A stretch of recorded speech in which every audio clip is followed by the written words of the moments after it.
Hey everybody, GReimer here, coming at you from a brand spanking new zoo series. Now, if you have not seen the previous season, I would highly recommend you go back and watch all 77 episodes of it. But if you can't do that, at least go back and watch the recap at the end of the season and the finale episode so you can see what we ended up with. Because that was a lot of fun. Plus, we were joined by VintageBeef, so if you know who that is, you can go and ooh and ah over the fact that he was there looking at the zoo we made. Now, in this series, we got a brand spanking new world. Check it out. There's a whole lot of nothing built so far. There's not much going on. Oh, there's a village right there. I just saw that.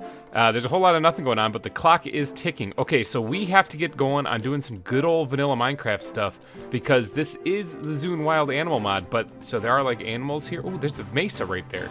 That's incredible. Let me look at my map. Not much on there, is there? I do want to get some of this uncovered so I know where things are. Like, oh, there's a cave right there. Look at that. This is actually a really good start.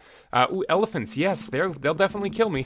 First things first, all Minecraft starts off with punching a tree. So we gotta punch this tree, and eventually it's going to fall over. And when it does, boy, is this series going to really kick off. Here it comes. You ready? We're at 50%. Oh, man. Okay, so this will take a while because I gotta knock down the whole tree. I probably could have picked a smaller tree or something easier to knock down. Now, last season, I went the entire season without dying. But if I am going to die, it's going to happen in this episode, so stay tuned. Do these things hurt me? Yes, they do. Okay, that's good to know. If I'm going to die, it's going to happen in this episode for sure because, I mean, I don't have any armor and I'm at my most vulnerable. So that's something I gotta keep in mind. All right, let's just turn all that into those for right now because I have a feeling I'm going to need a bunch of this stuff. All right, we also going to need to try to figure out how to make a backpack. I need to be able to sleep. Oh, I'm in trouble already right off the bat. I also need food, which food is not going to be easy to come by, although there is a village right over there, so I guess maybe I'll get some food going. I could have probably left that crafting bench right there because I'm probably going to come back and make a wood pick or a stone pick here in just a second. I'm going to get some of the basic... Ooh, Stone Age, high five. Did it. I'm going to get some of the basics up and running here.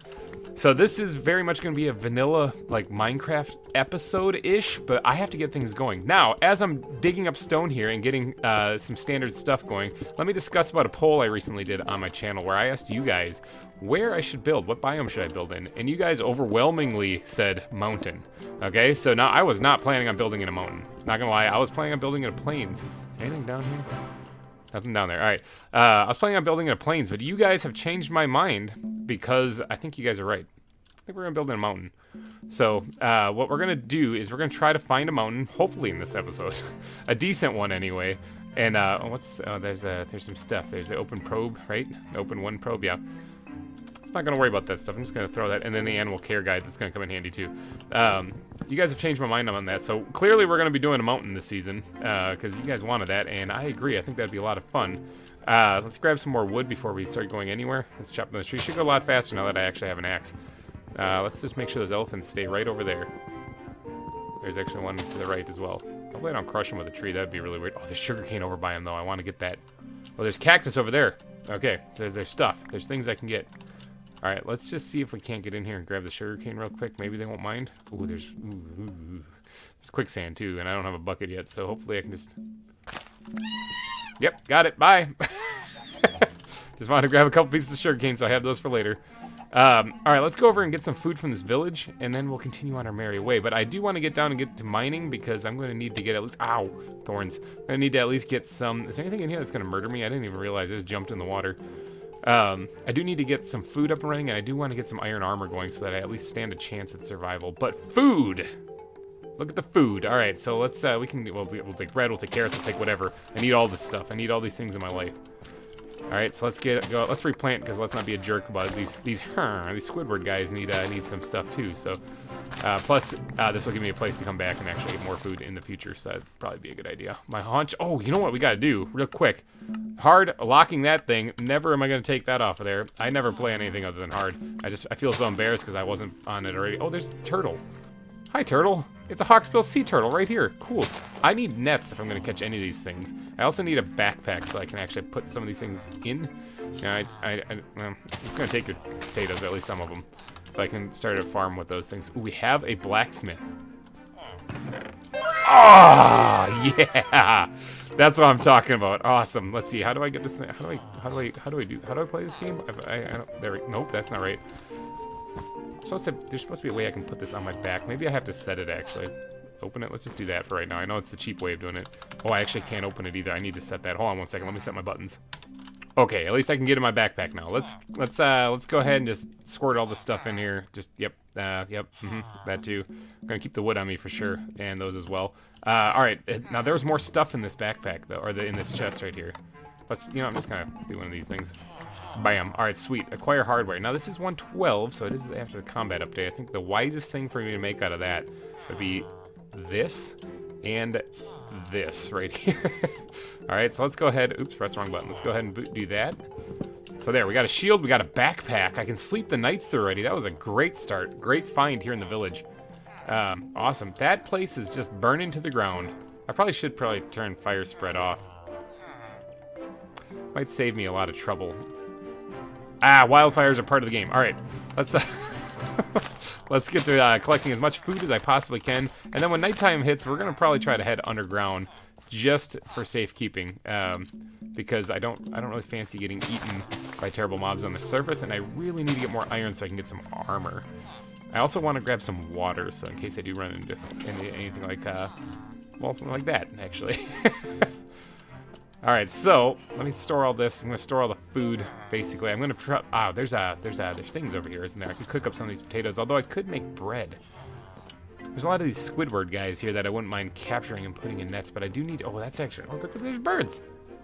Okay, so there's a lot of animals, but I actually have to kind of ignore them for a second because I really need to get string, and I need to get armor. That's top priority actually in this episode. So let me collect up all this food here. And then we're going to get going to a cave and get underground. Oh, there's a tiger right over there. I'm not going that way. Okay, we're almost done collecting up all the food here, but I want to make sure I get beetroots too, because I think it's used in kibble or something. I mean, it's a thing, I guess. Let me just plant some of this stuff real fast. Actually, you know what? I'm going to grab all the beetroots here and grab all the seeds, because I think those will come in handy for other parts, but for this part right here, I don't think they're going to come in that handy. That elephant is totally dying on that cactus over there. Hopefully he doesn't die. Hang in there, buddy. Let's go ahead and throw all of this in here. And we'll replant it with wheat, because I think that's going to come in more handy later. You guys, there's totally a possum right here. He's just sleeping. That looks adorable. All right, what doesn't look adorable is the sun's going down. Now, I do have plenty of food for right now. So let's go ahead and make some more bread, and then we'll squirt all the rest of it up in there.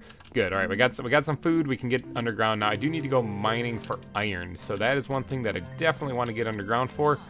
ASAP, actually. Ooh, there's some potatoes I missed right there. Let me snarf those things up. Now, there was this cave back here, right? It was back here, wasn't it? Oh, there's more possums. Look at that. They're cute. Maybe it was over. No, it wasn't by the fire. I did have to cross this. It was over there. That's where spawn is. I should probably mark where spawn is, actually. Ooh, here's a cave right here. Distracted immediately. Ooh, there's a creeper down there. Let's not. Ooh, I hear a spider. God, there's so many things. I do want to get underground though, because it is getting nighttime, and I do want to mark down spawn, so I got to hurry up and get over here, because all I got is stone sword, but I do have it in shield, which means I'm invincible. Nothing can stop me now. All right, let me mark spawn, and then ooh, there's zombies out already. Things are out already. Here's the cave I was talking about. Is that an enderman up there already? That's a koala. Hi, koala. Oh, first enemy right here. Oh, there's also it looks like a mountain lion up there. Monster. Oh, God, it spawned another zombie. That's scary. I literally jumped in my seat. Get out of here, zombie. Yeah, that looks like a mountain lion up there. I don't think I ever found one of those last season. All right, let's quick mark down spawn. Double click, new waypoint. New waypoint? Oh, waypoints. How do I do new waypoint? B? Is it a B? Something. I gotta get underground. I'll mark that down in just a little bit. All right, let's get underground here and see. I don't have any torches. I don't have any coal. I don't have nothing. So let's hopefully I don't run into too much stuff. Coal right here. This is what I want to find. Bam. All right, sweet. There's also water here, which I don't really need. I already have water. Let's go ahead and dig up all this coal. I do see a little bit of iron right there, so that's a good start. Now, tonight's mission here, while we're digging underground, is to dig up as much coal, and iron as possible, without dying.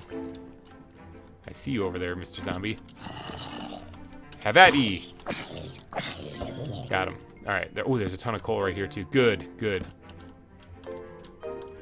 That leads up to the surface. I hear some terrible things up there. Okay. Alright, well, I'm going to dig up this coal real quick. Make some more torches and whatnot. And then hopefully we'll get enough iron here to be able to make ourselves some armor.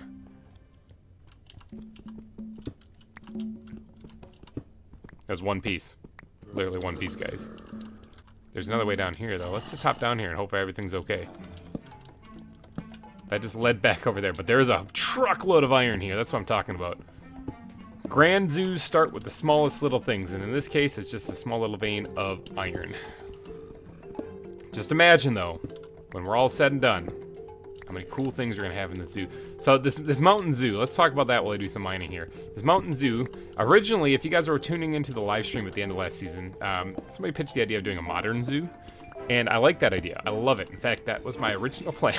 I say was because when you guys voted on the on this mountain zoo, my plan changed. This is totally a dead end. My plan changed, and then I got to thinking about it, and I was like, you know what? I don't think a modern zoo would work very well inside like a mountain setting. You know, I think that wouldn't work as well as say maybe a like a rustic kind of mining colony kind of zoo. Where does this thing go? That goes down, doesn't it?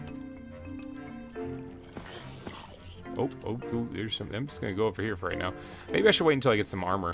But I was thinking about a rustic kind of mining zoo, actually. And so I think I'm gonna go with that. Oh, here we go. Here's some guys. Excuse me. Pardon me.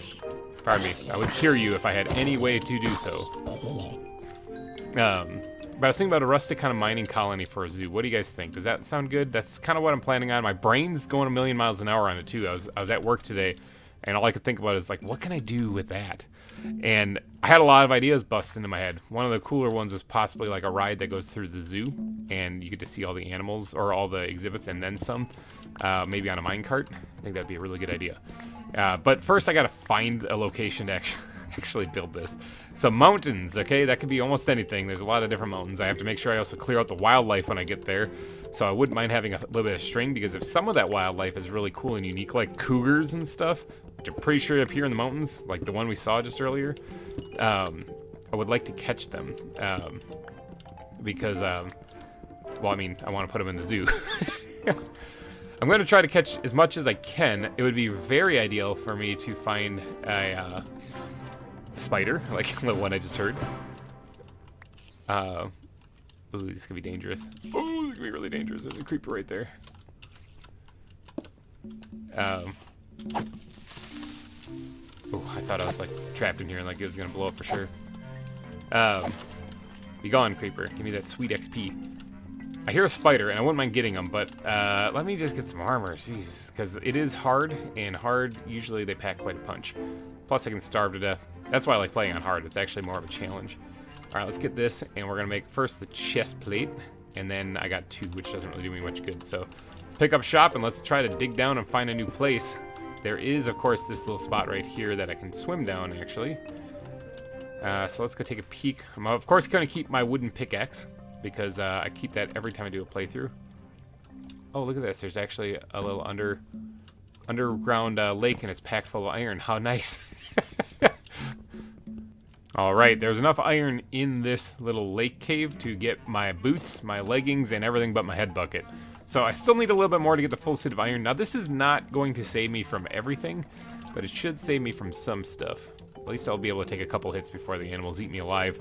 I am here, of course, to tame them all. Or not tame them all. Actually, I could tame them this season. I mean, it's totally a thing. It's also raining out there. Can I take this thing off for a second and just slap this down and sleep? Maybe get rid of the rain. Plus, oh wow, that's all my achievements I've gotten so far. Hopefully get rid of the rain. Plus, get rid of anything that's undead up there, and then I can also just focus on killing spiders and creepers, which I don't see any around right now. There's something burning over there. I wouldn't mind getting a couple skeletons, though, because arrows and whatnot. Hi.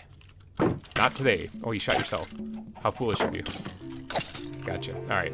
Let's grab a couple arrows from that guy. Oh, this is a creeper right here. I'll take the XP, though, if he doesn't blow up. Oh, he didn't even care. He's like, hey, I liked it. You can't blow up on me, dude. I watched Zobi's creeper handling guide. Oh, there's another cave right here. Good. Let's see. Now, there was a spider I heard somewhere around here. I'm hoping to... Ow. Ooh, first hit, first bit of damage. Alright, there we go. Got some... Let's stay away from the elephants. Don't really want to mess with elephants. Elephants could probably crush me. That armor just saved my base. I got shot in the hand. Ouch. Alright, I don't see the spider up here, unfortunately. Alright, well, let's go grab this egg and be on our merry way.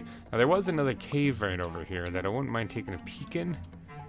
Because I want to get a little bit more iron for my helmet. That would really make me feel all warm and fuzzy inside. Oh, that's a thing. I'm going to find a safer cave. Just because that seems like a whole adventure going down there. Alright, so we got to set off in a direction. I said I was going to get spawn marked. I didn't do that. I should probably do that before I go anywhere.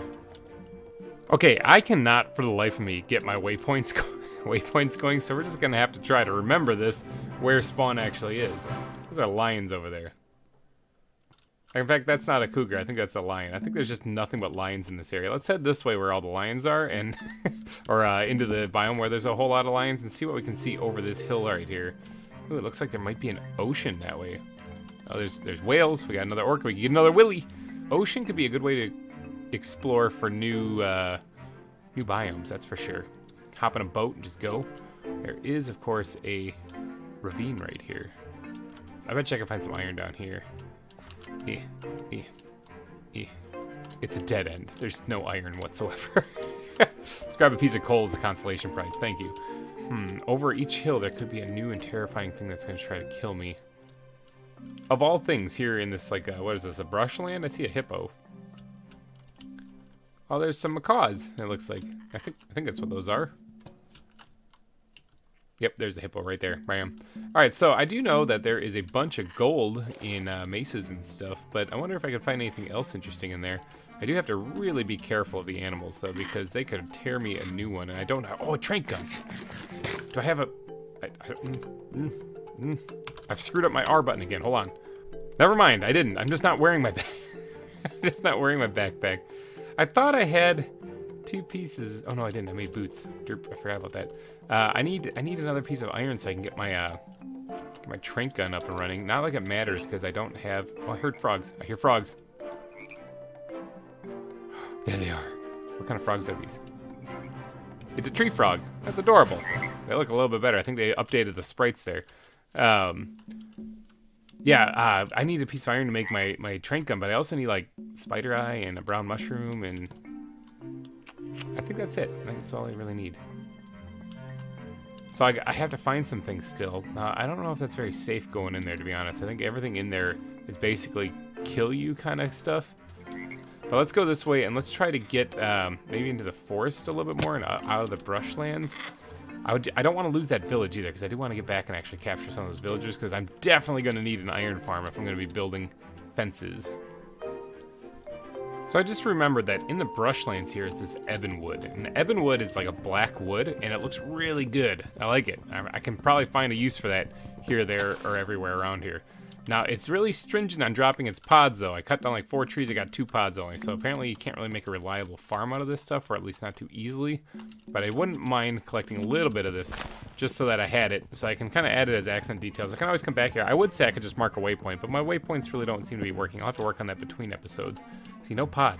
Didn't drop a pod at all. So that could be a problem. Pumpkins, people. There's pumpkins at spawn. I didn't even see them before. I came back here and I was like, there they are. Sweet, awesome. Now we got pumpkins. I don't know if that's going to help us at all, but we got them. Okay, so I do have to be careful, because if I'm going to be cutting across these plains right here, there's totally lions in this area. And zebras. Or not zebras, not giraffes, jeez. Elephants, holy cow. Now this looks like it's just leading to another ocean. Ugh.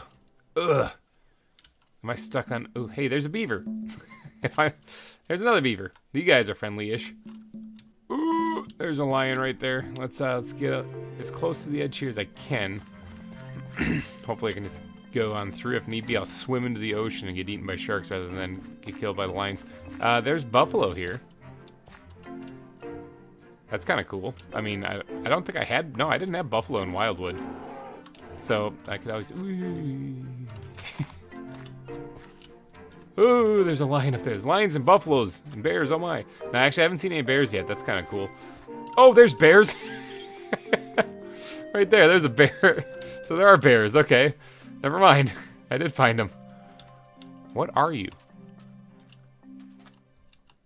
Oh, you're a Komodo dragon. Yeah, you will eat me.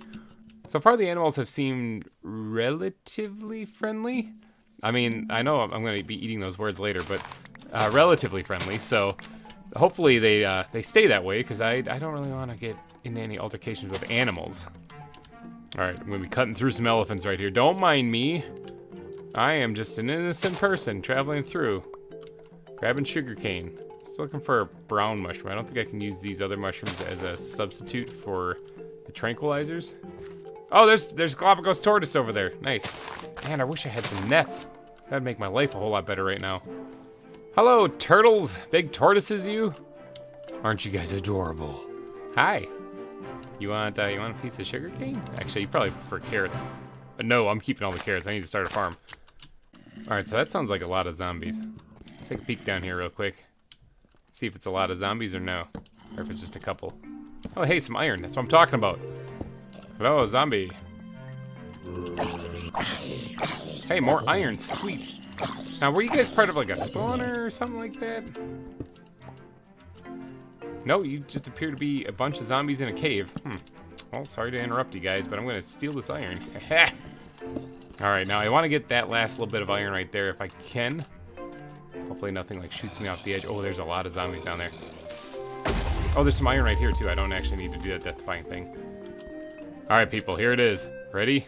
Let's get my backpack out here. I should put that on my back, but I keep forgetting to. I'm going to forget to again. Head bucket right there. Bam. Fully ironed up. You can't see because I'm in a cave. Fully ironed up, eating my last bit of bread.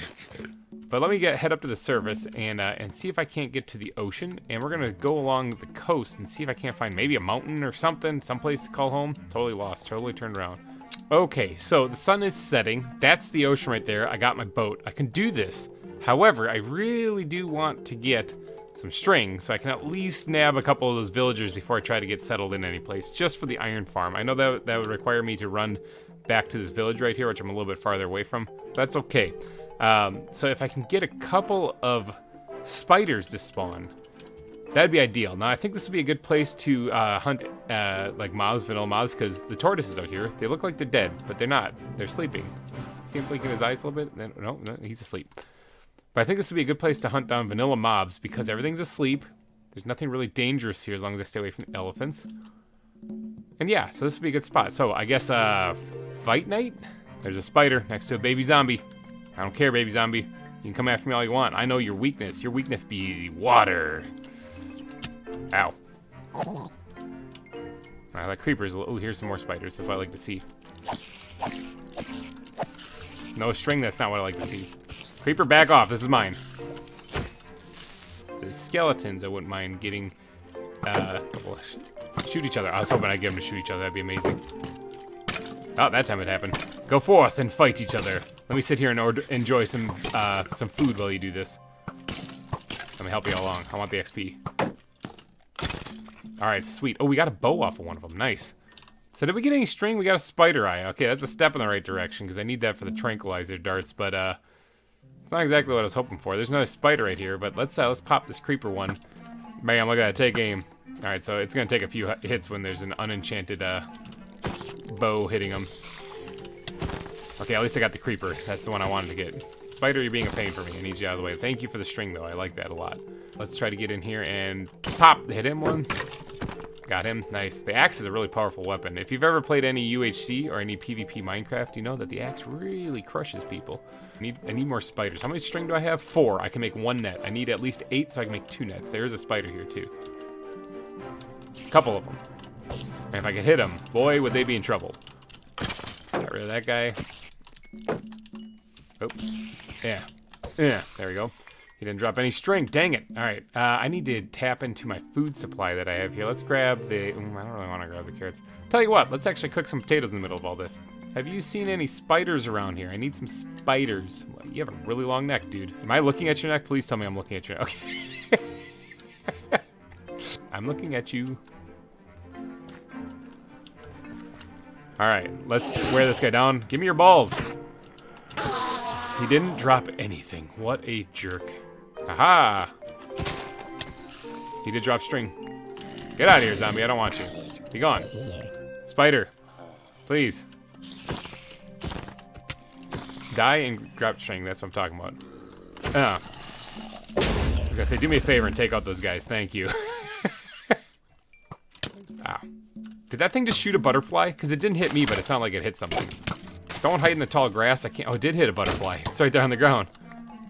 Okay, there. Get rid of that guy. Give me your balls. I want your balls. Give them. Drop them. Drop your balls. Dang it. Now, can I use this? Oh, I hear another guy around someplace. But can I use this in a tranquilizer dart? Trank. Oh, it doesn't even take the... Oh, no, right there. That's a fermented spider. But I can use poisonous mushrooms. I didn't actually know that. How do I make this toxic sack? I didn't even know about the poisonous mushrooms. I don't know if that was a thing the last time I played or not. Probably was. Not gonna lie, it probably was. Let's save these butterflies. Maybe I can make something cool out of them. Okay, so... We've had a fight night.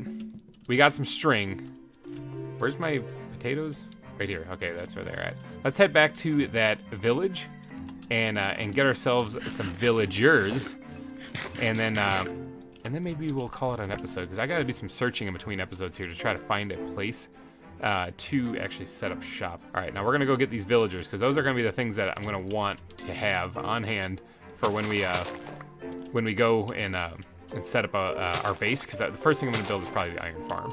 I think I did that last season too. It's a super handy thing to have. All right, spent a good couple minutes running in the wrong direction. Now that we're facing the right way, to the village. All right, here we are, our first victim. I mean, our first volunteer. Bam, we got ourselves a cleric. All right, now that's fine. It doesn't really matter what kind they are. Although I wouldn't mind getting like an armor or something like that, or a toolsmith guy. What are you? You're a farmer. Actually, you know what? I would love a farmer. That'd be a great thing for making emeralds. Here's the other guy. What are you doing? What's up with you? The armor. That'd be a good one to have too. Well, I mean, I got more. I can make another net, so I could actually just do that. Actually, come to think of it, maybe I'll grab the armor too while I'm here. I'll grab a cleric for trading away the rotten flesh, and I'll grab the armor for getting armor. And there is no librarian here, so I don't really have to worry about that one. And then yeah, I think that's all I needed to do. Alrighty guys, I think I'm gonna wrap this one up though, because we got some villagers. That's the first thing we captured here on the new zoo server. Also, start thinking of a name. If I'm gonna build a mining colony or old mining town thing up in the mountains, I love your name suggestions. I'm trying to come up with one of my own too, but yeah, naming and me are kind of meh. So anyway, you guys, I'm going to wrap this episode up, though. So if you did enjoy this and if you're excited about the new series, go down and smash that like button. It would really help me out a ton. And if you are just seeing this video for the first time, like if you don't even know who I am and you just saw me making a zoo thing and you really like this stuff, there's going to be more, okay? There's going to be a lot more. The people who stuck with me in the last series know I stick in through the long haul. I'm going to build a zoo. Dang it, it's going to happen. So if you guys want to see that and you're new here, go ahead and subscribe. It'll help me out a ton.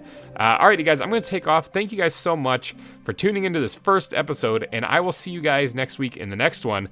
Thanks again for watching, everyone, and bye-bye. You guys. Oh, yeah. It's game over now.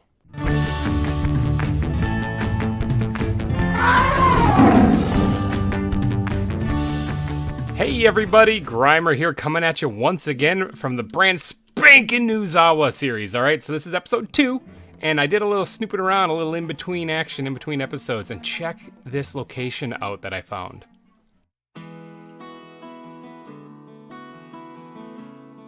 This beautiful woodland valley is nestled on 3 sides by towering mountain peaks. Its reasonably level land will make for a much more enjoyable experience when it comes to landscaping, as well as provide a constant majestic background view for the zoo. Now, some YouTubers will say they did a little off-camera work between episodes and then start episode 2 off in full diamond armor. And here at GReimer Gaming, I am no exception. All right, I did a little, I did a little in between work. I did a little bit. All right, so if you check this out, all right, we got down here. We're in the back end of that valley right there that I just showcased off, and I got this little spot right here. All right, check it out, little hole in the ground. Might look a little familiar. Ta-da! All right, so it is a little bit bigger than last season's, but it is functional, and that was kind of the point. Okay, give me a little tour of this base. I've got this. A hole in the wall. Okay, there's really not much here. I got a little bit of storage with a whole lot of stuff packed in here already. And I got all the crops planted and going so I can get food and get to work on kibble, because I kind of am thinking I'm going to be doing a little bit of taming this season. Kind of thinking maybe I'll do that actually. So, yeah, and then back here, of course, we got the strip mine down here. And then we got some chickens being made right here so that we can actually get like feathers for the trank arrows. And we got the little super smelter going here. A whole bunch of fish. I did a little bit of AFK fishing, just a little bit. And also there's the enchanting setup and some lapis and whatnot. So it's very similar to the last season's base because it works, and I didn't want to recreate the wheel. And back over here I got a spot for my nether portal, and I'm also growing cactus or cacti so that I can get to making some green concrete powder, because I know for sure I'm going to be using that. And I also did get my G made for my shield, so I got a lot of stuff. I got a lot of stuff done, a lot of things done in between episodes. Check out my armor, for example. I got my head bucket, which got all the stuff on it. We got the blue tunic. We got the relaxed fit pair of jeans, and we got the PF flyers here. And so I got everything I wanted. I always like having at least one fire protection on whatever my armor is. The rest can be protection for. Just in case I fall in lava, it's really the only thing that could possibly cause me some grief. It gives me time to drink a fire resist potion, which I desperately need to get still, but I haven't been to the nether yet. Oh, I also got mending and unbreaking on this too. This bad boy right here is what did it for me. Now, I know some people shun at AFK fish farms and stuff like that, but getting mending is kind of tricky, and I really don't want to be spending too much time doing just vanilla Minecraft stuff. So I spent a lot of time here. I actually spent 3 days in real life, 3 whole days. So we're talking 72 hours of doing nothing but AFK fishing, just so I could get the gear that I have. So it took me half of a week just to get that. Now, in today's episode, though, I don't want to spend much time on the base there because I've spent a lot of time there and I'm getting kind of bored of it. I want to do some animal stuff, dang it. I want to do some animal stuff. So my goal here is to turn this area into the zoo of our dreams here. I'm still thinking of a name. You guys, some of you have suggested names, and I'm liking a lot of them. Keep them coming in, though. I haven't really settled on one yet. I have an idea for one. I'm thinking of one, but I'm keeping it to myself. It's a big secret, and I'll let you know if it actually is the one I choose. I'm not sure. But anyway, I was thinking, I know this isn't a mountain right here. This is actually technically a woodland. So it's like not really a mountain, but I kind of want to build it here because it's so cool around here. Okay, full disclosure, you guys. I gotta be honest with you. I gotta be dead honest with you. I'm not even gonna try to hide this one. I picked this seed out when I set up the world. This is a seed that I have played on before, and I picked it out because when you guys voted mountain, I knew this location, and I wanted to find it. Now, last episode, when I was doing this stuff, I thought the seed didn't work. I genuinely didn't know where I was. But then when I started looking around, I started recognizing some identifying features. I was like, oh wait, no, this is the right seed. So there's the disclosure. This is the same seed that Pixelmon Revolution was done on. So some of the biomes might know where they are, at least in the spawn area. Just being upfront about that. But I'm still playing in good old-fashioned survival, other than hopping in spectator mode to get some of those amazing shots of the valley like what you saw in the beginning of the episode. So full disclosure on that. I don't want to abuse that privilege, though, because otherwise, why am I doing this? So, all right, so today's episode, though, we're going to deal with things like this guy. Be gone, that guy. You're going to burn to death. I just know it. There it goes. And you, be gone. Come over here. You're going to burn to death, too. But anyway, yeah, we're going to be doing stuff like dealing with these guys occasionally, but what we really want to do is get around to finding some animals. So I do have a little bit of string. Let me get back to my base. All right, so I got 29 string. That's not a lot. I might have to hunt some spiders along the way, but let's see how many nets that can make, okay? Let's go with this, and let's see how many. 9 nets? Perfect. All right, so we got 9 nets right now, but I'm going to need to find more. I also only have this backpack still, so I need to find more of those too, but today it's all about the animals. Now, there's something you need when you're trying to catch big animals in this mod pack, and that is a trank gun. So in here, we got all my goodies, all my treasures, all my fun stuff. We're going to need some of this, and we're going to need, I think that's it. I think that's all we need. All right, so let's go ahead and make some of these guys. How do I make a gun? Also, there we go. Bam. There it is. Lever. That's the thing I was like, there's one more thing I needed, and I couldn't remember what it was. Let's go ahead and make the lever. All right, so making the trank gun right here, right now. Bam. There it is. All right, cool. We got our tranquilizer gun. Now we do need trank arrows, so let's go look those up. I actually kind of remember how to make these, but I'm still looking them up anyway for your guys' knowledge. All right, so the way I did it last season was this way right here. I made a bunch of them that way, and I can make some of these things. I got sugarcane. I got some brown mushrooms. I can do that, but poisonous mushrooms really don't serve much of a purpose. Hey, real quick, this is editing GReimer speaking here as I'm going through this. I just referred to those things as poisonous mushrooms again. This is actually the second episode I've done that. I don't know what's wrong with me, but it's supposed to be poisonous potato. Okay, back to editing. In fact, they're only used in this crafting recipe, and I've been harvesting these bad boys for a little bit, and I got like 9 of them. So why not use them? Why not use them for that? Now, feathers. All right, actually, I might have forgot about. I got 13 feathers. Got 13 feathers. I knew it. I had the utmost of confidence that I had enough feathers. So let's go ahead and put these all together, and bam, we got 56 tranks. That should last us just a little bit. We can probably get at least 9 animals with that. So 9 feathers, or 9 nets, huh? That's not a lot. What am I trying to do? Let's turn the rest of these. I'm trying to consolidate some space here, make it not as bad. I also got 3 ender balls also, so that was kind of fun. So I can get to work on making the end chest, actually. I have the stuff. No, I don't. I don't have the blaze rods. Never mind. Forget I said anything. Alrighty, guys. I think what I should do is head on out. Is it turning nighttime? It is kind of turning nighttime. I do want to find more spiders. There is a desert to the south of here. Maybe I'll head there and do some hunting. But as I'm on my way there, let me talk quickly. If you're watching this video and you enjoy my content, please smash that like button. It helps me out a lot. I'm going to be totally frank with you guys. I'd always try to keep a very cheery disposition when in these videos, and that's just because I'm generally a cheery guy. There's some terrible things going on in this world right now that I don't really want to dive into, because I always try to keep people upbeat and happy, and myself as well. But I am going through some troubling times, and things are a little rough. And so if you're interested in this content and you want to see it keep on going forever and ever and ever, the best way you can ensure that is to help out on my Patreon. And there's a link in the description for that. Because, yeah, times are tough right now. And like I said, don't really want to get into it because I'm trying not to be a Debbie Downer. But the more support I can get there, it would be very much appreciated. And it would help me continue to do these videos. Oh, I just had a massive leg spike right there. It would help me to continue to do these videos because that is kind of what's in jeopardy right now. So I'm going to keep on going, though, as long as I possibly can. So you're not going to get rid of me that easy. All right, on to more cheerier things. One, these chickens, they're all over the place. I'm tempted to kill them to get more feathers, but I do have a chicken farm, so I guess I could actually kill them. All right, let me head on down to the desert down there. It's past the mesa, and then we're going to do some hunting on spiders. Okay. It's not spiders, okay? But there's lions sleeping here. I think I can just... Oh, no, I can't. I thought you could scoop them up if they were tranquilized, but apparently you can't. Okay, I got an African lion. Do I have a female that I can get, too? Simba 2.0? Are you a female? Oh, yeah, you're awake, aren't you? Go to sleep. Oh, the other one's awake, too. Don't mind me, lion over there. Oh, I heard a zombie. It scared me. All right, I got another African lion. Okay, so there's my 2 first real big catches.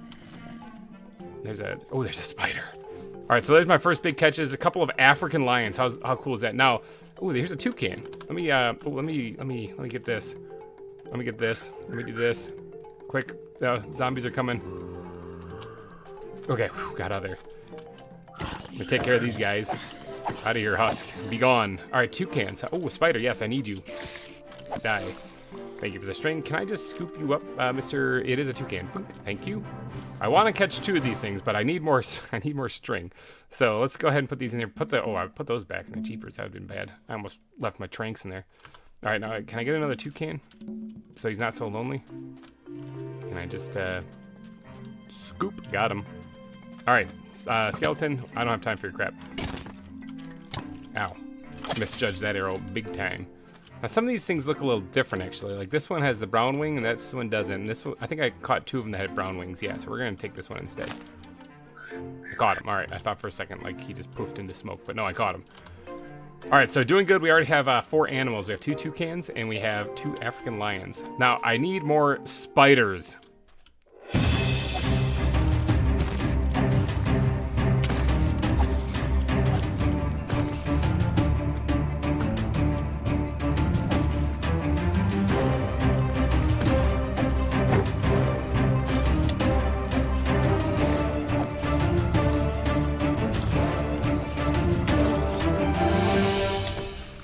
Alright, so fight night is over. That was quite a few spiders I did manage to get. I got about half a stack of strings, so that's pretty good. Let's go ahead and actually stash a lot of this stuff. We had a few animals look like killed themselves on the cacti out here, so that's kind of sad. But I don't think I need any of this armor, so I'm just going to eat this onto the ground. And I don't need carrots because I got those as well. I'll keep this so I can trade it to the cleric, you know, why not, and all the other goods. I know bones are going to come in handy, and that's going to come in handy for rockets one day in the future. So half a stack of these things. How many does that make? 10 more of these bad boys? Let's make 8 right now. So let's go ahead and stash these up in here as well. I want to catch some animals in this episode. All right, so I can make 2 more nets, though. So let me go ahead. Oh, I have a bunch of arrows in my face, too, by the way. Gonna make a couple more nets here, and then we're gonna... Oh, I just picked up all that stuff. Dang it. All right, so we're gonna make a couple more nets here, and then we're going to get moving. Now I did catch some animals already, obviously the toucans and the lions and whatnot. So what else can I get? Now there's elephants around here. There's some stuff right here. Okay, there's like the horned owl. There's some elephants and whatnot. So I mean, I might leave some of these things here because I can get them easily. I should have probably left the toucans and the lions here also, but the lions, I mean, how can you pass up on the lions there? I mean, they're just right there.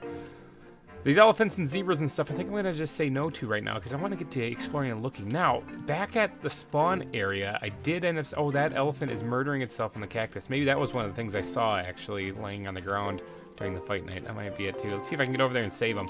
But I also want to collect these things, too. I'm coming, my friend. Let me get this ready. Oh, he's already dead. Dang it. I'm coming to collect your gubs, my friend. There we go. Grab this. Maybe I should capture an elephant before they all die. Okay, so I need to get out of the desert. Although, is that a meerkat? Meerkats? Why don't I make a meerkat exhibit for the first one, huh? Yeah, it is. There's meerkats here. They're fast. They're quick. Got that one. Let's get at least 2. I know they like to be in a pack, and so here we are. Here's another one crawling around here. Come here. Come here. Come here. Got him. Okay, so that was an adventure and a half. Let's put the meerkat up in here also. Where'd he go? Right there. Bam. All right, meerkats acquired. Now, let's get out of the desert and get to greener pastures. Now, there was some stuff at spawn I saw that looked really appealing and interesting. I also don't have a lot of food. I probably should have stocked up on that before I left. I'm sure they're fine. Now, there was some stuff near spawn that looked very interesting that I wanted to catch. I think I saw a moose. I'm pretty sure I saw a moose. There's also bears and stuff there too, so I want to try to get my hands on 1 or 2 or 10 of those if I can. Probably 1 or 2. So, oh, what's that on the ground? What is this? It's a Gila monster. I don't... Oh, let's see. Can I just scoop it? Nope. Nope, I can't. Oh, he's fast too. Go to sleep. No, stay away, toucan. It's my Gila monster. Oh, that's awesome. That is awesome. Let's pop this one too. I'm taking both of them. I didn't even see these guys last season. Awesome. Oh my god, these birds are annoying. What are you? You're cockatoos. I don't actually have you yet, but I'm going to just pass because I don't want to... My eardrums are bleeding. Alright, so let's do this now. I did see right here. Look at this guy. A little box turtle. Got him. That one I don't need to tranquilize. Alright, I'm having fun catching these things now. Alright, so let's go ahead and get some more nets down here. There's some more Gila monsters here. I wonder if they'll attack me if I just walk past them. They don't seem to care. Okay, that's good. Cool, I got a couple of Gila monsters. Gila monsters? Gila monsters? I don't know how to say that. Alright, back towards spawn. There's some stuff. There's more... There's an abandoned mine shaft. There's also a spider somewhere around here. Abandoned mine shaft is great because I have a sword. And with a sword, I can collect these things. I also have shears, so I can actually collect them that way too, which might be what I do for right now. But if I need to, because, you know, decorative reasons. Oh, I'm going to suffocate myself if I do this. Go fast. Oh, there's something burning, too. There must be lava in the area. I'm going to definitely be collecting... Oh, don't go that way. Okay. I'm definitely going to be collecting some of this cobweb here for sure, so that I can actually make... oh, my God, these elephants. So I can actually make some more nets also. But this is a great find. This is an absolutely fantastic find. 6.5 hours later. Okay, I officially didn't find any chests in that mine shaft at all, but I did come out of there with 36 cobwebs. I even killed a couple of regular spiders along the way to get a few more bits of string. Then I noticed this little guy. It's a Cotimundi.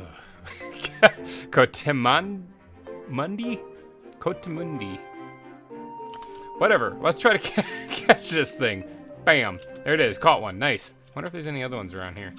Actually, these things are kind of cool. I like their big long tails. I do want to run back to my base though because there's one right there. I see it.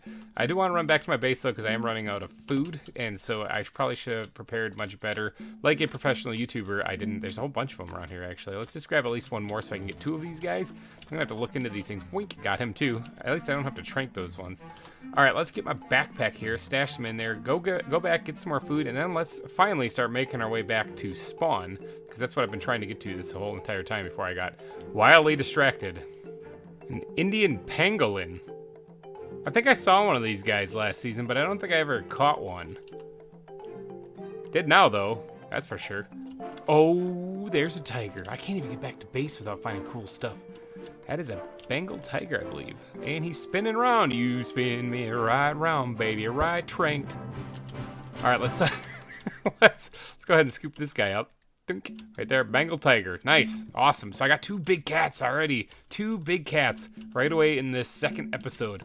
Now I'm gonna. Oh, there's another one of those pangolin things. I wonder if he wants a little friend. I should probably get him a little friend, huh? What is that? Something laying over there on the ground. What are you? Are you okay? Are you? What are you? Are you a raccoon? You're a raccoon. I have these things around where I live. Now I have one in a net. Nice. Oh, there's a bald eagle. Oh, so many things. I think I do need to trank the bald eagles, though. Missed him. Got him that time. Land, yes, come on down. You're the next contestant on Get in the Net. Now, luckily, I have a stockpile of food ready and available for me. I just snag one of these things here. So there, I got a bunch of food. All right, now, let's get back to spawn, because that is where these cool things are. Let me actually stash some stuff while I'm here. Open up a little bit of inventory space. Maybe even stash the animals that I caught so far. Let's do this, and let's do a little bit of this action here. And then let's just stash them right here for right now. All right, I'm going to dump all the animals I caught so far in here, and then we're gonna get on the road. All right, I kept 6 cobweb, but I have to do it. I'm sorry, I have to break this down though because I need more strength. Oh yeah, I did catch a chimpanzee. We're on the road again, by the way. I did catch a chimpanzee again. Is that a spider jockey? That's a spider jockey. Have at ye, great foul demon beast monster boss thing. That's not its official Mojang name.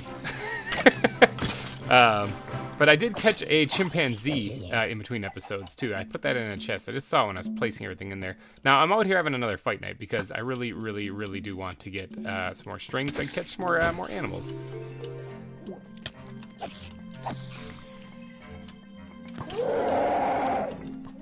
Oh my gosh. That was brutal.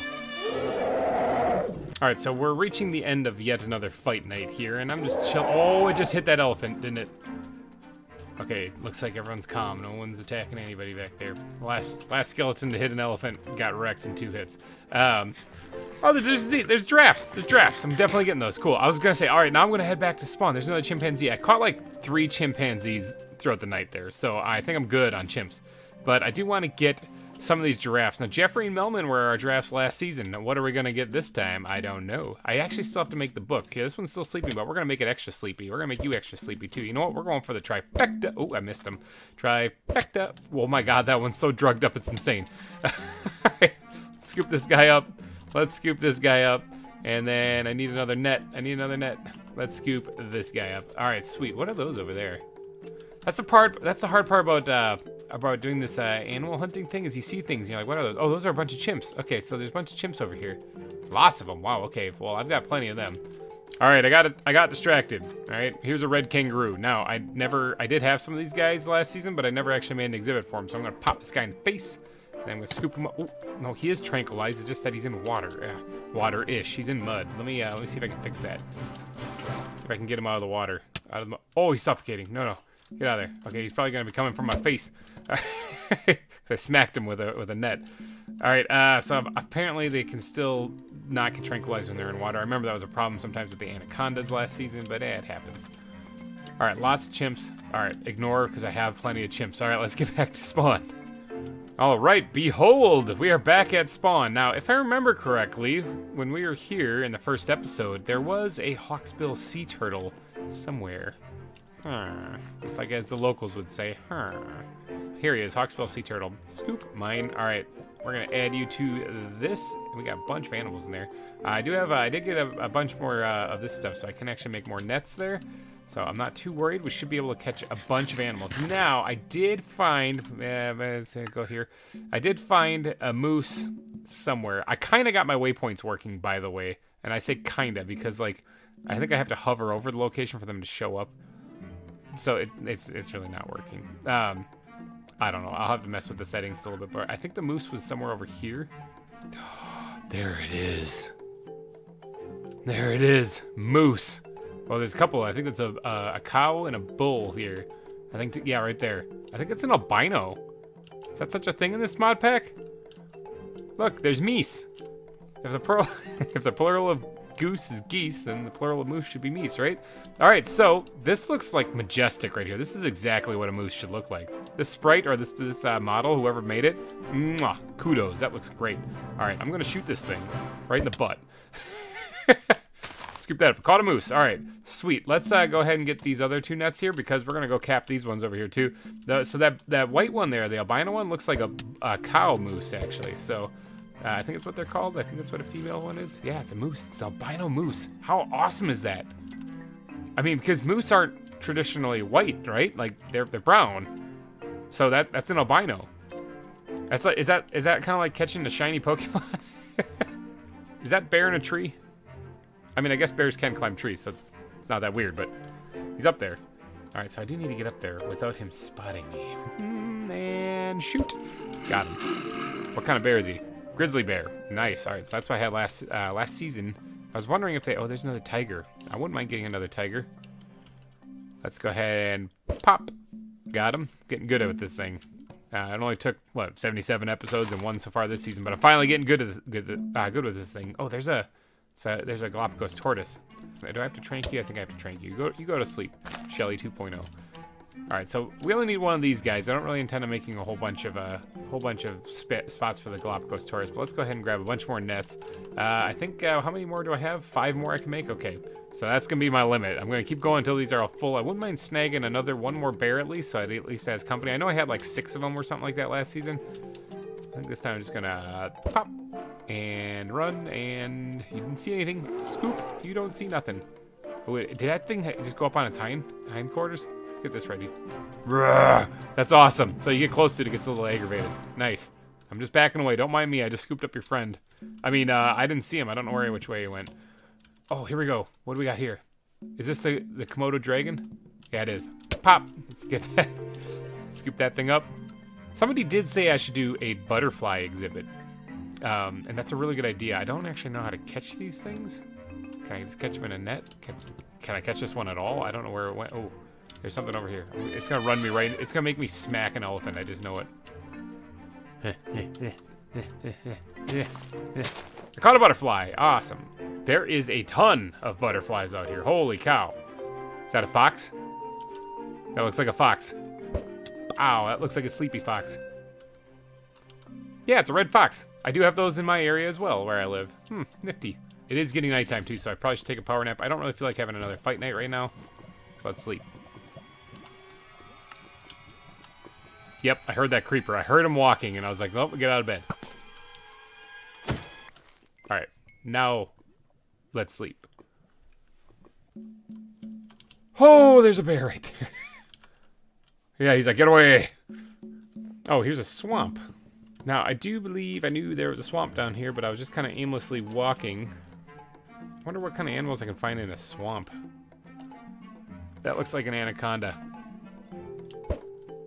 And I didn't even hit it. I didn't hit it yet. See that? I'm just pumping it full of drugs right now. Hello? There we go. It's a green anaconda. Now, I have had a run-in with those last season, just a little bit. But, yeah, I don't really fancy him anymore. Is this a... What are you? Komodo dragon. Okay, I already have one of you. I don't need you. Goodbye. Is that an otter and a baby otter? Oh, it's adorable. I'm going to take your kid. Oh, hold on, little one. I'm going to take you too. Don't worry. Don't worry. You're not going to be separated from your mother. Don't you worry none. Where to go? There it is. Boom. Small clawed otter. Okay, now I got that one and its mother. Right? Oh, there it is. Yes. Let's start circling back. I don't really want to leave this continent. Let's look at the map again. Could head up here. Actually, when I was doing my little base setup thing here off camera, I did head up here to this village, and I snooped around in this area, and I grabbed some of these fir trees that are up here, and some spruce trees as well for wood purposes, and I saw some interesting stuff up there. So, let's head up that way. Hold on, I couldn't help but notice as I was heading there, I was cutting through this fen, and that's the biome I'm in, and there's these things, and these are all dead leaves. So I wouldn't mind snagging a few of these things, because these things look amazing in exhibits. Oh, while I was here doing this, there's a tree frog. Oh my gosh, he's adorable, he's cute, I must have him. Got him. Oh, there's a couple of tree frogs. Let's get a couple of these things. Sure, why not? Alright, so let's get going. I want to head up north of where I set up my shop, where I set up home, and see what, show you the animals I spotted while I was up there. Oh my god, it's adorable! I want them. Alright. Sorry, last tree frog. I just catch those 3. That's it. No more. And here you can see the majestic tree elephant. Oh, cassowaries. I see them. Cassowaries. Look at you guys. Do I have to train you? Yes, I do. Oh, you're gonna come kill me, aren't you? Man, everything just seizes and like spins around whenever it's tired or whenever it's anxious and stuff like that. Oh, that thing woke up because it fell in the water. Got him. All right, there we go. 2 cassowaries. I had these last season also. They are a lot of fun. They sound like demonic firecrackers. All right, I only have 2 more nets. So unless something I spot on the way up to this northern part is absolutely amazing and blows my mind, I don't want to say that because I know I'm going to see something. I'm going to have to pass it up now. There's a rhino right there. That looks amazing. I'm not going to catch it, but there is something I absolutely have to do. Oh, sorry. Hey, how about you turn around?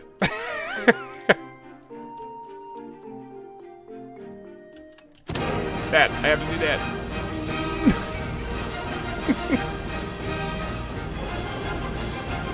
Trying to outrun the rhino. Did I? I did. I didn't even have to trank him. There it is. That's the one thing that I wanted to come up here and try to capture.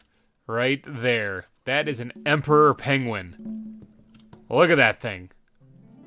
Oswald Cobb. Oh, I gotta trank him. Oh my gosh, I'm getting killed by a penguin. Oswald Cobblepot. I'm naming that one. That's what I'm gonna name him. Him or her, it doesn't matter. That's gonna be Oswald Cobblepot or Danny DeVito. You guys let me know. I wouldn't mind grabbing a couple of these. You know what? Maybe I'll do that because that's a brown elephant. That's cool. There's a couple of. You can see there's another emperor penguin over there. There's one in the tree over there. That makes sense, right? But I think I'll grab another one of these things because I wouldn't mind making an exhibit with a couple of them, you know? At least a couple of them, maybe even 3. I might come back for more. I only have 1 piece of string, though, so I don't have any more spiders. I really would like to find a spider dungeon. That would be ideal. So let's head home, and let's look through what we got again, and then maybe we'll start thinking about what our first exhibit's going to be. Out of all of the animals I caught, which one would you like to be the first exhibit? Oh. Well, there's moose here. There's moose here in the valley where I'm going to be building the zoo. So I didn't really need to travel all that way to get that moose. But hey, I found an albino moose over there, so it's worth it. I just jumped over a ravine and didn't even blink. Next episode, though, I'm hoping to start plotting out the zoo, and actually start basically where I started last time with the entranceway, and then we'll eventually get around to our first exhibit. So let's take a look at our contestants. For the first zoo, we have this. Okay, we got some toucans, we got some African lions, a meerkat, Cody Mundi? I think that's how you say that. Weird little marsupial-looking things. I already said those. Indian pangolin, a Gila monster. Meerkats, I think I said that already. Raccoon, a box turtle, Bengal tigers, bald eagle, a possum. Or, what else we got? We got emperor penguins, we got cassowaries, we got tree frogs, we got small clawed otters, we got a green anaconda, we got the red fox, we got the Komodo dragon, we got grizzly bears and Galapagos tortoise, we got Bengal tigers, I can't remember if I said that already. Hawksbill sea turtles, we got moose, we got multiple ones, we got meese. We got Tasmanian devil, red kangaroo, we got giraffes, we got some chimpanzees, we got some meerkats, and that's all we got. All right, so we got leg spikes. I do also have another chimpanzee right here, so let's go ahead and pull him out of there right now and put him in with the rest of them. The rest of the nets here are cows and villagers. So what do you guys think? What should be my first exhibit? You guys let me know in the comments section. And I think I'm going to wrap this one up here in my hole. All right, so thank you guys so much for donating your eyeballs and your holes to this episode. And again, just letting you guys know, without going into too many sad details, GReimer Gaming is in a little bit of jeopardy because of some stuff going on in the world, and being able to continue the channel is there's a risk. I'm going to keep at it as best I can. It has nothing to do with whether or not I'm motivated to do it. I'm not burned out. I'm totally gung-ho to keep on going. But there are other limiting factors like electricity in your house and stuff that go into making a channel. So if you guys do wish to support the channel and help out during this, it's really just a time of need, to be honest. I don't actually do this stuff for the money, just so you know. But if you do want to help out, there's a link to my Patreon is down below. It would be tremendously helpful. You also get access for $3 and up. You also get access to the Discord, where you can come and chat with me. I live stream on there periodically, at least once a week I try to, where we play games. I think last time I played Bigfoot with Super Salty Peanut, and you could watch us all get murdered. We could watch us getting attacked and murdered from Bigfoot. I can't actually really say we got murdered. We actually beat him like 5 rounds in a row. It was pretty awesome. A lot of fun. And I think I was also on there playing the week before. What was I playing? I was playing something with Mega Gran. What was it? I think we might have been playing Bigfoot with Mega Gran too. Plus, we play some 7 Days to Die. We play a lot of stuff on there. So for $3 a month, you can come join the GReimer Gang Discord. It's on there, and so you can come hang out with me. You can chat with me. I'm on there daily. So yeah, come check it out. You also get the little inside scoop as to what's going on. So, alrighty guys, thanks again for watching. I'm not going to rag on about this anymore. So thanks again for watching, and I will see you next week. Bye bye. Oh man. Here we go. And we are here. Hey, there's another fortress.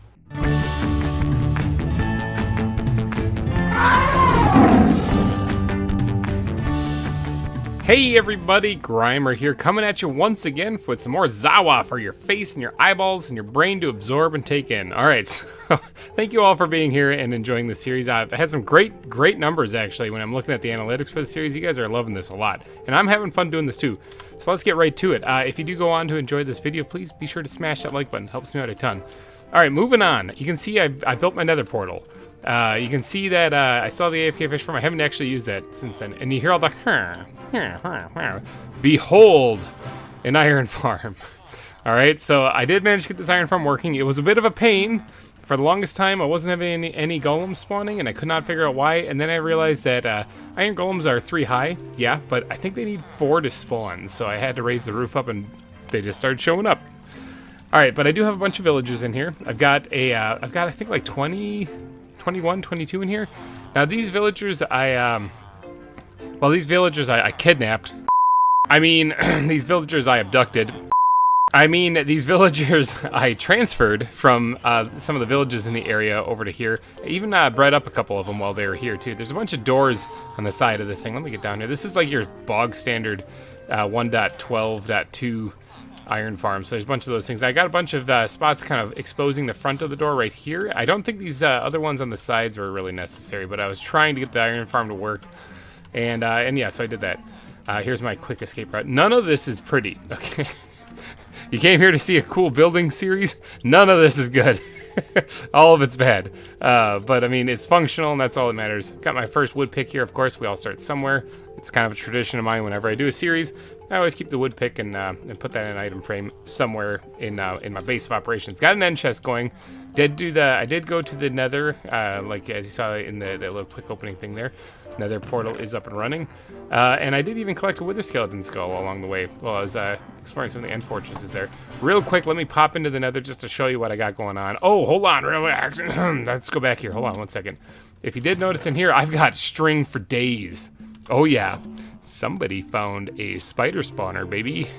Alright, but in the nether here, there is that cool fortress right there that we saw. Gets a little choppy, my frames kind of go right out the window in here, so I'll probably have to lower my render distance or something. I don't know, it's struggling. But all I do is I have this path right here, and it's not even a finished path, but it's just a path carved here that goes all the way down here. And through this portal, is a cave spider spawner. All right, so that's the one I found. So I went back and I re-explored that mine shaft I found in the mesa, and there's big chunks that I missed. Actually, I missed a lot of stuff. I got some more cobwebs and everything like that too. Oh, there's actually some right down there. Look at that. Is there another section I missed? I'm still looking for a backpack. No, I've been down here. I just didn't bother to grab this because it would cause the sand to collapse. Gotcha. All right, so yeah, right here though, right on the surface, when I wasn't even really paying attention, there's a cave spider spawner just right here at the mouth of an opening, just on the surface. It was awesome. So I turned it into a farm right now, an XP and string and spider eye farm. And I'm getting a whole bunch. I just recently emptied this out, except for the spider eyes. I've got oodles of those things. So that takes care of what I've been doing here. Now they do spawn, I promise. For some reason they're not spawning. Let's take a look at the mini-map though, because it's right down here in the mesa. Now the farm, or not the farm, but the zoo, oh there they are. The zoo is right up here. And then I also went over here and cleared up this huge section of this this fir forest, basically, because fir wood looks amazing and I plan on using a lot. Hello, guys. I had to put this fence in the way so they'd stop poisoning me, but this works actually really well. It's your basic spider farm, basically. Nothing really fancy. You just sit here and you just slash away at them, and you get all the XP you want. You can collect the XP from the side as soon as you kill them all, which I'm trying to do, but they keep spawning in. And then you can collect all the string too, which is great. So there you go, get all the XP that you want right here. But they can, of course, poison you too, which is a little unnerving. Anyway, I could stand here all day doing that, but let's get back to base and let's start talking about what we're gonna do in this episode. Okay, back at the base. Now I have been doing some work here, trading with those villagers, and they're going, and one of them has or a couple of them, like the clerics and the librarians, I believe they are, have backpacks for sale. And I think it's one of these guys that has a backpack. Yeah, for 52 emeralds. That's the cheapest one I got. So I'm going to go ahead and actually purchase that just so I can get another backpack, because I really badly need it. What's your next trade, by the way? Just redstone and stuff. Not anything useful. Got it. So yeah, I've been desperately looking for another backpack, and I guess I could make one. I didn't even think about that.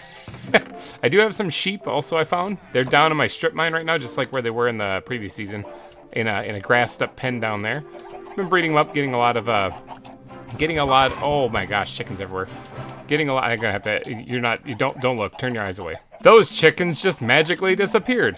Yeah, I've been breeding up the sheep down there so I can get more wool, because I have a feeling that's gonna come in handy for various things. Now I have actually looked into how to get stuff, how to play this game. Turns out kibble I'm gonna need a lot of. Now all this stuff is no problem except for apples. Okay, apples could be a problem because getting apples isn't exactly easy. So I went ahead and made, make sure there's no creepers, no nothing, no terrible. I went ahead and made, let's go ahead and look at the dynamic trees thing here. I went ahead and made these apple pips, and they're basically an apple seed for an apple tree, which I planted 4 of them, and lo and behold, wouldn't you know it, none of them sprouted apples. This is one right here, there's one right there, there's one right there, and there's one right there. No apples on these things.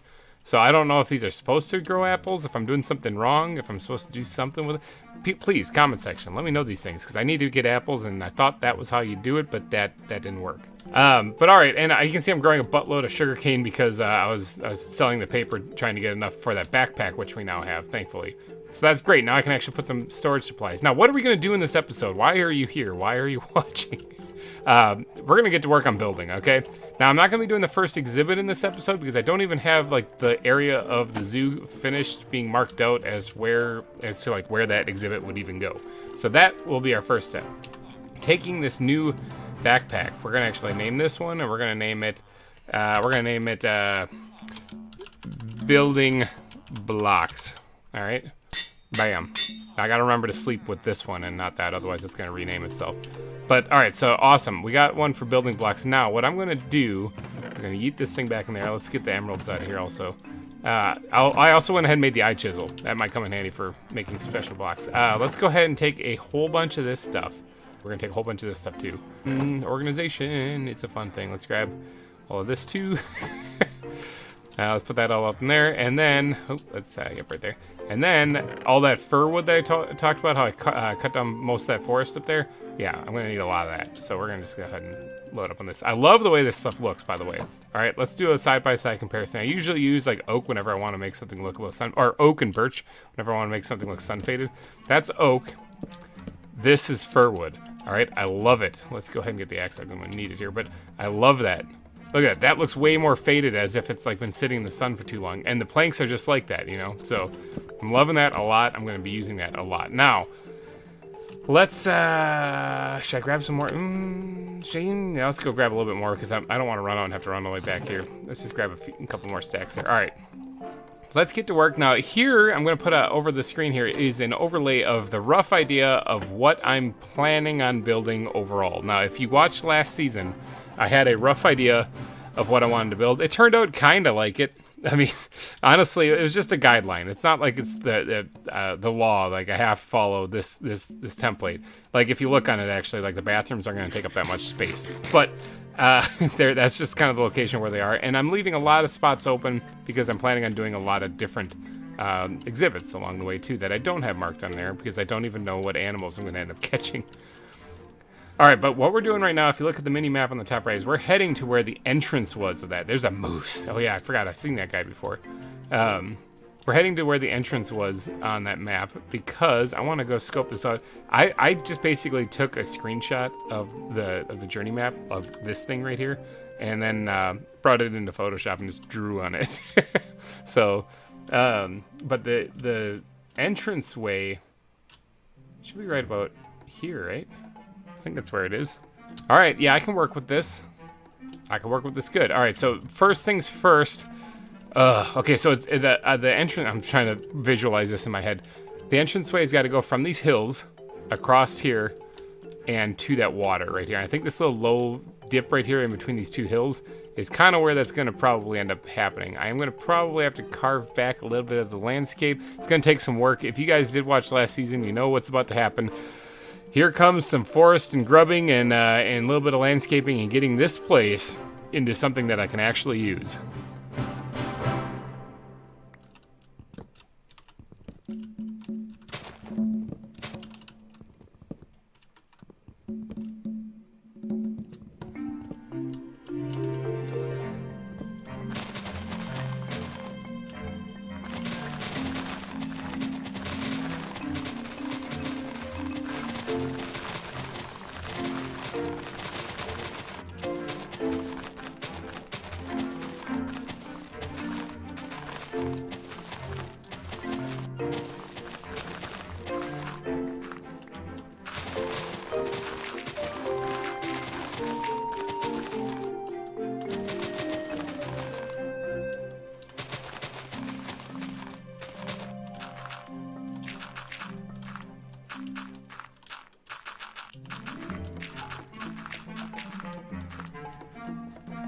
All right.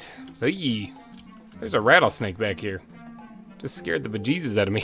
Hey, there's a kangaroo. All right, so this is what we got. And I think I can work with this, actually. Now, I did actually select a name for the zoo, and it was the one I was thinking about and I mentioned last season, or not last season. Yeah, it's Wildwood. Welcome back, Wildwood 2.0. No, it's a name that I was thinking of because about a year ago or so, I found a channel where a guy bought an abandoned ghost town, or I guess all ghost towns are abandoned, aren't they? He bought an abandoned mining colony, actually, and it was a ghost town about 3 hours out from Los Angeles, actually. And it's a fascinating channel. The channel is called Ghost Town Living, and I'm not actually like connected to this person at all. It's just something I found on YouTube, and I thought it was rather interesting. Now, his whole town is dedicated to an old abandoned mining colony, which is kind of what the zoo is going to be based off of. So the town's name is Cerro Gordo, and I thought that it would be awesome to call this place Cerro Gordo Mine, or Cerro Gordo Zoo. How cool would that be? All right, so there's actually a nifty little backstory behind it. Now, your guys' suggestions were fantastic, and I probably will end up using them in a later zoo, but I'm thinking Cerro Gordo Zoo would be amazing. All right, so now I have to design a entranceway for this place. This is kind of how it starts, because right here, if you look at the map, this is where it's going to start, and then everything in this valley is where the zoo's going to be. All right, including this little area over here where it had marked on the kind of the layout for the zoo. This is where the aquarium will be. So this is a whole lot of stuff I got to build in here. Lots of room to do it, and it should be a lot of fun. Plus, it's nestled right in the mountains there. It should look really cool. So, all right, so Cerro Gordo Zoo. I got to come up with an entranceway, and I did a little brainstorming in a creative world, just trying to come up with something, and I kind of have an idea. That's why I grabbed all these blocks. Let's go ahead and store that, and let's. Oh man, I gotta hold on. I gotta organize some inventory here because my inventory is a mess. All right, inventory mess handled. Let's go ahead and grab a bunch of this fir wood because I'm gonna need it here. Maybe I'll actually, you know what? I'll grab a bunch of everything because I'm gonna have to do some. I'm gonna put down a base layer of everything, and then I'm gonna go through and I'm going to pretty it up a little bit. But I think grabbing these blocks right here, and I don't need the cobble quite yet. We'll do now. Entranceway. I'm guessing I'm going to start on this side. My plan is to have it say Cerro Gordo on one side and then the other, and then Zoo in the middle. I think would look really cool. I'm going to build it out of stone rather than do banners like I did last season. So let's get to building here. Let me get to building.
All right, I got the basic part of the word Gordo done. And this is the view from up here. This is pretty nice, isn't it? Now, I don't actually have a way to get back up here, and I also don't have a way to get down. Now, it's pretty high. It's pretty high. Now, I do have Feather Falling 4, but, you know, I'd rather not die. I could jump over there. There's a snake over there by those zebras, too. I could jump that way to try to get down, or I could just do this, play it safe and do that. I think that might be the better option. All right, so I got to get down, and let's take a look and see what this looks like. Oh, yeah. There we go. Yep, Gordo, right there. All right, nice. Okay, so that means that the entranceway is right here. You're going to have Zoo right in the middle of it and Cerro right down the other side of it. And then, as far as the walls and the basic kind of walls I'm going to probably be using a lot in the zoo, I think a lot of the exhibits I'm going to recess into the ground primarily. But similar to what I was doing last season, except for I'll be using more stone-based things. But what I got to do is I got to put another layer of this fir wood right here, all the way around it as well. So it's going to come down to right here. And then I gotta start working on the sign going across that says zoo. I'm gonna have to probably work backwards. Now I started doing this backwards because of this hill right here. I wanted to try to fit it in right here for the entranceway. So if I started working this way and it was too far to the left, it would look weird. You know, I had to make it fit with this. So I gotta do this whole thing backwards. But like I said, a sign going across with like wood and maybe some of this fir wood planks backing on it actually. Going over here to where it says Cerro also. So yeah, let me get to work on building this thing here, and let's see what we get.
All right, after a lot of building, building it backwards, like I said, was kind of tricky. But this is what I got. Now, this is not done by any means, actually. This looks pretty good, but I don't like the solid stone background, actually. I think that looks kind of crappy. I like having a little bit of block diversity in almost everything that I build. So I'm going to probably do that there. Ooh, let's get away from the rattlesnake. Almost everything that I do there, too. I should relocate that rattlesnake. Just get him out here. I actually did capture one of those things while I was out and about recently in between episodes. So I do have a rattlesnake now. But, so there it is. Cerro Gordo Zoo. Right there. Bam. What do you guys think? Yay, nay? Comment section, let me know. Now, I do have to build a little bit more onto this. Like, I don't want to just be this. I want to get, like, a wall going from the side of this over to this river. And then also, like, a little miniature wall. There's totally a light glitch going on right here. Also, a little miniature wall kind of going into that hillside right there. It doesn't have to be very tall. We're talking, like the palisade wall from last season is what I'm going to do. But this time I'm going to be building it primarily out of stone. And it's going to be kind of like a palisade wall. Kind of. It's going to be more like a rocky outcropping is what I'm going to try to do. More so than anything to kind of create a edge. Because this whole biome that I'm in, this woodland biome, it needs an overhaul. Unlike last season. Last season I basically kept the entire biome exactly the way it was. I just kind of added the exhibits and it was really nice and pretty. This time around, what I'm going to be doing is I'm going to be doing a biome overhaul on this thing. So a lot of the biome is going to be changing. It's going to take a lot of work, but I think to make it look like kind of like a rocky mining colony, that's kind of necessary because this looks like a woodland. This looks perfect. So Biomes of Plenty developers, you guys did great. I need to change it though because I don't need it that way. But I do need to get to work on putting down a lot of stone. Basically, I'm doing the base layer of stuff right here. And then in between episodes, I'll go through and detail it up. Putting in, like, I'm going to change this background here to have probably cobblestone mixed in with it. Not andesite, because I already have that for the lettering. But polished andesite's a possibility. Gravel for sure. Kind of make it look a little bit broken up, a little bit more worn and faded in. And then, like, with this fir wood, it makes it look like it's faded wood, like it's been here for a while. And then I even went ahead and doodadded up that sign a little bit to have a little bit of fir wood mixed in with the oak wood up there to make it kind of look sun faded as well. So this whole thing is supposed to look kind of weathered and worn a little bit, and that's the idea. So for right here, though, I'm going to have to, like I said, try to create kind of like a palisade wall-esque start to this, and then I'm going to go through and I'm going to detail it up to look a whole lot more like a rocky outcropping kind of thing. Now, I don't want to copy the exact same palisade wall design I did from last season, so I do want to jazz this up a little bit. Let's get to placing some blocks. And while I'm working on this, let me give a big shout out. Here, I'm going to look at you guys. Let me give a big shout out to everybody who actually offered up name suggestions for the zoo. We're going to actually give you guys a little props right here. So let's start with Senko Kitsune. Thank you so much. You suggested the name Snowdrop Valley, which actually sounds very pleasant. SpaghettiOs offered up a couple of name suggestions. Mountain Bed Zoo and Mountain Valley Zoo. Very on point with that last one there. I like it a lot. Ellen Schultz, Roverwood Safari Park. That's interesting. It doesn't even have the word zoo in it, but it is. I mean, it's a safari park, so yeah, I guess that makes sense. Maybe I should allow you to drive vehicles through it. Bam, how about that? Just leave the exhibits open. Enter at your own risk. Logan Osman suggested Valley View Zoo, which is a very pleasant name also. I really like that one, actually. Thank you so much for suggesting that one. And then Royale Crafting suggested Snow Peak Zoo. So all great names. Thank you so much for suggesting them. I really appreciate it. It actually, I thought of this Cerro Gordo Zoo name, and I was like, I'm not sure if it's better than any of your guys' suggestions. Truth be told, I actually don't think it is. I think your guys' were better. It's just that it looks so cool, and it has like a cool backstory, is why I ended up settling on it. So hopefully you guys understand, and I'm going to definitely need names in the future for animals, because I can't think of those things. Remember, our rattlesnake last season was named Vander Torvaldsensen, because I couldn't think of a good name for it. So, all right, let's get to building here. Okay, got the walls put up, actually. I kind of like the basic shape of what they are right now. They do need a lot of work still, okay, so they're not done, but they do basically serve the purpose of what I want to do here. Now this, I think, looks like a pretty good entranceway. I want to do a little bit of detailing here before I wrap up the episode. I'm going to start on this little bit right here, and then I'll do that other larger part off camera in between episodes. Like I said, I also need to do that up and then detail the background wall of this. I'm going to have to get a lot of dirt blocks, which I have plenty of, I believe, to pillar up there now. Yeah, I got a bunch right here that I can use. Yeah, so I'm gonna have to pillar up there and just change out some of these blocks. Now I did notice, because I had to run back and grab some gravel, that the backside of this looks really ugly. Okay, so I'll try to pretty this up too, so that while you're in the park you don't look back and go ugh, like, because it just looks nasty. You know, I'll probably put like a. Well, I mean, I could actually continue this border around. It probably will look pretty good. Maybe put thank you or something like that for thanks for stopping. I don't know. I'll try to figure out something that I can squeeze in there, or I'll just kind of leave the pattern in as it is. Let's fix this light glitch right here so no creepers spawn in and just blow me up while I'm working. All right, so let's go over here and detail up this little bit right here, and then like I said, I'm going to continue this design over onto the other side. Let's first fix that, because that's going to bug me. So it looks like it's actually built into the wall. And then I'll continue this pattern onto that other part of the wall too, in between episodes. It'll give me something to work on. I try to do some of this grindy stuff off camera. But for right here, this building part right here, I'm going to actually do this part on camera. And I'm going to leave out any of the polished andesite from this part. I'll put that in this part here periodically.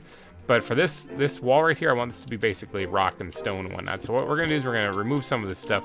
We're going to squeeze in a little bit of cobblestone here or there. Something like so. And we can actually use andesite in this part as well, because I'm not going to use it there because it's kind of like what the sign is, you know. But in this part, it's part of the wall, so I can go ahead and freely use this. Now this is just good old block diversity at its finest. You just mix these things in here, and it ends up making it look really cool. So let's go ahead and throw a bit of gravel right there, in right here. Now the gray palette scale on Minecraft is pretty diverse with color options. So you can, oh, I just fell off the back. You can really go nuts with this thing because we got a bunch of different options, and I'm not even using all of them. I mean, we can also use like gray concrete too if you want to mix some of that in there, or gray concrete powder even. So there's a bunch of them. Heck, you can even do wool if you really wanted to, if you felt so inclined. But yeah, let's just go ahead and add in a couple of little diverse types of blocks in here, and let's take a step back and see what I've done already and see what that does. All right, yeah, you see how that's looking way more custom and not just like a chunk of stone that's just like somebody, like I picked one block and that was it. It looks really boring when you pick one block.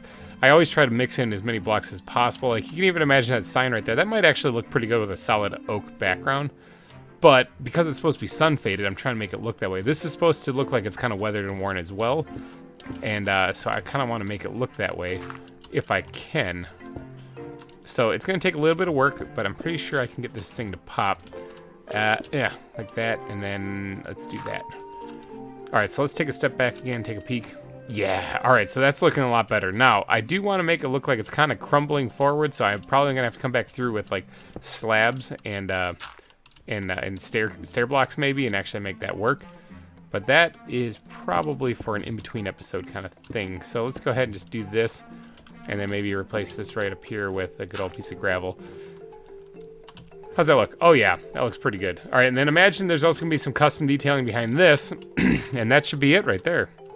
That'd be the main entranceway for the zoo. And then if you look on the map right here, this is what we got right now. That looks pretty cool, okay? That looks pretty cool. That's like, this is the wall. Anything to the right here is where the zoo is. Anything to the left is the wilderness still. All right, I'm liking that a lot.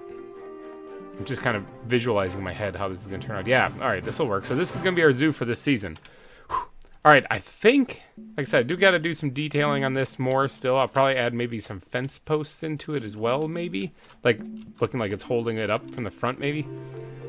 I don't know. I'll brainstorm with it, because this was just kind of on the fly. I only created this archway in the creative mode when on a separate world, you know, to kind of brainstorm an idea. I didn't really get too much into these walls. This is me just winging it on the fly. Rattlesnake. But I think I'm going to wrap this episode up here, so if you did enjoy it, please smash that like button. It would really help me out a lot. And thank you guys so much for donating your eyeballs and earholes to this episode. If you are enjoying it, let me know in the comments section who's excited for the zoo. I'm still trying to decide what's the first animal that's going to go in. It'll probably be next episode, I'm thinking. Probably be next episode we'll actually get an exhibit in here. So it's either that or we'll work on the Welcome Center. I'm not sure. We'll figure it out. So thank you all for watching, and I will see you in the next one. Bye-bye.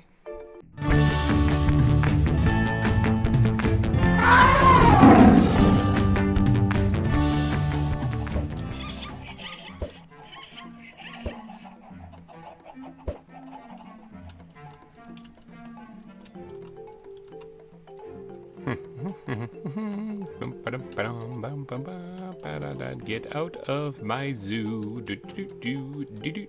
Enjoy your nap. Yeah. Oh, that's not good.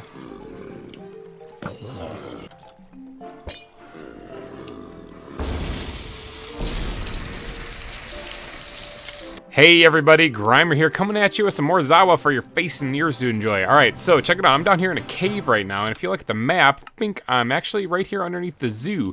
Been doing some work clearing out some of the animals from the zoo right now, because there's not supposed to be any there. But I did come down here into this cave and I found this, and I figured I better start recording, because you know what? This is a mine shaft, and you know what you can find in mine shaft? Creepers, that's right. You can find creepers in mine shafts, that's right, you can.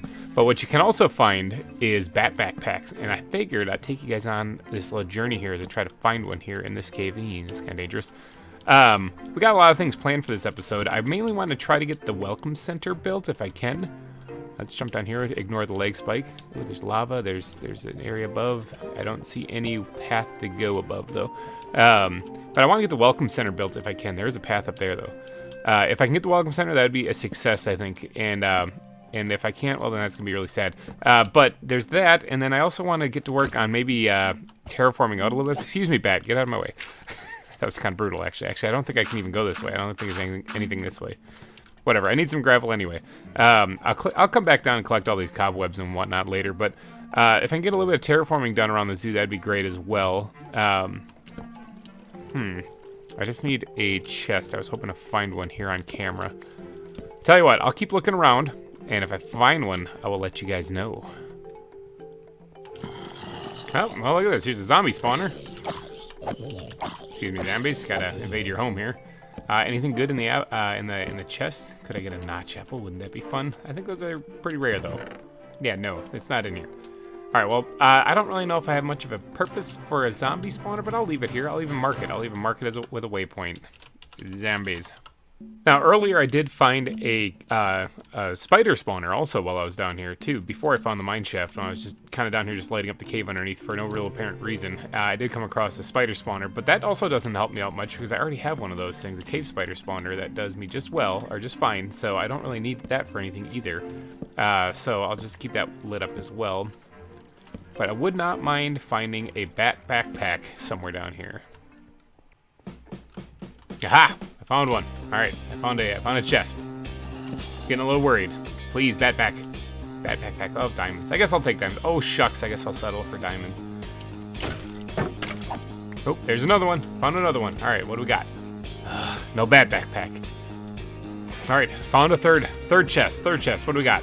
Golden apple. That's kind of nice, but nope, nothing that I'm looking for really. I see another chest. Let's get to it. Bat backpack. Ah, dang it, nothing. Oh, there's another one. All right, finding chests all over the place. No bat backpack. Come on. Here's another chest. All right, chest number 5, 6, something. Nope, nothing in that one either. Aha, found another one. Jeez, there's all over the place. There's an enchanted book in here, but that's not exactly what I'm looking for.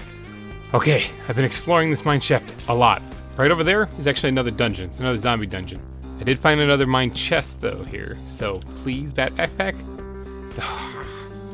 You know what? That's okay. You know why? Because there's another one right here, okay? There's another one right here in the water. Let's hope this has the bat backpack in it.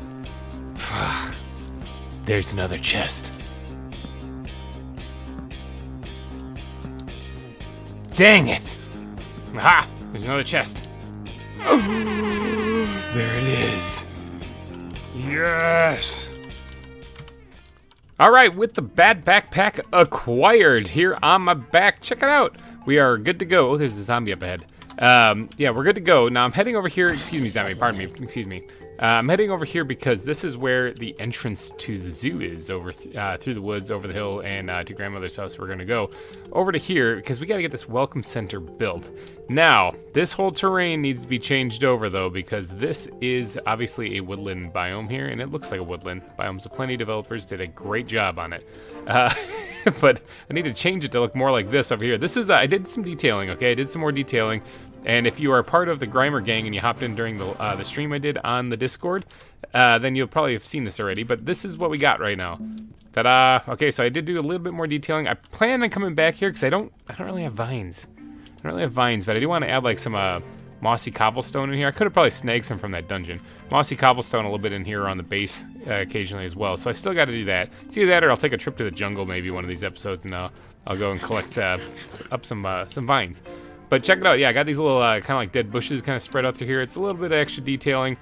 And this is kind of the landscape. Like if you look at this is kind of the landscape that I want to do for like the whole biome. So a lot of stone. I'm going to need a lot of stone. I'm going to need a stupid amount of stone. It's just not right. That's something that I'm going to have to do though. But this whole thing needs to be changed over. And if you look at the mini-map, that's not the right thing. There we go. If you look at the mini-map right here, this is what I'm talking about. This kind of design kind of spread throughout this entire area. But we're going to do this in sections so that it doesn't seem so daunting. So first off, we've got the road leading in here. That's actually the parking area for the cars. I should make those. I should probably make those. There's some of the zebras I released. They're kind of spreading back into the zoo. They're migrating back. But this is the road leading into it. So right here, this area right here is where I kind of got sectioned off for the welcome center. And we're going to get to work here. But first, I got to doodad up this landscape because this sucks.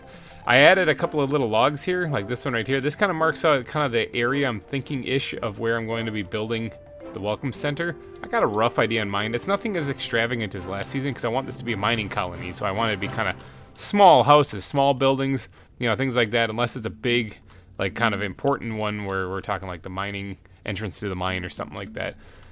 All right, so I got to get to work here clearing out some of these trees and doing a lot of terraforming to try to get this looking more stone-like, because this is a lot of grass.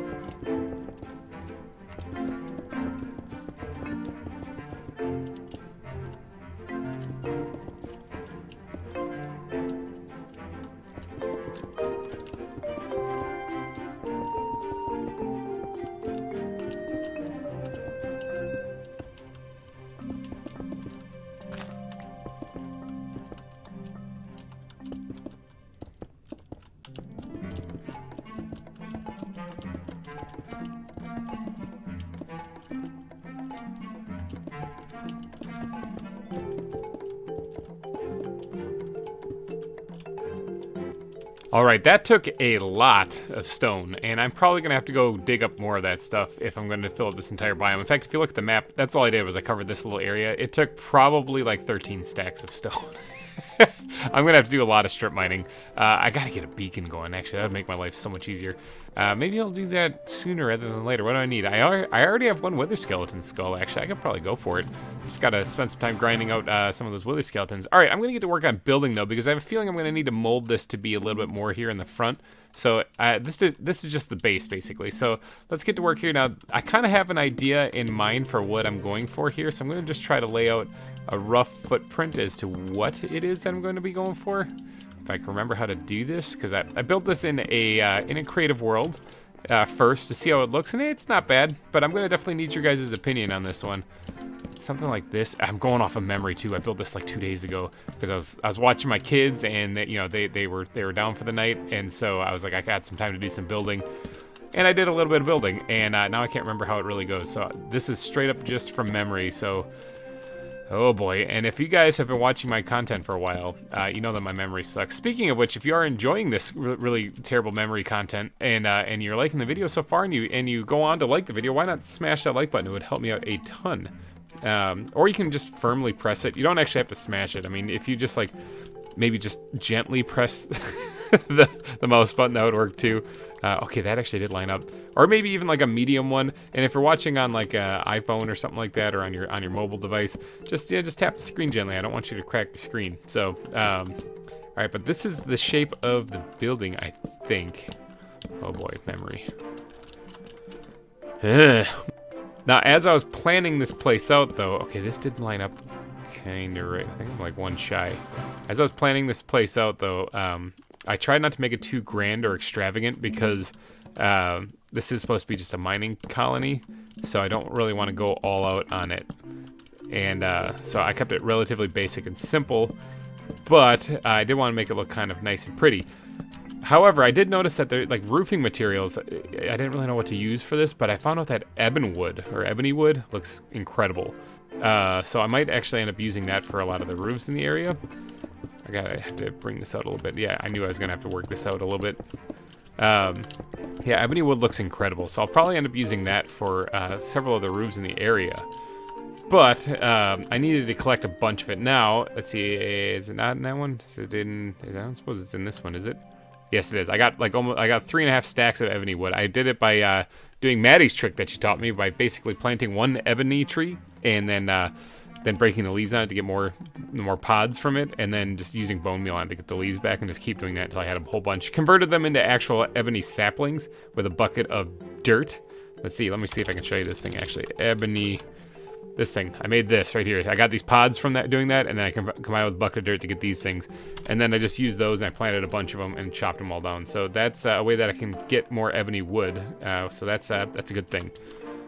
All right, and then basically I just kept doing that until I had a whole bunch. All right, so then there's like a 2-block entrance, I think, something like that, and then it's like this. I'm just laying down the framework for the entire house right now, or the entire building. It's not really a house. It's a welcome center. It's supposed to be anyway. 4, something like that, maybe. Boy, memory is a thing. Memory is sure a thing. Oh, look at that. That actually lined up. Holy cow. 4. Yeah, I did it. All right, so the inside of this I don't plan on decorating quite yet. I'll be doing a lot of work off camera in between episodes once I get this place built. I'm getting the basic structure built in this episode, and then I'll be doing more work in between. Let's go ahead and slap down torches in between here so that no like mobs or something spawn in there. This isn't supposed to be a haunted house. But I'll be doing some work not only decorating up this place in between here, but I'll also be probably doing a lot of terraforming, because all these trees, all of this stuff has to go because I'm going to be redoing the entire biome, so that's something I got to do in between episodes. But I'm going to get to work here, and I'm going to build these walls up here, and then we're going to get to work on the roof. Alright, the walls are built up. I am going ahead and adding these little fits in the corner here, because I think it adds a nice little detail to each corner. Don't really need it on the inside here. Just going to be on the corners of the building, really. Go ahead and remove this block. I don't need that. That was just marking out kind of roughly where I needed the building to go. And then there's also this little thing in front that I was planning on doing, something like this. And then I need some kind of... oak wood might actually work. Oak wood might actually work. I don't remember what I actually used it, like I said, in the creative world when I whipped this thing up, but I think oak wood would work just fine. Just something like that. It's a little overkill with the oak wood. I didn't really need that many slabs. But alright, so the walls are actually built up here. Now, this roof is supposed to look kind of like it's seen better days, but unfortunately, like when you look at slabs, for example, which is what I like to use for roofing because it's versatile. Slabs and stairs and stuff. You can see here that this is the ebony wood that I want to use. There's not much else that can go with it. So I'm kind of limited, okay? And if I go with something paler, like lighter here, like these colors right here would probably work pretty good. Like pine looks good. Pine looks really good. I don't have any pine, but pine looks really good. In fact, I really like these mud bricks, actually. But if I go with something like that, I have more options as far as like a block diversity. However, I just love the way that the black color of this looks, and I just don't have anything that can really go with it, unfortunately. But that's not going to stop me from using it. So it's not going to have much diversity when it comes to like the roof, I don't think, but that's okay. I can always add that in elsewhere, especially around the terrain. Plus, this is going to be looking, it's supposed to look faded. You know, that's why I'm sticking to this this fir wood, is because it's supposed to look really faded. And this part will be covered by the roof itself a little bit. So I might actually go through and add some detailing on the walls maybe to make it look that way. But let's get started here. And let's grab some of this stuff. And we're just going to turn all of that into this, because I'm going to need a lot of these slabs. So we're just going to go ahead and do that. All right, now I'll put this up here as in reserves, but I think that's good. Let's go ahead and swap this out here so that I can actually get up on top of the roof, like this. And let's start placing down some of these blocks. Now I'm planning on just doing this. It's gonna be kind of sagging a little bit in the middle, because it'll have like drooped down over time. That's the plan anyway. Let's go ahead and do this. Bring this out just a wee bit.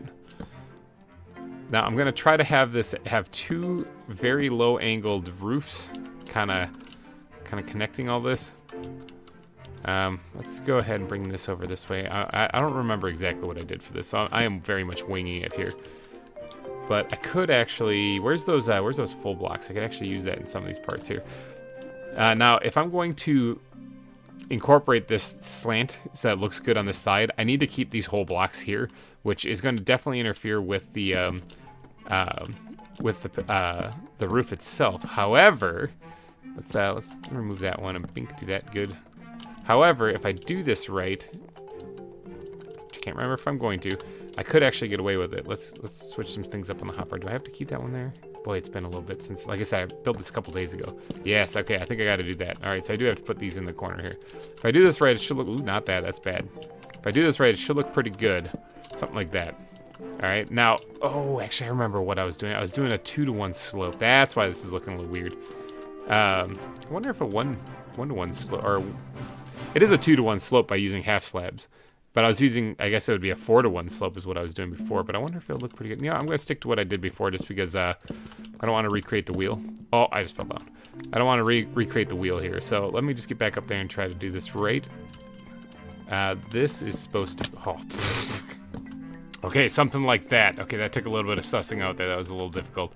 But then this should raise up 1. So here there's just like that 1 block. And then we got the little 2. And then there's this one should actually be... like this as well, but to hide this and to make sure that it looks good on the outside, I'm going to actually build on top of it just a hair like this. Now that looks a little weird, so what we're going to do is we're going to blend this all together by actually adding more to it. Something like so. I don't really like how that looks. That looks a little weird. Yeah, that looks good. It's just that I don't like symmetry so much, so I'm going to try to split this up just a little bit. And then this should raise up 1 more then. So we're looking at raising it up to right here then. All right, yeah, I'm rocking and rolling now. I'm going to get to work on placing a whole lot of these slabs now, and we're going to see how this turns out.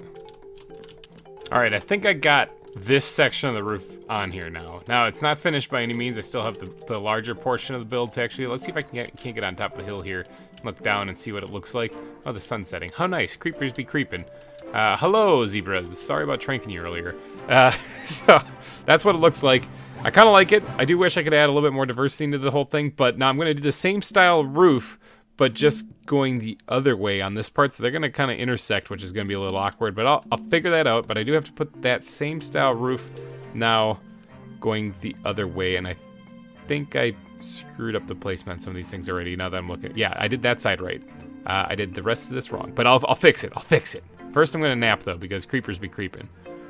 All right, I used all of those slabs. All of those slabs to make this roof. And then some. I had to make a couple extra ones. Now let's look at this from above. Yeah, all right, so that's the thing, isn't it? Now, it's not exactly what you call a nice pitched roof, you know? It's but then again, this is supposed to be an area that's kind of dry. And even if it rains, rain runs off of it, any kind of slant actually, so that should work fine. This isn't like oh, here's a slab. This isn't like one of those roofs that you have to worry about. It's like snow building up on, because there's not going to be much snow here. At least that's the plan. So this is what it would look like, the general building. Now there's a little bit of detailing I do want to do here on camera still before I just kind of wrap it up. But I'm gonna hold on. There's something I want to do up on top here. Let's go, let's Spider-Man it right on top of this heap. All right, let's just look this over. I was kind of thinking about trying to actually kind of blend this a little bit better. So maybe like kind of, even though this kind of breaks what the actual roof is supposed to be, it kind of blends it in a little bit. Not much. I don't need to do much of this actually. Let's just try, no, let's leave that there. Let's do this over on this side. This is just a little bit of blending here, not really doing much to it, just a couple of little adjustments to the shape. Now, I do realize that I am pushing my limit when it comes to like the nighttime and sunsets. In fact, I might leave the side alone, so it's kind of sloped in right there instead. All right, good. Let's look at it from the inside. I'm pushing my limits when it comes to like nighttime around here, because this looks nice and bright, doesn't it? Doesn't it look cool? Problem is, I have night vision because I'm wearing the bat backpack. So sometimes I'm pushing my limit around here, and I'm not sleeping when I should, so I gotta really be watching out for creepers. All right, but there are still a few details that I want to get done around here. For example, there's glass in the windows and the shutters. The interior of this I might work on off camera, and like I said, off camera I'm going to be doing quite a bit of terraforming. So the next episode, this place is going to look crazy. But I do need to get some glass paint. So let me hop back to the base real quick and get some glass, because I did not prepare that like a true professional. All right, I got the glass. Apparently I missed some zebras when I was clearing out the park. All right, so these windows, this is the steel framed chiseled panes right here, and I think these look very nice inside these windows. I like how the textures connect also. Oh, geez, there's I have an unwanted guest in my house. Perhaps I should put some lights in there. Just walk in there, and there he is. Let's go ahead and slap down some torches. This bat backpack is probably going to get me killed one of these days, so I'll probably have to switch out. I do need to get my dragon backpack. You know, I mean, I'm geared up. I'm like so geared up that I could absolutely go kill the ender dragon and a wither and knock that out right away. I know that this is episode 4, but I could. I mean, the whole point of this series is the actual mod pack, not actually just the boring old vanilla. Not boring. It's actually kind of fun. Vanilla Minecraft stuff. There we go. I think I might have overestimated and made way too many panes. It's alright, I'll use them for something.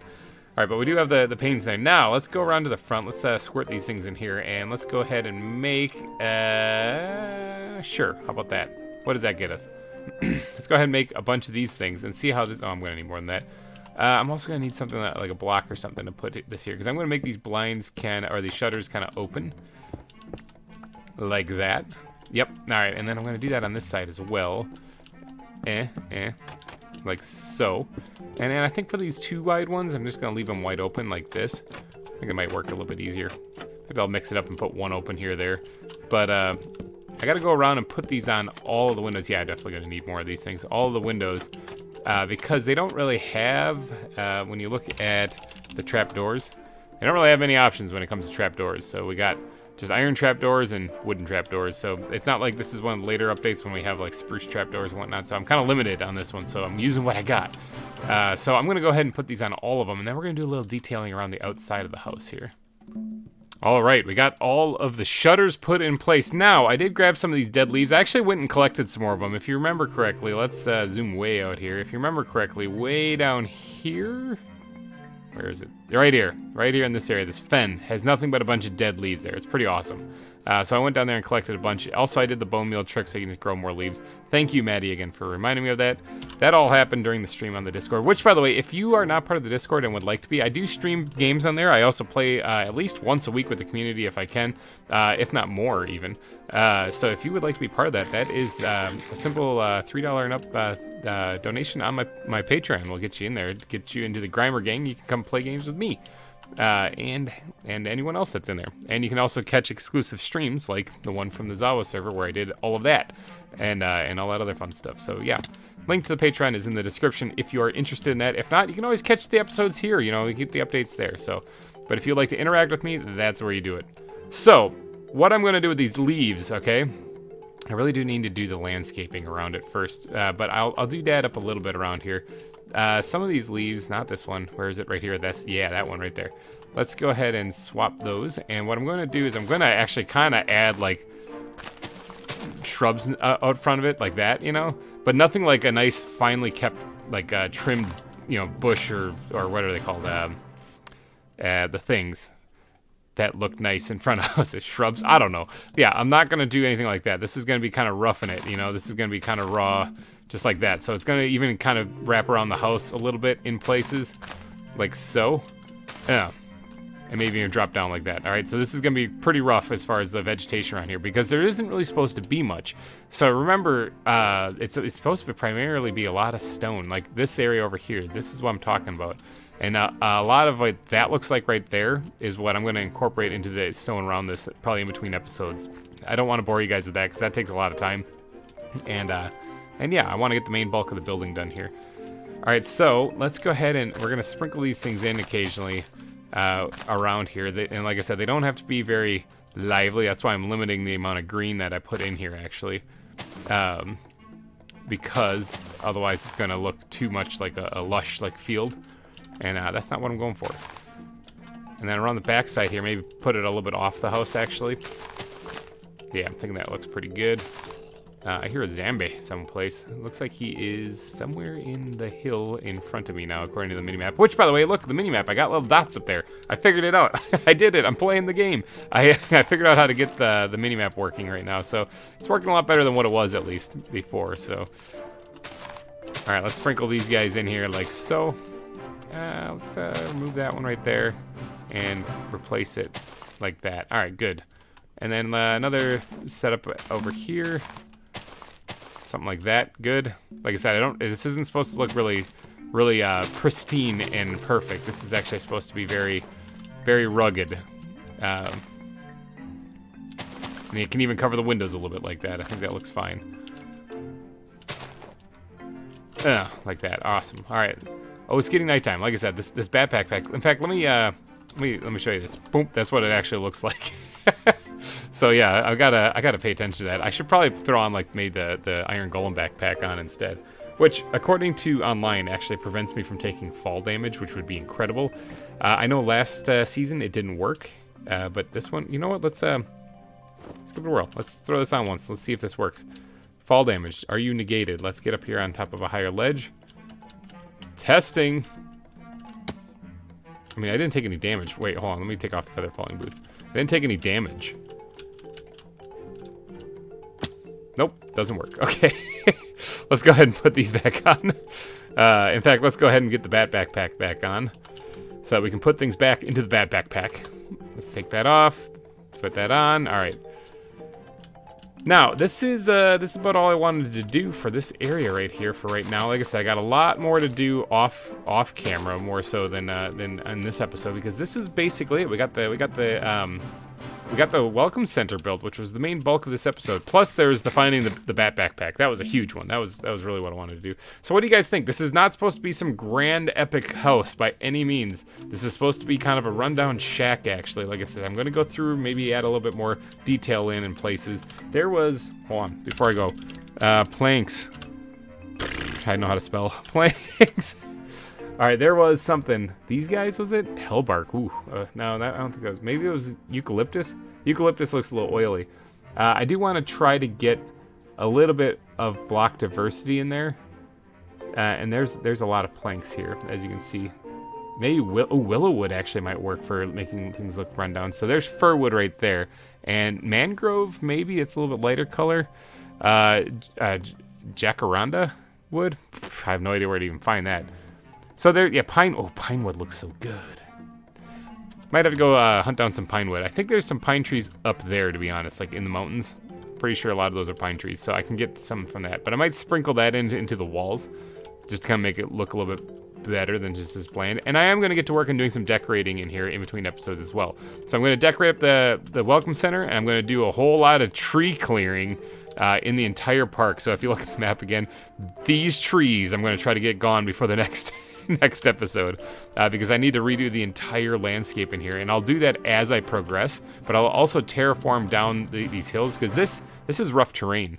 I'm looking at the park as a whole right now. This is really rough terrain to try to build a park on, you know? So I'm going to try to smooth it out, not flatten. I don't like the idea of flattening out the zoo, but flatten-ish, okay? So I'm going to smooth this out, bring down the high points, bring up the low points a little bit, and try to make this more of a rolling hills. And then I'm going to go through, and I'm going to have to do a lot of terraforming as I progress through the zoo. Like, that part I'm not going to do off camera, because that part is going to take a lot of time. Plus, I don't want to terraform over an area that I'm just going to dig out for an exhibit anyway, so I'll do the terraforming around the exhibits as I go.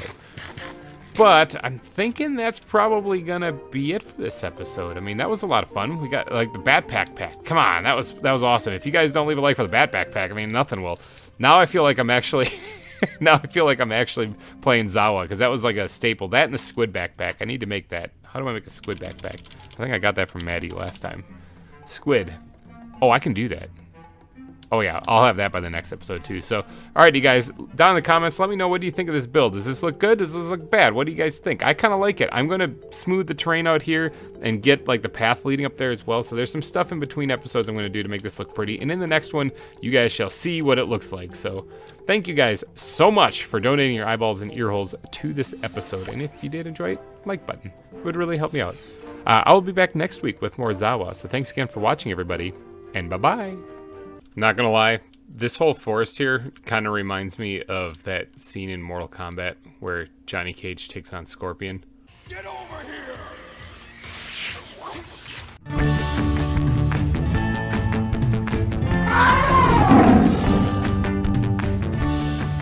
Hey everybody, GReimer here, coming at you with some more ZAWA for your face to enjoy. Now check this out, I got my smelly bubbles around me and I got this giant beam sticking out of my back. I did it, I made a beacon, I did it, I did a thing. Check it out. I also have the dragon backpack on my back. So if you guys did not see the live stream, we went and killed the bosses in Minecraft in that live stream. So we killed the Ender Dragon. I killed them twice actually, so I could get a second egg. And then we also went ahead and beat the Wither as well. So I also died. So that means that I'm not gonna finish this one. If this was a hardcore series, it would be over. It'd be done. But I also died in the far end. I made a greedy ender pearl throw and I pegged the side of a building, or the side of the continent that was floating, a floating island, and I fell to my death. It was pretty brutal. If you would like to watch that stream, it was 4 hours of good fun. A lot of interaction from you guys in the community. It was a lot of fun. I mean, even with the death, it was a lot of fun. But I did end up losing a couple pieces of gear because I had some backup gear on while I was in the far end, just in case that actually happened. And I managed to lose. I lost my pickaxe, my silk touch pickaxe, and I lost my shield. But since then, as you can see here, I got some stuff back. All right, I got a shield. Now it's not the shield; it's just a regular shield right now. I don't have my mending or anything on it, so I still have some things to do. Gonna AFK fish to try to get that stuff. So I still got some work I got to do. But I did get my silk touch pick back, so I got silk touch 2.0 now. I did that by getting lucky on the enchanting table. I saw unbreaking as one of the things, and I did. I got unbreaking and silk touch. I was like, and then I have some efficiency books from the AFK fishing that I did earlier, and voila, here I am. I had one mending book also left, so I was able to get put mending on there as well. So, but I don't have it for this, so I'm almost back to full strength. But the silk touch was a big one. That was a big one that I was really hoping to get back, and I did. All right, and we also did this. We also decorated up the welcome center. Looks so nice. I love these little plushies, actually. Really does look kind of clever, kind of nice. Yeah, turned out pretty good. Hopefully Maddie would be proud. But then, and we did the decorating outside of the welcome center as well. It looks all nice and pretty. But right now, I've got some other things I got to do. All right, we don't have an exhibit in this zoo yet, and that's a shame. All right, so I'm gonna get to work on doing an exhibit today, and you're gonna have to watch and see what exhibit it's gonna be. But we're gonna probably build it right over there. Okay. Now this terrain does not look good. Oh yeah, all the trees are gone, by the way. all those trees are gone too. I got rid of them too. So we opened up the whole valley. This exhibit is still, or this terrain is very rough, and to fix that, I'm gonna have to do a lot of landscaping now. I don't really have enough time today to do the whole park landscaping as far as clearing it down, but as far as this area where the exhibit's going to go, I can probably knock this one out. So hence why I set up the beacon there. With that beacon placed, I now can insta-mine this stuff. Look at that. Bam! I can now insta-mine this stuff, even stone, I believe. Let's see if I can't get down here to like the stone level. Where's stone? There's some stone. All right. What can I do with this thing? Oh yeah. Oh yeah, that's the good stuff. So I have to do a little bit of land clearing now.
All right, after doing a lot, and I mean a lot of digging, I actually cut out a big portion of it at the end there just because it would have taken me forever to edit. I've been at this now for a couple hours actually, working on this. Working on this since the last time you heard me speak. But I got a lot of it finished, and I need to go ahead and make this because this is gonna come in real handy. Oh no, it's not that. How do I make the book? How do I make the ZAWA book? Where is that? I thought that was it. This one right here. I need to know this. Oh, it's just a regular book and kibble. Oh, okay. Good. I can keep that other book then. That means I was kind of upset that I was going to have to get rid of it. All All right, so let's just stash this one back up in here. Let me go grab a regular book, and we'll make this this animal care guide kind of book. Or not the care guide, but the blue book, the one that I can actually look at the information on the animals on, because I settled on an animal. The first animal going to be added. Thank you guys for everyone who actually suggested animals that I add as far as the first one. I like the idea of adding meerkats, actually, as like it being an homage to the first one. There it is, bam. Now that we got that, we can actually check with things. But I'm not going to just copy the last season completely. So everyone had different suggestions. There was no clear winner as to what we should add first into Cerro Gordo here. But I ended up settling on red kangaroos. Okay, I didn't have those. I didn't have those at all last time. So I figured it'd be fun to actually build a habitat for them first in this zoo. So we're gonna be adding those now. If you remember the map, and I'm gonna pull it up here. That map has the kangaroos listed as just kind of behind the entrance of the zoo. And so we're going to be building in that area, and that's the part that I did a lot of terraforming on. So, as you can see here, let me get over here. I did actually get my elytra, I just don't have that thing up and running, so I'm still kind of hopping all over the place. As you can see here, here is all the work I did. Like I said, smooth it out, not flatten it completely, but just smooth it out. And obviously, I took down a lot of the hills in here. And if you look at the mini-map, right here, you can see what I'm talking about, all right? So this is kind of more smoothed out and flattened-ish, and this is very jagged and very rough terrain, so this is very difficult to build a zoo in, whereas this should be a little bit easier. Now, this is a big, ugly stone slab, but if you remember correctly, once I built the Welcome Center, this was once a big, ugly stone slab too, and it looks a whole lot more detailed now. All the way around it, actually. So that's the plan, is to make this style landscape over there and throughout the entire zoo. So that's the big plan. But as far as the red kangaroos, where are we going to put these things? Well, I figured right here behind the wall actually would be a good spot for them. Now, that map that I actually have doesn't actually... Oh, there's a zombie underneath me. That map I have doesn't actually... the kangaroos aren't going to get a huge exhibit like what I have kind of marked on there. That was just a rough map anyway. They're probably going to be nestled in right in here, kind of. And so that's where I'm going to be working today. The shoreline still needs a lot of work. It's not done yet. In fact, this whole river, let's look at the minimap again. This whole river, actually, I have got plans for. I'm planning on having it start somewhere like in here in the mountains, having a big waterfall coming out of the mountains, and then pouring into a river that connects all these bodies of water, and maybe fill in some of these other ones here, but to create this massive river, big lake right here, you know, and then that flowing into this river here and all the way down. Down. Yes, I said down, which means that I am putting rapids in that river. I wanted to do that in Wildwood, but I thought about it after the fact, and I was like, this is something I really need to plan for before I build the zoo. Well, now I'm planning for it. So I'm going to be putting rapids in the river as well to make this look way more interesting than just a regular Minecraft river. And it is going to be recessed down quite a bit, like how this cliff edge right here is, because over time, as the water's flowing, it will have worn down the rock and whatnot. So that's the plan anyway. My tools also took a beating doing that too. I had to go repair my Silk Touch shovel because that thing almost broke. But right here's where the kangaroo exhibit's going to go. Now I have to do a couple of things. I have to design a wall for these things. I also should do a little testing in a creative world someplace, just to try to see how high these things can jump, because you guys have warned me that kangaroos can jump out of their pens, and so that could be a problem. Plus, I want to get to work on designing kind of this as part of their enclosure too, like this style wall as part of their enclosure-ish, like as far as detailing along the backside where guests and residents wouldn't go. Or guests, I guess they're not really residents. People don't live here in the zoo other than the animals. But then the main bulk of the wall itself, I'm thinking of making probably out of that fir wood a little bit, and cobblestone I think would look pretty good to make the bulk of the actual wall of the enclosure. I'm going to recess this down into the ground a little bit, and then probably find out where those zombies are, and then put like wooden supports in like this here, kind of to support the walls from collapsing in, you know. That's the plan. But first I got to do a little creative work, you know, as far as in a creative world, to see if how far these kangaroos can jump, and whether they're going to escape or not. Something's not right here. I'm missing something. I'm missing an entire line of fir wood right here. All right, so I'll replace that, but then yeah, I'm going to do a little experimenting, and then I got to get to doing a little digging right here to make a spot for the kangaroos. Okay, so I dug a hole. I dug a hole, and if you look here, it's this big portion right here, actually. It's a pretty solid chunk Pretty big size, actually, for a kangaroo exhibit. It should give him enough room to bounce around and hop around. I did a little checking, a little fun and creative mode in a test world, and I found out that the kangaroos actually don't really jump over even steel bars. So I know people were saying that Beef had a hard time keeping them in the pen. I think what was happening on his, and this is just a guess, because I know he had on his it recessed into the ground as well, but I think he had it built up like a mound in the middle, and they were somehow jumping across to get out. I don't really know, actually, but I dug this down 3 down. They weren't even able to jump over steel bars when I did my testing on it. So this will have steel bars above it, and then it'll also have this 3-block drop here that go down. So this will actually be the ground where it's in, and I might increase the elevation a little bit in the middle, but I'm going to keep it pretty far away from the walls. Or I'll build up the back, like over there. I think I might raise it up just a little bit too, because I can, because that's where the natural hill is, so it should look pretty nice there.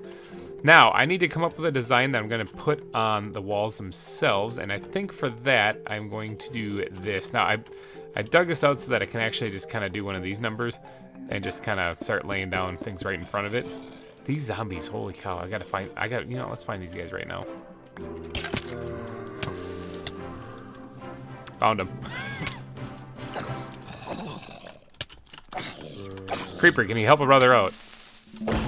Thank you.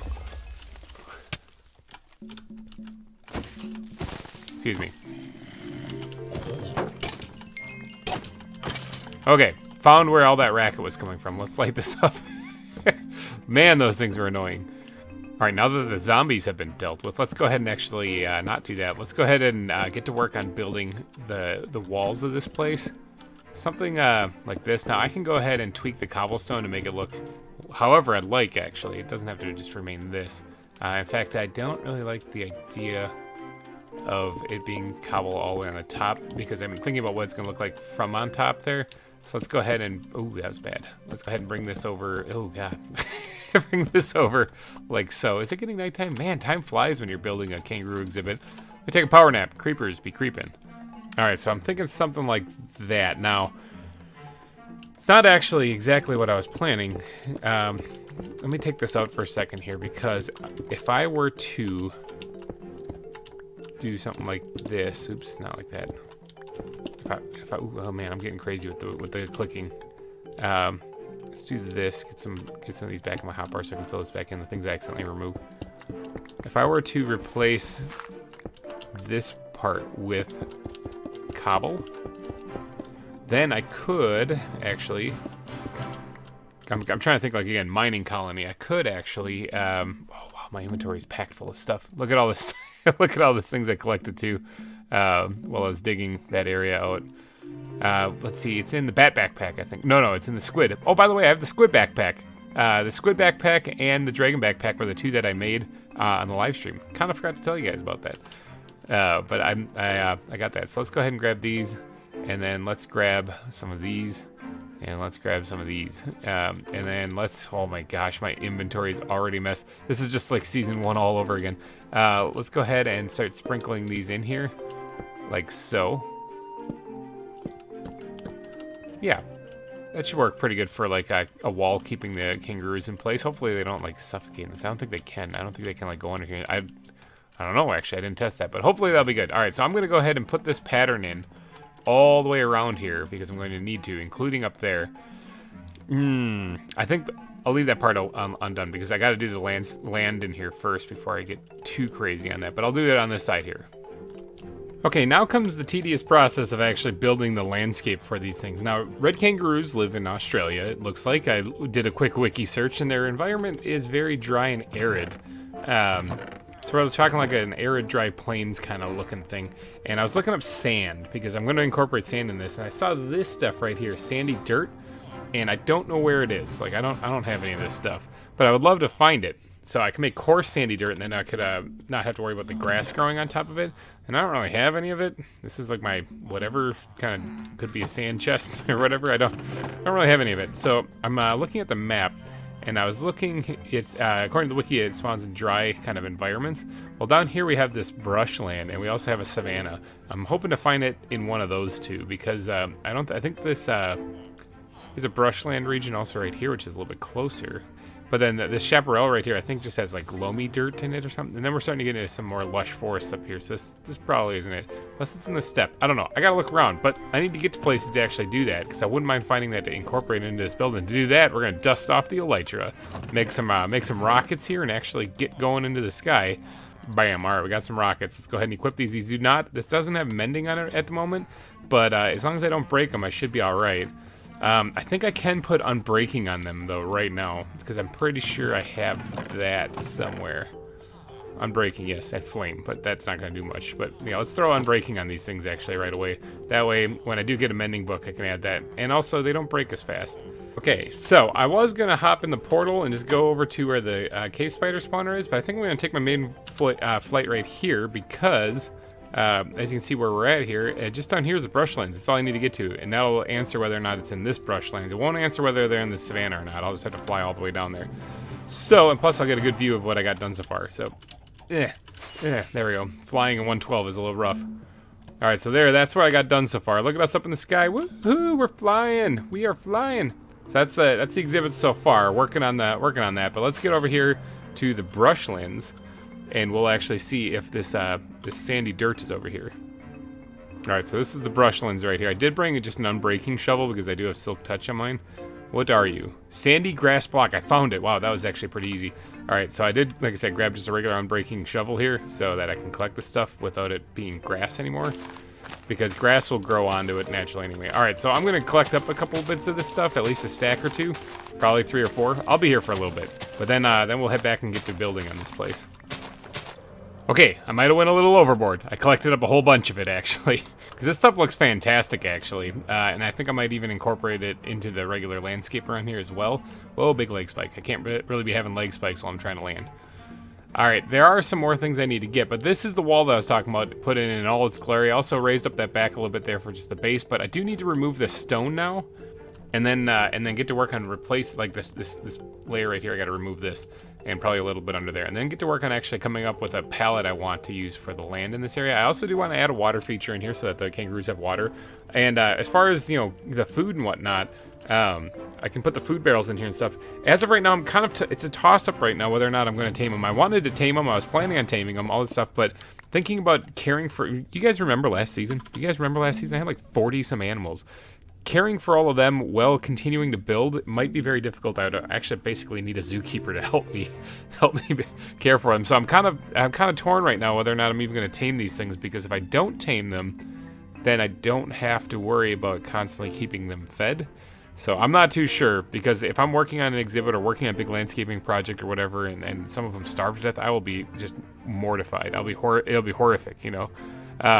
So anyway, I'm thinking about just leaving them wild and naming them again for that reason, because then it'll be easier. But I will absolutely treat them as if they're tame. Like, I'll put a food barrel in here and all that other fun stuff. But I don't know if they'll eat from it. I'm learning a lot about this mod pack playing it. But alright, I gotta remove this ground and then come up with a pallet. Alright, so I got that layer removed now. Now, like most things that I do on these exhibits, what I'm going to do is I'm going to put down a layer of grass, okay? Now, most of this is probably going to change. A big portion of it, but it gives me a blank palette to work with, and then I'll get to adding all the other exhibits or all the other blocks into it to make it look a certain way. But I'm thinking about adding grass down as just the blank for right now. It's either that or I should add, because it's a dry environment. No, I'll do grass. Grass, I'll stick to what I know. I'll do grass. I was going to try to maybe change up to coarse dirt or something. I got a bunch of grass back in my little hidey hole in the back part of the zoo, so let me fill this whole area in with grass, and then we'll get to work on sprinkling in all the other blocks to make it look kind of like a dry, arid environment. So if you are building like a plains or something and you want to make a dry area, this might be a helpful tip for you. Okay, the grass has been put in throughout the entire exhibit. Really changes up this place, the feel of it, the whole shebang here. And then, but what I'm going to do is I'm going to go ahead and sprinkle in some coarse dirt and some of this coarse sandy dirt. Now, I'm thinking the coarse sandy dirt won't be covered up by grass. I don't think the grass will grow onto it. So now I have to go ahead and I have to go through, oh yeah, let me get my better shovel over here. Go through and punch out a lot of this stuff and sprinkle in this stuff throughout this whole build. And that's going to be a thing. It's going to be quite a feat. So I got to go ahead and, like I said, knock out the grass in various spots. Big chunks of it, actually, because this whole thing is supposed to be rather arid. Now, I do want to put a water feature in. Ooh, I forgot about that. I want to put a water feature in, probably right here, actually, is where I probably want to put it. So let's go ahead and mark that out real quick before I get too carried away. It doesn't have to be very big, just a small pond I'm thinking will be fine. Even like that, I think will be fine. I'd have to do that up the bottom of it, of course, just something small. That way they have water in this area. It does make sense to put it up there unless I actually have the water flowing down, which I could. But most of these areas that it looks like they're in from the images I've seen are kind of flat for the most part, so we're going to stick with that. All right, water feature. Just add water, do that up the bottom a little bit so it doesn't look so weird. And then I'm going to sprinkle in this coarse dirt and coarse sandy dirt in places. Ta-da! What do you guys think? All right, I went ahead and sprinkled in some stuff. I also went and grabbed some red sand from over in the mesa quick in between cuts here, and sprinkled that in here as well, as well as regular sand to make it look a little bit more arid and dry. Now this is not finished by any means. This is just the beginning. But this is where the water feature is going to go. So I want to go there. I went ahead and also grabbed some brown terracotta. Remember, this is if you watched last season, I used this as a replacement for the mud because although the mud is fantastic, animals get stuck in it. Now, it's only 1 deep, so I don't think any kangaroos are going to be drowning in it. Plus, I think they can swim. It looks like there's water and stuff in here. Can I fill this up even though nothing's there? Yes, I can. Okay, so it's a little glitchy. Something's happening there. But let's go ahead and create an infinite water source here and start spreading this out then so that we can get water in our pond. Ta-da! Water in our pond. All right, done. Now, can I put this back in here? I don't know what's up with the water showing 0 of whatever. That's very strange. That is definitely a bug. Okay, anyway, moving on. So, there's still something else I want to put in here. I want to put in some trees. Now, I was planning on putting like a custom tree in here to really make this work, but honestly, the dynamic trees, there's a couple of options that are really good. And right now, I'm thinking just the ebony trees actually will probably look really good here. I was gonna do an acacia tree, but I think the ebony ones might look a little bit better. So let's go ahead and grab our rockets. Let's fly on out of here. Let's take a quick peek back and see what it looks like. Yeah, it's a nice little exhibit right there at the entranceway. It should be kind of fun. I do have to work on the pathing and the landscape around it still to make it blend in and look all nice and pretty, similar to what I did at the Welcome Center. And I'll work on that in between episodes. But I do want to get this exhibit finished today. Get your thinking caps on, though, because I have 2 red kangaroos, and I need to put them in there, so I need your names. Need names for these things, otherwise, I don't know what I'm going to name them, to be honest. My brain's not working for that. Oh, gravel. I was going to put gravel in there, too. I'll still sprinkle that in someplace. Plus, I want to add stone piles, the whole shebang into that area. Little small stone piles. Now, right here. Okay, so here we go. We got a couple of these now. I'm just going to add 1 tree. And I might just let it grow, although it can actually give it a little bit of a boost with some bone meal. And but I might just let it grow also. But I think this will look good for an area that's supposed to be dry and arid. I think that works pretty good. And I don't want to fill it in too much. Yeah, I might end up coming back and grabbing another one of these pods if I want to put in a second tree. But I don't want to fill it in too much because it's supposed to be kind of an open area. Now, there's also other things I can do to this place to make it look even better than this. This just kind of looks like speckled land right now. So the viewing area is probably going to be over here, if not up there. So I don't really, because on the backside here, probably not so much, because that's where the river is. So I'm thinking right about there. Let's go ahead and give this thing a little juice. Okay, well, if I'm only putting 1 tree in here for some kind of like shade for them, then that means that I'm going to have to, man, I need to get my inventory sorted again. I'm going to have to add other things in here to make this work with like the land then, so that it's more interesting than what's actually here. Because right now this is still just kind of it's kind of good. It's not bad. I mean, if you came up with this and you said, ta-da, it's done, I would believe it. It looks pretty good for an exhibit. But we're going to add a little bit more to this. Which one am I looking for here? Is it the backpack pack? I'm looking for smooth stone. Where did I put that? It's probably building blocks. Right here. All right. We're adding the stone piles is what we're doing. All right, so right here I think would make for an excellent stone pile. Just a small little feature kind of here in the kind of in the center-ish of the exhibit itself. Where's cobblestone? Oop, misclicked. It's cobblestone. Or not the center of the exhibit, but just kind of out here in the edge, on the edge of the exhibit at least. Little stone piles like that. Now, can they hop across from here to here? I don't know. We'll find out. Hopefully not. Otherwise, I'm moving that back. Oh, is it getting nighttime already? Holy cow. I'm going to add another one probably up here. A smaller one, I'm thinking. Nothing too fancy on this one here. Let's go ahead and knock out this and put some gravel actually in there. And let's get a backpack out here so that I can take a power nap. And then we're going to keep on decorating this area. I'm going to be adding a lot of other little features into this too, like some plants. Obviously, tall grass is a must for this area. Now, there's also something I need to do to that grass. There's some spots I'm going to use to make path blocks. That's really going to make this pop because the path block has that yellowish look, and that kind of matches this actually. So it's going to really make it kind of pop as far as it being arid or dry, and that's the idea, of course. Let's go ahead and replace this with stone. Actually, I think that would look pretty good. Throw in a little bits of actual stone, and then where's the gravel again? And gravel as well, like so. I'm going to do this to the other one as well. So I'm thinking that's probably it, except for maybe some even smaller stone piles, like something like this. And then you replace some of the land on the outside here with the other features that identify it as a stone pile, like so. So I think that's it for the stone piles. Let's just move all this. Oh, actually, I need this and this because I do want to go through and put in a couple pieces of gravel throughout this as well. It should be a relatively predominant block throughout this to make it look kind of more dry and arid and not full of life. You know, that's the idea anyway. So let me get around to throwing in a few pieces of gravel in here, maybe the occasional stone block, and then we'll get onto the vegetation. All right, as far as plants go, vegetation, I'm kind of limited at the moment. I don't have a whole lot of options. I did collect some stuff as I was out exploring and catching animals and whatnot, and I'm going to try to use that. I went ahead and added the path blocks, as you can see, as I'm flying in, coming in from my landing here. So the path blocks are all added now. So this is the final land, I think, as of right now. I kind of like it. All right, I also made sure to make that, keep those little bits of blocks you see underneath here all matching up and lined up whenever I do the path block, because that's one of those really little small details that annoy me really bad if I don't do that.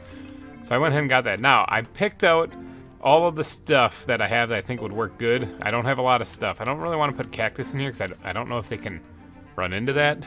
So, and plus, I'm not sure exactly if there's a whole lot of cacti where they live. So these things, though, these dead bushes, though, I can absolutely sprinkle in occasionally throughout here too, because that'll work pretty good for this area. I think that'll really make this place kind of look arid and dry, and sort of like some stuff just didn't quite make it in the sun, you know.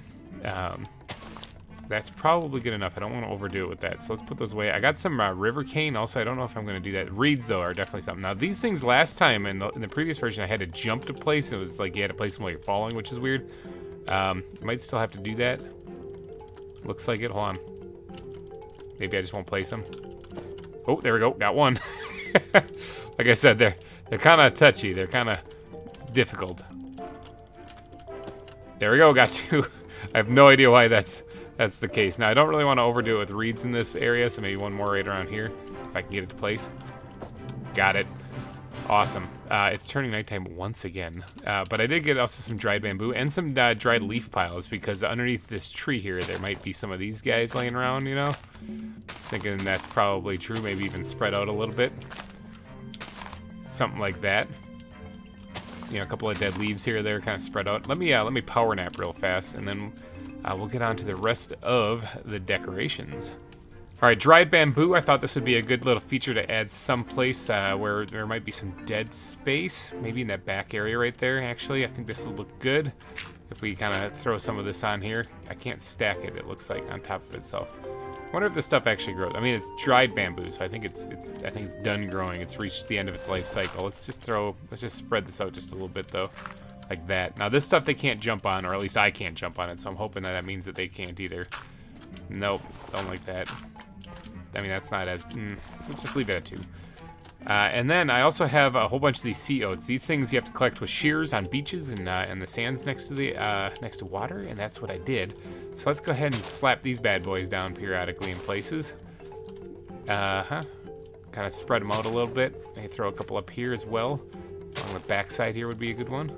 River cane, do I want to do this? Is this something I want to actually add? No, I don't think so. I think that's more for like a little bit more lively environment, and I'm not really thinking this matches up. All right, so that's basically it. Now, where is... I have it on my hotbar. This one. All right, let's go grab some of this. Let's grab all the bones here, because I'm going to need a whole bunch of bone meal I'm going to go through this. I also want to go ahead and make a bunch of buttons because we're going to add those, especially around the stone piles. And we're going to make that look really nice. Let's see. Let's just yeet one right there on top of that other stone. Right here. Like I said, kind of around these stone piles especially. Let's make sure we get this one as well. Like so.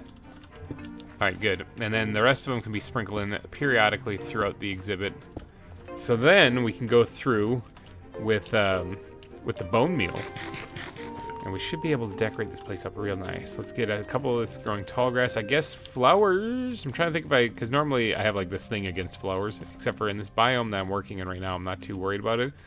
But as far as the area here for the kangaroos, I guess poppies I won't mind, but I think the yellow flowers don't really work so well because poppies. Actually, no, the yellow flowers probably work fine. Let's put that back. Yeah, we'll leave the flowers. We'll just leave them. How about that? How about them apples? Changing up. I'm trying to be more open to other new ideas, you know. Okay, well, limited ideas. As you can see now, if you take a step back and look, this is starting to look more like a field actually, and that's because of these little added details with the plants that I'm adding, for sure. All right, so now let me get the rocket so I can get out of here. Like I said, next episode I'll add the kangaroos. I just need. Whoa! I just probably ran into that. I'll add the kangaroos. I need some names though for this people, for these kangaroos people, if you could. Right here is where they're gonna go, and hopefully the kangaroos actually stay in there. I think it looks like a good kangaroo exhibit. I need to know these things in the comment section as well. I am, of course, going to add in these guys though, because it's kind of important to make sure that they don't get out. Like I said, I'll do the landscaping around the exhibits. Oh, jeez, that haste. The landscaping around the exhibits, like this and everything, I'll do that in between episodes. Oh boy, yeah, got it. All right, there it is, the finished enclosure for the kangaroos. I think it turned out pretty good actually for a first exhibit. Not too shabby. Like I said, I got 2 kangaroos. They're right here, red kangaroos. I'm going to put them in the pen next episode. So if you guys could drop your names down in the comments section. But I think that's a finished episode. Look at that. We actually have an exhibit. All right, Cerro Gordo Zoo actually has an exhibit. All right, if you guys did enjoy this episode, please go down and smash that like button. It would really help me out a lot. And thank you guys so much for donating your eyeballs and ear holes to this episode. I'll be back next week with more zoo and wild animal mod for you guys to enjoy. Thanks again for watching, and bye-bye.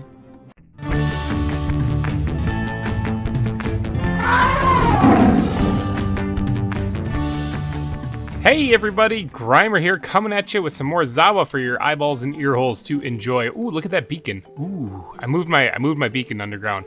Had to go collect a lot of stone. Ooh, and as you can see, my Silk Touch pickaxe is suffering because of it. Yes, that's right. I got my Silk Touch pickaxe back. Did a little bit of work in between episodes. I mean, I had to get mending on some of the stuff. That was what I was missing. I got my shield back now, so I got a brand spank new name. Wonder how many of you can remember what the name used to be? The one that I lost in the void. What was that called? All right, and I also got what was the other thing I was missing? This thing right here. Bam! I got my wings going now, and I managed to get my mending and unbreaking on there too. Speaking of which, I might want to take these guys out of there because I have got to go do something. So in today's episode, actually first off, before I get into today's episode, thank you everybody who joined me during the community week. That was a lot of fun. Had a blast, built some amazing things, and if you haven't seen it already, go check out the actual recap at the end of that at least, of all the zoos that people built. It was pretty awesome, pretty fun. A lot of involvement. Thank you to everyone who participated, and thank you for all the support you give this channel. I really do appreciate it. Okay. Today, I want to give another thanks to everybody because during those live streams, we had a lot of people. Like donate to them actually, and I made a deal that anybody who donated during those live streams would get their name added to the billboard of sponsors here in this zoo, and I'm going to do that today. So what we're going to do is we're going to build a sponsor park. At least that's the plan. Why don't I put this on? I can actually just fly over there. Sponsor park. At least that's the plan anyway. So over here, I've done a little bit of work, not much actually. I just did a little bit of work. Let's go up and around. Actually, look down around the whole thing. Let's pop this off real quick so we can see.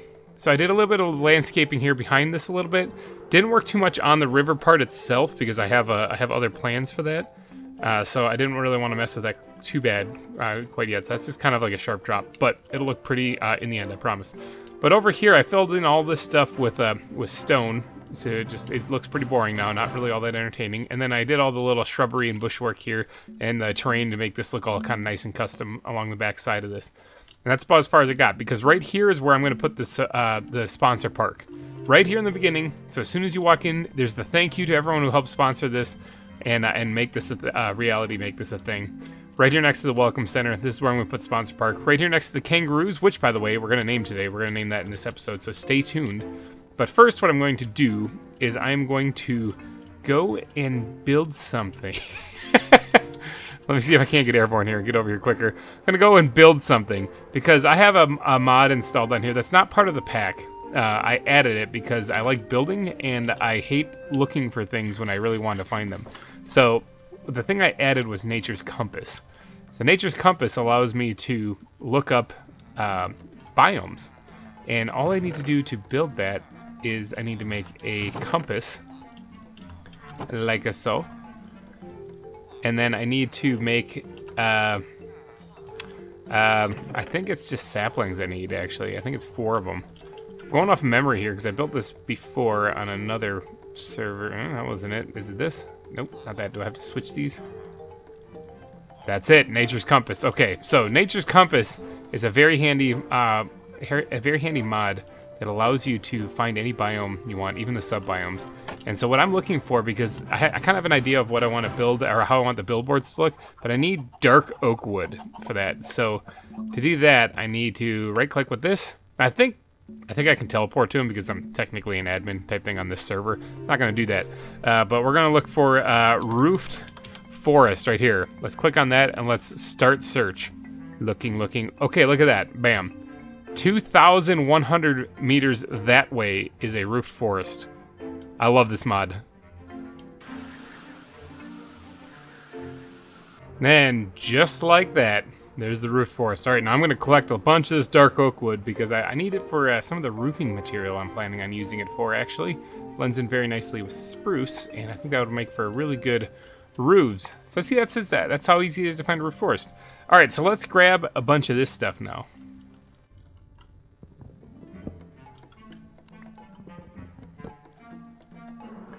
All right, oak wood, dark oak wood acquired. Coming into Cerro Gordo Zoo here. Flying in. You know what? Let's go name the kangaroos while we're flying in the air here. Let's go do this before I forget. Right down here. I'm going to grab some name tags. I'm going to look over the names, and then we're going to actually pick a name out that one of you guys have suggested. I know that there's been a couple suggestions for some of the Winnie the Pooh characters. Actually, apparently there's some there, but those are a little on point. So I'm going to comb through suggestions, pick out a couple of my favorites. And then we're going to name these kangaroos. I've got 2 of them, but I could always go grab more. I think I know where there's more.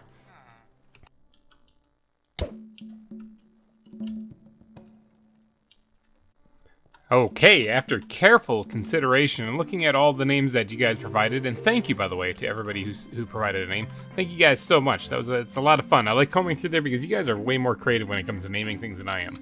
But after careful consideration, I've selected 3 names, okay? We're going to add these red kangaroos. Oh, and regarding whether or not I tame them or not, gave it a lot of thought. I don't actually have a lot of time to making sure that these things will stay alive. And so it kind of, I don't really want to lose any animals. I don't really want to lose any animals. So I think what I'll do is I'll keep them wild for now. I can always come back and tame them later. I just realized I'm missing a fence right up here. That's a little embarrassing. I'll have to fix that. But I'll tame them later if I really seem to think like there's a benefit to that. I messaged Soggy on some things, one of the developers of ZAWA, kind of ask him some details on how the whole feeding thing works and stuff like that. And it turns out that I like to build large exhibits and I like to build cool, crazy things. And it's a little difficult as whether or not I can guarantee that they will stay alive. So for the animals' safety, I'm going to try to keep them wild. That way I don't accidentally kill any of these things, because that'd be horrible. All right, so we're going to get right into this. First name, we're going to give credit to Child Support. It's Child Support. It's got an E at the end of child. So Child Support came up with the name Dunkaroo. All right, so the Dunkaroos are the candy, or the snack, the kid snack from my youth at least, that has a kangaroo as a mascot. I think it's a fantastic name for these things. So we're going to try to spread these things out so I don't get beaten up by them too bad. All right, let's go ahead and slap down this one here. Now, what are you? You are a male. Okay, so there you go. Dunkaroo has been added. I'm sure he'll wake up eventually. Has been added. All right, let's go ahead and get some food here because I'm getting a little hungry. I also might want to make sure I have a way out of here. All right, so the next one we're going to go with is Jack. And credit to that goes to two people, actually. William Cunningham and Pauline Menot. All right, you guys actually both suggested Kangaroo Jack. And I just went with Jack because it is a kangaroo from the movie Kangaroo Jack. So there you go. Bam, Jack. Awesome. All right, so then the final one, I actually only had two, but I went out and grabbed a second kangaroo because... Mukesh Jain MD suggested I name it Boxer or Muhammad Ali. Now, I asked him a follow-up question. He didn't get back to me, but I looked it up. There was a video game out there where there was a boxing kangaroo in it, and it turns out that was Tekken. All right, in Tekken, the kangaroo's name was Roger. So, bam, that's what I'm going to go with is Roger. So there we go. We got our kangaroos. There's 3 of them in there. That's definitely a big enough pen for 3 of them. It's actually probably a little cramped. But yeah, we got our 3 kangaroos added to the zoo right now. So there we go. Thank you everybody who suggested names. Like I said, makes my job a lot easier when it comes to naming this. Don't worry, if I didn't pick your name, do not fret, do not fear. You'll have plenty of opportunity to offer up a name in the future. We've got a lot of animals to name.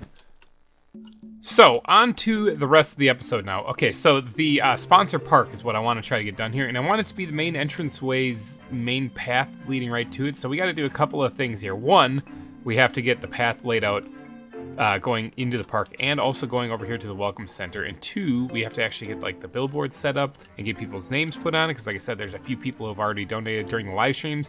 Any live stream I do, of course, from this server, or from this world, if any donations I get via Super Chat or Super Stickers or whatever, any of them that happen will earn your name on one of these billboards here, and it'll be here forever and ever, immortalized in Cerro Gordo Zoo. So, I gotta get to work kind of plotting this out as far as where I want the path to go, and I think I'm just going to use these, because I have them readily available. Alright, so I kind of marked out a little bit of kind of like the area I want the park to sit in, right here with these cobble markers. And it can go a little bit farther up here. It's not a big deal. But basically, I wanted to have the path connecting the main trail. And then I also want path connecting over to see the kangaroos cutting through this park. So, you know, maybe I won't use these things. Do I have anything else? I have 1 piece of cobble. I got to do better than that. Let's see. What do we got in here? There we go. That's what I'm talking about. Yeah, all right. So, the main path itself, I'm thinking we'll cut in right through the middle like this. And then there'll be this off branch cutting over here. Let's get rid of this marker so I don't get confused. That was just kind of general area where I was working, thinking of working. All right, so then it's going to curve up this way just a wee bit. And it's going to continue on, continue on this way. That'll be the main drag leading up here. Now, the path leading over to the kangaroos can be right about here. And I think that's it. Okay, so I have to do a little bit of carving out of the stone and actually get this path started already, and then I'm going to build the park around it.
All right, the path is in. Check it out. I know it doesn't look like much because I haven't jazzed up anything around it yet. The paths themselves I'm finding are pretty tricky this season because they blend in so much with the blank canvas of what I'm doing, so they don't really stand out much. Now, as you can see over here, I did everything I could to accentuate the path by putting like, you know, fence posts and stuff along the edge of it so that you know which way to go.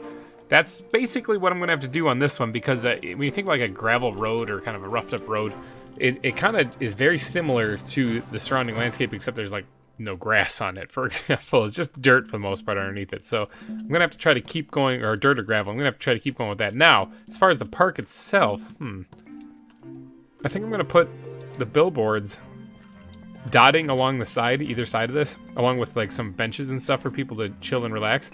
But I think I should probably get to work on an actual billboard first before I do anything else. Now, I'll put one like right here, for example. Bam. Bam. Let's move that back just a little bit. And to you, I'm sure for you guys watching, like, what's the difference? I'm like, I don't know. It just kind of irked me the wrong way. All right, so we're going to need, is it in the backpack? Fences and stuff? I need some of those planks. And where did I stash majority of my fir wood? Is that still back at the base? It might still be back at the base. I might have to go grab that. But for right now, let's try to space this thing out. I'm probably going to do what? Like that? What's that? Like 5 spaces in between? That should be plenty. Should offer 10, maybe 15 spots per side of the billboard to actually thank people. And if I get that many donations, I'll be just tickled pink. I'll gladly add another billboard. All right, so 1, 2, 3. Is that good enough? Probably one more. 1, 2, 3, 4. Yeet. Got it. Yeah, something like that. All right, now, do I want to do a one wider? I think I kind of want to go one wider. I'm feeling like it's throwing off the mood here if I don't have it wider. All right, like that. Yeah, that works better. All right, so let's go ahead and get some planks going here of this stuff as well. And dot this in right here. Like so. Do I want to go one lower even? I could probably do one lower. I gotta have something down there. Either a support beam across the bottom. Because then I'm going to put like a small little mini A-frame roof thing across the top of this. You know what? Actually, these things should probably have a little 3-dimensional shape to them, actually. So let's go ahead and do this. Drop down. Like so. Yeah. Okay, yeah, that looks way better than the other side. So let's go ahead and do that on both sides here. I'm going to have to go back and grab some more fir wood here. Alright, so I got a bunch of dark oak wood stairs and the spruce stairs here. And what I'm going to do is something. I'm going to do something. It's going to be pretty great. I think I'm going to line this part here with like a mixture of both of them, because I like how these two look when they're next to each other. And it's kind of faded together so that it's kind of like, it's not necessarily a checkered pattern, but it's like it's sun faded in a little bit, but it's like a darker roof. That's what I'm going for here. Let's actually move these things around so I can get them near each other here. That's what I'm actually going for here, is more of a sun-faded look. Speaking of sun fading, it's just about nighttime, and creepers be creeping. Wonder if I can actually find... I can't really find a place to sleep up here. I gotta get down, power nap. No. What do you think the odds are that I can land back on top of there, huh? Pro landing here with an elytra. Fell off. Second attempt. Nailed it. Alright, so then I'm going to continue this on same way on the other side here. Ooh, let's get the rockets off there. Same way on the other side here. And hopefully this turns out all right. Some little tedious placements here because I don't want to fall off. Something like that. And then like this. Alright, and then... Oh, I need one more on the side. Right there. Bam. And then, actually, I think I can jump down, though. Yep, alright. So then maybe slap one on the other side like that. Go over here. And same thing on that side. And then I'm going to carry this out just a hair. Like right there. Alright, now I'm going to keep this going all the way across here. And that should create a nice little roof on top of this. Something that will keep the area nice and dry from any rain that might fall in this area, even though this area is probably pretty dry to begin with, judging from how I'm making the landscape look. Just like that.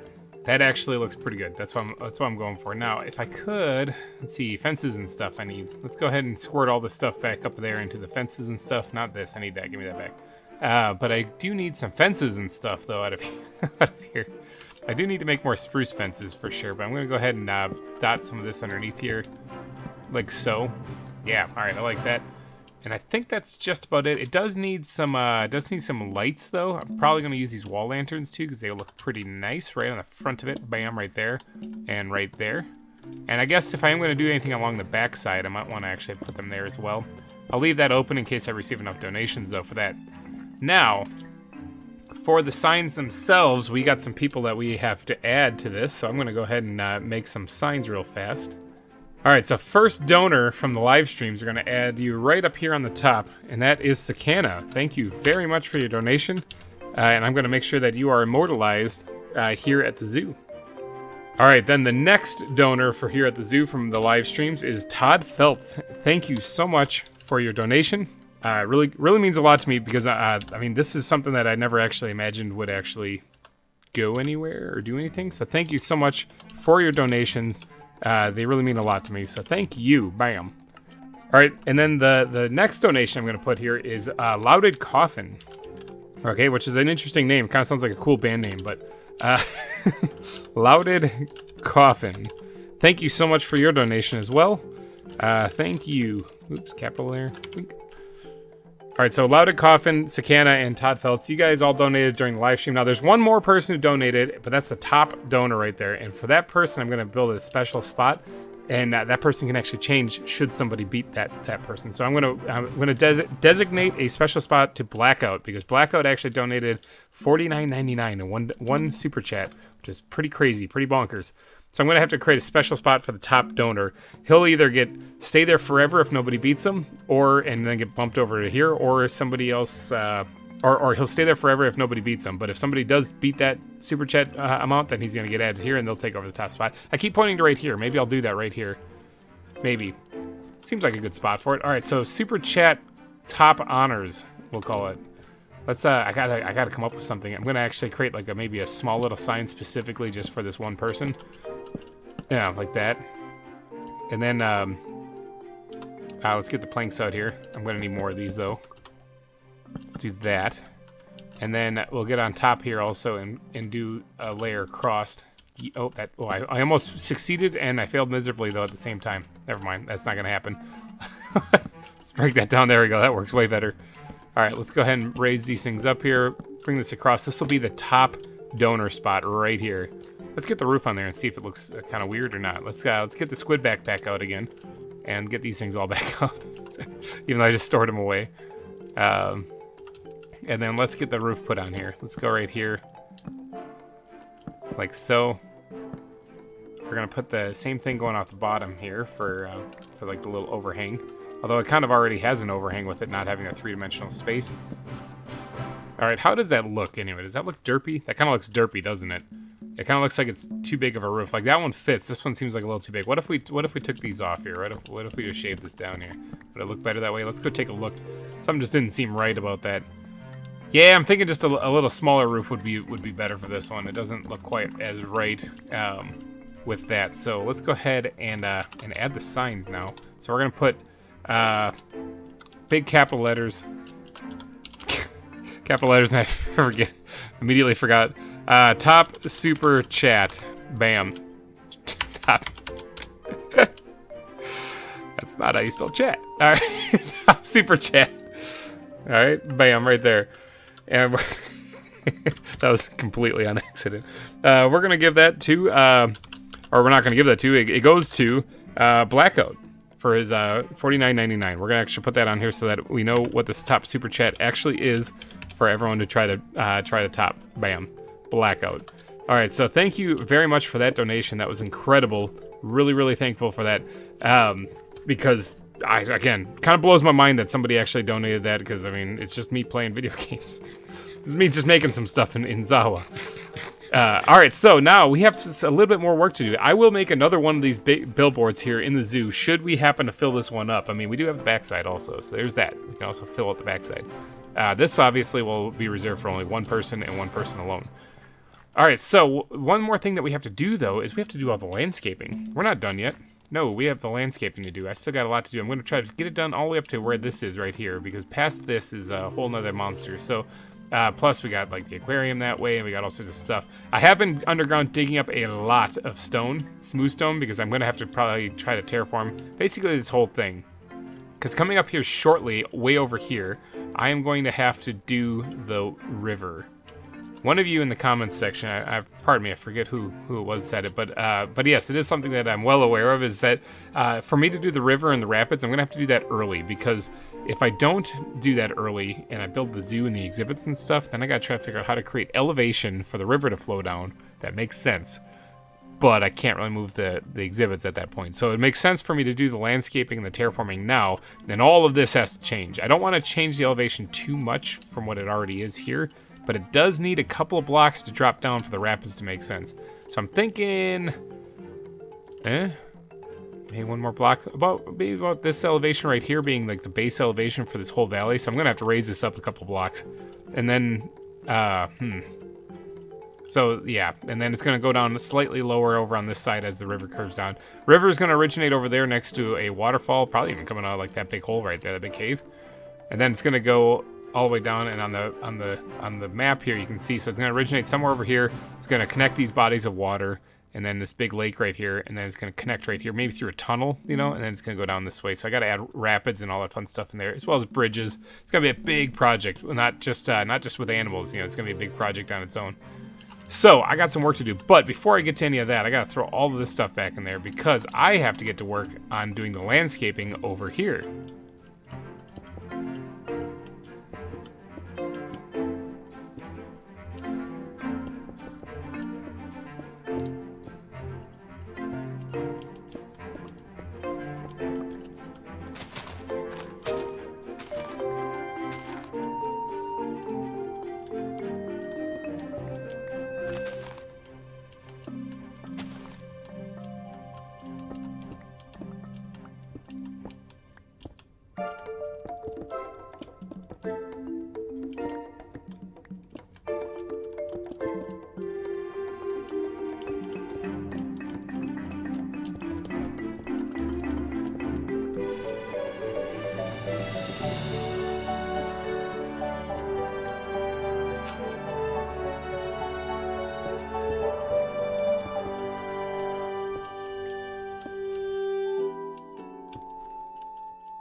After an incredible amount of time doing some landscaping here, check this out. This looks pretty good, right? Kind of looks like an arid, stony wasteland sort of thing, with obviously a little bit of life still teeming in it when you see the grass kind of sprinkled around there.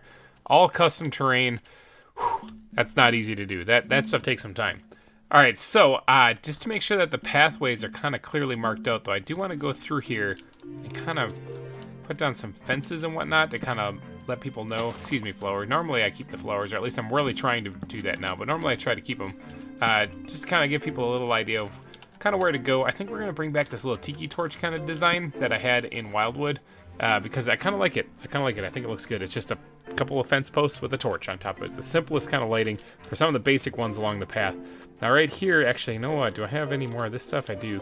Let's go ahead and sprinkle this in here to get this kind of built up as well, and then get some of these dead leaves here and kind of bring them out just a bit too. Just kind of sprinkled around here as well.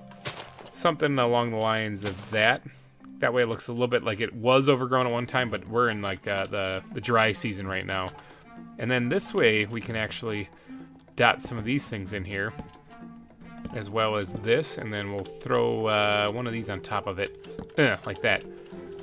So I was kind of keeping that going over here as well. I forgot to put the torch on though. Yeet, there we go. This is the parking area for the cars, which I should probably get around to adding one of these days. Let's go ahead and bring this out like so. That way you get the idea that, see, I'm using fences to kind of guide people through this because the terrain is so similar to the path itself. It's really difficult to differentiate between the two, so that's what I'm doing. I'm trying to do that to make it seem like it's a little bit more clear as to where you go, where the path is. Because when you look at this, this is the custom terrain. That is not easy to see the paths on. You know, it's pretty tough. So hopefully these fences kind of help out along the way, because Yeah, because it needs it. It needs it for sure. All right, so again, let's throw one of these guys yeet on top of there. Good, good. All right, so that's where you go when you enter the park. So check that out. Ta-da! Go right through sponsor park and on into the exhibits. In fact, you can either hang a left here and go to the kangaroo exhibit, or you can go straight through there and get to the rest of the park. Now I'm almost done. Ooh, look at this! I forgot another little spot where I could add some foliage. I'm almost done, but I do want to continue this on just a little bit more, just to get some lights in the area too, as well as marking out some of these areas too, so that there's not any confusion as to where you're supposed to go. See, that looks pretty good. Now, right here is something that could, yeah, it's fine. It's fine actually. Regarding the back of this sign, I'll allocate this path here if it becomes necessary. But for right now, we're going to just mark this thing off, like so, and then maybe like that. And that way people will know that right back there is not a place to go for right now. And then over here where this pathway sort of comes along this section, can go right here. Want to kind of break this off right here. That way people know to kind of stop right there. And this is where you view the kangaroos. Now it's getting nighttime, and creepers be creeping, so I'm going to have to be sleeping here right about meow, because I don't want to get blown up. Alright, it is a brand spanking new day. Still adding a couple path blocks here, or not path blocks, fences to make sure that people don't get confused as to where to go. Simple ones like that I think work pretty effectively as well. Now this leads up to this direction, and this is a whole new area that we got to explore and add new details to. But this is really mainly what I wanted to get done. However, I do want to actually fit like park benches and stuff, maybe that can sit right here in front of this. That way people can actually come over here and actually park it and relax a little bit. You know, do I have any bat backpack? I need you desperately in my life. There it is, bam. Grass blocks. Because I want to knock this out just a little bit, and then I can actually make the path kind of go this way. I want to add maybe like a bench in here, and something so that this can be like a backdrop, just a place where people can sit and relax. So I need a couple of things for that to happen. One, I need benches, and two, I don't know, put like maybe a waste bin or something in there. It could be a good spot just to have in case people purchase anything from the future, like food court area, and then have it on their way out the door. They can at least throw it away. So let's get over here and make these things real fast. I need a waste bin. I need a couple benches, stuff like that. I'm pretty sure I have enough material to make them. I did have enough. Ooh, big leg spike. I did have enough to actually make those things. I made 7 waste bins and 16 benches. Now, I just recalled that I said that I had those same tiki torches in Wildwood, and in some spots I did, but mostly I actually had the lampposts put in place, so wouldn't mind bringing those things back. But I think I'll stick with the tiki torches for now, and then maybe I'll sprinkle the lampposts in along like the main path, you know, which this is, but I mean along the main path. And then if that looks better, I don't know, because if I kind of like the tiki torch look for this area, so maybe I'll stick with that. But I don't know, I'll figure it out. All right, let's get around. So I'm indecisive. Let's go ahead and slap down this bench right here. Let's get the trash can in the corner there, so they have a place to actually throw away their goods. And I think that's about it for that part. Now I don't know if I really want any other place in here, but this right here, this would be Sponsor Park. I think this is it. Now I'll just squirt these guys into the bat backpack here. That way I'll have them for future later areas. I'll definitely be using them because I'm going to need trash cans and benches and stuff spread throughout the zoo to collect any of the goods. I have one right here also. Spread throughout the zoo just so that people have a place to throw away their goods as they purchase them, like, you know, soft drinks and whatnot. I don't want them littering the zoo with that. Something doesn't look right about this. Hold on. Something's not tickling my fancy. This area right here could use like a fence of some kind just to kind of block it off. Like so. Something along the lines of that. That way people know. Indecisive. I don't really like how this looks right here. We can leave that there. Let's bring it this way instead. In fact, it does go in like that, so that might kind of make sense. Like that. Alright, I like that a lot better. Yeet. Missed it. Got it. Alright, let's break that. Alright, yeah, I like that a little bit better. Alright, so that brings the attention this way to an area like so. Like that. Good. Alright, I think that's probably good enough. Although this is like an intersection, usually I like to... let's break this down actually real quick. And let's shorten it up to just something like that. I need something there. Something's not right there. And then this is a good intersection point. And those things I usually like to make sure I have like some kind of tiki design on as well. Something like this maybe? Whoa, misclick there. That's not where that goes. I don't like this. I might have to mess with this a little bit off camera, but I'll get it working eventually. Even something like that doesn't look too bad. All right, let's get the tiki up on there. Bam. Yeah, okay, see how that kind of guides you that way? That looks a little bit better. I like that. I don't want people getting lost in the zoo. That's kind of an important thing. But I think that's going to be it, all right? I did the sponsor park. That was what my goal was today in this episode. So if you enjoyed it, though, please go down and smash that like button. It would help me out a ton. And thank you guys so much for donating your eyeballs and ear holes to this episode and for joining me in the 3K celebration. All of it has been fun. It has been a blast. I appreciate you guys' support so much. So please tune in next week where we're going to probably... I don't actually know what we're going to do next week. There's a lot of work to be done in this zoo. I'll have to figure it out in between episodes. So thank you guys so much for watching, and I will catch you next week. Bye-bye.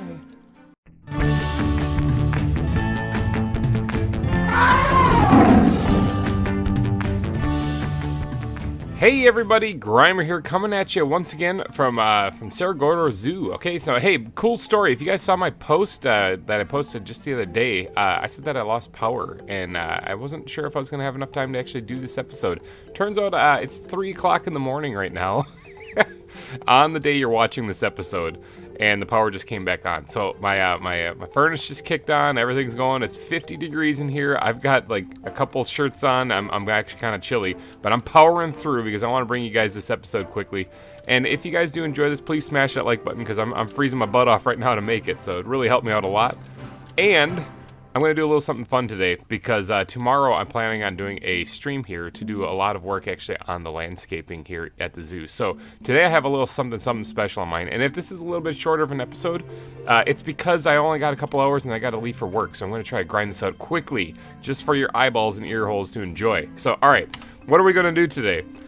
We are going to be heading out of the zoo just a little bit to build the ruins of a certain area that I think would be kind of fun to add to this world. But to do that, I'm going to need a whole lot of supplies. So let me grab the squid backpack because I know there's some empty space in there. We're going to just kind of yeet a couple of this in there. And then let's go ahead and just stash those in there for right now. And then we're also going to need some andesite because that's also used in this build that I'm thinking of. That should be probably enough. Maybe we'll grab a little bit more. You don't want to run out, you know? So, let me go get to the location real quick. I'm also going to need some glass, not much though, and I also need to build something else. They are, what are they called? Antimatter blocks, I believe, right? Yes. Okay, I'm going to need some of these things. How do you make these things? Is this just cobble? This is just stone. Any stone and glowstone. I believe I have some glowstone. Yes, I do. All right, so let me whip up some of this here real fast, and then we'll get going to the location. You guys are going to love this. Now, as some of you are aware, if you were watching the series from the beginning, this is the same map as Pixelmon Revolution. Now, we're leaving the zoo behind there for a second because we're going to go build a little something over here. This is the same map as Pixelmon Revolution. So if you watch that series, there's quite a bit of things built on there, and it's a lot of fun. Now, I thought it'd be kind of cool if we sort of tied that into, like, an ancient time. You know, like, so, look at all these Coatimundis. That's how you say that, by the way. I actually looked that up. I thought it'd be kind of cool if we tied that into like an ancient time, right? So we're gonna head over here because over here is where Spawn is, and that's also where the Spawn town for Pixelmon Revolution was. It was right here in this bay, actually, right along this coast, right where that lion that I'm flying at is. Now I do have to watch out so I don't get mauled by animals or something, but it was right here, right where this ravine was. In fact, my first death on Pixelmon Revolution was accidentally falling in there because somewhere right around here was Rocket Inc. Because it was our tower that we made, Rocket Inc. And it was somewhere like right here. And so I thought it would be kind of fun and kind of nifty if we built the ruins of Rocket Inc. today.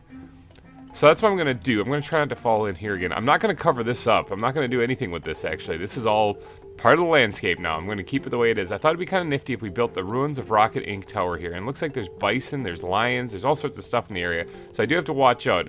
But I'm going to have to do a little bit of landscaping, a little bit of clearing. I went ahead and made my red anti-block so I can get the red R. Because although the tower isn't going to be standing anymore, it's all going to be disheveled.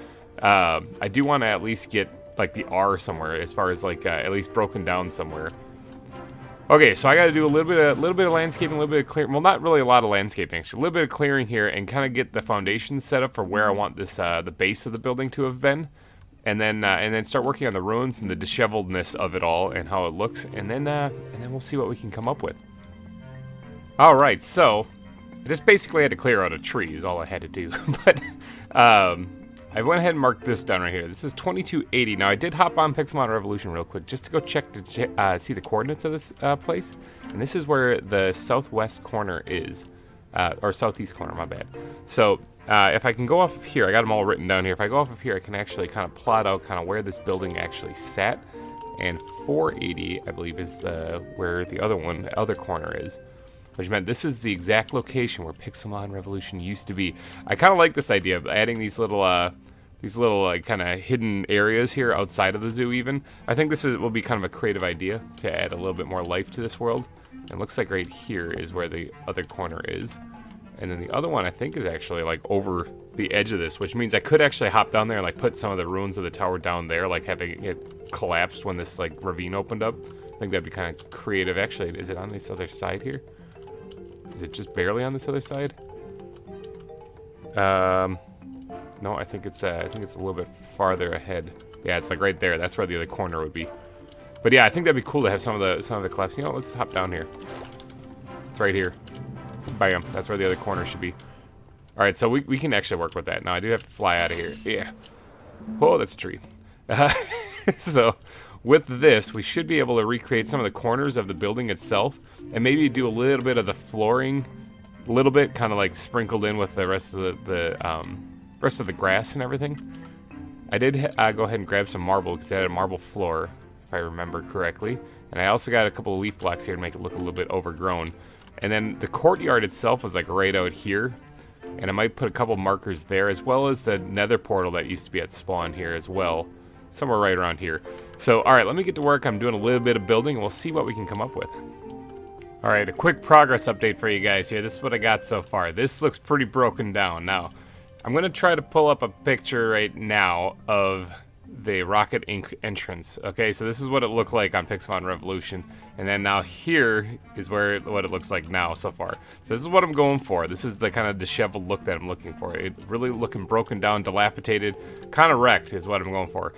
This has been many centuries have passed. The Pixelmon that used to live in this area have turned into actual animals. That's the story behind this, and that's what I'm sticking to. I'm going to keep on building on this thing, and like I said, I apologize if this is a little bit shorter episode because I'm trying to knock this out quickly before I head to work, just so that you guys can enjoy. So sit back and relax, and let's see the progress I make here.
All right, all I'm doing here is adding in the debris of the tower that would have collapsed above this.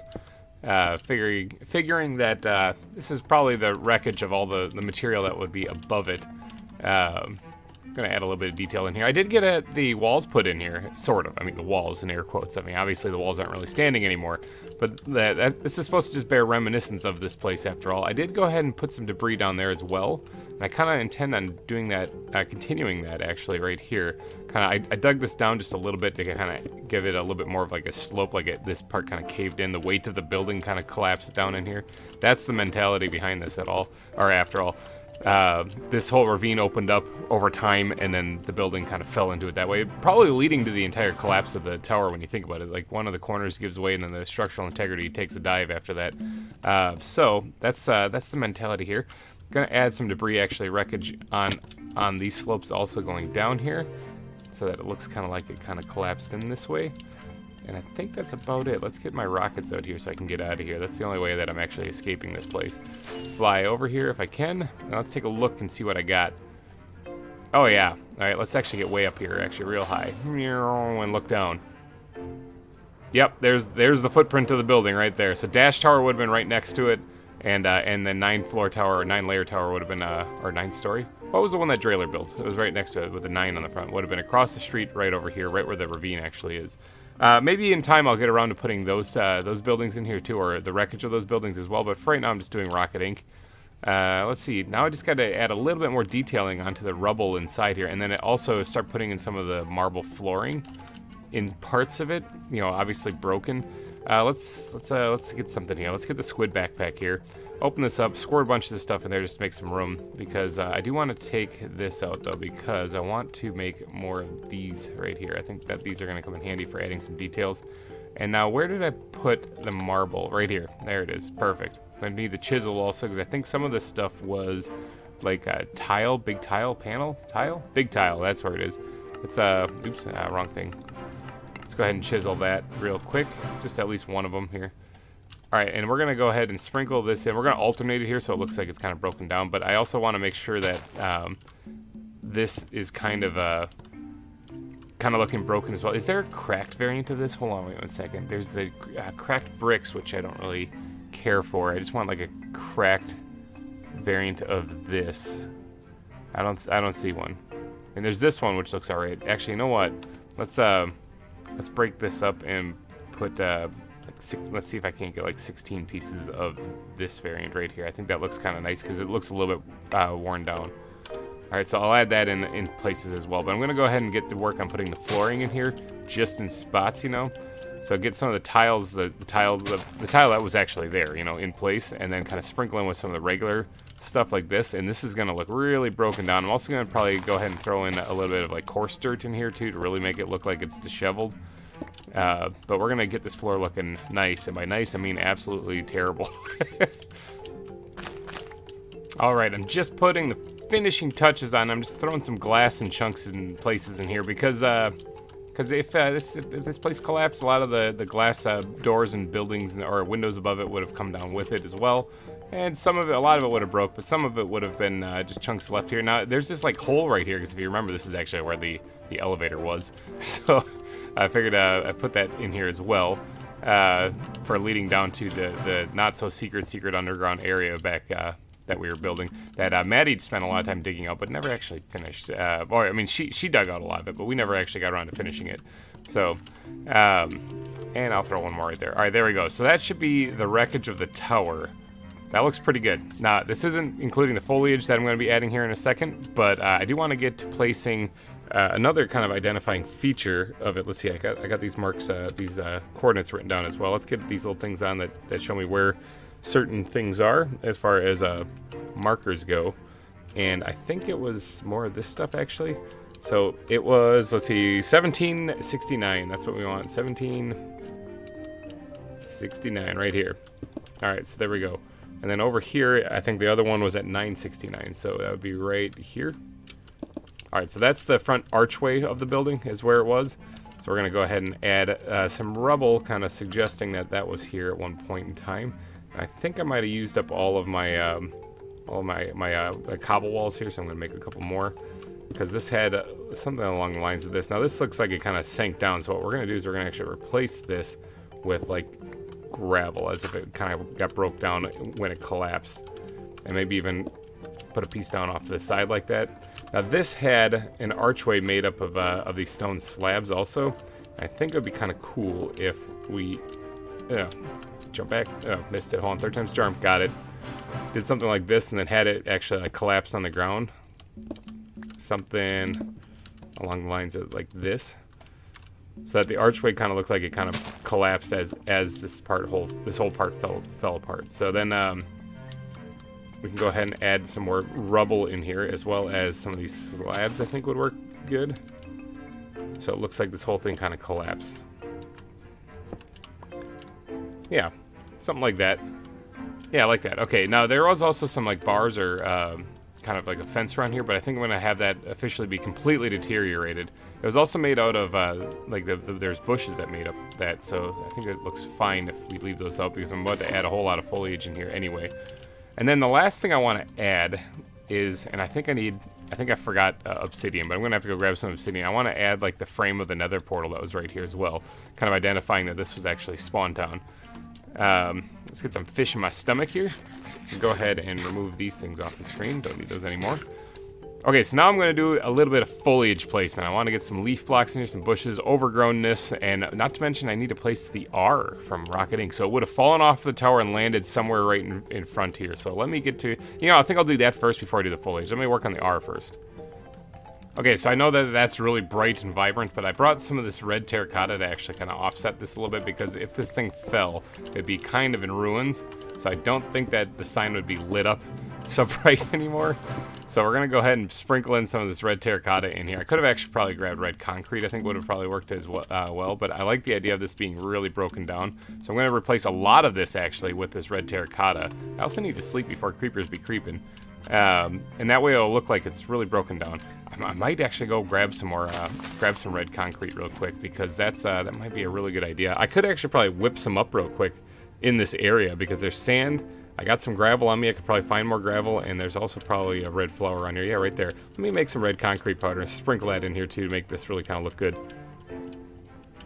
All right, there we go. Check it out. I think this looks pretty good. I even have like some of the arms of the R, or the bottom parts of the R kind of broke off right here. Just little bits and pieces. I think that's enough. I don't really need to add any more detail to that. However, I do want to add a little bit of like wreckage, as if like this kind of got embedded into the ground, kind of how it would look if it got smashed in there, so that it doesn't look so much like it's just kind of sticking up, so that it looks like it like speared into the ground when it came down. So whenever this came down, this is when it did some damage when it hit the ground here. Something kind of like that. All right, I think that works. Now, I think we are about ready to move on to the foliage. Now, where did I put this? Let's go ahead and grab at least a stack of each. Grab 2 stacks of these. We're going to go ahead and put a bunch of this stuff in here as if it's kind of overgrown. Kind of like this, like it's actually overgrowing this whole thing. And I think this should look pretty good when it's done. I have to go ahead and sprinkle this in here or there, but I'm going to have to hurry up and wrap this up, because I am running out of time before I have to leave for work. So let's get to building real fast.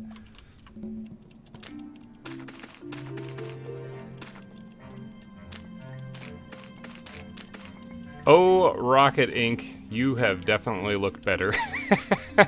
Alright, so I think this is about all I'm going to do to it. Let's get airborne here. I'll have to come back and add that nether portal later, because I don't really have time to go grab the obsidian. I gotta hurry up and wrap this build up here, but look at that place. Doesn't that looks like some pretty decent ruins there of a building. I think it should actually, let's see if I can't land on this tree right here. I think it actually should have like a little bit more built up in the middle of it, and maybe a little bit more going down the side. So there's a couple more details I could add to this, but I kind of like how it looks so far, and I especially like how the R is smashed into the ground. I think that looks really good. But alright, I think I'm going to wrap this episode up here, though. So hopefully you guys did enjoy it. I'm sorry if it is a little bit of a shorter episode, but like I said, I'm pressed for time. Had a power outage, people. I did my best. I did my best with the limited amount of time that I had. Hopefully you guys tune in tomorrow, because tomorrow, 1 p.m. Eastern, I'm going to be doing a lot of work on Cerro Gordo Zoo, actually. There's going to be a lot of work done, and it's the reason why I did this project over here instead of working on the zoo specifically, is because I need to actually finish a lot of the landscape before I continue on. Otherwise, I can't really fit the exhibits in. So big changes coming to the zoo tomorrow. Please tune in if you're catching this when this video comes out. It'll be tomorrow, Saturday, 1 p.m. Eastern. Tune into the stream. I'm going to be going for quite a while. I have a lot of work to do there. So I'll see you guys tomorrow. Thank you again for tuning in and for donating your eyeballs and ear holes to this episode. And if you enjoyed it, please go down and smash that like button. Alrighty, guys. I'll see you later. Have a good one. Bye-bye.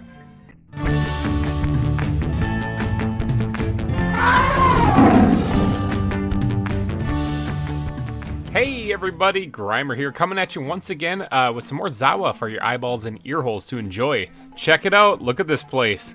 Ooh, if you guys did not see the last live stream, you missed out quite a bit. Look at how much stuff has changed. There's quite a bit of stuff actually that's changed here. Look at this. This does not look like the valley you might remember. This is about 3 double chests, I guess in the end is what it took, but 3 double chests worth of stone. All placed here. Now you can see we already have some stuff carved out over here. We got a little something carved out here as well. There's some stuff. This is new terrain that has been done since the last episode. Okay, so it was about a 5.5 hour live stream. It was pretty crazy. Thank you for everyone who joined in, and a big shout out to all the people who did super chats during that. I really do appreciate it.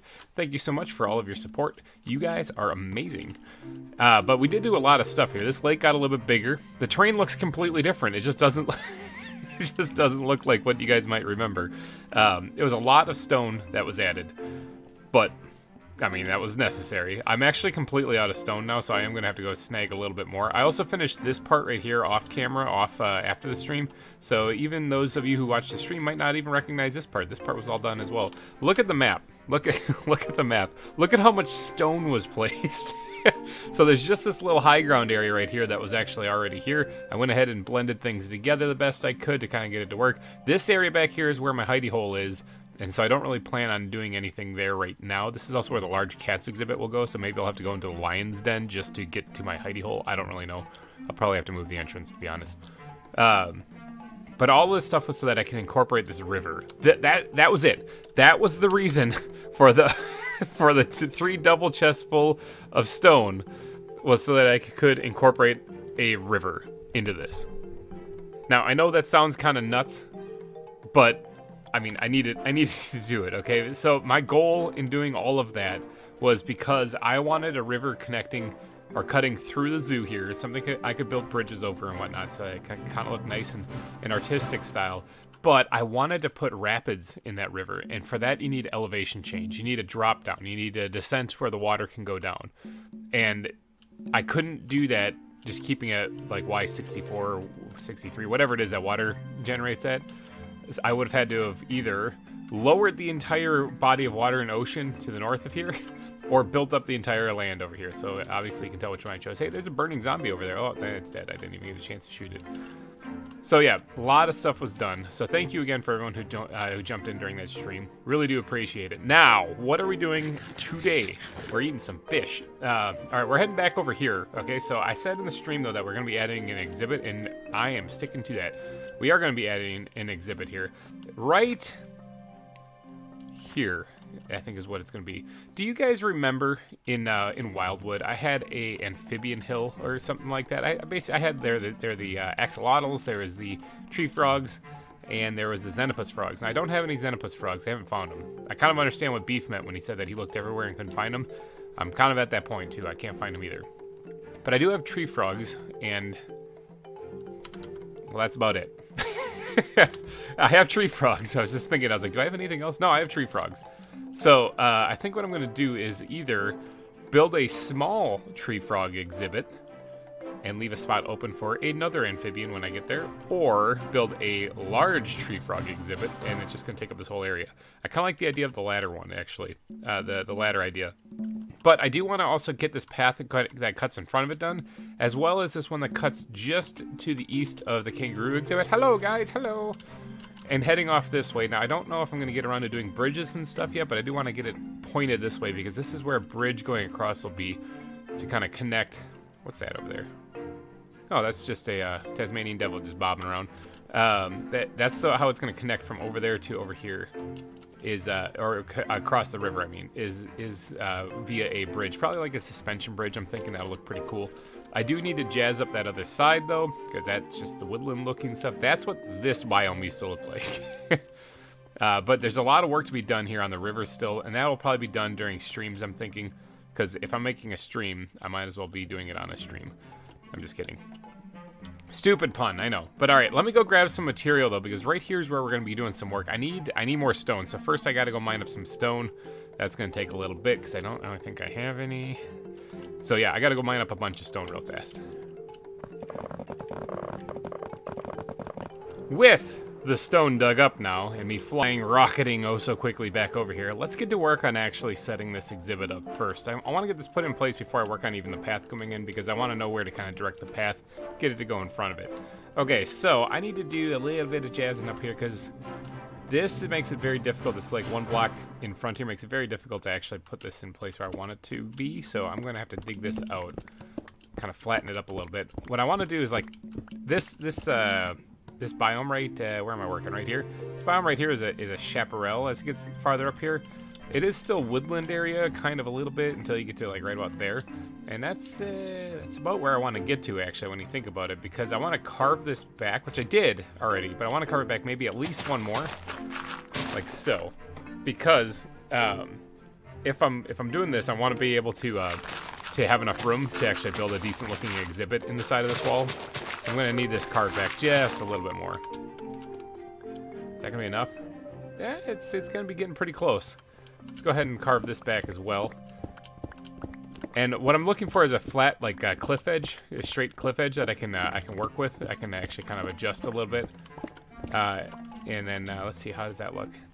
I need to do something with this right here. This needs to get pushed back just a little bit more. I need a little bit more room on here. All right, so with this cliff edge here, originally what my plan was here was just to put like some wood supports up, like it was holding back the mountain a little bit, or holding back the hillside a little. And I thought today at work, I was in there working, I was like, what am I going to build? I was like, I got a bunch of animals. Which ones? I was like, what about the tree frogs? I think I even have those on me, at least one of them. Tree frogs, yeah, right here. I got 2 of them. I got 2 of them here. All right, so this should be enough. Yeah, I can get this to work. Now, I do have, not oak wood. Let's squirt that back up in there. I want to get the fir wood here. The fir wood supports, I think, will work really nice for this area. So I'm going to recess them back. So let's put one right there, for example. This is just winging it real quick here. I want to put a couple of supports in here to kind of, I guess, kind of sort of outline where the exhibit's going to be. Let's try to make it roughly the same size on either side. Is that like right there? I was just guessing. I also used the wrong pickaxe there, so whoops. That was actually a pretty good guess, yeah. I think I made it. Let's knock this back here, and let's pop this guy out here. Something like that. Okay, so these are going to be the support. Oops. Ooh. This is going to be the supports here for holding up the mountain, or holding back the hillside, but also for outlining the exhibit. The tree frog exhibit. That's what we're going with today. How does that look? Pretty standard stuff. All right, so now I got to do a little bit of clearing here. I got to dig out some of this area to give myself enough room to actually put this exhibit in.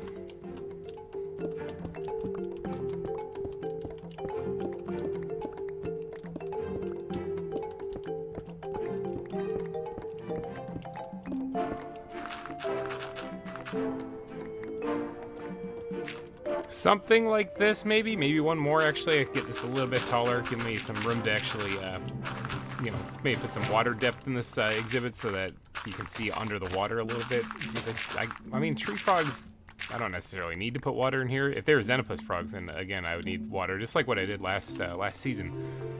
But this also gives me some room to have them crawl up above, and also work on kind of foliage on the ceiling. I might even go like one higher. This is actually turning into a much larger exhibit than what I thought it was going to be. I also probably need to dig it back a little bit farther. But for right now, let's work on the front part here. I'm trying to visualize. I'm probably going to have to get up there and add the stone, actually, because I do want this to be stone covered for the most part. If I can actually pull this off. Let's go ahead and just layer in some of this stuff. Now, I do want to leave some grass around, like so. And then this is going to probably take, I'm just going to do this front face here. As far as blending it all in, that's going to be probably a later project. I'm going to probably have to come through and do that on most of the terrain around here, actually. Let's just get this front face put in, and then that way I can get the I can get to work on the actual exhibit itself. Let's get those rose bushes out of the way. Don't need none of that. Shan't be needing any of that. Let's bring this straight across all the way to here. Something like this. There's one stack done. Now I have more stone. I had to stash it in the iron golem backpack, but let's go ahead and just fill this in right here to get this to blend in with the rest of the biome. The biome I'm creating, it's not the one that I'm currently in. All right, so it looks pretty bad from down here. I get that, but we're not done yet. That's for sure. Okay, so this thing can actually be built back up in front of this, I think. Something like this. And let's just pop a couple of these guys out. Actually, I didn't want to take that back one out there. Let's put that back. Grab some stone. Put that in there as well. Good enough. Okay, I think that's fine. Right there. Now, I do want to have this overhang a bit. Like that, maybe. Yeah, that should be fine. All right, so yeah, let that overhang just a wee bit. Come on, jump, get it. Got it. Good. And that way, in other parts of this too, I wouldn't mind having an overhang. I'm not really a fan of symmetry, though, so I'm going to try to make this asymmetrical if I can. Something, starting to, where'd I put the iron golem backpack? There it is. Let's grab some more stone. So this part will be kind of like this. And then let's get in here and pop this bad boy out like that. What does this look like? Was that total junk? It's getting there, okay? It's kind of getting there with what I'm thinking of. But first, I need to take a power nap because creepers be creepin'. Ah, well rested and punching my backpack as soon as I wake up. All right, so let's go ahead and let's try. Maybe I'll leave that there for right now. I want to get the shape of this down pat good, like first before I do anything else. Something's not right with this yet, and I do need to. That's actually that little improvement right there might have been perfect. Yeah, I think this. All right, so like I said, this part needs to be blended in still. That can't just be remain like this. But I'm going to focus just on the exhibit for this episode. Do some of that landscaping in between episodes, I think. This looks all right. I'm not complaining at all about this so far. I think this looks okay, but I wouldn't mind there being actually some more support for holding up this big portion of the cliff by doing a cross beam maybe like that. And now remember, this is supposed to be like a mining colony is what I'm supposed to be going for with the feel of this place. So this is going to need some additional help as well as far as it being supported too. And I'll do that probably as final touches because the row of glass I'm going to put right here.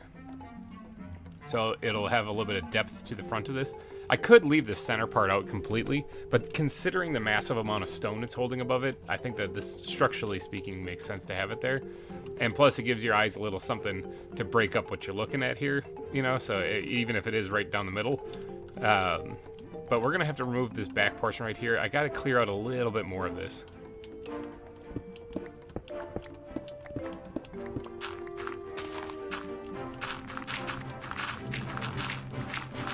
Something more along the lines of that. Okay, that works out way better. Now, just for funsies, let's grab one of these things. Here we go. I brought the glass over here too. Let's grab the glass and let's drop this line down right in front here so we can see what we're dealing with. That's where the viewing glass area is going to be.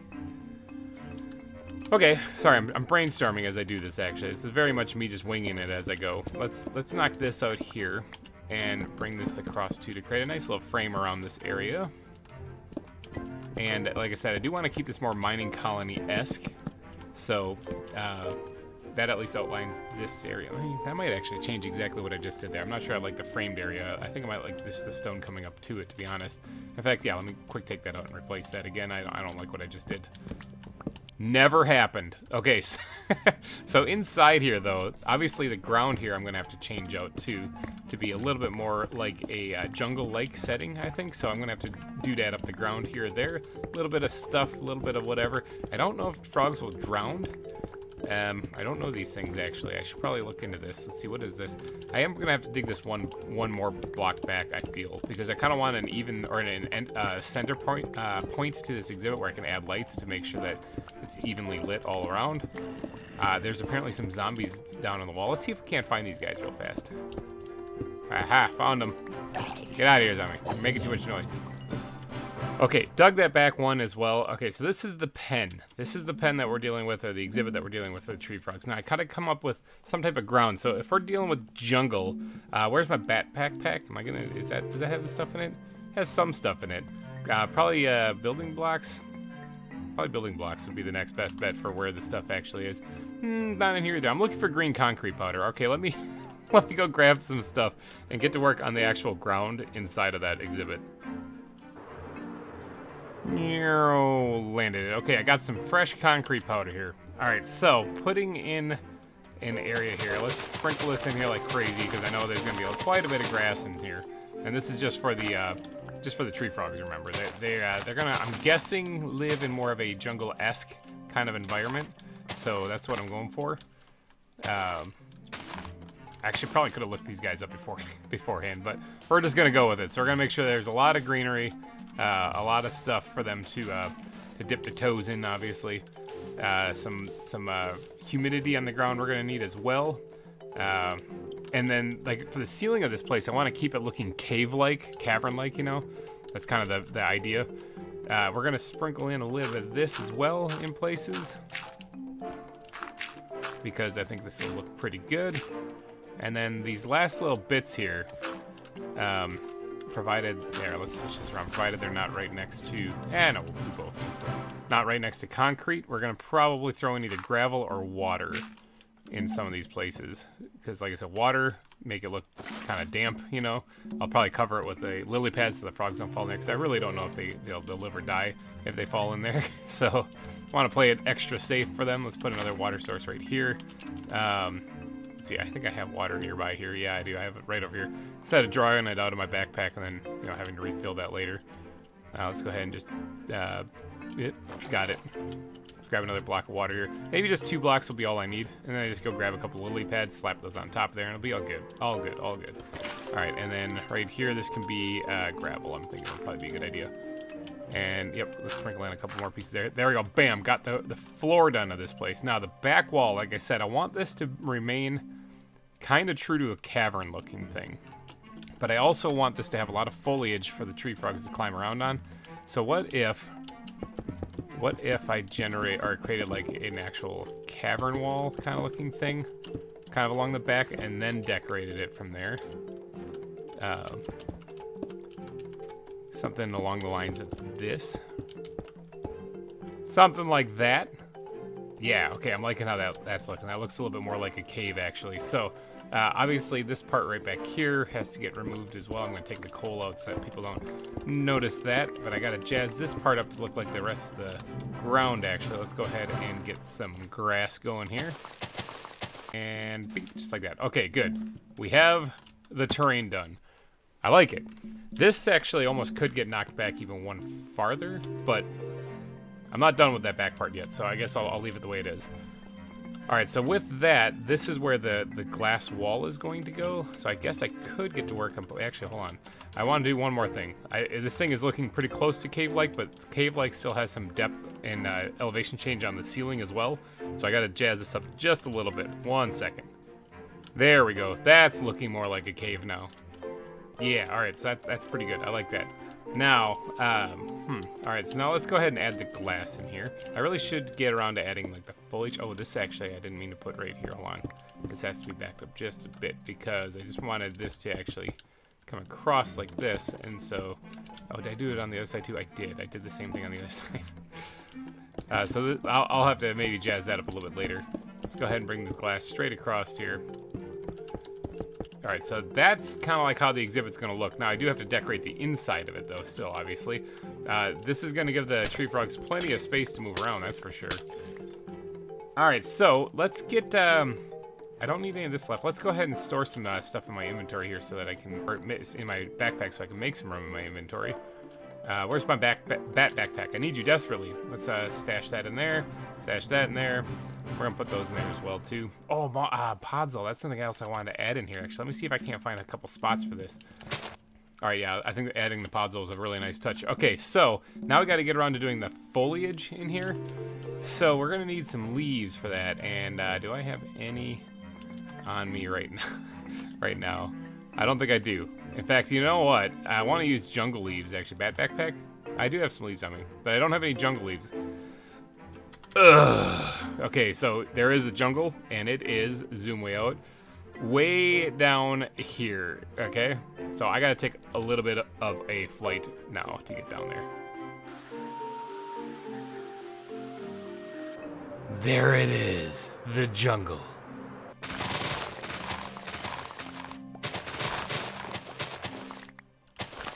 Alright, jungle leaves acquired, but I believe over here during the live stream I found, yeah, one of these guys.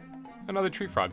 Boink, I'm gonna grab that one, add them to the collection because we're gonna be obviously building with them, or building an exhibit for them here. So, alright, I got some leaves from the jungles now, so I can actually go ahead and get to work on placing some of this. What I should do is get some jungle logs also, see if I can't get airborne again and go this way. It's amazing how quickly you can get around with the elytra. As long as you have a whole lot of rockets, you can get around. And I've got a lot of creepers that spawn in this area. Let's go ahead and take a little power nap on the bed, actually.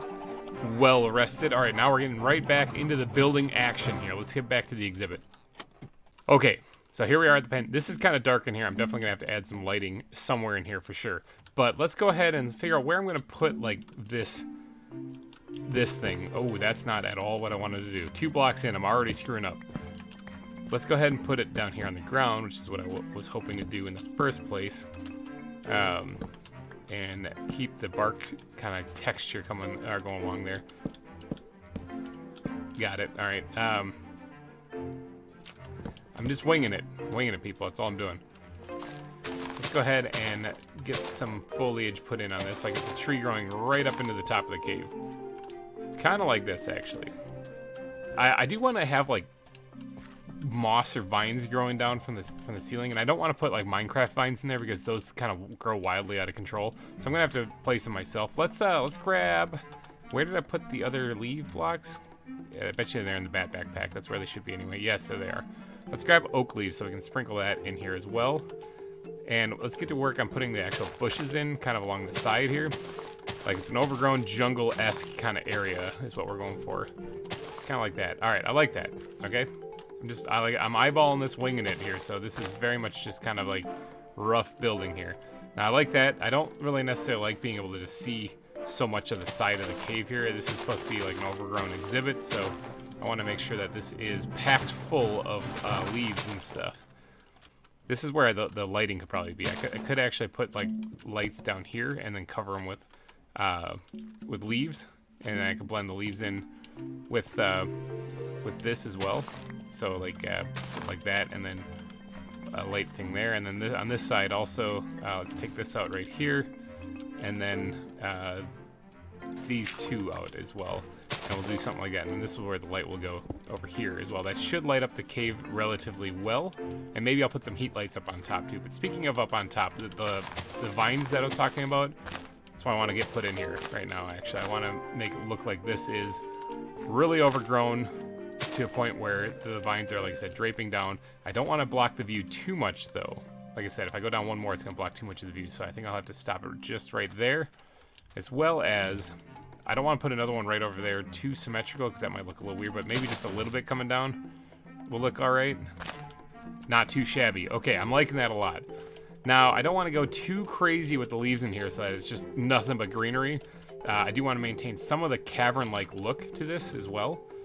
So I think I might take a break with the leaves because this is already pretty cramped already with what we got in here. Maybe that's one more, something like that right there. Yeah. All right, let's take a break from the leaves for a second. Squirt all these things back in here, as well as the jungle wood. Don't need any more fir wood. I think I can take a break from as well. You know what? We're gonna just make some room in here. Bat backpack, you saved my life again. Look at you go. You're my hero. All right, so let's go grab a light source here real fast. So the light source not only provides light so that we can see in here, but it also keeps things from spawning. One light source that I'm planning on putting in here is a heat lamp right there, to make things nice and bright in here, and also this glowstone I can sprinkle in right down here to light up the edges of this area as well. Yeah, something like that. Now, I don't like how this is just stone ending right here, but once I do the terrain in here, I'll probably get under there and change that up a little bit. But I'm thinking that's gonna be it. You know what, as I'm building this, I realize that I'm not gonna get to this path in this episode. This is taking way longer than I thought, because I'm also not done with the actual exhibit in there at first. Actually, I did collect a whole bunch of this stuff, so let me go ahead and sprinkle in a couple of these things along the way as well. Now, I'm going to put, obviously, bone meal, the grass, and whatnot, get it in there, too, and get it, maybe some flowers and whatnot put in there, too. But the cave isn't finished yet. The cave is by no means finished, actually. Let me go ahead and grab some of these things, because I'm going to need all of this stuff. All right, so I want to jazz this cave up to make it look a little bit more cave-like, you know, adding a little bit more to it than just what you're seeing here. So give me a second to go around and dot these things in here, like what I'm doing, and we're going to see if we can't make this look pretty. There we go. Okay, I like that. I like that a lot better, okay? It adds a little bit more detail to the background, just a wee bit. Uh-huh. All right, so now I think we're getting to the point where we're almost ready to add some bone meal and whatnot in here. So let's go ahead and actually sprinkle the, oh, that's actually not grass. Don't have a lot of grass spots left, actually, but we're going to go ahead and get a little bit more liveliness in here. So make this look a little bit more forested. Something let's like that, actually, is all I really need. How does this look from the outside? Good. All right, now, I have some berry bushes and whatnot that I can add in there, too, which I think would be a nice touch. Sorry, dead leaves. You're gonna have to take a hike. That's all I'm gonna do for berry bushes. I don't really need too many of those. Now, as far as plants and flowers, I don't really have a whole lot. Maddie would be so mad at me. What do I even have, actually? Come to think of it, let's see. I can put some of this bamboo in there. I think that might look all right in moderation, a little bit in places. Not too crazy, not too shabby here. Let's see. What more can I throw in there to make it look lively? Probably not any thorns or dead bushes. That probably won't help at all. I can throw a couple toadstools in there because I think that will look pretty good. Make it look a little overgrown. And that's about all I can do as far as adding color to it. All right, let's get back there and throw some of this in there then. No, okay, you know what? I refuse to just put boring plant life in there. I'm coming back down here to the jungle because they have foliage and stuff. Can I just pick up? I'm not just going to put a couple of funguses in there and then maybe a cattail. That sounds too boring. I'm going to grab some of this plant life that's actually down here at the jungle. Hello, what are you again? You're albatross. Can't remember if I have you or not, but I don't have you. If I don't have you, you're staying there for right now. Let's grab one of these things too. Big red flower. Okay, let's grab one or two of these things also. We're adding some of this stuff into this exhibit too to make it look really nice, pretty. I still don't even know 100% if these things are actually found in the jungle or not. What is this thing? A coral berry? Sure, it's going in there. Okay, back from our little trip back to the jungle here. Yeah, I think that was a good choice. Going and grabbing some better foliage to add in here. We're gonna go ahead and drop. Sorry, dead. Oh no, I can't. I really didn't need to remove those dead flowers or dead leaves there. Put one of those things there. I don't want to overdo it on that though, so I think I'm just gonna put one in here, and then the rest of these guys can just be sprinkled in, kind of sporadically. What does that look like? What did I do there? Did I do anything? Yeah. Okay, that looks better. That looks already better. I did want to put this in there though, because I said I was gonna put it in there somewhere. Let's just slap it in right there, and then I will add the funguses. Why not? I'll put them underneath like if they're growing underneath the tree right there. Why not? Yeah, that looks pretty good. Good. Okay.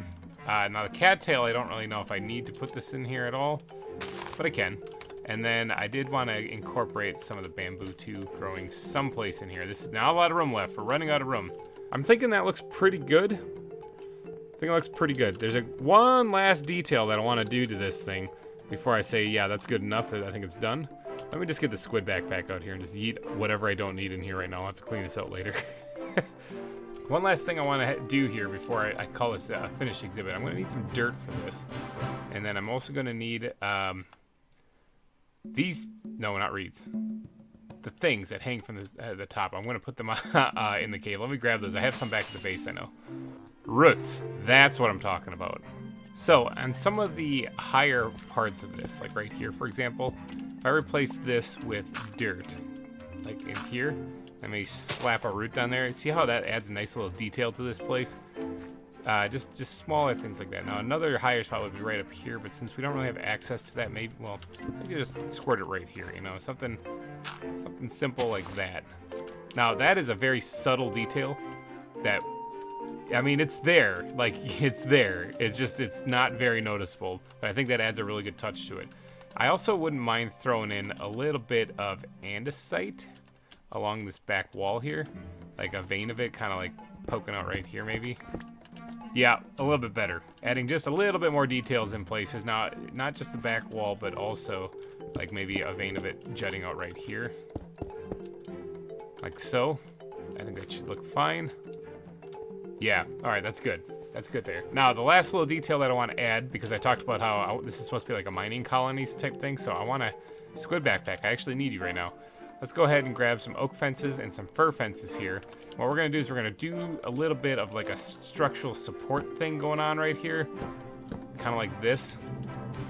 Along this part right here. And since the leaves are blocking in there anyway, we're going to go ahead and do something like that. See what I'm doing here? See how that's starting to look? Like it's kind of like a broken down fenced area, sort of. Something like that. Yeah, I think that's about it. Okay, so we gotta have the glass someplace, right? I got the glass somewhere. Let's go ahead and seal this off and see what this looks like. This is at nighttime. The finished product, at least at nighttime here, gives it a good look to see if it's lit up or not. That will be the tree frog exhibit. Now I do have to jazz up the roof a little bit. I do have to sleep too, because although now I know the light's working, that means that the creepers are gonna be spawning everywhere else except for there. But I do have to get on top here and make sure that I got everything fixed up on top, because I did remove some stone up there to make way for the dirt. I also have to fix all of this, because this needs a little bit of TLC, you know? But I'm thinking this is probably it for this exhibit. Sorry I didn't get to the path like I said in the beginning of the episode. That's a lot of extra work there that I just didn't get around to. But I'll have to do that in between episodes, or even possibly in the next one. I don't know. We'll see. But this is definitely going to be it for this this exhibit and this episode. However, you guys probably need to know, how many tree frogs do I have? I have 3. I have 3 that I'm... You know what? Hold on one second. I have 6. Okay? That's how many I have. I have 6 tree frogs. So, people, down in the comments section, if you would be so kind, I need 6 names for 6 tree frogs. So get your thinking cap on, otherwise they're going to be named something atrocious. You know me, I'm bad at names. So if you could, please be so kind as to go down in the comment section. Give me 6 names for tree frogs, or if you can't think of 6, at least list 1 or 2 or something like that. Whatever you can think of. And hey, you know, while you're down underneath this video, why not drop a like on this video? That would really help me out a lot. Help me out a ton, actually. So please, hit the like button if you're watching this and you enjoyed this episode. But I'm going to be wrapping it up here. So thank you guys so much for watching this episode. And thank you for donating your eyeballs and ear holes to this entire time here while we've been building this tree frog exhibit. I will see you guys next week when we do some more stuff here at Cerro Gordo Zoo. Thank you again for watching, everybody, and bye-bye.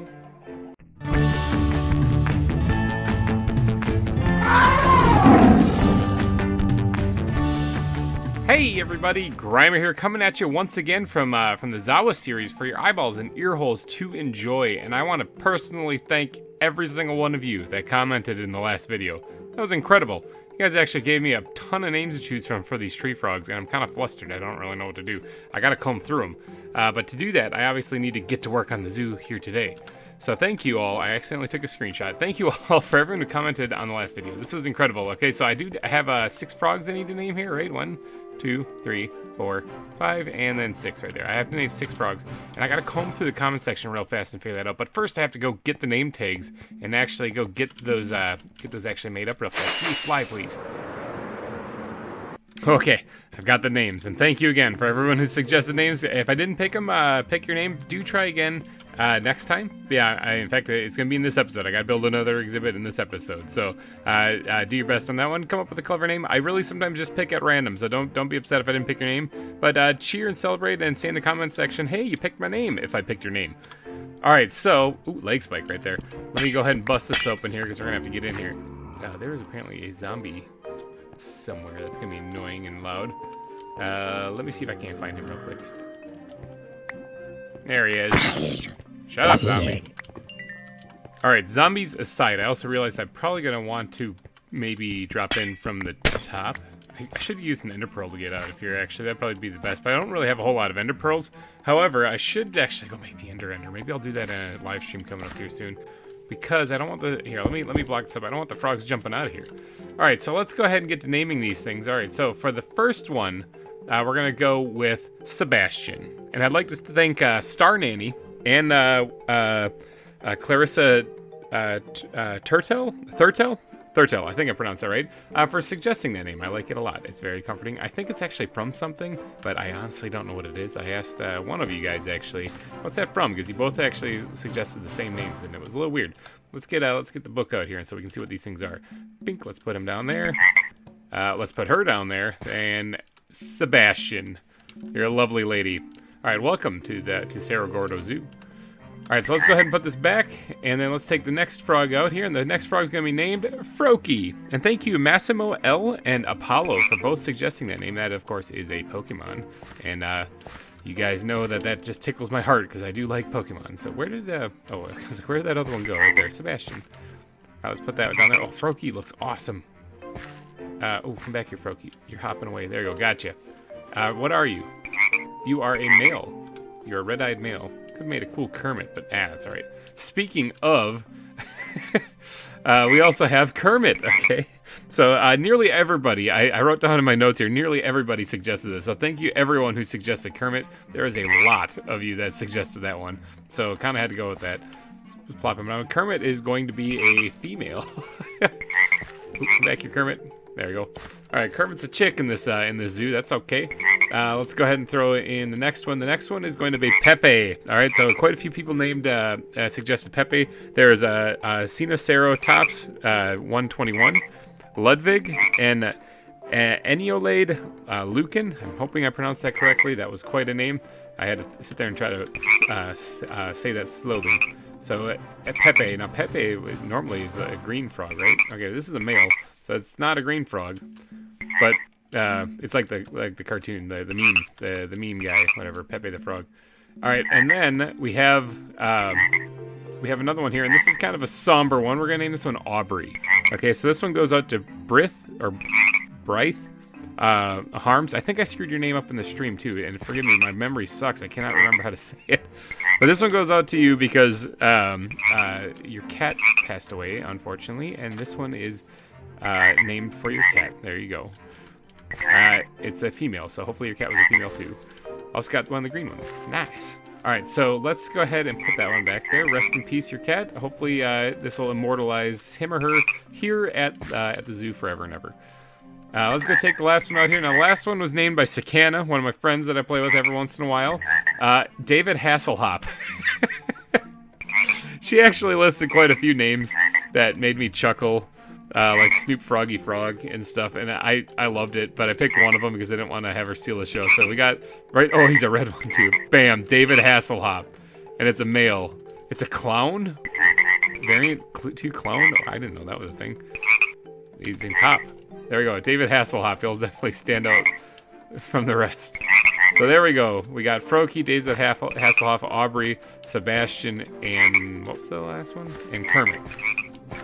The frogs have been named, the frogs have been added. Thank you again for everyone who suggested names. I really do appreciate it. It makes my life a lot easier. Let's see if I can't get out of here without releasing these things. Success. I did it. I'm the best. All right, so now what are we going to... David Hasselhoff. I still love it. That's great. That one's just kind of chilling with his legs out back there. Stretch those hindquarters. All right, so what are we going to do in today's episode? Now, I'm going to pull up the map here, if I remember, of what I got planned for the zoo, and I'm going to be focusing on the giraffe exhibit. Okay, so the giraffe exhibit should go somewhere right around. I mean, it's that map is not to scale really, so it's just going to be there's going to be an intersection right here, and it's going to probably squeeze in right here. I'm thinking. Now, the giraffes I do not need embedded in the ground like what I did with the kangaroos. I don't need to do that for this one. So I can actually build it on top, which is kind of interesting. I'm going to have to get some supplies to do that. I'm thinking the best way to contain the giraffes is going to be make a similar like wall like that. But I'm going to mix in or incorporate some of these like wood supports into it as well to make it kind of work. So I got to get some supplies ready. I got to mark this thing up probably with like a torch line and figure out how far I want to make this. Because I do believe I captured 2 or 3 giraffes. I remember one of them I kept tranking in the head on accident over and over and over. Okay, this one's still sleeping, but we're going to make it extra sleepy. We're going to make you extra sleepy too. You know what? We're going for the trifecta. Oh, I missed him.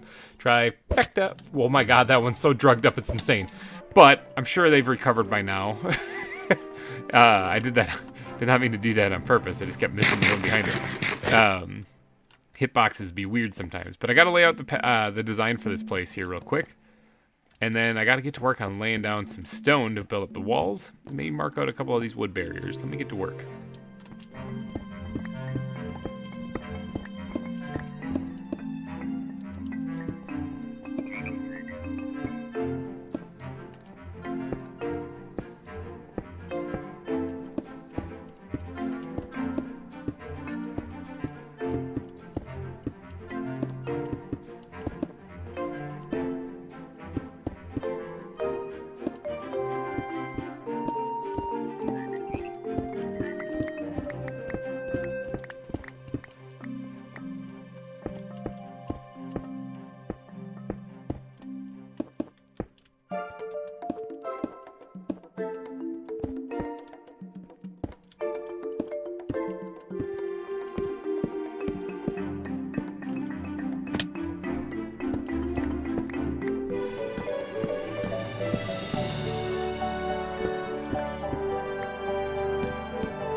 So this is the bare bone basics of what I was thinking. Okay, now let's just check out the mini map right here. This is the size of the exhibit. It's a little bit, it's roughly about the same size as the kangaroos actually. So if you look over at the kangaroo exhibit, this is how much space the giraffes will have to stretch out. Now last season, one of the complaints I had is that the giraffes did not have enough room, and you guys were absolutely correct. There wasn't. It was actually about a half of this size was the giraffe exhibit. For 2 giraffes before. So this will be for 3 of them here, and they got plenty of room to stretch out and spread out and do some stuff. I'm not going to put too much foliage in here, just a couple of trees for them to munch on. You know, this is simple basic stuff. Now, this is just a stone wall, very reminiscent of the palisade wall that I've done before with spruce wood in the last zoo. This time I'm going to do it a little bit differently because I got to decorate it up to look. Let me get my rockets out here. See if I can't fly. Eee, there we go, up into the air. To look like that. Alright, that's what I wanted it to look like on the outside. For sure, the inside, maybe not so much. Hello, zebras. I'm going to come up here and say hi to you guys for a second. Look kind of like this. You're not going to attack me, are you? No. Look kind of like this. Oh, is there a snake around here? I hear one. Sounds like a rattlesnake. Oh, yeah, it's right there. Look at that. Now, you're not going to attack me, are you? I do have 2 rattlesnakes, I believe, so I don't really need that one, but we'll leave them there. I heard the rattle and it freaked me out. So yeah, this is the outside of the wall is what I'm going to kind of make it look like. Right there. And right over here. This is what I got to decorate the outside of it for. So I just got the base kind of shape of it down. And I also like how it's not a recessed exhibit. It's one sticking up, which means that's going to give this terrain a little bit more texture. This right here is going to be a path I still need to do. In fact, I was going to do that between episodes. And I totally forgot because I'm a big old da-da-da. And because Christmas happened, which, by the way, I was spending a lot of time with my family and whatnot for Christmas, which I hope you guys all did it too. I hope you guys all had a very wonderful Christmas, and I'm hoping you guys are going to have an absolutely wonderful New Year's. When does this episode come out? What day is it? What's my name? Where do I live? This is actually going to be coming out on New Year's Eve. So, Happy New Year's, everybody. Yeah, Happy New Year's. Hopefully you guys have big plans and fun times in store for you. I'm going to be staying home, and for me, that is an excellent time. I'm going to be staying home with the kids and the family and stuff because we did a lot of stuff for Christmas, church, family gatherings, all the fun stuff. I'm a little exhausted from that, so I cannot wait to just sit at home. All right, so hopefully you guys have great plans. Now, as far as great plans, what are my great plans for this here? Like I already explained what I'm going to do for the walls here. But right here, this is where I'm going to be doing like more of like the fenced area thing. I still want an area for the giraffes to like reach their head over and you can feed them snacks and whatnot. There's going to be 4 viewing areas all in the cardinal directions here for seeing these giraffes. So there's not just one area for you to look at them in. So that since there's going to be paths that go all the way around this exhibit, according to the little map that I was going off of, I kind of needed there to be 4 viewing areas. So I have to get to work on doing this stuff on the ground here. I also have to get to sleeping because creepers be creeping. Oh, by the way, look at this. I got new backpacks. I got like a wood backpack. I got a glass backpack. I got a plants backpack. Maddie would be proud of me. I'm learning. I'm doing it. I'm playing the game. All right, let me sleep to get these creepers off my back so they don't spawn in and blow up all my work. But then I do have to remove all the ground in here, get the grass put in, start doing my usual routine for doing some terraforming on the inside of the ground. But first, let's work on these walls a little bit.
Okay, the walls are basically done. There's not much else I really want to do to them.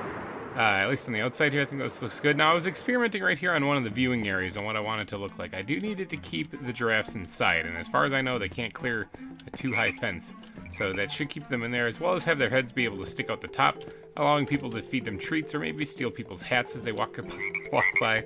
Whatever giraffes want to do. This is what I was kind of thinking about for the viewing area. Now, obviously, the terrain around here isn't completely finished. I just dabbled with it just a little bit. I do need to put these paths in and pretty this all up.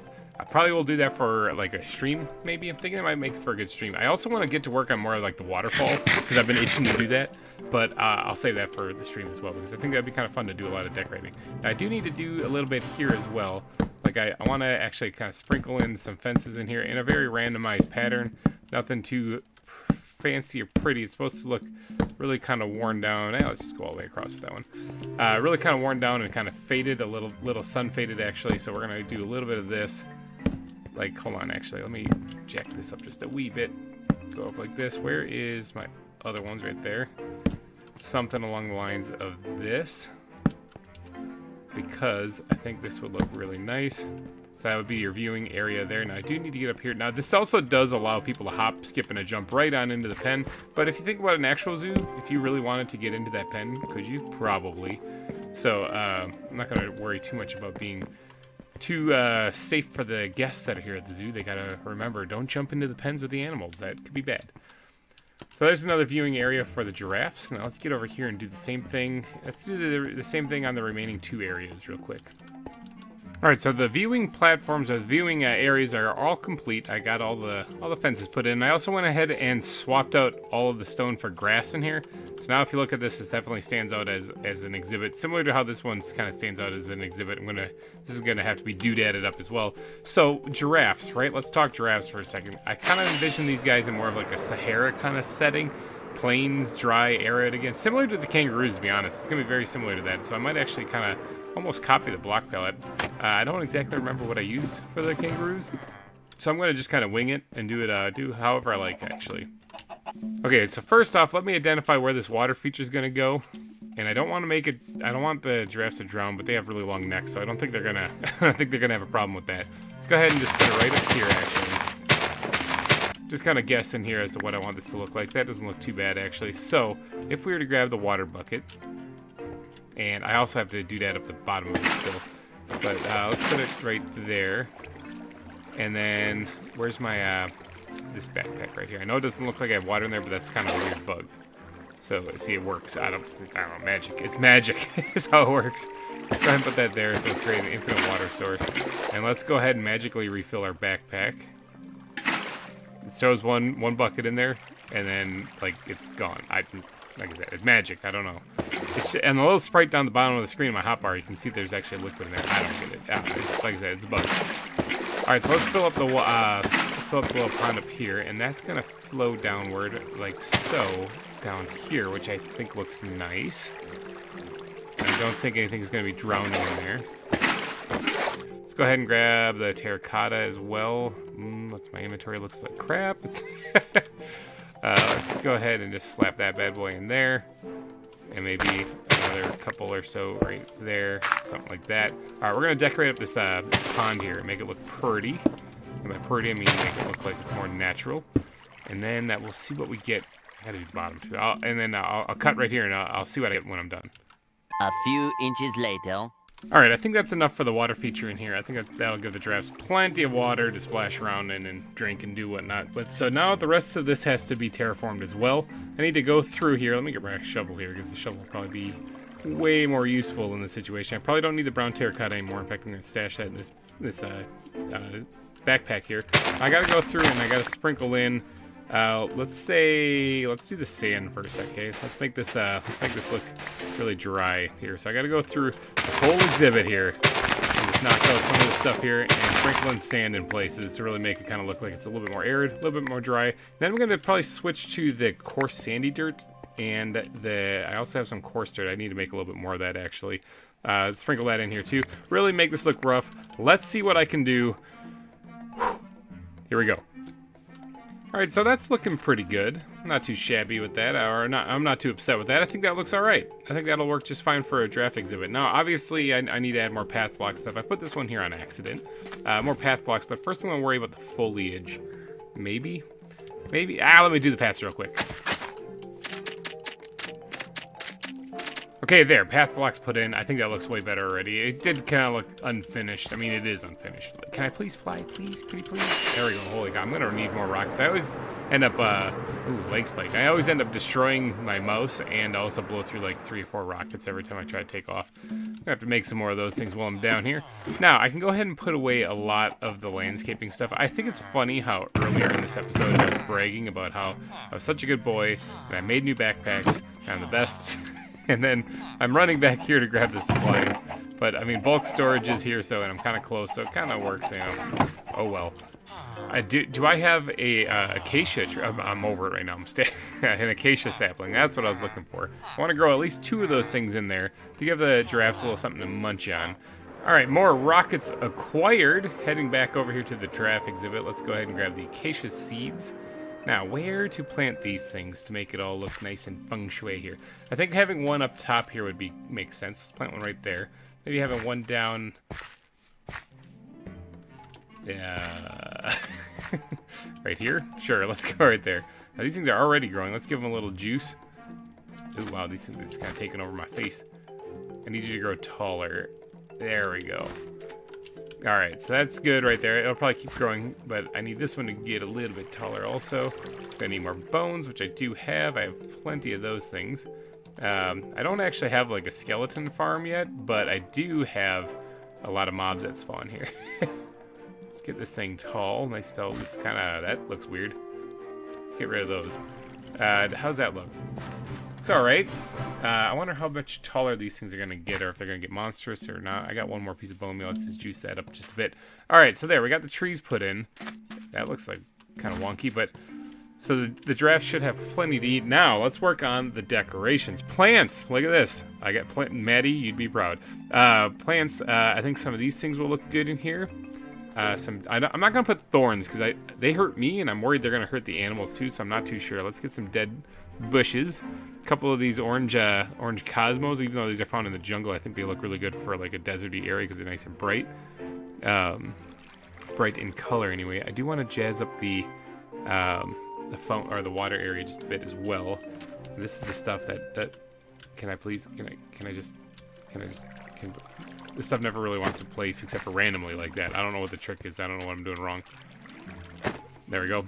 Good. All right, that may be a little bit... Oh, look at that. One just placed already on its own. Good. In fact, I think that's all I want to do for that. Let's go back into the plant backpack. Throw those back in there. River cane, maybe? Just a little bit of that. Something else to decorate this area up just a wee bit. Like that.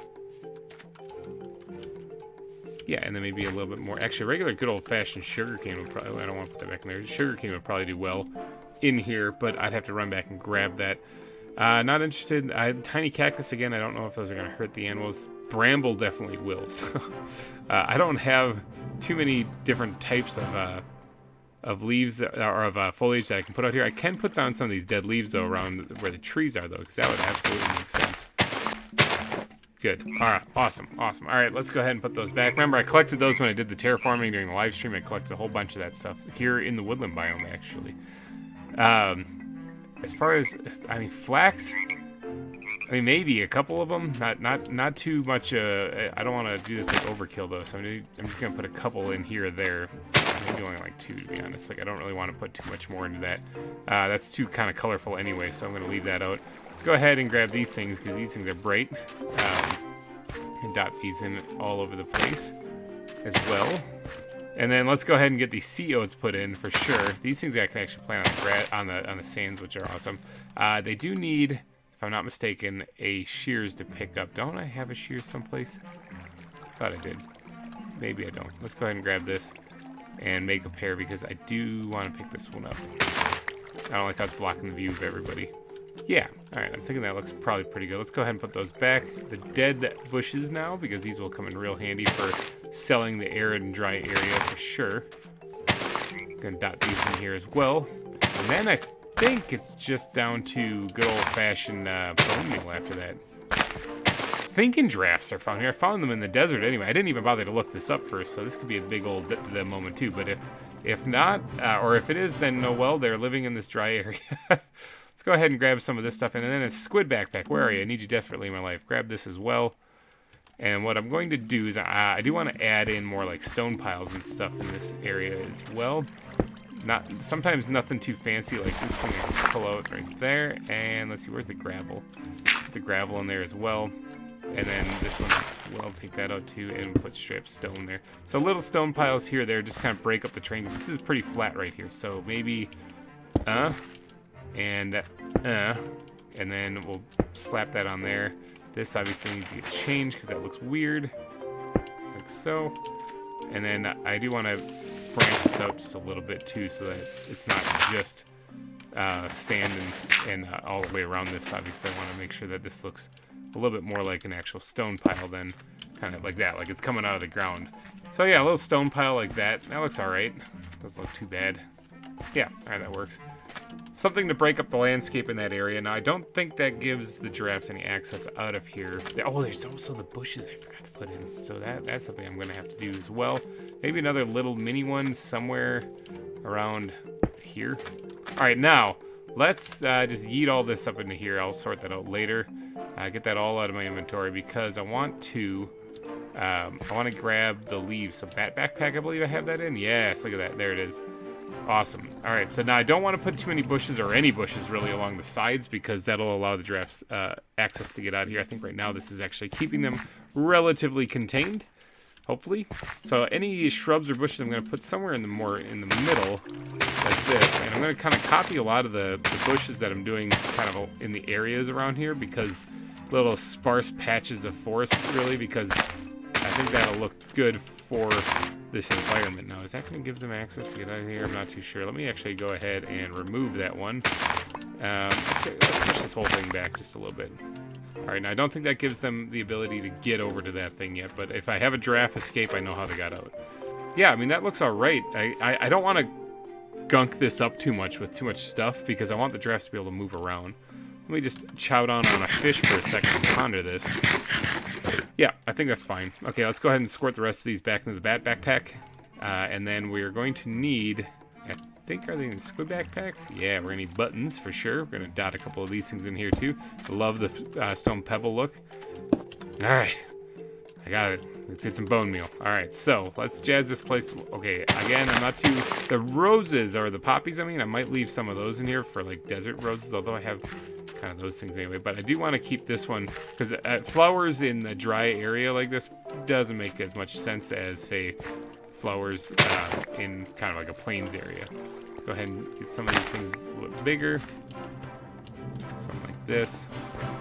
It's coming together, people. It's starting to look like an actual exhibit. Start getting your thinking caps on too as you're watching this here, because I'm going to need some kangaroo names. Ooh, bad.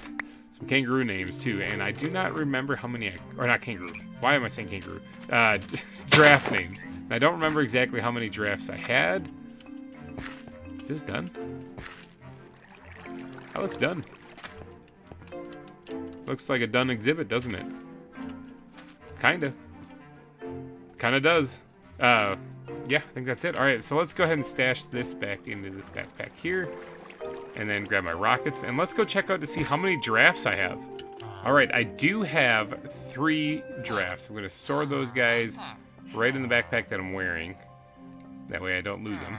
So I'm going to need 3 names for these giraffes. Well, let's go take one last look at the exhibit, maybe from the sky, and see what this looks like. But if you guys could, throw your thinking cap on. I need 3 names for giraffes. Last season they were named Jeffrey and Melman. They're both females. I do not know what these are, but that's always part of the fun. Part of the fun of finding out in the next episode is what they actually are. But there it is. Bam! The giraffe exhibit. What do you guys think? I know that around it kind of looks like plain and boring, but obviously this terrain right here is what it's going to turn into. I'm thinking, like I said, I'm thinking about doing that on a stream. I think doing a lot of the pathing and stuff on streams would be a lot of fun for you guys, because you guys could get your chance to get on the donor board. You could name pathways and roads and bridges and whatnot. There's going to be a bridge right here leading over to where the aquarium is, and there's also penguins. There's penguins right over there. Those are the banded penguins. Those are not the ones that are found in the cold area. That's the emperor penguin. That one is found in the cold area. But all right, and I do have those caught as well. The penguins will have their own exhibit. I'll find a spot for them. But here we go. This is the giraffe exhibit. What do you guys think? Let's actually break our way in here. Whoop, like Ezio there. All right, so giraffe exhibit. Does this look good? Does this look bad? I need you guys to tell me. And we also have 3 giraffe names that I could really go for. So I think I'm gonna wrap this episode up though, because this is a done exhibit. This is finished. This looks very nice. I like it. I like it a lot. Tell me down in the comment section below if you like it or not. I really would like to know these things, and also draft names, please. So thank you guys so much for donating your eyeballs and ear holes to this episode, and I want you guys to all have a wonderful New Year's, and hopefully 2022. Ooh, that's what it is, right? 2021. Yeah, 2022 is a good year for you all. So thank you all for watching. I will see you in the next episode. Smash that like button if you haven't already, and I will see you guys next week. Bye-bye.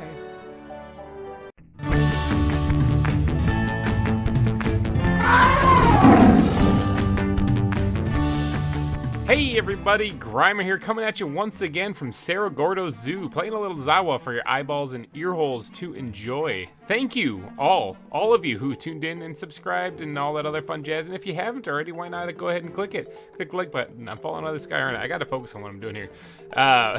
If you do go on to like this episode, please hit that like button. Now, last episode, a big thank you also to last episode, because last episode you guys killed it once again in the comment section, coming up with names for these giraffes. And let me just make sure I'm not gonna run into anything. And I took some of your guys' suggestions. I did it. I named all the giraffes, all 3 of them, after your guys' suggestions. Now, once again, I like to reiterate that if I didn't pick your name, do not fret. Fear not.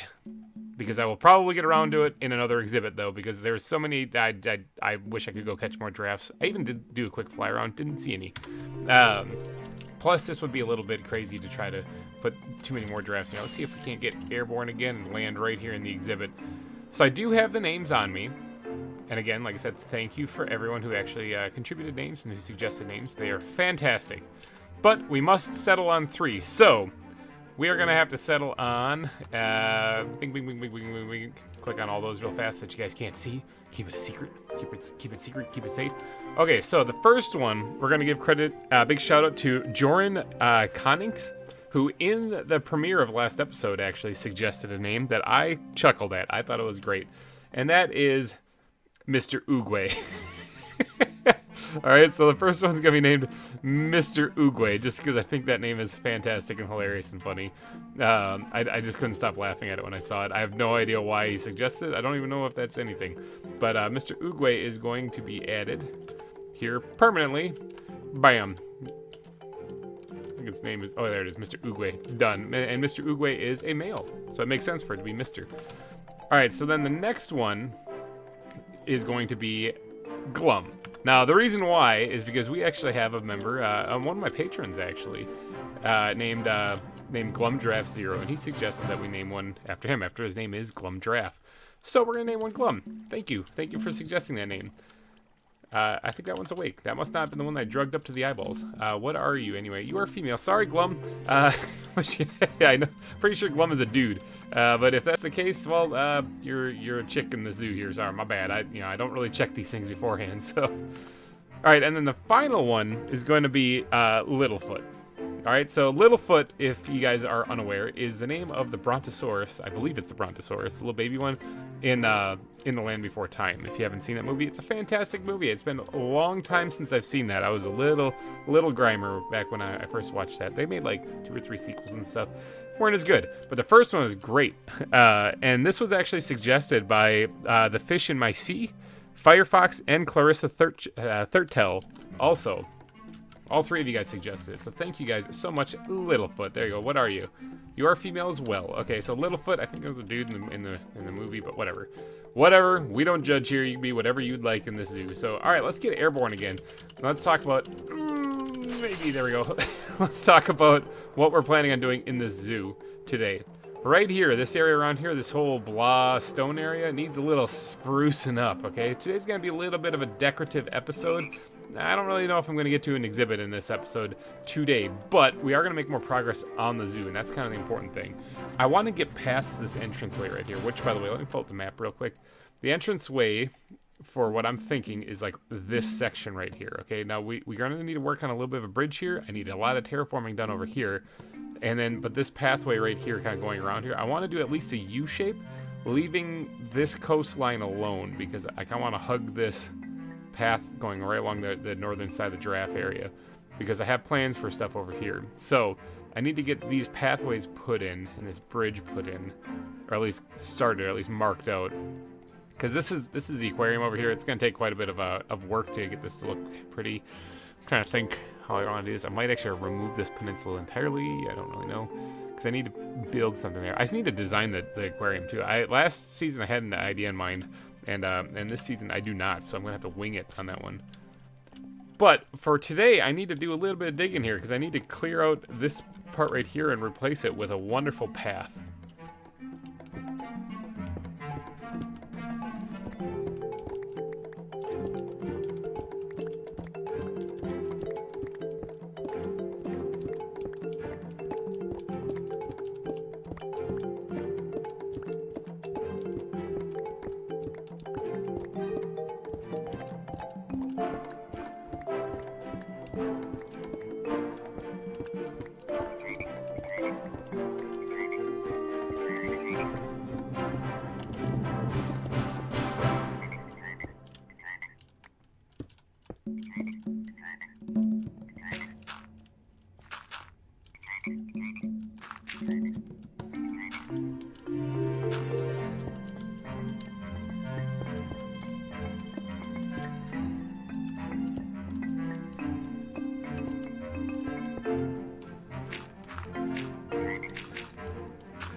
A whole lot of work, and it doesn't really look like much of a payoff, does it?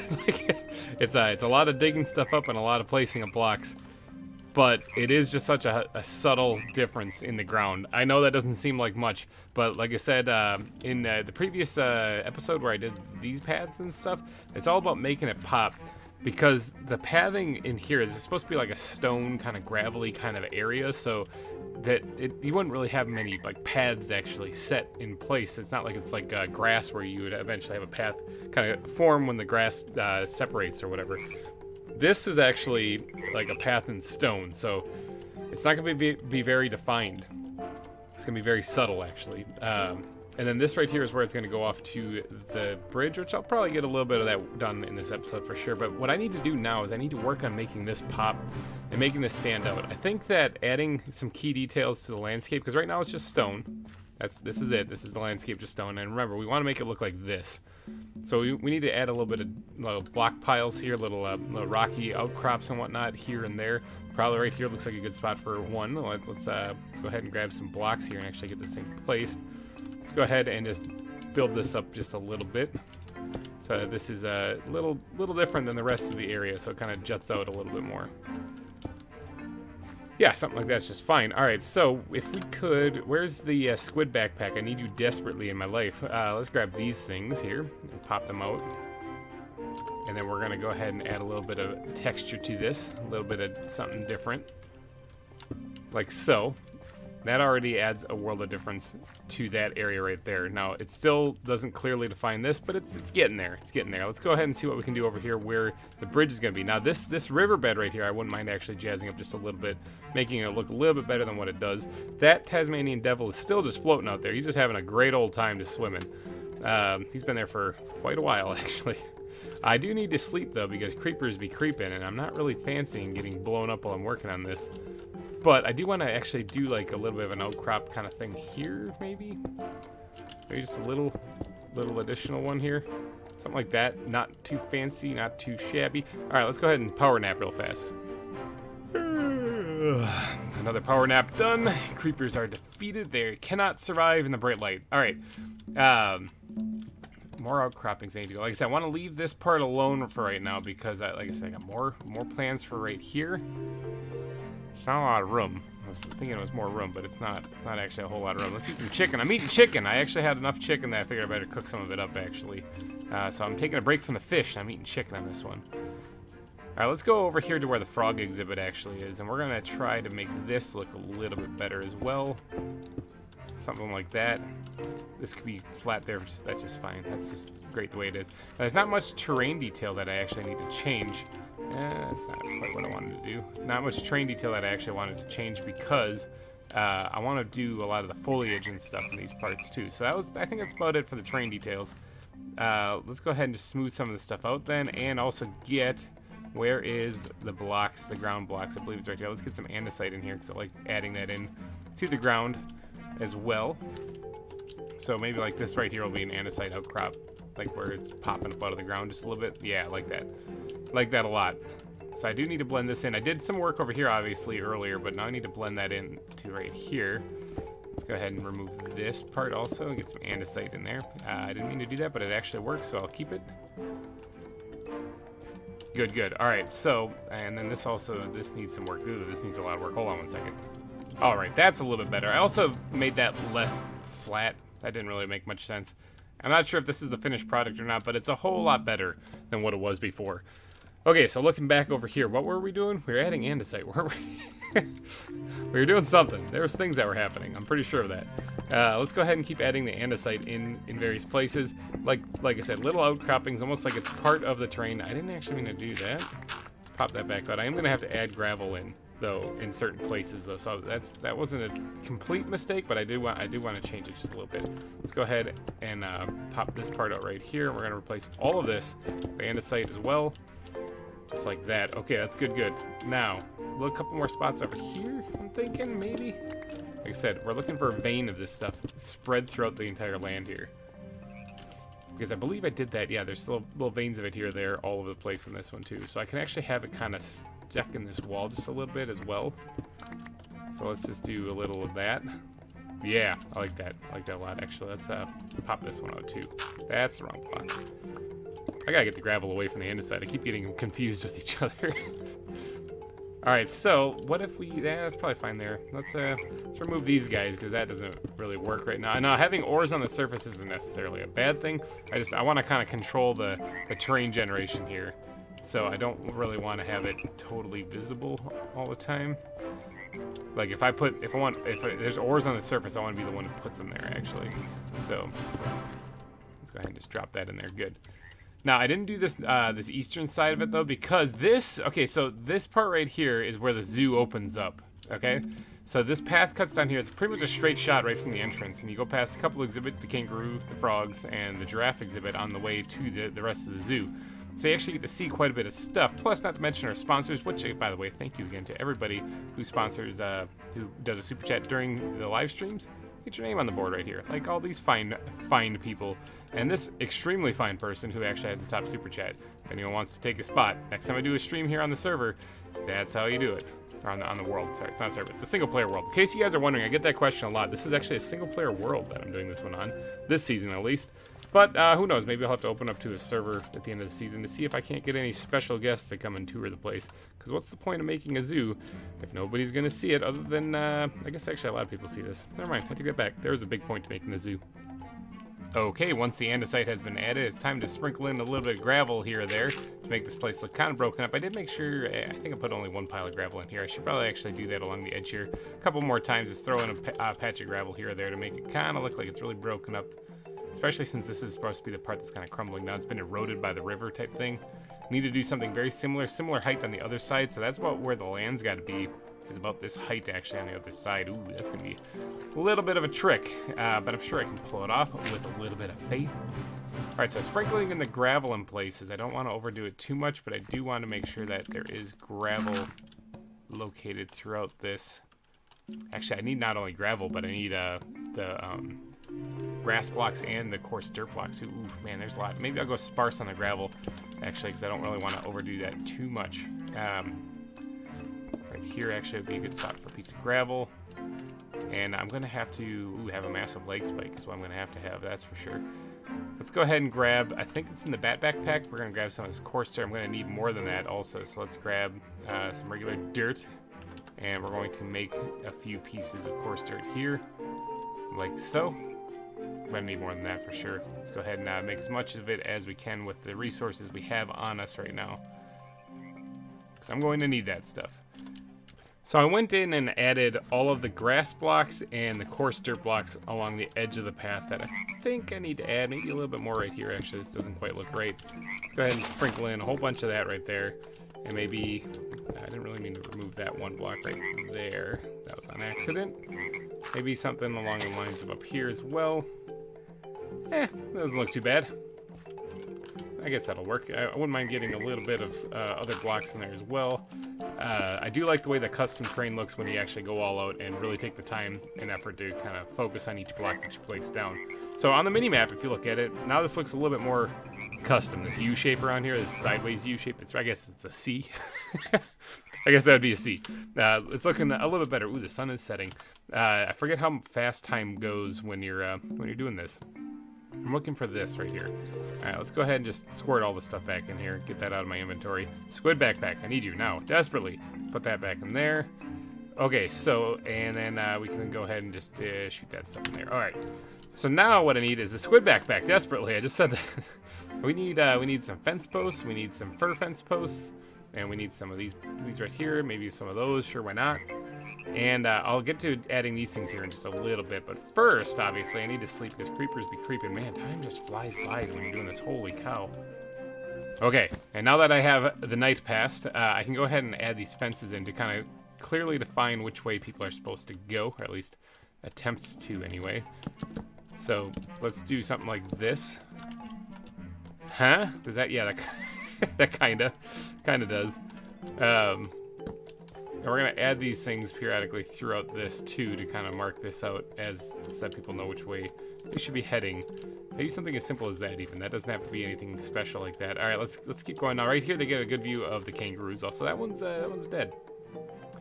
That one is both of them. I'm sure they're just sleeping. Boy, wouldn't that be kind of horrible if they actually did die? These things are still wild, so it's not a food thing. I don't have to worry about that. They've definitely, oh no, they're sleeping. Whew, got a little worried there. Not gonna lie, I was like, are they gonna stand up? Okay, so, like I said, here this is gonna go towards the bridge. So maybe just a little something actually like right here. Nothing too fancy. That's perfect right there. Now, like I said, the bridge will be clearly visible there. I'm not gonna touch this side. Let's go, let's keep going this way. Mark down a little something or another right here. That's actually fine. I think that's good enough for what I want to do right there. Let's get some chicken in my bellies also here. Okay, now what do I got over here? Anything else that I need to mark? Oh yeah, this spot right here. Now this is actually kind of pinched right between the two exhibits anyway, but I do want to add a little bit of TLC right in here someplace because of how close it gets to, like it blends in so well with that area right there. Now that clearly defines this kind of area. It separates it out a little bit better. Do I want to add one right here? I should actually put a path thing right about here. Something along the lines of that. Like that. Let's see, what does that do for me? Yeah, alright, so it's getting there. It's definitely getting there. I like it. Alright, let's go ahead and actually sprinkle in just a little something like, something simple like that even might be enough. Yep, alright, good. Starting to look a little bit more like an actual identified path here. That's what I'm talking about. That's what I was trying to go for here. Nothing too fancy here either. Something like that. I like it. Okay. And then right here, I don't really want to go too nuts in this area just because this is where I'm going to have to do a little bit more work than as the zoo branches out. So I think I'm going to restrict myself to back here only as I'm doing some of this work. Yeah, alright, so I think that's good for those. Now let's go ahead and add some torches in places. Do I have any more torches? I mean, where did my torches go? I guess I don't, but I do have sticks, and I do have some coal, so I can just always make more. Let's go ahead and do that. Jump heat, put that right there. I do like these little tiki torch designs for the zoo. I think that it's going to be very fitting and work really well. Now, because I don't want to pack these in too close to each other, I'm actually going to remove this chunk right here and maybe do something like that. Yeah, I think that works out a little bit better. Alright, so this part's basically done, except for I need bat backpack desperately. There it is. Alright, I need these things right here. Because, in fact, let me grab this remaining stack here. Because I need to add foliage to this, plus I need to also use the bone meal to get the grass up, so this place looks a little bit overgrown. Plus, I need to get some of these pebble things put in place all over the place, because that's what makes this look like it's really rustic, kind of full of pebbles and rocks, and everything's falling apart and it's degraded. That's kind of what I'm going for here. So, and they can be on the path too. It actually works on the path as well. So foliage I need now. All right, so I like the little bush setups that I had going before, so I think I'm gonna try to squeeze the one right in here. Yeah, I'm gonna have it go down like that. Just like that. I think that'll work out just fine. Yes. All right, now I don't want to overdo it with this because this place is supposed to be rather arid and dry. So like I said, I do not want to go nuts with the shrubs that I put in. This doesn't, I don't like how that looks. It's bugging me. Let's see, where is that one block right there? It's too much stone all in one area. Let's grab this. Let's grab that. And let's just see how that looks with just that dropped in there. Already leaps and bounds better. I like it a lot better. Okay, so I think that's all I really need to do to that part. Now I just need to use some bone meal. Okay, I think that's about it. Look at that. I also went ahead and added in a couple more bits of cobblestone here or there, just kind of placed around, just to kind of make this place pop just a little bit more. But I think that's about it for this part right here. I think I actually finished that. Now, we got to move on to at least the beginning parts of this bridge. So I wouldn't mind creating a little bit of a structure over there for it to meet up with first, because that way I'll at least have an idea of what I'm trying to even do. So I don't mind if it's a little diagonal, but I don't think it needs to be. I think this can be just about straight on, maybe a little bit off to the one side. So let's figure out where's the center of the path right here. It's like roughly right here. It looks like it's a 4 wide path. So it looks like this is the center. I'm going to off-center it by 1, I think would be the best choice. So this will be the center, the new center now. Let's go ahead and actually build this up to where I want to meet this area up with. Well, one more probably. Yeah, that'll be it. Look at that giraffe. He's just spinning around in there. Holy cow. Okay, so I didn't really think of a cool bridge design for this, but I'm thinking, like, given this type of zoo, like, I could either do some rigid, hard supports on like a wood type bridge, because I don't think this would have stone bridges on it. I think this would be wooden bridges. Or I could do some really creaky, like, suspension bridges, and I kind of like the latter. I like the idea of the ladder. Now, this is not going to be a very large bridge, obviously. This has to bridge the river. Well, I mean, all the bridges in here are just going to be bridging rivers, so I would just smack my face right into that. So what we're going to want to do is I'm going to keep some stone on me to kind of doodad up the landscape if I need to a little bit. Let's just drop the clay block in there that I collected, my 1 clay block. I should probably collect more of that stuff. It's a pretty good texture, so I could actually use it. Let's grab the red backpack here. New addition to my inventory here from last episode. And we're going to grab some spruce wood. And we're going to grab some fir wood. And we're going to grab a little bit of oak wood. And I think what we should do is we should make some spruce wood planks. Or some fir wood planks, sorry.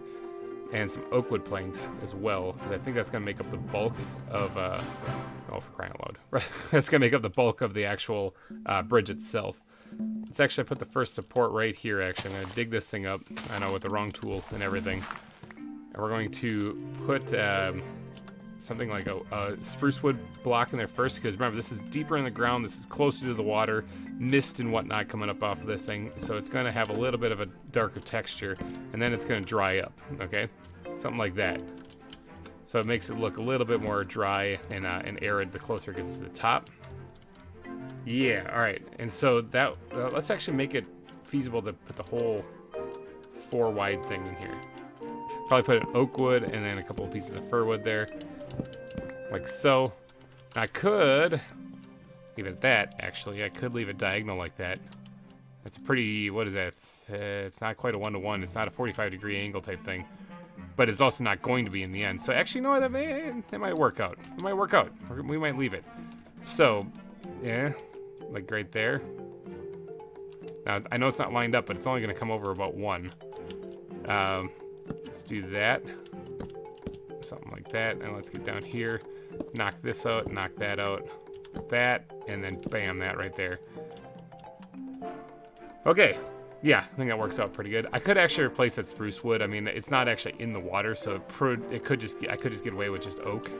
Probably same for right here, to be honest. I think that's a little too much of a contrast. Remember, this is supposed to be a relatively dry area. So let's just yeet myself over here real quick. Sink to the bottom of the river and then dig this up. I don't really like the spruce wood there. It didn't really work. I love spruce wood. It's not working so well here in this build. And then 1, 2, 3, about 4-ish. Does that make sense? Yeah, about 4-ish. All right, so let's go ahead and knock this one down into the actual river itself. And this one will be the spruce right here. And then I'll change to oak going up, and then I'll dry out, and it'll be fir all the way up. So let's go look at that from the other side and see what that looks like. Yeah, see, I like that. I like that a lot. Okay, so now we just gotta get the shape down, Pat. And the shape of like a hanging bridge is always kind of tricky. We do need it to obviously start like right here. So let's just put this down right here because this is where the path is gonna come into it. And we need it to end at that same elevation as well. But it's okay if it droops a little bit in the middle of it, you know. So let's get a straight line right across here, and so we have an idea of what we're dealing with. And it is gonna curve in one, so we're gonna curve in one too. And that way it should match perfectly with this other one right over here. Now that's if it was just a straight bridge, we would just build off of that, you know? But I don't want to do that. What I really want to do is take a power nap. Now that the power nap has been taken, what I really want to do is I want to add a little bit of a droop in this so that it comes down. Now I have a half a block to work with. Building with slabs is an excellent way to actually do this because it actually looks. I'm gonna do the whole thing in where's my wood backpack? I'm gonna do the whole thing in just one type of slab, and then I'll add the other ones in later. All right, it's coming together. It's coming together. This needs just a little bit of tweaking, and I think I can get her. Doesn't this thing look just uber safe now? Now I was thinking about adding like the what do you call them, the trap doors in here, but I think if I'm not mistaken, well, if I could type. Yeah, there's really only one type of trapdoor in here. We don't have the fancy looking ones. So I don't think I'm going to be adding trapdoors in this just because I don't think it's going to work so well. But what I do need to do is I need to kind of add like the ropes kind of along the side. And for that, actually, I didn't think about this, but I should actually, where's my wood backpack? I can probably make it easier in here. What I should actually do is I should make a couple of trapdoors actually. Oh, I have plenty of this stuff right here. I didn't even realize. I should make a couple, not trapdoors, but fences actually. And I'm going to go ahead and add the ropes along the side. Now, I could actually leave it open. It's not like that's a terrible thing if I did, other than people could fall in. Which, again, isn't necessarily terrible because, I mean, they definitely learn.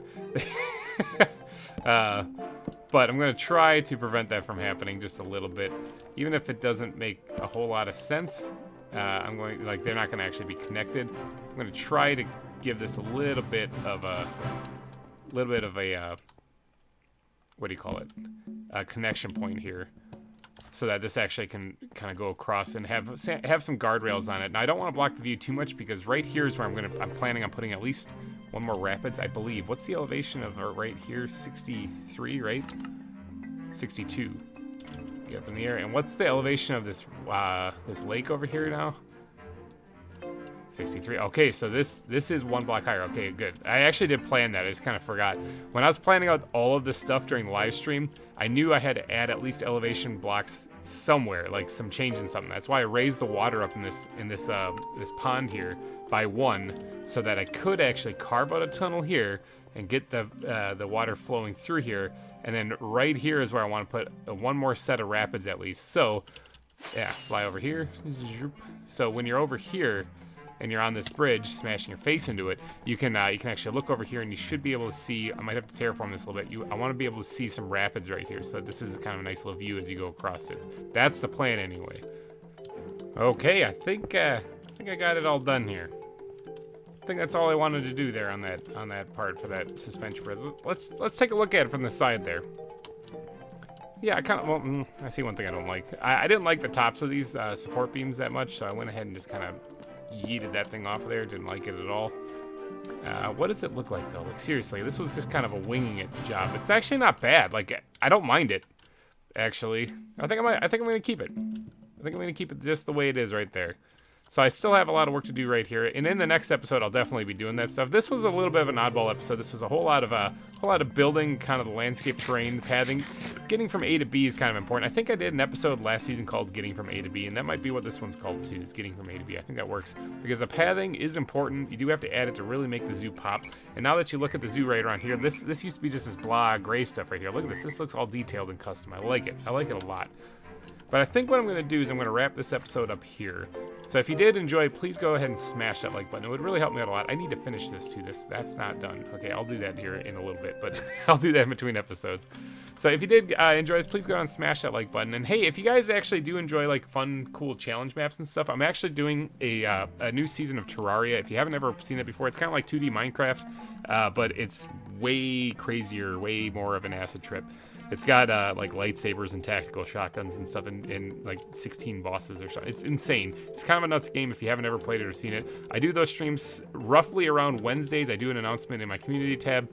So right now the next one is going to be, I don't actually remember when the next one's going to be. It's going to be next week though for sure. So be sure to check those streams out because they're a lot of fun. I'm going to be streaming the entire season sometime midweek. So come and join me and hang out and have some fun and watch me die a bunch. I'm doing Skyblock in Terraria though. So it's not modded, it's purely vanilla. Come check it out, it's pretty awesome. There should be 2 streams out already, so if you want to go check them out, it's a lot of fun. It's a ton of fishing, but I do that all in between streams because that's kind of boring. I do all the fun building and fighting stuff on the stream, so. Alrighty guys, thank you so much for donating your eyeballs and ear holes to this episode. I will see you guys in the next one. Take care, everybody. Bye-bye.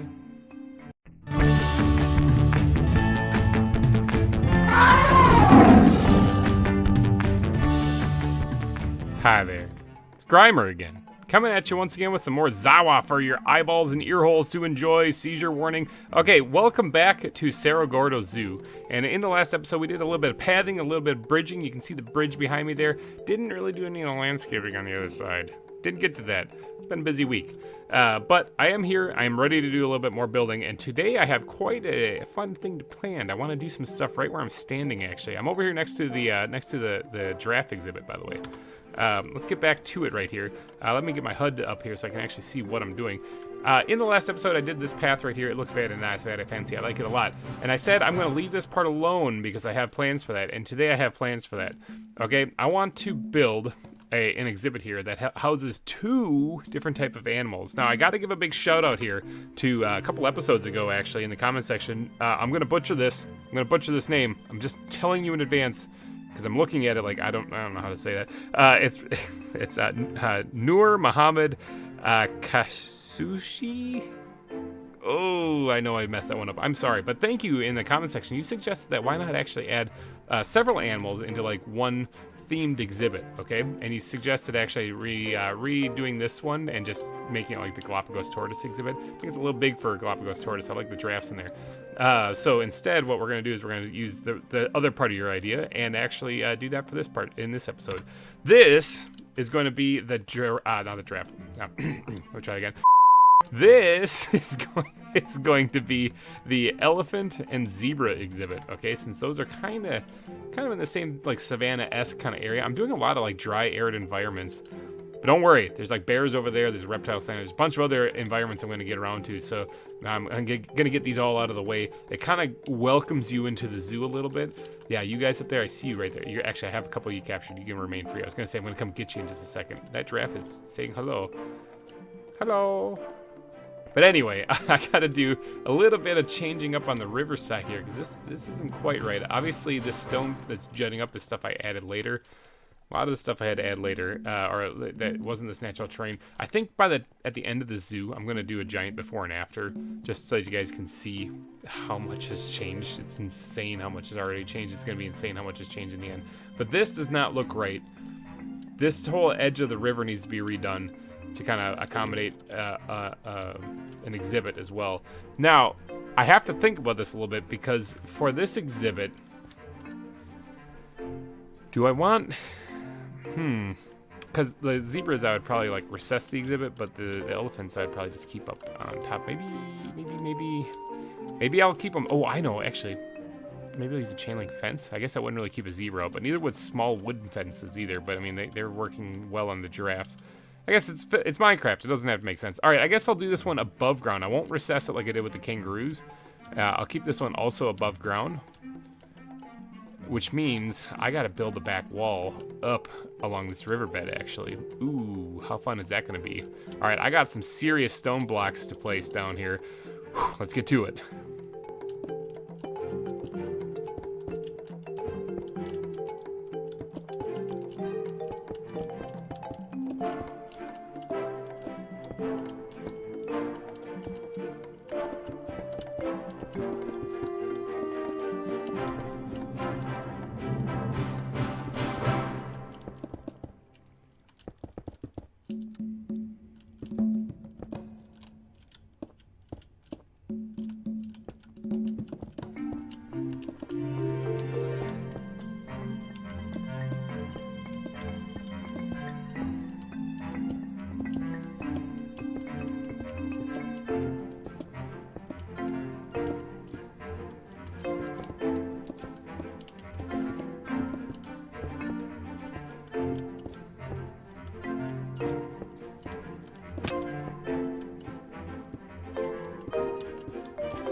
Ta-da! It's a lot of stone, and boy was it a lot of stone. That was actually like, I don't know, I want to say like 15 stacks of stone. Now, I kind of am a little worried because it sort of cuts off the view here that I was hoping for, but like I said, I kind of have to I said this in the last episode, I have to terraform this a little bit so that you can actually see that way just a little bit better. Plus, I have to terraform this entire like landmass over here for where the aquarium's going to go. That is going to be for a future version of me to do, though, because right now it's all about this one. So I did actually go ahead and doodad up the actual area right along the river itself. Jump in here.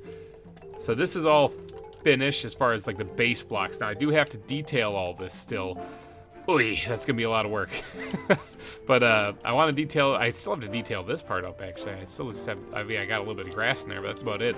So there's some work to be done on the backside of that. That'll probably be an in between episode thing though, or maybe for a stream.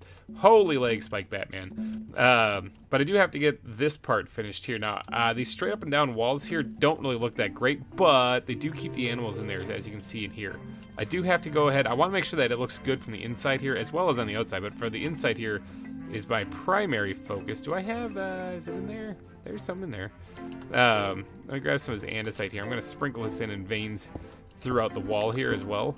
And it should naturally look good on the other side too, because it's going to poke out through the other side there. Now this is kind of the, I do have to get up there and change up the tippy tops of these things, as you can see like I did on this one here.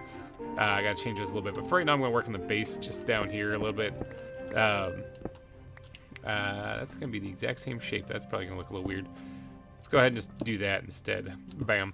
I'm going to put in these andesite veins in the wall here a little bit. And then we'll see what it looks like when that's all done. I do hit, like I said, I have to get up on top and I have to change out the tippy top of the spikes here to make it look like they're jutting out. Hello, giraffe. Hello. To look like it's jutting out. He's like, I'm just watching. I just want to see what you're doing. So I got a lot of work to do here, but I'm going to go ahead and switch out some of these blocks with andesite and see if that makes this place look a whole lot better. And then I'll get to work on going up top to do the tippy top of the spikes. A whole lot of detailing later, and I got all the peaks done. I got everything done. I got it all detailed and looking nice and fancy and pretty. Not so much on the backside. I did a little bit, not much. I didn't really do a whole lot on the backside. You can see some loose blocks still floating around out there, just because I had to punch out some holes in the wall just to get this to work. I don't really like this part right here, but I'll work on that later. I'm more worried about the inside of the exhibit rather than the backside of it right in this episode. So let me swim over here slowly and glide down because my lighter's on, and hop up here. And what we're going to do is we got to get the layer of grass put in now on the inside here, and it's going to be... I also need to make sure I have a water layer added into this as well. It could look kind of cool if it, like, the water was like, there's like a palisade, or not palisade, portcullis type thing that was blocking it, and like a grate almost, where the water was flowing out the back into the river too. But I think I'll keep it contained. I think I'll keep it contained in here so at least the animals have water. And I don't really like the idea of it drooping down in the back. I kind of want to have this actually, I like having the back kind of elevated a little bit, but I guess it's not the end of the world if it is. One thing that I wanted to do, actually, do I have any stone? I still have some stone left over. One thing that I wanted to do was right here where this elevation change happens. This is like the viewing area, but right where this elevation change happens, I was thinking about breaking this up a little bit and actually adding in like a little divide right there so that it makes it a whole lot easier when it comes to placing the fence. Like right here could be like a fence, and then here could be another fence. So on either side you can see some giraffes on this side, you can see some zebras and elephants on this side, you know, that kind of thing. So I was thinking about adding maybe a little bit of a divide here actually, which I think might work out pretty, oh, can I place it? Might work out pretty good if I do it right. It doesn't leave a lot of open space for the viewing area. What if I took this down instead? Widen that up just a little bit. Yeah. And bring this out just a little bit like so. And then that's right where the fence, oh no, it'd be right here. So this would have to be just a little bit taller, which means that if I want to make this look kind of right, this part would have to be just a little bit taller. I guess, yeah, I mean, I guess it works. I can work with that. And then the fence right here, this one would be, it goes up one also, so that's kind of a trick. But I can fix that trick. If I had the landscape kind of come out to right here, I'd have to fix this path a little bit right here. I could actually have them step up here, and it might make it easier. So let me quick jazz that up just a little bit so it comes out like that. And then that means this would have to go up a little bit too. Do I have like, yeah, let's slap that bad boy on top. Ah, boy, that opens up a can of worms, doesn't it? Because now I got to get up here and raise that up, and then this needs to get raised up. Let's just do that. I think that might work better. Awesome. Okay. Yeah, something like that. Now, this still has a problem with the fence not lining up straight, which I could put a diagonal on it. It's not like it's the end of the world if it has a diagonal on it. But I wouldn't mind, like, avoiding that. This is supposed to be the area where you can actually, like, feed the elephants also, and where they can reach over the fence and strangle you. Remember, watch out, the elephants in the last zoo, since they were wild as well, they got a little handsy. They could get you through the fence, so. All right, yeah, I think right here would work for having like a viewing area, and then the grass itself needs to come up here. So I guess it will droop in the back a little bit, not much. Maybe I'll put like the pond, maybe a river along the back side of it or something like that. I guess it can work, but first I got to get the grass put in here. So let's get a place in a whole lot of grass. Okay, so there we go. I got the grass put in. Now I'm thinking if I just add like a pond area back here that's only one deep, I don't want to drown the animals. I think that will work out pretty good. I'll give them a place to have some water. It should give them a little bit of room to roam around. This isn't actually as big an exhibit as I thought it was going to be, so I'm going to probably limit it to like one elephant and maybe 2 zebras in here, because I don't want to crunch them in here too much. I don't want to slam a bunch of animals in here, you know, because that might be a little nuts. Maybe 2 elephants. Maybe 2 elephants, 2 zebras. It's either that, or maybe this will just become one exhibit for one animal. But either way, get your thinking caps on, because I'm going to need, let's say 2 elephant names and 2 zebra names, because I'm going to need them. But what I need to do here, what do I have in the ground backpack? I'm going to need some of this, because this is where the mud is going to go. This is going to be back here, near where the water is going to go, because the water is going to go in here. Now, I do want to make sure that this is relatively dry, similar to, I mean, it's, like I said, I've been making basically the same exhibit, which I didn't mean to do that, it's on accident, but it's similar to this, which is similar to that. I'm going to have to go ahead and actually make these things kind of work. Since this isn't recessed in the ground, I don't have to do that background there. I did the walls sticking up instead. So this is it's gonna be very similar to the giraffe exhibit. Now that I think about it, now that I'm already well started into it, I'm like, yeah, this is gonna be kind of similar to the giraffe exhibit, except for it's gonna be for giraffes, or no. Except it's gonna be, it's not like the giraffe exhibit. This one's gonna be for giraffes. Except for this one is gonna be for zebras and elephants. So get your thinking caps on. I gotta doodad up though this though. Dyslexia, holy cow! And make this look a little bit more like a river kind of looking thing. And then get to work on placing some blocks in the grass itself to really make this look like a custom biome. All right, the water is put in, and I think this, I'm trying to decide whether or not I like this or not. I guess I don't mind it, actually. I think it's all right. I think it works. Yeah, I think it works just fine. Okay, so now we got to go ahead and sprinkle in a lot of other blocks in here to try to get this look like a nice arid and dry environment. Similar to the giraffe exhibit again. I did actually grab, I think, the same block palette, except for I grabbed the exact same block palette. Look at that, dang it. All right, I do even have some terracotta on me as well, which I might leave out in this one just because I don't think it really needs to happen in this one. So I'm going to go ahead and sprinkle in a bunch of different blocks in here to try to get it going. I'm going to start with probably the sand, make sure that looks nice and dry, and then go from there.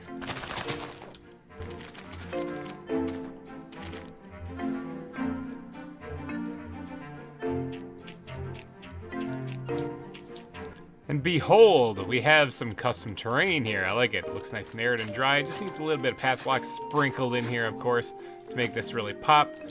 Good news is, like, on the back wall, I don't have to worry about, like, replacing the little blocks right there because it should all work out. The back wall is built up. It should be all stone there. So once I get these path blocks kind of put in, I'm thinking that these will actually make the rest of it just explode and look amazing. Actually, this is already looking pretty good the way it is. Aha, I found one I did have to replace, though. That I do have one block of dirt on me. Bam. Bam, got it. Not like you could see that from the viewing area anyway, but I know it's there, and it would bug me. So I gotta fix it, you know? Let's just do this real quick here. Like so. Alright, I like that. I like it a lot. Let's go ahead and add in a few more path blocks over here. Never mind, there is actually a spot where I have to knock this out and knock that out. Place and place. Got it. Fixed it. No problem whatsoever. I'm thinking that's probably pretty good right here. Not much else I really want to do here. The giraffes are making an escape. They're making a break for it. Oh no, he's fine. He's just on the stone pile. That's okay. You can stand there, buddy. Let's go ahead and I think that's it's probably pretty good. Probably pretty good. I say it's pretty good, but I just keep going. Hey, crap. All right, I gotta fix this. There we go. Perfect. Fixed. All of this I need to fix. None of this is good. Let me quick pop these out. There it is. Fixed. No problem. Now, yeah, I think that works pretty good for the custom terrain there. Now, let's add the foliage. Foliage is the last thing to go in and really make it look kind of like it's a nice little environment. We're talking some dry area again. I used up all of those orange flowers that I had there, so I'm not going to be putting any of them in there unless I go get more, of course. But again, making Maddie happy, I do actually have a plant backpack now. I really should go hunting for plants. That's another thing that I should do on stream also, is go hunting for plants and more animals, of course. I definitely want to get more animals. Let's see. Dried bamboo, maybe living bamboo, and I believe this stuff grows like crazy, so we're gonna put some stuff over it as well. But let's put like the dried bamboo like right here, like so, and I think that goes that will grow. So blocks. I need some blocks here. I also need some way of breaking those blocks. All right, let's do the, oh geez. let's just spam blocks. Let's put this one right here. That way, hopefully, it prevents it from spawning or growing taller, and one right there. That should prevent it from spawning. You can't actually click on those things because it'll just break it entirely. Holy cow, the sun's going down, and creepers be creeping. I just got around to placing some foliage creepers. You gotta give me a break. All right, the night has passed. Let's get to putting down some of this stuff as well. I'm gonna probably put that over here instead. I do need. Okay, that can only be placed on certain. Oh no, I can place on that. Can it just not be placed on sand? That's what it is. Let's put that over here, and I think this actually grows too. It says growth in the Whale thing there, so I think this also grows as well. So we're gonna have to block this off from growing too tall. Again, one right there and one right up here. So one right there and one right there. Should keep that at 1 high, and this one could grow up to 2 high, and we'll just leave it at that right there. Okay, so we got some bamboo in here. Nice. Now I do need to actually put like a tree for the like the giraffe. I keep saying giraffe. Elephant to like grab some food off of and whatnot. So what kind? I don't have anything here. This would be another acacia sapling, I'm thinking. Although I could get away with maybe an oak or some other kind of tree in here. Let's zip back here and figure out what kind of saplings I got. I kind of want to do another acacia tree, to be honest. Fly. Oh, the ebony trees, or the dying oak kind of looks bad, but the ebony trees look pretty sparse, and I think they'd actually probably look really good in there. Let's grab 3 of those things. Actually, Do I have, yeah, this thing, the ebony pod actually is the one I want to actually plant. Because the ebony tree itself, actually the ebony tree itself wouldn't look too bad, but we're going to keep it with the dynamic trees, I think. All right, let's go back there and plant those things. I think those will look really good in there. All right, ebony pods acquired. Now, let's go ahead and plant one like right here. Let's give this a little bit of juice and see what this looks like when you get a little bit more oomph in it. So that'll continue to grow a little bit more, but yeah, that's getting to be about what I wanna see. Now, I don't really want too much in here. I think maybe just 2 trees maybe will be fine. Because I don't want to block the view. Let's put one right here. I don't want to block the view of the guests, so that they can see the elephants and the zebras and stuff. Yeah, I think that'll look fine. Just a little bit of foliage, just a little bit, not too much. Now, I do want to add like stone piles and whatnot in here as well. I also need to grab more bones. Oh, I have more bones. Let's just turn that right into bone meal because I'm going to need that. I don't need that extra one there. I do want to add, let's get the gravel, let's get the cobble, and let's get the andesite and smooth stone out here. Now let's clear the hotbar a bit here so I can make some room. And then squid backpack, where are you? Need you desperately. Let's get the slabs out as well. All right, so I'm probably gonna need that. Inventory shuffling. Let's put a stone pile. What do you think? Right smack dab in the middle, you think? Might look a little too symmetrical, but let's put one actually right here. Yeah, right there. Put one right there, and we'll do this, and we'll do that, and it'll be a small stone pile, and we can pop out some of these blocks here and replace them with a little bit of block diversity stuff, like so. Maybe a little bit along the back side as well. Let's remove that there. Bam. Okay, that looks pretty good. Okay, I like that. Now, zebras and stuff, I know they live kind of like in the savanna, African opening kind of thing, right? Like the plains. That's the word I'm trying to say. African opening. Jeez Louise. I'm getting tired, people. The plains, that's what I'm trying to say. So I don't really want to put too much stuff in their way. I want to keep it relatively open. So we'll probably just leave it just like this, I'm thinking. Now this is actually a 2 block high thing right there. I didn't even realize that. So let's make it 2.5 block high. Perfect. I didn't actually jazz this up at all. I should probably do that real quick since I have the stones and stuff in my inventory. Let's go bink and bink. Yeah, I said bink. There we go. And bink. Good. Let's replace this right there, these 2 right here with some andesite. That way it'll look like it's kind of growing in there a little bit. Same thing with right here. And maybe this one as well. Andesite. Bam. Already looks 10 times better. This looks kind of blah, but I could probably jazz that up as well. Same way, actually. Just like that. Perfect. All right, so now all I got to do is do the rest of the foliage here. I want to get, let me get my inventory settled here, and I want to get the leaves out. I want to get the leaves out. All right, again, because this is kind of in the plains kind of thing. I don't want to overdo it with leaves. I don't want to overdo it with bushes, but maybe just a little bit in places. Very similar to how I have this planted. You didn't mean to do that one. Very similar to how I have this planted outside of this area too. It's supposed to be a very dry, open, arid environment. Now, I don't mind building a little bit on the back wall here as long as I don't give them a way out. I don't think that gives them a way out. There should be... Oh, I don't want to build right here because that will give him a way out. That giraffe is freaking me out every single time I look over there. He's like, what are you doing, huh? What are you doing, buddy? I mean, I'm stuck here. I might as well watch you. So...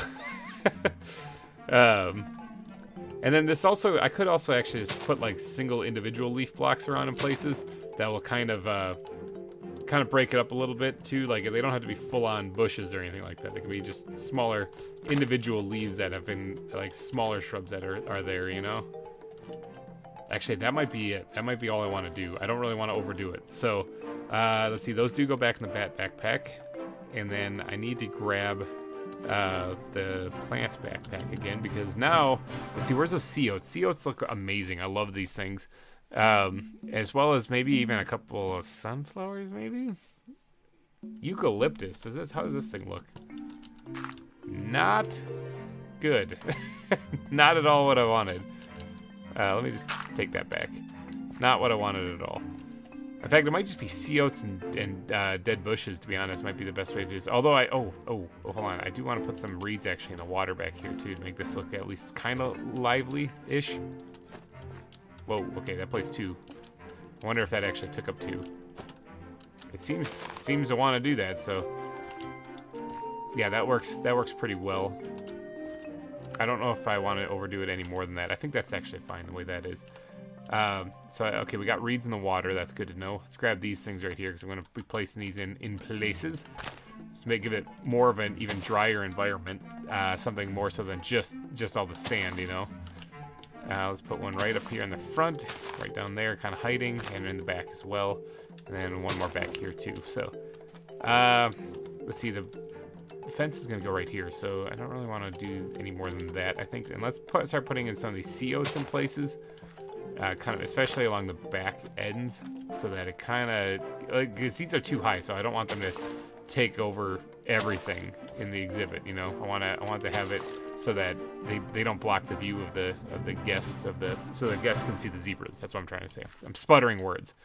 All right, and then bone meal after that. Now, and this should be a done thing. I just gotta add the yeah, we'll add yellow flowers in this one. If yellow flowers pop up, then so be it. Yeah, you're staying. But yeah, once the bone meal is added, then this should be done. I just gotta work on the fence. Okay, so this is actually gonna be a pretty long fence. I didn't even really realize that, and it's also gonna be right across from this one, which kind of looks very similar. Probably should change it up. Maybe do a chain link right there, actually. Yeah. Actually, well, let's just see how it looks first. Where's my squid backpack? Because I don't want it to look too much. I don't have any chain links in there, do I? I mean, chain links wouldn't really hold back a zebra, but steel bars probably would. What does 2 high steel bars look like here? Doesn't look bad, actually. Hold on, let me just slap this bad boy down here. Now, I don't think I had 2 high steel bars anywhere in Wildwood Zoo. These were just used as railings the entire time, so I never actually use this. I would usually use this. Yeah, that actually looks pretty good. Like, I don't mind that, actually. I think that looks not too shabby. Now, over here, I think I'm going to do the traditional one that I had before. So we're going to go ahead and sprinkle some of these guys in here. And let's do this like so. And get this pink like that. Awesome. All right, and I don't know if I'm going to put the little caps on it. I mean, I guess I could. It'd make it at least look kind of like it was done deliberately. Let's drop one there and drop one there. Good. All right, so maybe this will be a little feeding area as well. I kind of like it, actually. That looks not too bad. I mean, it doesn't really fit the whole mining kind of feel that I was going for, but you know what? I like it. I'm going to keep it. If you guys think it should be changed, let me know in the comments section. I'll change it then. If I get a majority vote, or if a lot of people think that the steel bars don't look good, put the fences in instead. I'll change it up. But I'm thinking that's it. I think that's all I got to do right there. Now, with the fence in, and I also went ahead and added pebbles everywhere too. I kind of forgot about that. The fence in, and the foliage in, and the trees in, and everything in, and my ankle's broken. I think that's about it. I think that's all I'm going to do. So I'm going to put... Oh boy, that's really not a big exhibit. I'm gonna put one elephant and 2 zebras in there. That's what the plan is. Okay. So if you guys could go down in the comments section, please let me know what kind of names I should give the elephant and the zebras. Please, I would really very much appreciate it. And I would like to personally thank each and every one of you for tuning in and donating your eyeballs and ear holes to this episode. It's been fun. Made a giraffe. I keep saying giraffe. I got to get some more sleep, people. I am so sorry. Made an elephant exhibit and a zebra exhibit all in one. How fun is that? So please go down, leave your names down below, and I will see you guys next week. Thank you guys so much for watching. Smash that like button while you're at it, please. And I will see you next week. Bye-bye.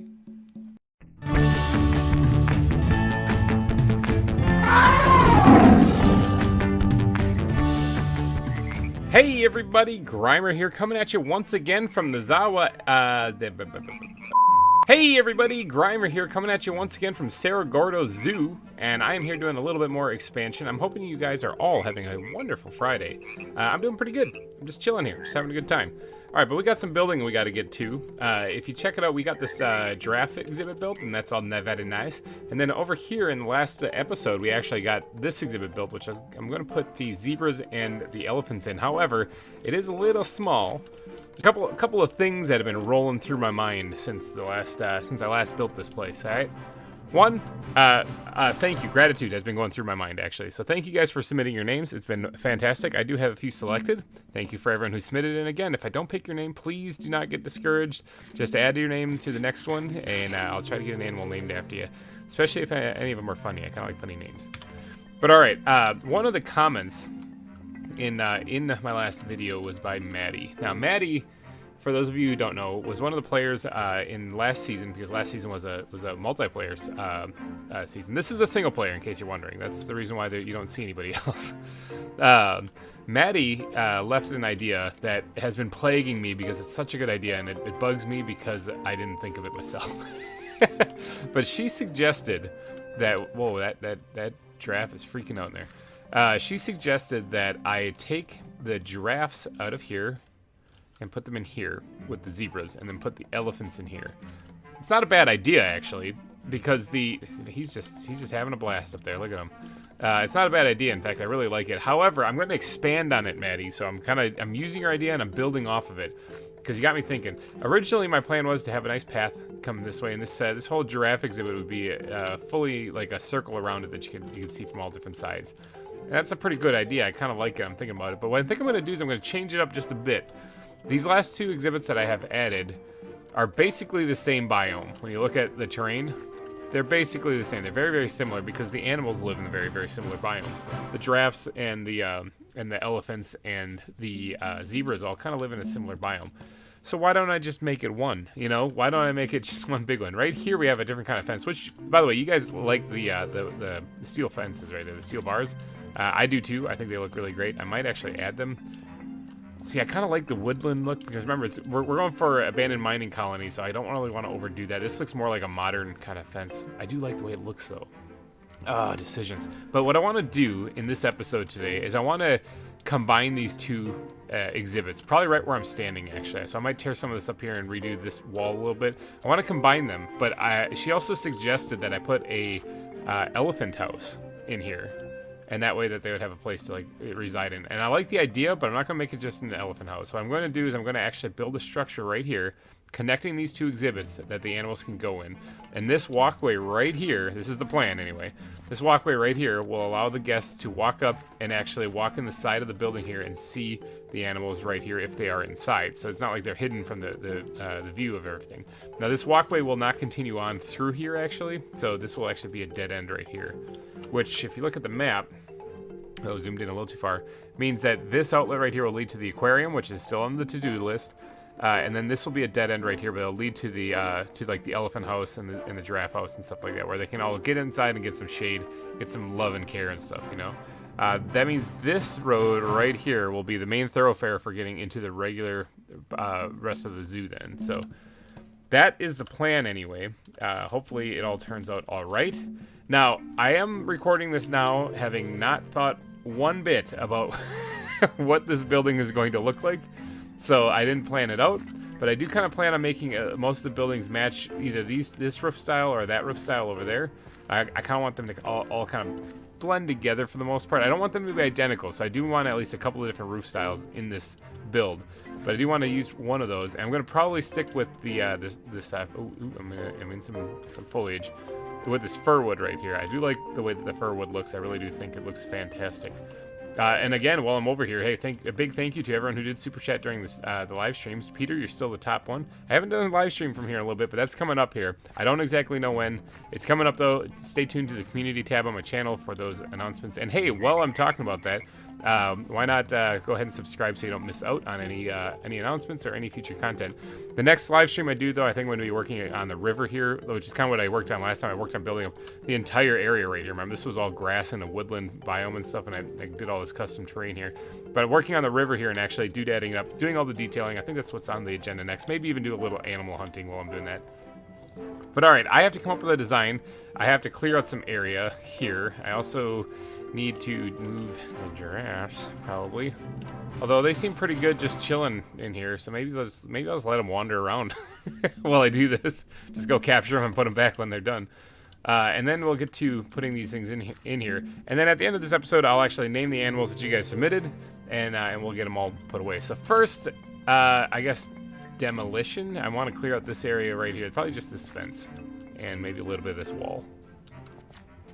Okay, just cleared out a little bit right here and start putting down a couple of markers. So basically this area right here will be free and open for the animals to roam around and get some water and do whatever. But then they'll see their friends over there, and they can absolutely get over there by just wandering through this town, right, or this building that I'm going to have right here. And I'm going to have to tear this down to open it up, obviously. And it's going to connect right over here, right along the back side of this. Now, in reality, will the animals be able to squeeze under this tree? I don't really know. But in my imagination, they will be able to. So we're going to say yes.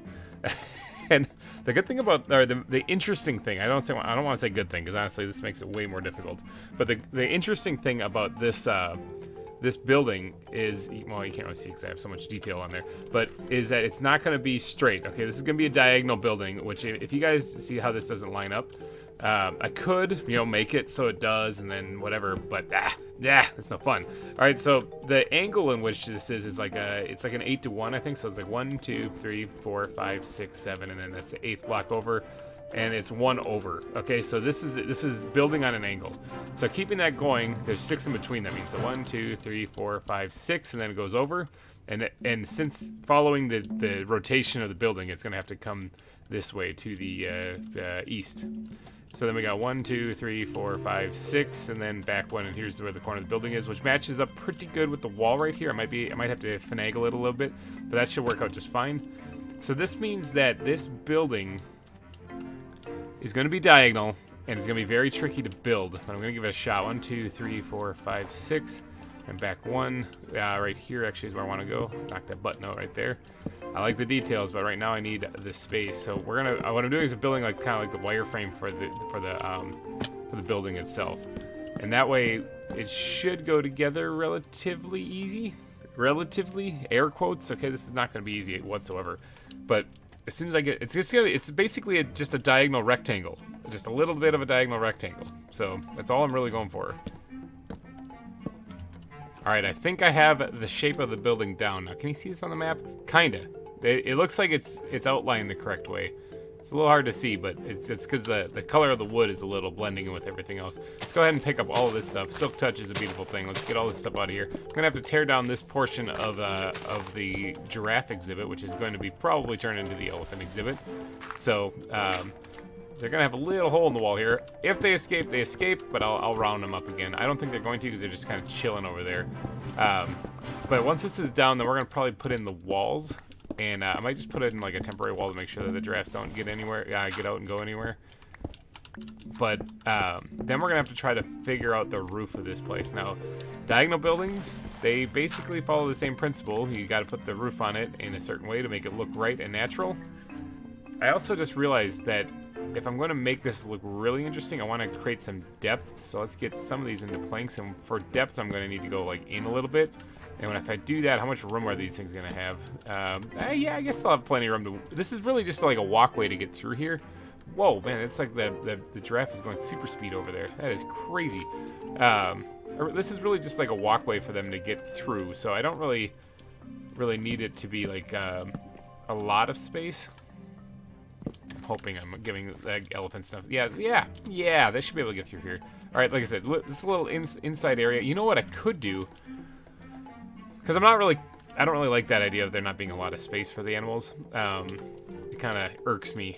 Not because I have the thing about animals not having enough space, but because I want them to actually be able to kind of rest in here a little bit. So maybe if I actually create a small little area, because this can jut out just a little bit. I got some room back here, so maybe if this jutted out just a hair. 1, 2, 3, 4, 5, 6, and then I think we'll put it right there. Say, let's see, 1, 2, 3. 1, 2. Not quite right. Let's go ahead and just move that over 1 like so. So then that will be a back wall right there, and I'm just laying down some blocks right now. Oops, that's not right at all. So laying down some blocks quick just to kind of get the rough outline of this whole place, so I can get an idea of just what this is going to look like when this is all done. It means this area can probably be knocked out. This one support beam right here can be taken down, and I'll just connect it straight across. And then this area, this actually needs to get removed. Get those buttons off the floor. So building diagonal, it's never an easy thing, okay? It's never an easy thing at all. How many is that? 1, 2, 3, that's 4, 5, 6, and then it comes in like so. Maybe. Like I said, it's never an easy thing. That's the reason why most people avoid it, and I don't blame you guys one bit for doing that. Let's go ahead and pop these middle ones out here. So that'll create a little area for the an animal to nest down or bed down if it wants to lay down and relax. It doesn't have to actually go out into the field if it doesn't want to. That's the plan for this little place back here, and I'm sticking to it. Okay, I've got the basic outline of the building done. How does this look on the map? Kind of wonky, not gonna lie. It's a little weird.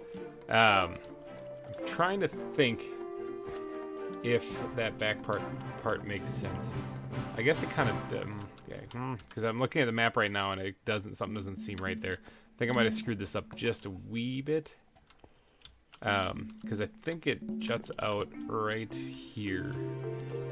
Yeah, okay, so this actually needs to be moved in one, I think. Yeah, it needs to be like this. Oops, that's a misclick right there. Right up until it hits that wall right there. And then it backs up by one. Maybe, I can tweak that just a little bit, to be honest, to make that seem like it fits a little bit better. But it's supposed to be kind of even with what's up here. What does that look like right there?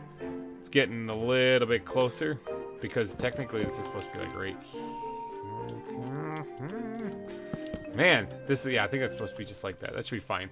Okay, so that's where they can rest and relax now. So I do have to create this part I had to tear down a little bit too. I do have to create a little bit of a walkway into this thing. The tree is kind of in the way. Hello, giraffes. I do have to create a little bit of a walkway into this thing, and obviously the path on the ground here needs to be fixed as well, because that's not going to stay.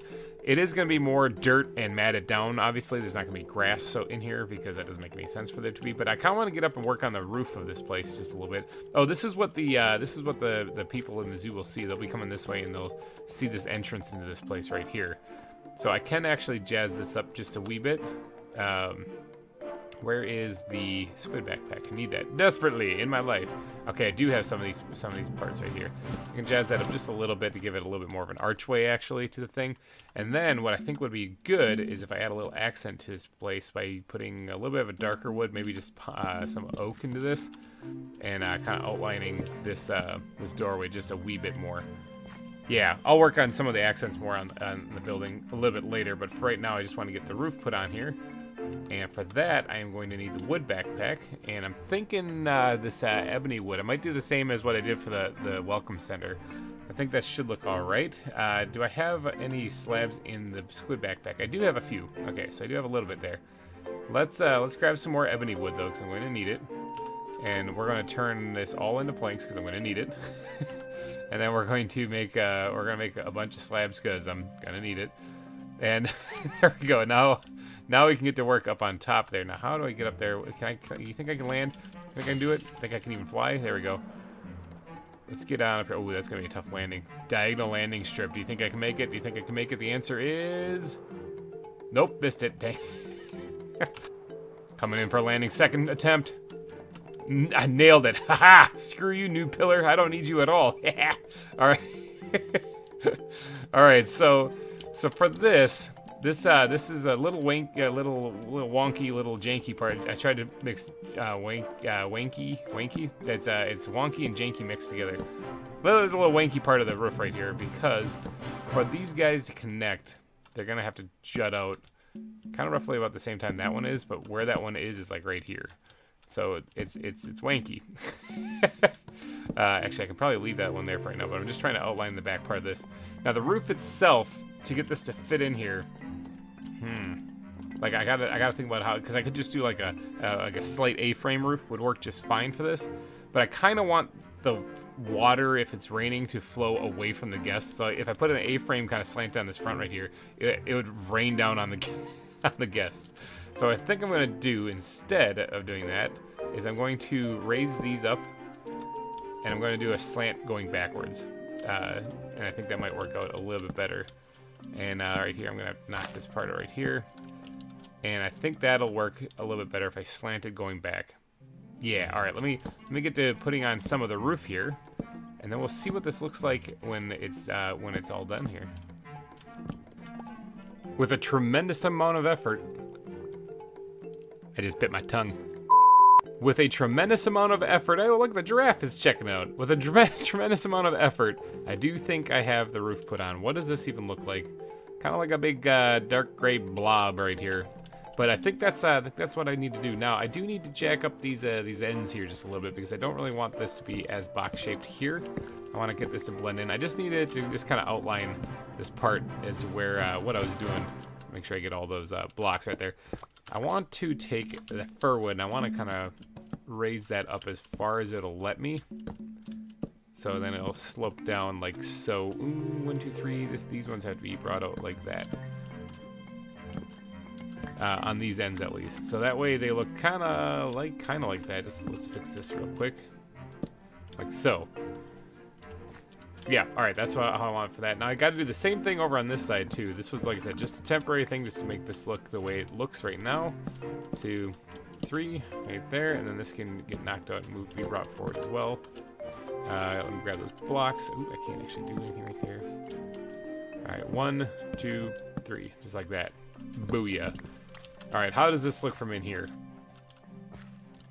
It's a little crazy. You know what? This part right here doesn't actually need to be blocked off. Like, it's not a big bad thing if they walk in this way. I can just have this be like a standing support pillar right here for them to walk in if they would like. Now I'm gonna leave that like that, so this can remain just like this, allowing them access to walk in right here. Now, as far as the windows in this place, oh, squid backpack, where are you? There you are. Need you. All right, let's grab this. As far as the windows in this place, I was actually gonna make them just stone. I think cobblestone would work fine for the windows in this place. I don't really want. I need something sturdy, so I could either use steel bars. Let's take down the new pillar. Steel bars if I wanted to. What does that actually look like if I were to use steel bars? Come to think of it, now that I just said that, I could use it. It would work great. It would look fantastic, but I'm not gonna use it because. Let's go ahead and actually throw these in. Yeah, okay, yeah. Like, it's a lot better. It makes it look like these things are actual windows that, you know, maybe people could actually see the animals through also on the other side of this. Much better than my original design. That's bad. Don't listen to that. It's no bueno. All right, so there we got some windows put in. I know this one doesn't really lead anywhere, but it's whatever.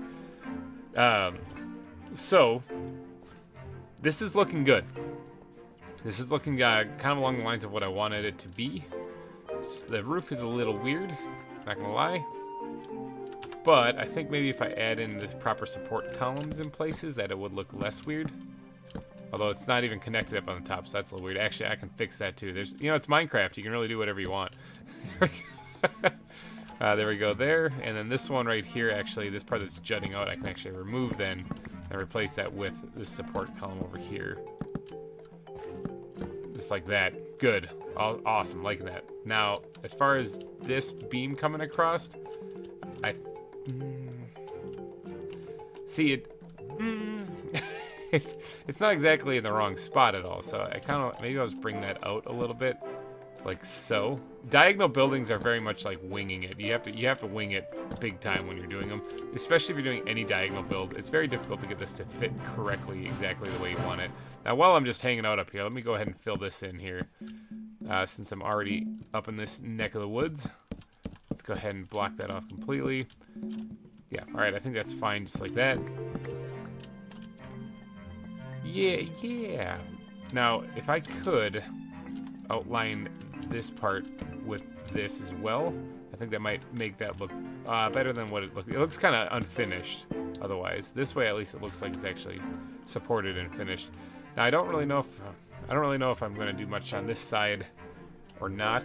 I guess, you know what? I guess I could. Let's remove this because I'm just not liking the way that this is looking up here. And then what we're going to do is maybe outline this. Gonna try well, I guess, yeah. Like I said, I did not plan this build out ahead of time, so I'm very much just free building right now, which is kind of fun sometimes, but at the same time, it also makes it look kind of neat. Yeah, that doesn't look too bad. It looks a little weird here, but I guess I'll let it slide. In here isn't exactly the spot that you'd be hanging out and looking. So basically, I want them, the park residents really, to come up to here and be able to watch the animals come through and whatnot. I mean, I could have them walk in, and this could be like a almost like a hands-on petting zoo exhibit. So you have like one of the staff members of the zoo in here, you know, bringing the animals into this area right here for the people to interact with, which I think would be kind of interesting and kind of fun. Was that giraffe just moonwalking with his head snapped the other way? This game's weird.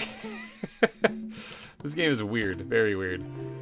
Let's take a power nap because creepers be creeping, and I am not all about that. I do not want this place getting blown up.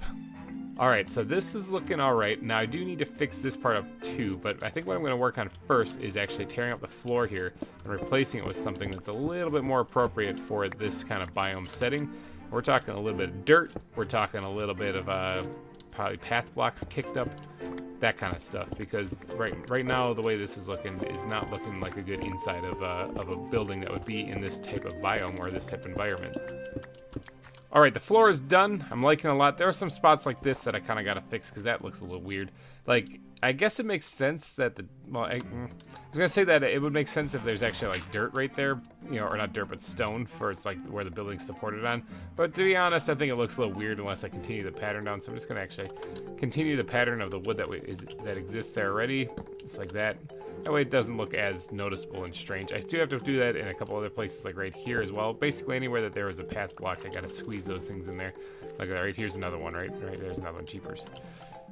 With all of those fixed, and since I do have the stone and the blocks like this on my hotbar or in my inventory already, I should probably fix this area right here so that the giraffes don't escape, or actually it's gonna be the elephants over here, so they don't escape, I guess. So let's go ahead and do a little number like that in there, and that should keep them well and good tucked in there, keep them nice and safe. With that in place, I think this building is actually done. Now, I do have to do the interior of this place as well. I'm going to definitely knock that out in this episode as well.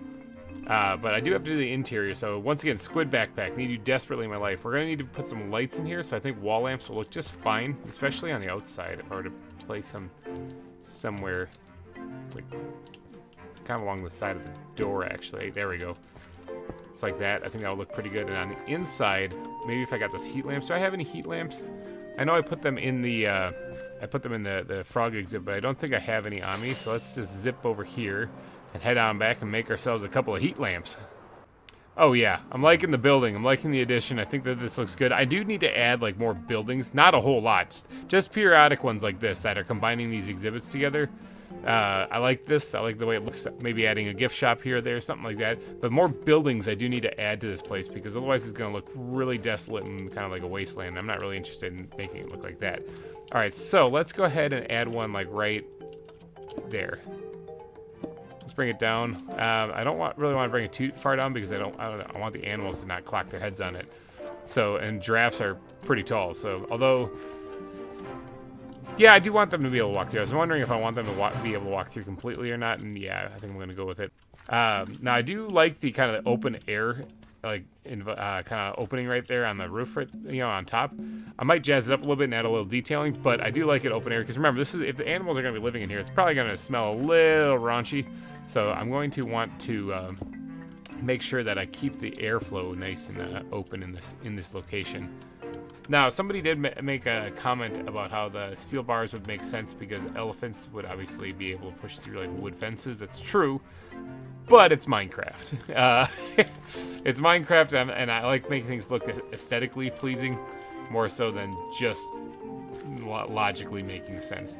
So in this area right here, I do want to keep these open so that the animals can move on through. And I also want to jazz this up still too. I got a lot of decorating to do in this area. But I do want to stop the guests from going any farther here.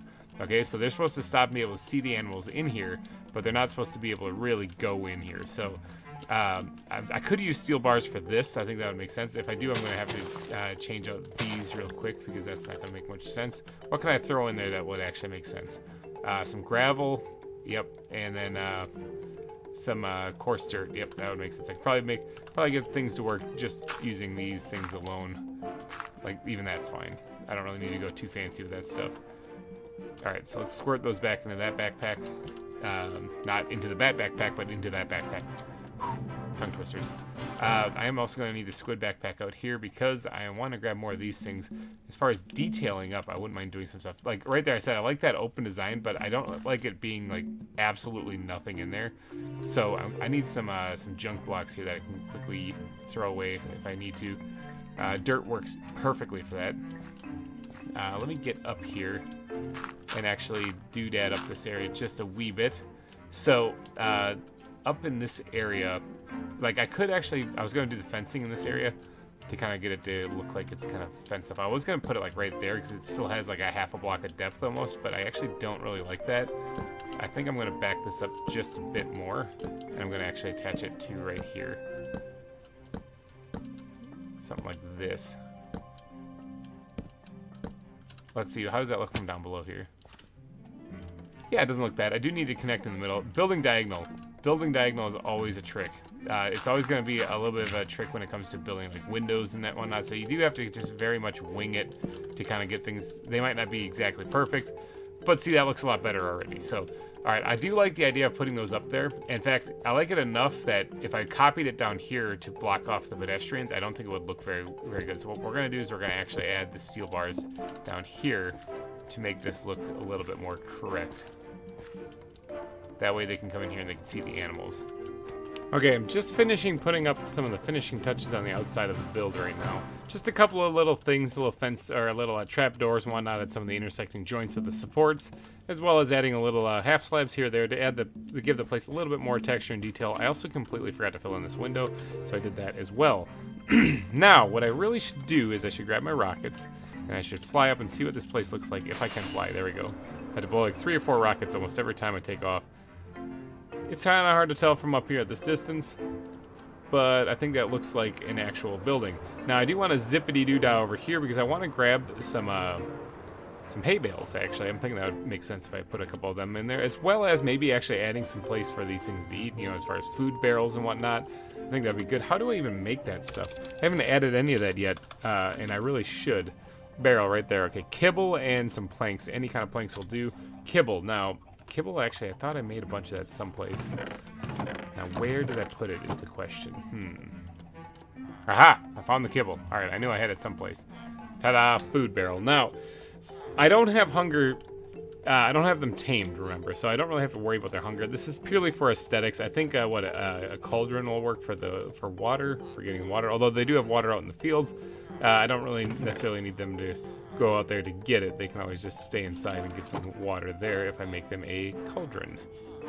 Alright, so I got some hay bales made as well, and I think that should probably be about it as far as what detailing I want to add to the inside of this place. Let's get up here. Oh, look at this. It's nighttime. Look at this. Oh, look at the zombies. Alright, creepers are definitely creeping now, so let me go ahead and get my sleeping bag back out here so I can take a power nap. There's spiders. There's terrible things everywhere. The night has passed. The zombies are burning. Oh, what a wonderful time it is. I do want to make sure that there's nothing over here, though, because that would really cramp my style if I was sitting there working on stuff and I saw a creeper come in and just blow me up. That would really make me a little crappy. I don't think there is, though, so we're going to come in for a really dizzy spinning landing. And we're going to get to work on placing in some of these things. So this will be like the bedding, I'm thinking, you know, like for the animals, kind of in this area. At least that's the idea behind this. Let's go ahead and put that in there, like so. Knock that out as well. Knock this one out as well. And then maybe this one right here too. I don't really want to replace all of it. So then the water itself can go right here and it'll fill that up. I can also add in like that. I can have the hay bales kind of sticking up as well in places. I think would look all right. Something like this. It's like a nest. It's like a nest for them to come down and just kind of chill out and relax in. And then maybe put some food right there as well for them. So now I'm pretty sure none of these are carnivores. So I probably shouldn't put some cooked chicken in there. I should probably go grab some actual vegetables. Can I put like can I throw some of this in there actually? Yeah. That didn't do anything. What if I spread it out? Does it seem like... Yeah, okay, it's kind of like what it was before. Alright, good. Now, what if I spread this out a whole bunch? Is that going to do anything? Oh, yeah, it does fill it up more. I like that. Look at that. That's really nice. Alright, I'm taking out this support beam up here, because honestly, I just don't like it. I don't think it looks good. I'm just going to remove it completely, and I think that will work a lot better. In fact, what I can do...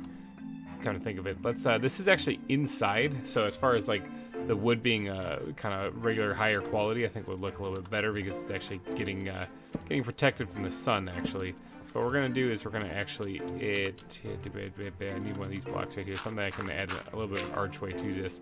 We're gonna do a little bit of this. Whoops, that's that. That's not what I wanted to do at all. Like that to that, and I wonder if that'll look good or if that's just a really big mistake. I'm not too sure. Let's peel the dirt back and take a peek. Yeah, actually, I don't mind that. There is, of course, dirt up on top of it, which I want to get rid of. There we go. Yeah, I don't mind that at all.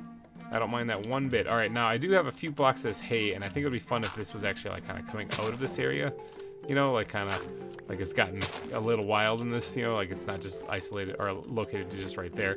And I also wouldn't mind putting a few of these hay bales kind of like piled up, kind of like that in various places, or at least at least in that one place right there. Maybe I don't really need it anywhere else.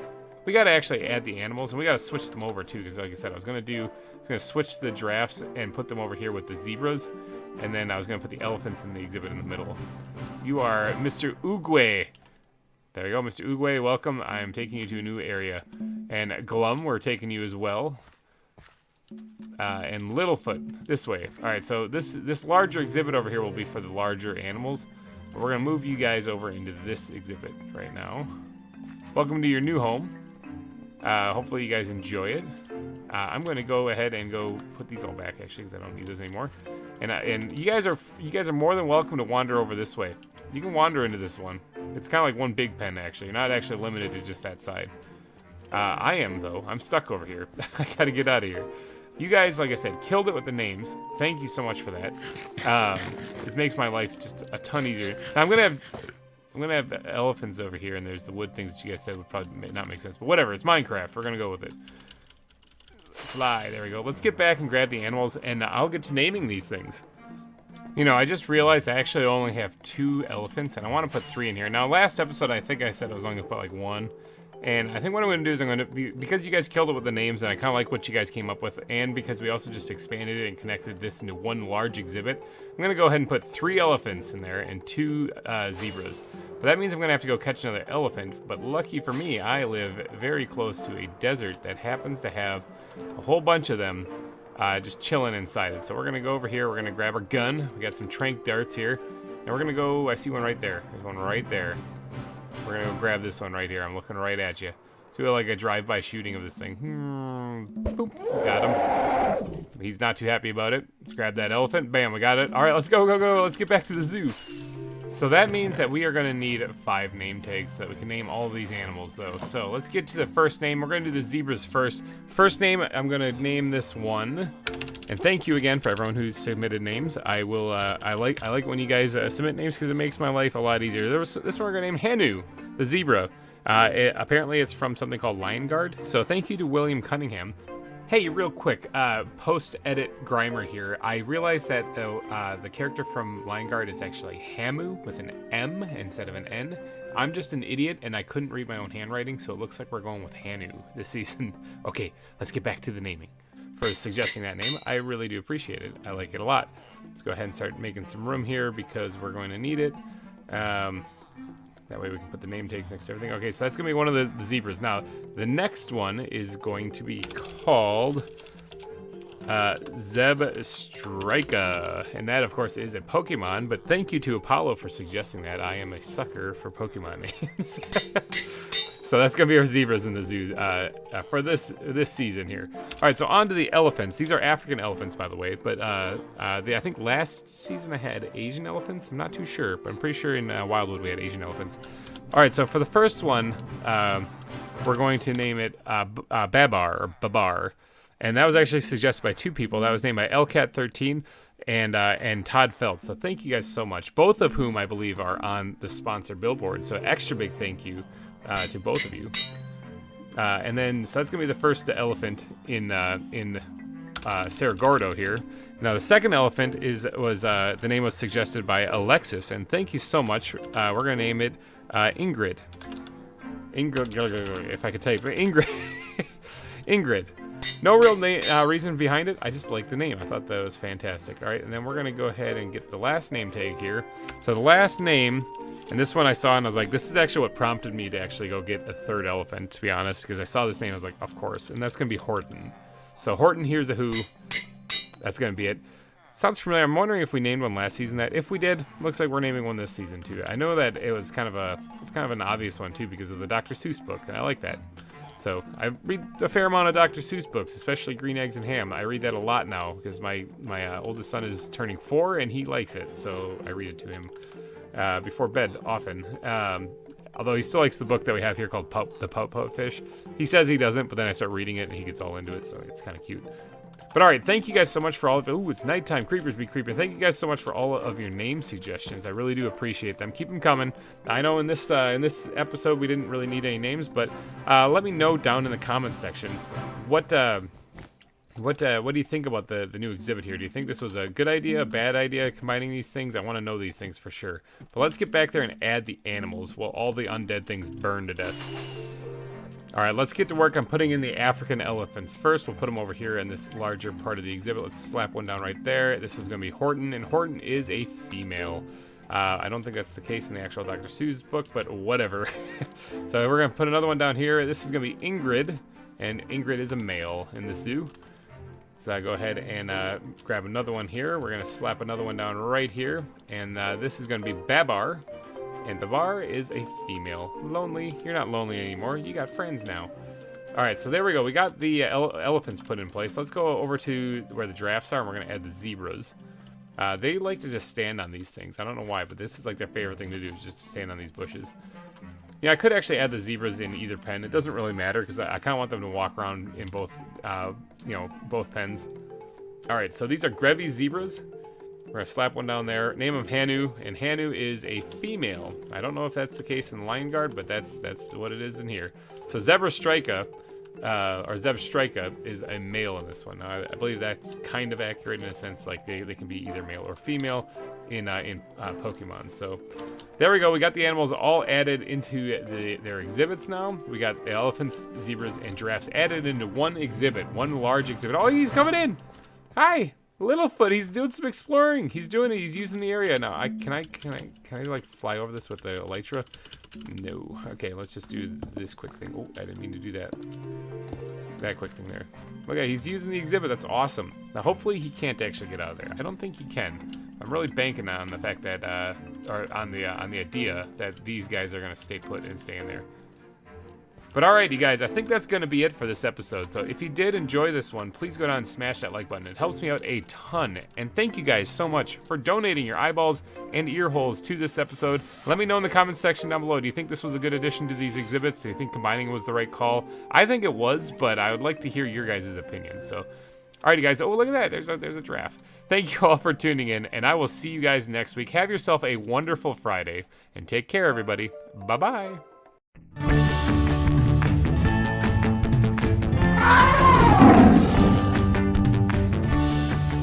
Hey everybody, GReimer here, coming at you once again from Cerro Gordo Zoo here, doing some more work today for your eyeballs and ear holes to enjoy. I want to get right into today's episode because we got some stuff to do, some stuff to build. And so why don't we get to that stuff? Alright, so I'm over here on top of the building that we did last episode, where we connected the giraffes and the elephants and the zebras all into one big exhibit with a little pathway in between them. The elephants sure are thrilled about it. They're very boisterous. We're going to have huge leg spikes today, obviously, and then we're going to get on to what we're actually going to be working on. So, in today's episode, I want to expand the zoo outward this way, okay? Now, I do really want to get to work on like the waterfalls and the river that cuts through this zoo, but that's going to probably be for a stream coming up in the future. I still have to on a yet to be determined date, so I'm getting to that. But in today's episode, which is going to be an episode, not a stream, we're going to be working on an exhibit, because that's what we do at zoos. We build exhibits, right? All right, so the pathway leading this way is going to split. I'm going to pull up the map here, if I remember, of the basic outline of what the zoo is supposed to be. And as you can see, we've actually kind of, sort of, not really stuck to it. Like the path between the giraffes and elephants, I decided to scrap and actually connect those. So, yeah, whatever. It kind of works. I also switched the giraffes and elephants around, but, you get the idea. All right, so and I don't even have, like, the frog exhibit list down there. This is a very basic basic outline for the zoo. But if you look at it in the southern part, below where the giraffes are, there's actually a bears exhibit. I thought that'd be a good spot to go to today. Now, I don't actually remember if I caught any bears. I don't actually remember, but I do know where some are. They're over there. So if I don't have any, I'm gonna go catch some for sure. So, but I thought right here would be the good spot because that's kind of roughly where it is on my basic outline. And now this is a lot of area for just bears, which, I mean, they're big animals. They need a lot of area. And I do intend on giving them a rather large exhibit. However, not this big, like half this big. Because if I give it about half this big, I can put another exhibit in here of some other animal, which I kind of want to do. And there's also this natural cave right here. This is actually not anything I built, and I thought it'd be cool if maybe I filled it in just a little bit back here, but incorporated this to be like the bear's den. Last year, or not last year, I guess it was last year, last season, the bears exhibit that I had was actually really awesome because you could go inside of the bear's den, and I wouldn't mind that, but I don't know how I could incorporate it into this part right here, because I think maybe just being able to see the back part of the exhibit with the den in it might be better for this time around. Not too sure. Beard scratch. But if I'm going to do that, like the slope of the land kind of slopes down right here, and so like the path to this would be running north and south right here, going this way, and then they obviously couldn't really cut directly into the bear's den. I mean, I could have a path going over the den and you could look down into it, but then that would mean that there'd be spots underneath the pathway where the bears could hide and you wouldn't be able to see them. So I'm not really too fancy on that idea. But if I don't have the path continue like all the way over to where the hillside is and then hug the hillside like what I originally thought, if I have it cut a little bit closer, a little in, I could actually build the exhibit right in here, and you could walk along, what is it, the northeastern side of the exhibit then, and you could actually look in and see the bears. And that would allow me to actually, like I said, build another exhibit over here where you could see that as well. And then that would lead over to where the reptile center is going to be back there, embedded in the mountain. Actually, the reptile center is going to be subterranean. It's going to be inside the mountain. I'm kind of excited to build that one, but we'll get to that in another episode. In this episode, we got to do a little bit of terraforming to make sure that this actually works. Because if the path is going down the way, I don't mind a little elevation change, but this is like a 3-block elevation change here, and that's pretty steep. Especially since I'm going to end up then carving out an area for the bears down here, which doesn't make much sense. Plus the natural caves right there, it's just not working. I'm not feeling the feng shui of this, okay? So what I'm going to do is I'm going to actually raise the land up a bit for this part, which means I'm going to need a lot of stone. And then by raising that up, I'm going to kind of naturally create the pit where the exhibit's going to be in. At least that's the idea. Now, I don't want to raise it up too much. Like, I don't mind this, like, 1-block elevation change. So maybe right here, I think that's the same as that elevation over there, which would be kind of nice. It might create a little bit of a flat area in the zoo, but I can always fix that later. So, yeah, all right, I got to lay down a bunch of blocks here and get the kind of the shape of the exhibit down and get the path kind of marked out where it's going to... It's going to be an elevation change to mark out, really, the path and incidentally create where the exhibit's going to go.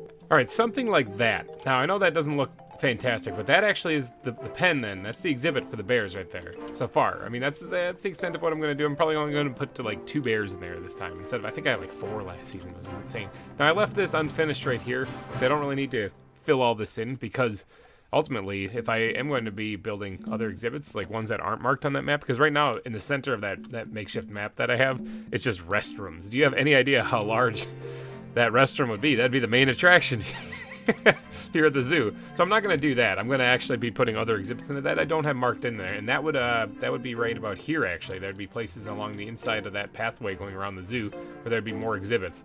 The restrooms themselves, I'm thinking, would be placed like right about here, and then yeah, all this open space here would have to be other exhibits. So I'm gonna just leave it unfinished there. That way, it'll save me some time from digging later on when I need to dig down to make an exhibit. Now, as far as the bear exhibit goes, though, what we're going to have to do is we're going to have to remove 1 layer of this, make it about 3 deep, just to make sure that the bears stay in there, and then probably go down 1 more layer even, just so that I can replace that layer with the ground that I want to put in here. So all these blocks that I put in during that stream, I got to remove. In fact, I might go snag the Actually, I don't really need to snag nothing. Check this out. I can just do this in little increments. I can go over here, get a little buff from the beacon there, fly back carefully, land it, and then go. So I'll remove this layer, and then looks like this is hollow underneath. Yeah, I forgot about that. So that's gonna help. That's gonna help out a lot. I just have to remove this layer, and then I can replace the ground as I see fit. Okay, I've got that layer completely removed, and I also went ahead and filled it in to the level that I need it to be at. Now, if you notice here, I did put some cobblestone along the walls here, and that's because what I'm planning on doing, actually I can show you. Yeah, fly. What I'm planning on doing is putting the same kind of barrier up as I did in the kangaroo exhibit. So I like how that looked, I like how it turned out, I really like it. I want to keep it consistent throughout the zoo. So I'm going to put this kind of wall in here, and as you can see, it has cobble behind it. So that's why I added the cobblestone to it. See if I can fly out here without killing myself. Alright, so I also defined the cavern just a little bit, the bear's den just a wee bit more. It's not finished. I don't like it, actually. In fact, I kind of want to open it up a little bit more. Like, I was planning on putting the wall right here. I'm thinking about extending this out to this part over here. So it's a big interior part over there that you can look in and see the bears. I like the idea of it actually being elevated off the ground a little bit more compared to the rest of the exhibit. And the exhibit's not going to be completely flat either, so I'm going to add a little bit of elevation change there too, not to mention the trees and whatnot. But first we got to come up with a palette for the actual ground in here, because I think that's the next step. I'm thinking it's going to have a lot of grass, because it's supposed to be like a woodland area. This is actually going to be one of the first, no, actually the frog exhibit was the first. But it's going to be the second exhibit that's not just a dry plains area. So we're talking podzol, I'm thinking yes. Grass, yes. A little bit of coarse dirt too to mix it up so it looks like it's matted. Path blocks are a must, of course, because it makes it look like it's worn in, which the bears would be wandering around in it. I don't know, that might be about it. So let me go grab those blocks real fast, and we're gonna start putting down some grass first. I think we're gonna do the usual entire layer of grass, which I have some on me. I'll probably get to that actually real fast before I go get the other blocks. Entire layer of grass, and then we're gonna use that as a blank canvas so that we can then get to putting down the other blocks mixed in. So let's get some grass put down. Okay, grass is put in. Now, I'm going to go ahead and sprinkle in, kind of heavily actually, I'm going to sprinkle in the coarse dirt. Actually, I think that would be the first block I'm going to start with. Make sure that this is added in a lot throughout the entire exhibit, because if you guys know much about bears, which I don't, but if you know a lot about bears, or if you do a quick wiki search, you might know that they live in the woodland areas, the biomes and stuff. These are grizzly bears, I believe, which live kind of near mountainous areas, which makes sense here, you know? Like, for here in the U.S., we have grizzly bears, but they are primarily out near the Rocky Mountains. They're not in the mountains. Well, I mean, actually, I'm pretty sure they are in the mountains, too, but they're not solely in the mountains. But that's kind of the area of the U.S. The western U.S. is where you're going to find them primarily. So what I'm going to do is I'm going to try to design it similar to that. We're talking like woods, Greenland, hilly, kind of rocky kind of stuff. That's the idea that I'm going to go with here. But I'm just kind of tearing up the grass here sporadically. Ooh, I missed a couple bits right here. Look at that. How embarrassing. My bits were showing. All right, let's cover that back up. But I'm going to make it try to look like it. It's kind of ironic because I'm actually in a woodland right now. I tore up the woodland, and now I'm going to try to replace the woodland.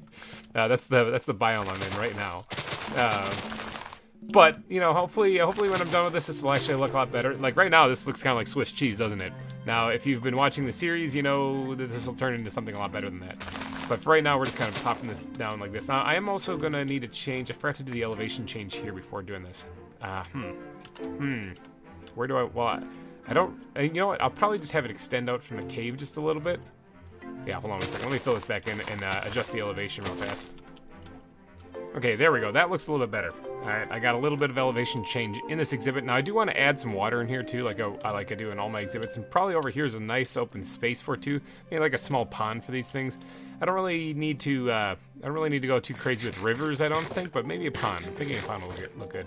I guess I can get to work on plotting that out now before I do everything in this area. Like something, let's actually clear this out right here.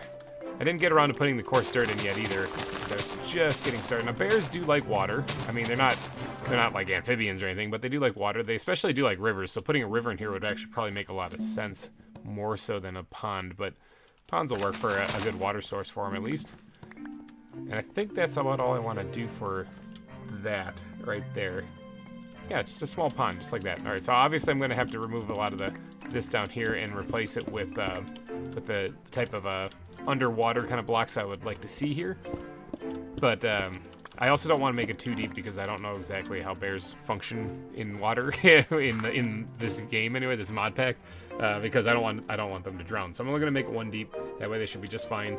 And now I just got to go through and sprinkle in all the coarse dirt that I want to put in here so that it looks like this is really matted down. Oops, not right there. This is really matted down. And then I also have to get to work on the walls. There's a lot to do on this exhibit still.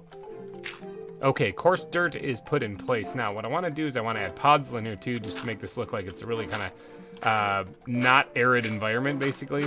I want to call it like humid. Not really humid. Humid is a little bit of a different feel, but I'm thinking that this will just basically make it look like more of a temperate climate, something not too frigid, not too arid or dry. Creepers be creeping. I gotta sleep. Holy cow! I haven't been paying attention to the nighttime there. Yeah, sleep before the creepers blow me up. Basically, I want the ground to look like it should in a forest, is what I'm getting at. So I'm adding in quite a bit of podzol in this area because I think that it would actually look good. I also want to open up a couple other spots for it too, so that it actually kind of works here. Up here, I haven't done too much as far as like poking holes in the ground and stuff to make this pop, because I kind of want to spend a little extra special attention up in this area here where I'm going to be adding the bear's den. So I'm first focusing on all the area down here in the lower parts first, and then I'll get up to that. Okay, final block that I'm going to sprinkle in here is gravel. I think this works pretty good for what I wanted to. Now, actually, this isn't the final block I'm going to add in here. I grabbed this granite, okay? I kind of wanted to sprinkle this in here and see how it looked. Very lightly, though. I don't want to overdo it with this. I think that having a granite patch every once in a while will look really good. Not to mention having, instead of just rock piles in here, like which is a detail I add in a lot of exhibits, actually adding a granite patch in here, maybe. I don't know, kind of poking out of the ground.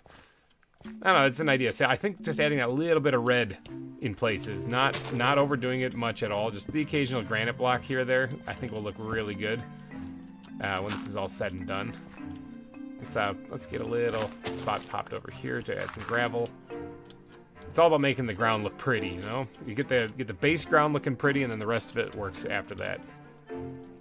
Okay, so the final thing to add in for the ground, I'm thinking, until we start adding all the details above the ground here, it's actually just a pathing block. So I'm going to heavily do this, actually, because I think that the bears would be wandering around their pen quite a bit, and that would be padding it down quite a bit then. The matting of the grass would be heavy here, so I don't want to go light on this here. This is going to be sprinkled in throughout all this, and it should make it look pretty much like a woodland area here. I'm also going to have to go in and add trees. There's a lot of foliage that's going to be needed to be done to this by the time I'm done. So this is by no means finished once these things are added. Oh, yeah. Yeah, I'm liking how that's looking. I think that's looking real good. Now, before I get too carried away, with the trees and the foliage and stuff like that, I want to get this wall put in correctly. So let's go grab the wood backpack, because I believe this had a fir wood outline to it. Let's grab a few stacks of those. And what we're going to want to do is we're going to want to outline this entire wall right here. Ooh, that's already first block incorrect. We're going to outline this entire wall right here so that it kind of, see this, I'm going to have to wing it with how this is done, because eventually this is going to have to change orientation, but I'm thinking it's going to do that right here. Something like that. So we're gonna have to outline this wall here so that we can get this put in place, and as well as that, we're gonna also have to add the supports to the thing, kind of like what we did in the kangaroo exhibit. Get this down pat first before I get to putting in any of the foliage, because I don't want this to interfere with the foliage when I get around to putting that in. Okay, with the wood supports put in now, I can go ahead and add the fencing in between. I kind of want to throw another one in right here, actually. It seems like we could use a little bit of help here. Now, that's a little crunch right there, but these areas where it's connecting to the den, I'm going to have to adjust a little bit. I mean, I could also move this back a little bit here. Might work a little bit better. Kind of looks a little weird like that. I was trying to, actually, you know what? Maybe I'll just leave it up completely, because I was trying to keep it from being tight up against, I don't know. It just does, it rubs me the wrong way. All right, let's go and start adding in the rest of the fences in here the way that they are kind of on the other side. That's a little all right there. I mean, it doesn't have to be perfect. It's going to uproot some of this stuff. I get that. I'll fix it as I go along. But let's go ahead and start sprinkling in the fence posts along the edge here. And that way, it'll keep, it's gonna be just like that. That way it'll keep the bears back so that they can't actually climb up here. Not like I think they can anyway. I don't think they can climb wood. If they can, well, this could get to be a pretty interesting zoo. So let's dot this in here throughout the in between each one of these supports actually, and then this place should be good to go. Okay, so the walls are put in. So this exhibit is coming along nicely. It's coming along very smoothly. Let's get the the squid backpack open up here and squirt these things back in there. Shan't be needing those anymore.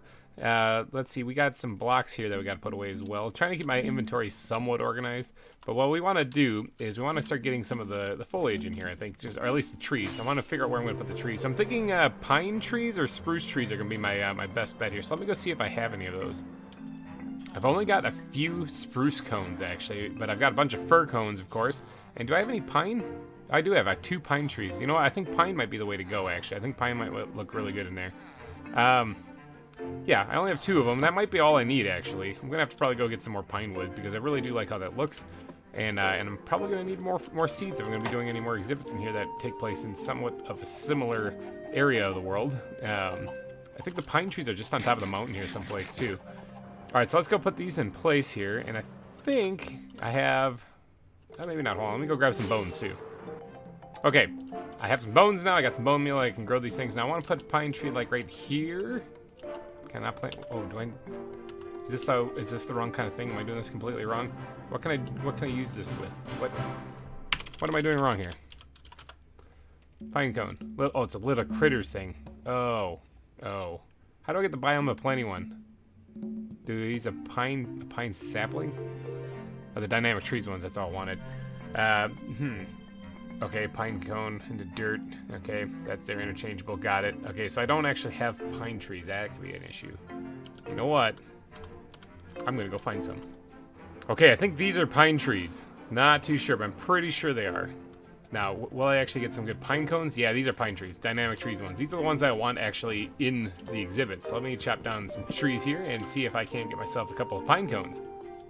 Okay, pine cones acquired. The good ones this time. Ones I can actually plant. All right, so let's go ahead and drop one in like right about somewhere around here. I was planning on doing it. Right about here. Okay, let's let that tree start growing, and maybe we'll drop another one in like right over here. All right, and I know that the bears like woods and stuff, but I don't want to overdo it too much. Maybe one more right there. Just 3 of them in this exhibit. We'll put one more right here in front of their den too. There we go. Let's start looking like an actual forest. Now let's grab some bone meal and give these trees a little extra juice here so that they can actually get growing. Grow. Good enough. We're going to call that good enough. All right, so these trees aren't exactly huge, and I don't know if they're going to grow any more on their own naturally. We'll see over time, and if they get to be wild and out of control, I'll come by and fix them. But for right now, I'm thinking that's pretty good for the trees. Now, the bear's den I don't really like. Let's go ahead and squirt that in there because I don't need them. Same with the cones and stuff like that. We're going to put those away for right now. Bear's den I don't really like yet. I want to bring this out a little bit more, and for that, I'm going to need my ground blocks, my building blocks here. So we're going to grab some stone, and we're going to build this out a little bit more. I guess I don't mind it because I was thinking about bringing it over farther, but I guess I don't mind it the way it is right there. It's just that I want it to be a little bit more bear den-like, you know, something that actually is a little bit more defined as a cave rather than just kind of a half of a hole in the wall. Okay, that's starting to look a little bit better. Yeah, okay, that's looking a little bit better. Looking a lot better than what it was, at least. Let's go ahead and start working out the inside of this place just a wee bit. Yeah. Okay, that's starting to look okay. That's looking a little bit better than what it was before. Now, the back, I'm just going for shape right now is all I'm looking at. I'm not really looking at what the blocks are, actually. Yeah, all right, and then what I really should do is pay attention to what it looks like up... Whoa, rocketing towards the ground. What it looks like up here, because this is where people are actually going to be seeing it.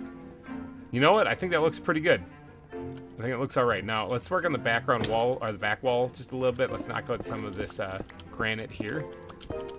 Take that out completely. Although I like the granite showing up in the ground just a wee bit outside. I don't really want it to be an overpowering like vein of it sticking out in here. So we're gonna knock that out and actually just replace with stone for right now. And if it looks ugly later, we'll switch it. Now this gravel on the ground I'm gonna dig up right now because I want to control what blocks are actually put in here. So let's pick all this stuff up. Gravel is something I'm always going and picking up. I'm always going and digging up more of because I'm always running out of it. So I'm gonna have to find like a gravel beach someplace and just dig up the entire thing, someplace far away from here. All right, and we're gonna, you know what? We'll replace all this with stone, and then I'll use that as my blank palette for what I'm gonna do on the inside of the bear's den. Okay, so that's already looking 10 times better now that I've removed like the gravel and the granite and back. I also went ahead and tried to blend this in a little bit with where it's meeting up with the actual like terrain, the grass and the gravel and stuff, into the part where there's gonna be more mainly stone. Now this isn't gonna be just. Actually, mainly stone isn't exactly a great way to describe this. I guess mainly stone also sounds like a pretty sweet band name now that I think about it. What I'm going to do is I'm going to remove quite a bit of this, actually, because I want to make this more dirt-ish, you know, but not entirely. It's going to have, obviously, stone parts to it, but I'm going to be sprinkling in some coarse dirt as well as some gravel in here. And then I also threw in already some path blocks in there, but let's go ahead and just drop in a couple bits of gravel here or there, and then we're going to integrate the coarse dirt in with it. And hopefully this ends up looking pretty snazzy. Okay, it's looking pretty good. Like, I don't mind it the way it is. I do want to add just a few more of the path blocks, I think would make it look a little bit better, because it just kind of doesn't quite work yet. And I don't really need to go too nuts with them, but I'm going to add them in a couple places here or there. And that's got to change, because that looks weird. But, I think there we go, that'll work fine. I think once I get the path blocks put in here, it'll look a lot better. And, oops, wrong button, wrong thing, misclick there. Let's take a look at this. What does this look like? Not bad. It's kind of empty space right here, which kind of, I might leave it. I might leave it because I have a different idea in mind. But one thing I got to do is I got to sleep because creepers be creeping.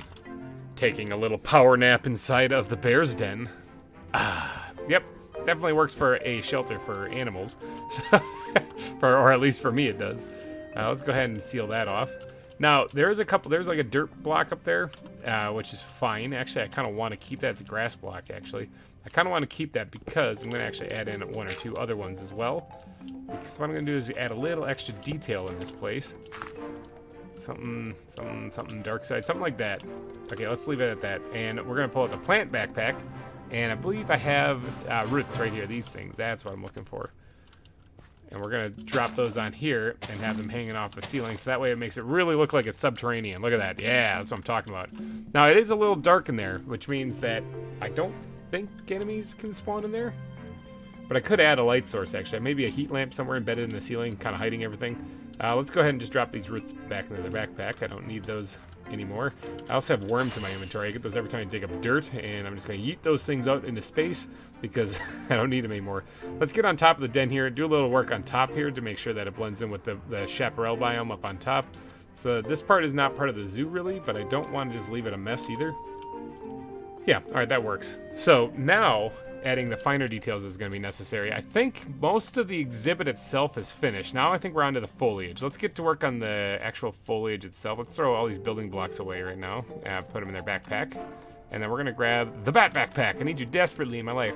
So foliage for this location is not going to be that many dead leaves, actually. I'm thinking this is going to be more spruce and oak leaves for the most part, actually, because this is not a dry, arid environment. This is more of a lush environment. So what we're going to want to do is we're going to want to add some bushes. Oh, I was going to actually add... Hold on, I might need these back. I might want to actually add those stone piles that I was talking about. Maybe even granite piles. I'll grab those out real quick because I kind of want to make that put in place before I get to doing the vegetation. Let's try adding one like right here. Actually, we're gonna put down a piece of granite right there, and then we're gonna actually kind of incorporate that in with the save the podzol. We're gonna incorporate that in with the ground here by sprinkling in gravel, and I wouldn't mind actually grabbing a little bit of smooth stone itself. Actually, you know what? If this was a granite vein poking out, there wouldn't be smooth stone sticking here, would there? It'd actually be stuck in the ground like that. So we're going to go ahead and get this blended in nicely with it. You know what? That might be good. Just like that. A little granite outcrop kind of poking through right there. That doesn't look quite right, though, does it? There we go. That looks a little better. Yeah, a little granite outcrop right there. And maybe we might want to throw in another little stone pile someplace. Not just there. There's a lot of open space right here, but I have a different idea for what I want to put there. Maybe right over here, and it doesn't have to be a big one, or it might actually make this just a half block high. That way it's not too high for the bears to climb out of the exhibit. Whoa, that's not right. I did not mean to destroy this block here, but it's already a little too late. And maybe we'll actually make that part of it, actually. Okay, yeah, something, just a little detail like that I think is fine. I think that's fine the way it is. Okay, so that breaks up the land just a wee bit. We're going to also be sprinkling in the occasional blocks. Maybe another little outcrop right here might look good. Something like that, nothing too fancy. Yeah, okay, now let's get on to the vegetation.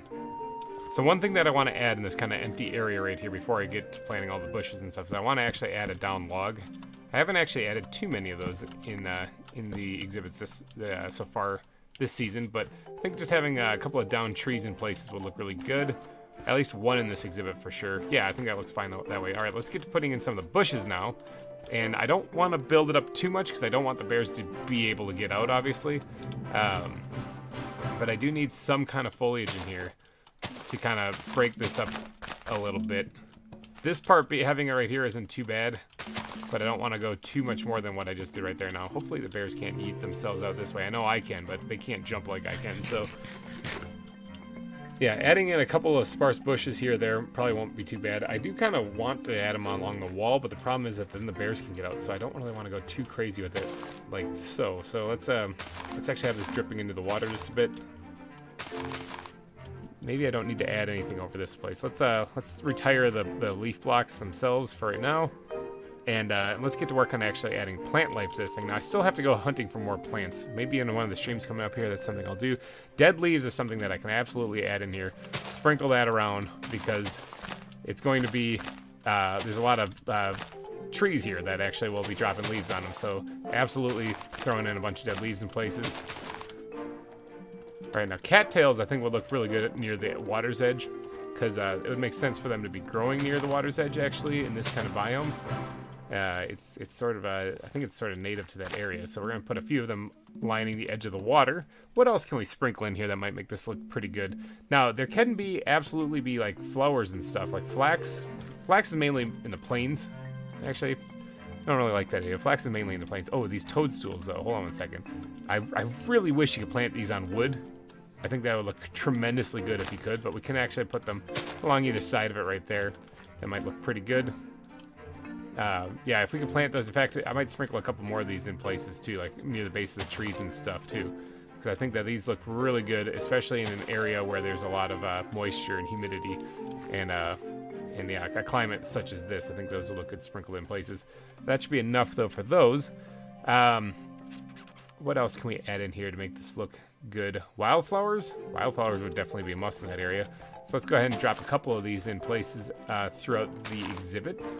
I don't know if temple bells actually are in this kind of biome or not, so I'm not sure if I'm going to add those. I don't really... Bamboo, not so much. It wouldn't be something that would be growing in here either. River cane, maybe thorns. I'm worried it's going to damage the actual the animals themselves. Let's go ahead and sprinkle in a few of these. Which one's real? I think it's the one that's broke. I guess they always like duplicate up or double up like that, and one of them's real, one of them's not. So let's go ahead and sprinkle in a few of these things because this would definitely be kind of a murkier water setting.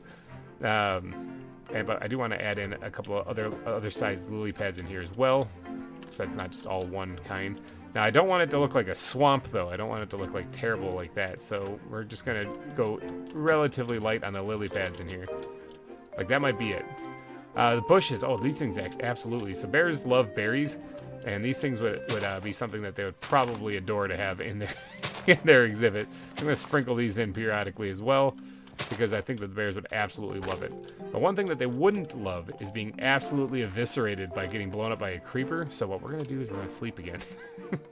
It's morning. All right, so now that we have some berry bushes put in place for the bears to enjoy, I wish they actually had like I know in some mod packs there's actually berry blocks or berry bush blocks like this, so you're just gonna right click on it and get berries from it. I don't know what mod that is, but if that exists, I would absolutely be putting it in here.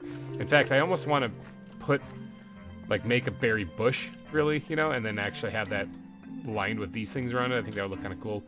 But yeah, whatever. Now, what can we add in here for some extra details? I don't like how I didn't add any kind of like blocks, like cobble blocks sloping into the elevation change. It's sort of a pet peeve of mine, and I really like doing that in places. So what we're gonna do is we're gonna grab the cobble blocks, and we're going to integrate that in with this a little bit.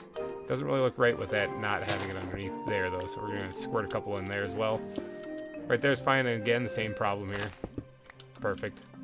Now, I think we're ready for the bone meal, actually. So why don't we grab some of that bone meal and see what we can do with adding a little bit of grass, tall grass in here. That way it'll look overgrown like a forest should. Not really sure why, but I have this thing against flowers, but I'm going to keep them. I'm going to keep them unless they're just egregious, all right?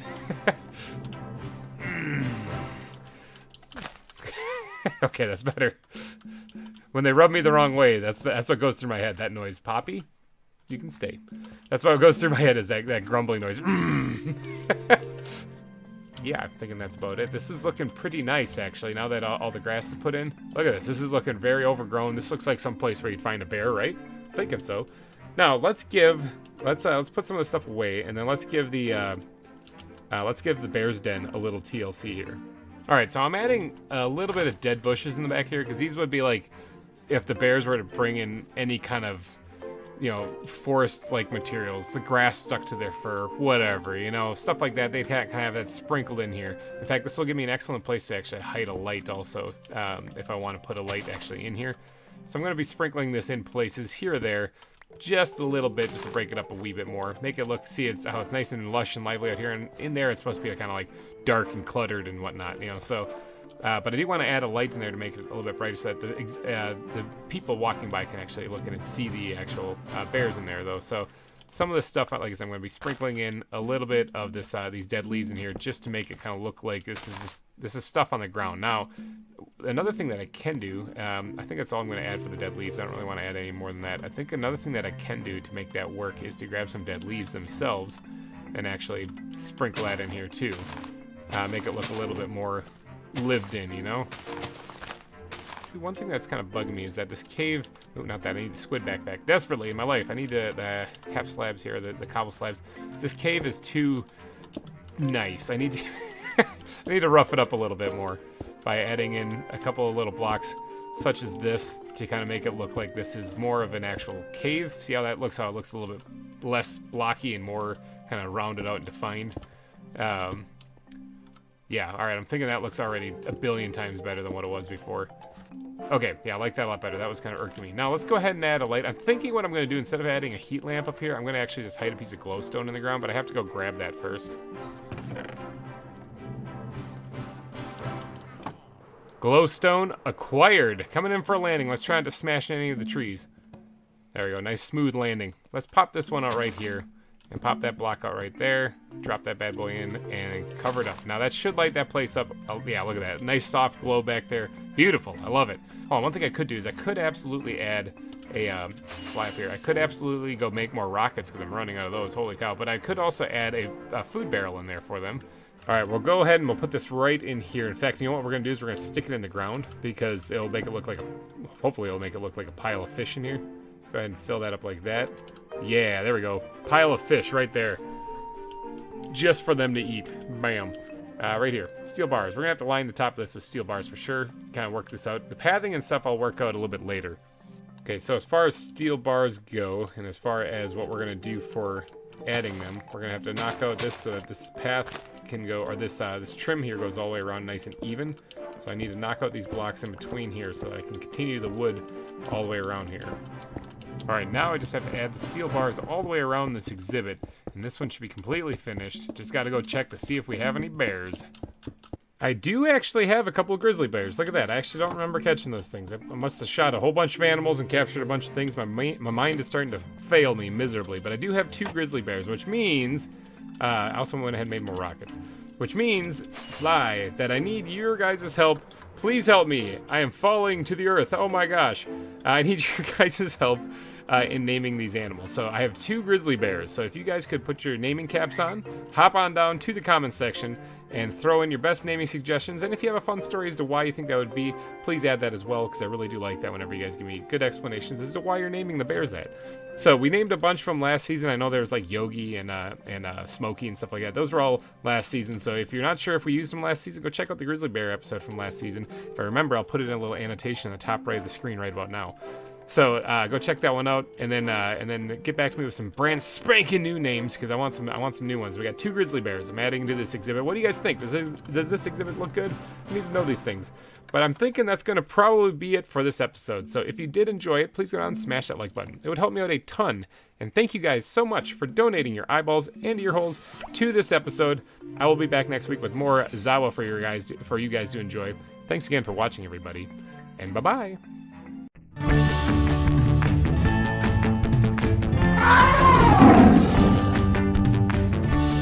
Hey everybody, GReimer here, coming at you once again from Cerro Gordo Zoo, back from a little bit of a hiatus there. Okay, so we were on sabbatical apparently. We just had to take a break from the zoo. That was all it was. All right, so in case you're wondering, why the delay? Why was there like a couple weeks there? Was it 2 weeks? 2 weeks, I think it was. 2 weeks with no ZAWA episodes. Terrible, terrible. Yes, it was. Okay, so one, I had lost my voice, okay? My voice went away. I couldn't actually speak. All I could do was like whisper just a little bit. It was really bad, and it really kind of bugged me. It was like my vocal cords just kind of gave up. So it's kind of strange, but that really interfered a lot. And then it was a 1-2 punch, actually, because as soon as my vocal cords were recovering, my Mojang account, my Minecraft account got hacked. Great, you know? So it's hard to log in and play when you can't log in to play. So yeah, that was pretty bad. Now, truth be told, it's not fixed yet. It's not fixed yet. So how am I playing? Well, it's because I have backups actually of the world, and so that kind of came in handy for sure. But also because apparently when you log in through the curse launcher or so, it doesn't really care who's logged in if you load the same world. So actually, I didn't even need to kind of like cheat in any of my gear. This is all my original gear. Just I'm logged in with my wife's account. I don't know how the black magic works. It's weird. But yeah, if you take a peek here, actually, one, I typed to myself, I'm actually GReimer, but I'm logged in with my wife's account instead. So, but then yeah, here I am, and I got all my gear and I got all my stuff. I got I got the bat backpack. I got the grizzly bears. I got it all here. It's all here. I don't know how this transferred over because I'm not logged in.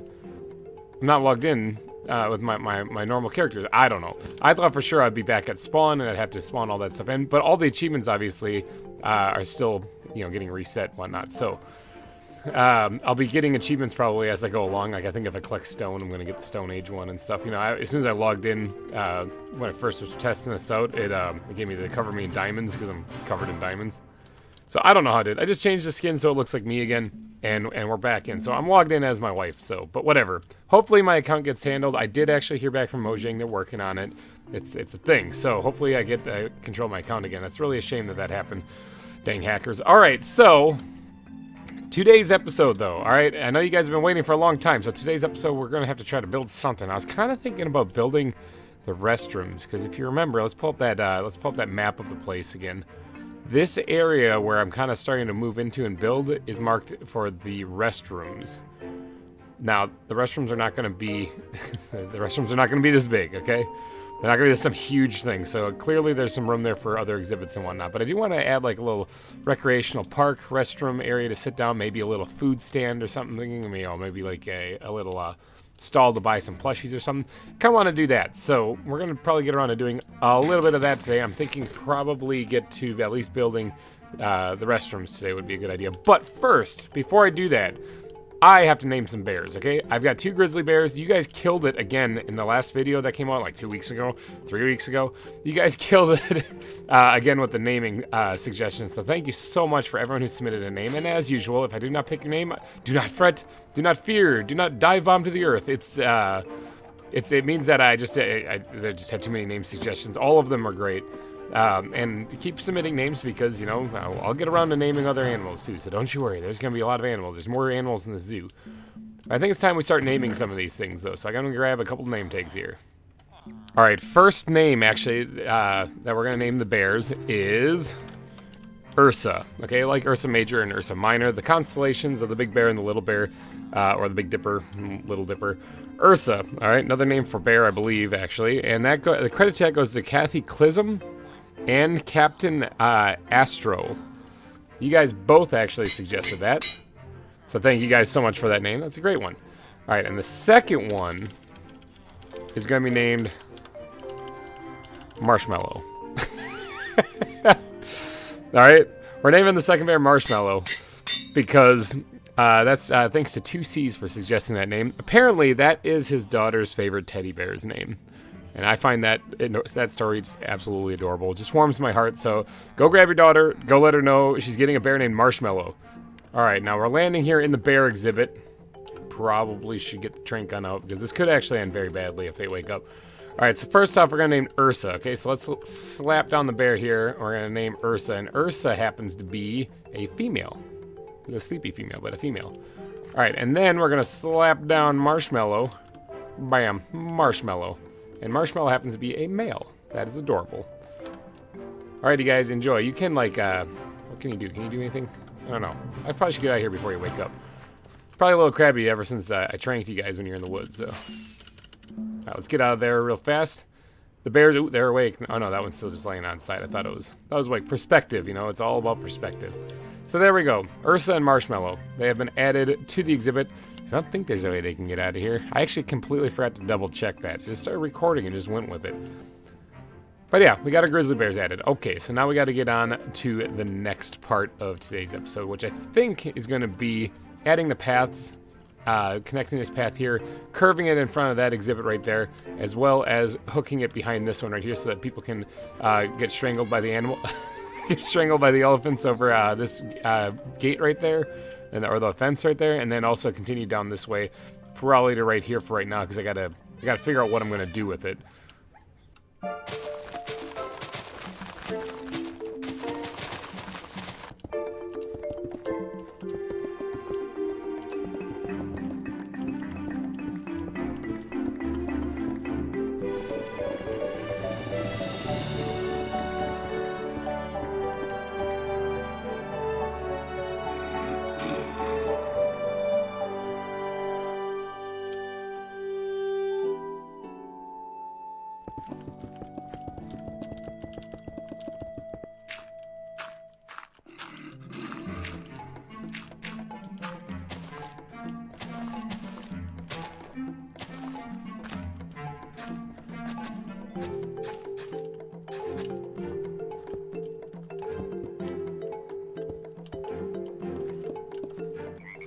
Alright, check it out, it's done. Sweet. Alright, I got the path put in. Now, I know this doesn't look like much, and if you watched any of the other videos where I've done the pathing, it really doesn't look like much when you start off, but when you're done and you do all the landscaping around it, you can actually start to see the path a little bit easier then, because I still have a lot to do with the area around it. So I just needed to get the basic path put in, so I kind of had an idea of what I was doing. Now, in this episode, like I said, we're probably going to be doing the bathrooms. I'm thinking the restrooms are going to be the best course here. But what if I've been brainstorming as I've been doing this this path here?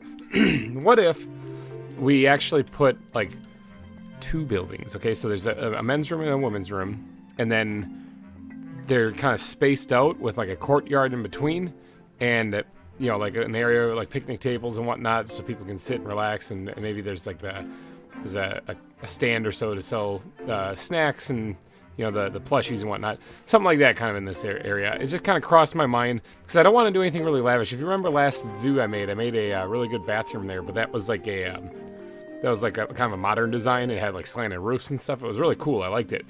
But this is not a modern design. This is supposed to be like a rustic town. We're talking outhouses, people. We're talking... But obviously I'm going to try to jazz it up so it's not an actual outhouse, but it's supposed to look a little bit more like a abandoned mining colony. So for them, I'm thinking they probably had outhouses.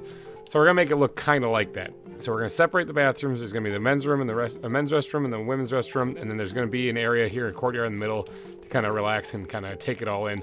I don't want to block the view too much of like so. There's gonna be like a building over here and a building over here. And the courtyard will be right here, and I want to be able to at least have it so people can actually see like the mountains and stuff. So I don't want to build like a building that just completely blocks the view. Now, what's that going to be? No idea. I actually did not even think about what the buildings are going to be, but I did say just now that I kind of want to do like more of an outhouse style, or at least abandoned shack kind of looking place. On the inside, maybe I'll have a nice bathroom.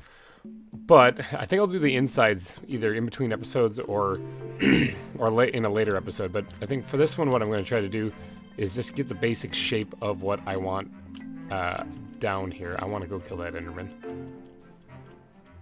Have at ye, foul beast.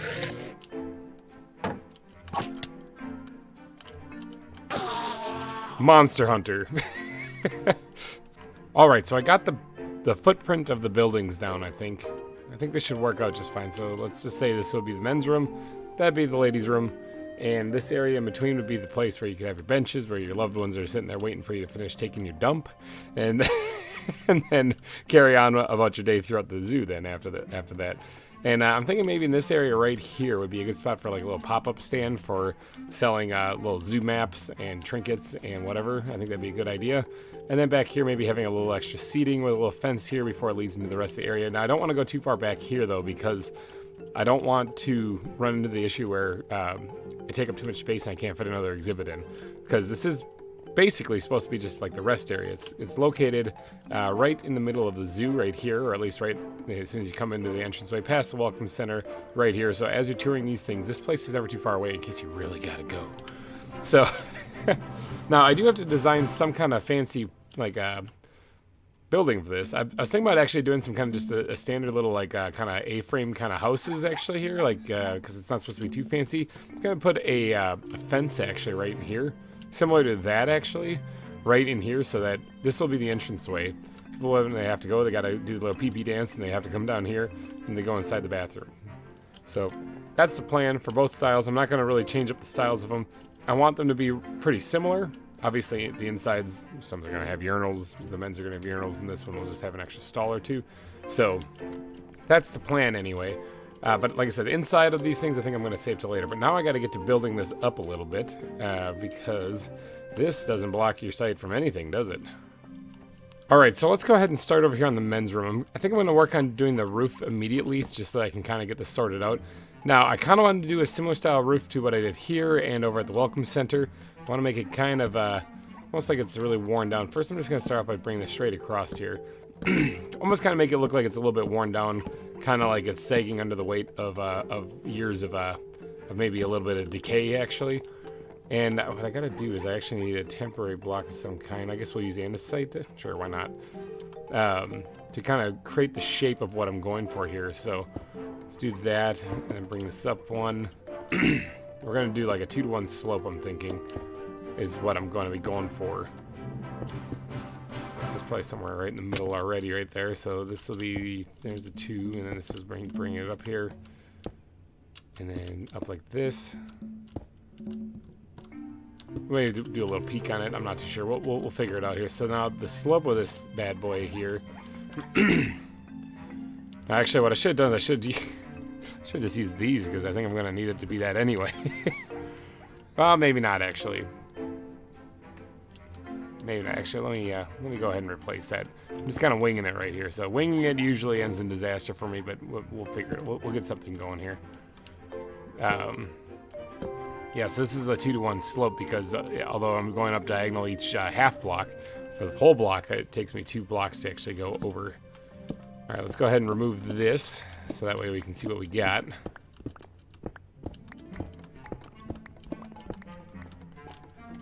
Uh-huh. Interesting. I'm not sure if I like it though, to be honest. Like, it's gonna overhang just a little bit as well, so this is just the general shape. I mean, I don't really want to go too all out anyway on this thing, so I guess it doesn't have to be too super fancy. But it's not exactly like the buckling under the weight of the roof kind of idea I had. This is, of course, just the general shape though, so I guess I could probably throw the roof in and then I'll tweak it after I get it down. So yeah, let's go ahead and fill in the rest of the roof. Alright, I got the roofs put on. Now, I did go ahead and put it on the females' room, or the ladies' restroom as well over here. So, I got it all done. On the inside, it's kind of like this. Now, I did create these little, like, windows up here. Now, these aren't going to be windows. I'm thinking about putting, like, steel bars in there or something. But basically, those are vents for obvious reason. You're going to want some ventilation in your bathroom. So inside's pretty basic, nothing really going on right there. But first, let's get to putting in this fence right here. So, squid backpack, desperately, I need you in my life. Oh my gosh, I have a giraffe, or not giraffe, a zebra nearby. Let's go ahead and grab some of these fence posts. Ooh, I do not have a lot of these fence posts. Ooh, professional. Ooh. I'm just going to squirt all this stuff in here for right now. I'll get to that in a little bit. I don't have a lot of these fence posts, which is kind of a bummer, because I'm going to need to make more. Now, I can make more of these fur. What do I have in the wood backpack? Got some sticks. Sure, I can do that. Let's go ahead and make some more fur fence posts. Nah, that was definitely not enough. We're gonna need a lot more planks. Like so, there we go. Now we're talking. I got at least a stack here. So we're going to do a little bit of a kind of a similar pattern to what we had going on over here. Right here though instead.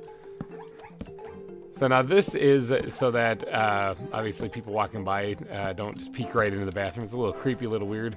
So we're gonna put up a little barrier like that right there. And then we'll have to add another one over here as well. Like that. Perfect. All right. So the fences are put up now. So you don't have to worry about creepers creeping in there. Actually, you got to worry about Minecraft creepers. So that's why I got torches in there, so that they don't have any of those issues. All right, squid backpack. You can hold these, please. Thank you very much. All right, let's grab these. Let's grab the steel bars. I might actually use just regular iron bars. All right. Hold on, I don't really know if I like that. Let's get this out of the way so I can get up here and get at these things. All right, something like that. Yeah, let's look at just the iron bars. This is regular vanilla Minecraft iron bars here. How do these things look? Do these look better? Those don't look too bad either. I think I'm just gonna drop these in here instead. Now the part above it doesn't quite work out well, but I guess it's not too shabby. It's not too shabby. I mean, it's one of those things like in passing, you're not really gonna notice that those bars aren't really connected up there. So I think I might just leave that just the way it is. All right, and then one thing that this place definitely needs is an actual restroom sign. Now, I don't know how to get this thing to work exactly the way I want it to, but let's see if I can't do this and see if I can't get the, well, not the no eating. You can, well, I mean, I suppose you probably don't want to eat in there anyway. Where'd they go? Oh no, they're still here. I was like, okay, so they are kind of disappearing, but then they're reappearing. There we go. That's what I'm looking for right there. Bam. Looking for the restroom sign. Right there. Good. Now we're going to put one over here as well. Click. Oh, I had it. Dang it. There we go. Got it. Okay. Second time there. All right, so these are the bathrooms. So that marks them out. Now, I want to jazz up the outside of them, obviously, quite a bit because this looks bleh. All right, this is like a big flat wall that's not going to fly, yo. Yeah, so let's go ahead and grab some of these blocks back out right here. Because we're going to need them. I don't need all that gravel, though, so we're going to need some of these blocks, though. Get a little inventory management here going. All right, so it's also sunset. Man, the time flies when you're building bathrooms. All right, so I also need a bat backpack desperately. Where are you in my, or no, squid backpack, not bat backpack. I need some of these benches and probably these trash cans also, because I want to put a bench like right here for people to sit and wait, and then same thing over here. Just like that. All right, now I need to sleep because creepers be creeping, and I really do not want to be blown up. That'd really kind of hamper my experience of building these places. I'd probably have to go to bed later tonight and be like, oh, I got blown up. I'm dead. Sad face.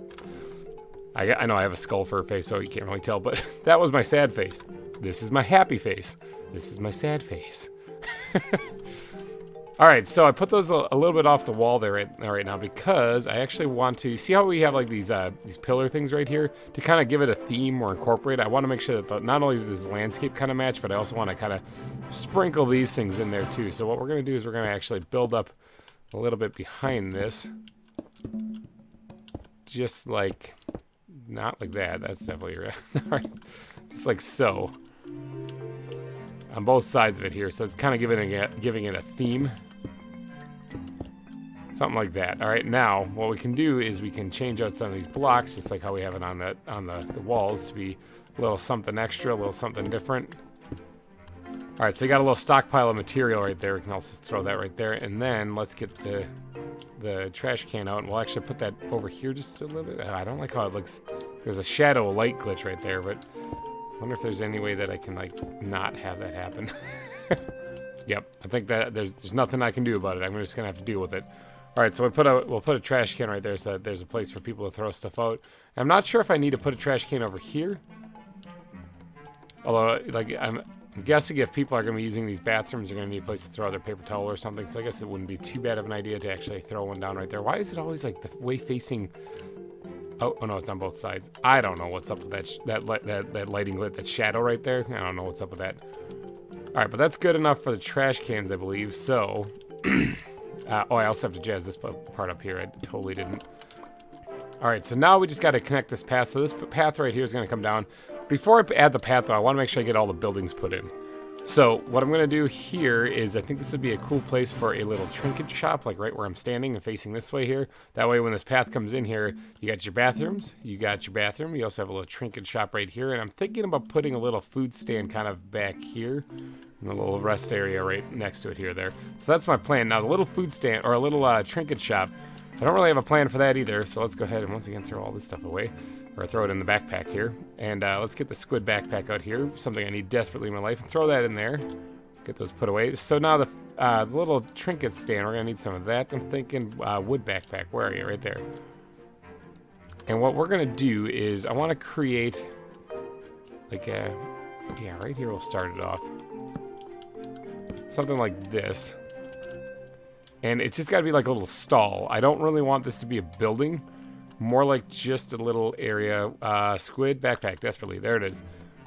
Let's grab these things out here too. And yeah, okay, hold on. I'm just trying to envision what I'm trying to do here. Let's get some stair blocks here going, and we're gonna put these down like so.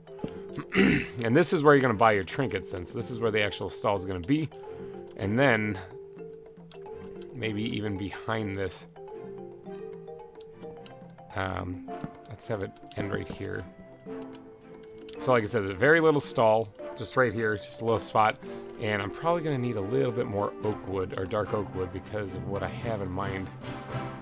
Not sure if I will like that, to be honest. I don't, because I'm trying to create like shelves is what I'm trying to do. Let's get the wood backpack out again. And maybe throw those in there, because I don't actually like how that turned out. Let's grab some of these. Let's make some of these. And let's put one right there and right there. Alright, and then let's... Oops, totally misclicked on that one. Let's go ahead and build this up a little bit. Actually, you know what? Not right in the middle. Although maybe I'll change my mind on that in just like 10 seconds from now. Alright, and then for the roof of this place, I think instead of doing the black roof with the ebony stone that I've been doing, or not ebony stone, but the ebony wood that I've been doing, I think I'm going to go with what I did for the donor park right there, actually, the billboards. We're going to go, I think that's what, dark wood and spruce wood for that. I did change my mind on this.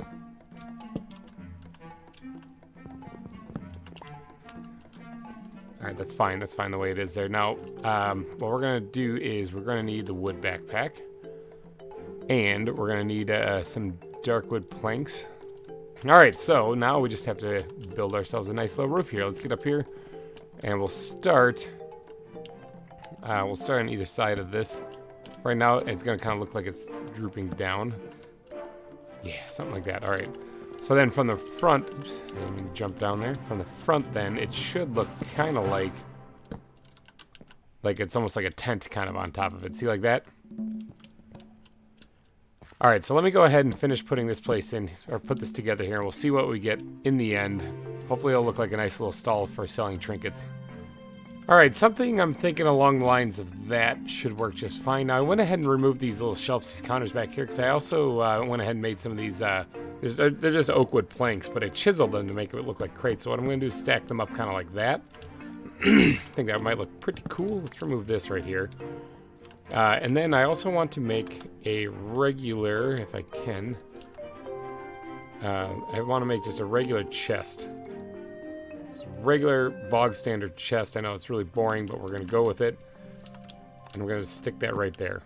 That way it looks like there's actually like storage back there for the goods and the wares and whatnot that it's going to be selling here. In fact, I like these storage crates. I really do. Where did this go? I think I put one in there. And what I'm going to do is I'm going to make a couple more of these things. Go ahead and chisel these ones into storage crates. In fact, there's actually another one there it's called scaffolding, but I kind of like the idea of it actually hold on one second. Let's craft a couple of these things too. There we go. All right, so that makes it look like there's actually like goods and wares here, you know, that you can actually purchase if you so choose. Makes it look almost like it's a little shop, which is kind of the idea. I mean, it's what it's supposed to be. Little bit of a shop there. The backside's kind of boring, but I'll work on that when I do the landscape a little bit. All right, so then, yeah, the person who's running it would come in here, just like so. Thank you for shopping. Here we go. Let me get your stuff. Ta-da! All right, so it's a little gift shop is basically what I was going for here. Now, let's stash some stuff in here. Actually, let me get the wood backpack out and store these things properly so I can find them again later. All right, so now what I want to do is I want to actually put some plushies in here. All right, so I want to get these plushies, so these guys, I need to make a bunch of these things. So I'm going to need, like right there, there's Okapi plushie? I don't even know what those things are. But there's some plushies we're going to want to make, but we're going to need some dyed wool. But what I'm going to do is I'm going to go see what I can make. Now, I know I put some plushies inside of the Welcome Center, but we're going to add some more to this, too. I also need to make more rockets. Let me get back and see what materials I have. All right, I made a few plushies. I don't really have a whole lot of material, actually. I have some wool, but I got to go find some dyes are really the thing that's kind of bothering me here because I don't have a whole lot of that. So let's go ahead and slap a bald eagle up there on its perch. You know, I think that'd be kind of a fun one. We're gonna put one actually like right there. I'm gonna maybe put this one's actually kind of tall, so we'll throw it back here on these crates, and then we'll put some of these other ones like up front so that they can actually like look at them, and like maybe the grizzly bear one here back on the shelf. So this place is gonna be selling plushies, obviously. If I could, is there like balloons and stuff like that? Balloon. Healing? No, that's not. Well, those things, that's a ball with clay, but I don't think that thing floats in the air. I think that's affected by gravity. No, there's not really any balloons. I'd like to actually sell balloons. That'd be great. But, oh well. I also made one of these signs here. I think that'd be kind of fun to... Now, I did read the description right here. It says sneak plus interact to select painting. So, is that like a thing? Oops. Actually didn't mind that right there, but no food. Okay, how about that? That doesn't look too bad of a thing to put right there. It looks like it's like information on stuff. So yeah, I think that looks like a pretty good little thing to sell plushies and little trinkets and toys and whatnot. I don't know if there's anything else. Let's do the ZAWA.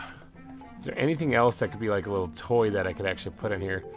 There's a raw rat. That's probably not what I want to put down. Oh, there's pinatas. Spawn Zemer pinatas. That's something I can make. I can make this. You know what? I'm going to make this because I didn't know this was in the game. I don't know what this is. It's pinata, I'm thinking. So let's go make a pinata real fast. All right, we have the pinata. Now, I'm assuming this has to hang on the underside of a block. So can I put it like right here? Oh, it went up there. That's not at all where I wanted it. I don't suppose I can just like pick this thing up, can I? Is this... I think I can just silk touch and... Oh, no, I can't. What about break? Can I break? How do I get rid of this thing now? Oh, can I push it? Okay. Oh, man. I might just have a zebra just chilling here. Because I don't know how to break this thing. Can I shift? Oh, I can. I figured it out. I can shift right-click with them. All right, so this thing is... This thing, yeah, okay, I can shift right click with them. What do we do with this thing? What is the purpose of this? All right, so the pinata is probably not going to work for this. All right, so let's go ahead and actually build just the pathway leading on the inside here. I think I'll save the food stand stuff for another episode because this one's already running a little bit long. So we're going to go ahead and do a little bit of excavating right here.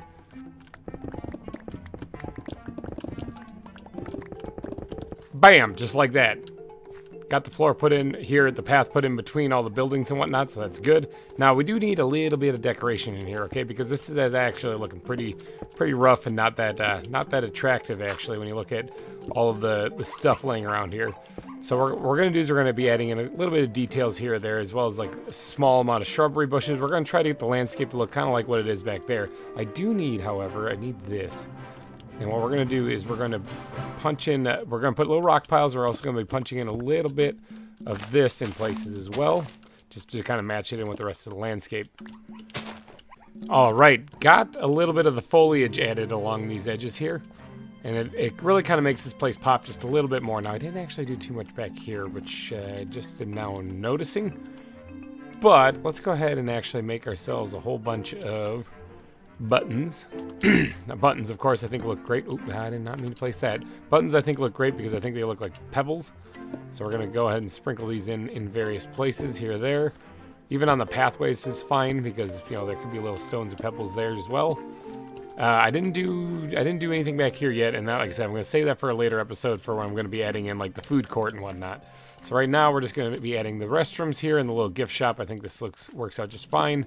And plus I want to know what you guys think. If you guys like what this is, down in the comment section, let me know. Did this turn out all right? Does this kind of look like a rustic thing too? Like I didn't want to go too nuts on this and make it look like really sophisticated. Oh, and I also added a little light stripe here. Now the inside of this is still not done, of course. I still need to get in here and doodad up this part.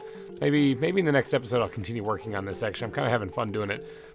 I did add a few bits of foliage here or there, not too much, just a little bit. Because remember, this is supposed to be kind of a dry, arid area. In fact, where is my plants? There it is. Let's go ahead and grab some of the dead bushes. I think would make for a good little addition in here. We're going to go ahead and just sprinkle this in places wherever we can. Someplace where as people are looking back, they can see this and get the idea that it's a dry, arid environment. I think I've added them periodically back here too, but I'm not too sure. Did I forget? Might have forgot. I wanted to. But maybe I forgot. Well, I'm adding a couple here or there right now. The farther you get back into this, the more into the biome you're going to get anyway. So we'll add them in. Well, I could go back and add them in back there as well. So there we go. Well, maybe that's probably good enough right there. Let's throw these things back in the backpack here. And yeah, I don't think I need any of those things anymore. So we're going to just throw this up there. Now let's grab the bone meal. I do have a little bit of bone meal. And on some of this grass blocks right here, we're going to go ahead and raise the grass up just a bit. Of course, double grass is always a good thing too, or too high grass is always a good thing every once in a while. Let's go ahead and just put a little bit right there too. Here as well, I don't mind flowers appearing in here every once in a while, and I'm going to be a bigger man, and I'm just going to be like, you know what, that's fine. That's fine. Let's go ahead and raise that up a little bit. So that kind of creates like a natural, there's a lot of stuff there, a lot of cluster. That's not a pathway, obviously. All right, so let's put a little bit right here, sure, right here, and then maybe raise that up a little bit. And then I think... yeah, see, that's fine right there. Just a little bit of overgrowth is fine. Let's go ahead and raise that up in the back there. I think that's about it. So we got some restrooms finished today. Alrighty, guys. I think I'm going to wrap this episode up, though, because I am feeling it in my voice again. My voice isn't 100%. It's getting close, but it's not quite there. So... all right, I'm going to wrap this episode up here, though. So if you did enjoy it, please go down and smash that like button. It would really help me out a lot. And ZAWA's back, baby. All right, so I'm going to be doing more ZAWA every Friday still, even if I have to use an alternate account here to get it done, because I want to get Cerro Gordo Zoo done. It's something that I want to keep working on, and if I take too long a break, I get a little demotivated. So if you are pumped for this series, go down in the comment section and let me know. I will see you guys in the next one, though. Thanks again for watching, everybody, and bye-bye.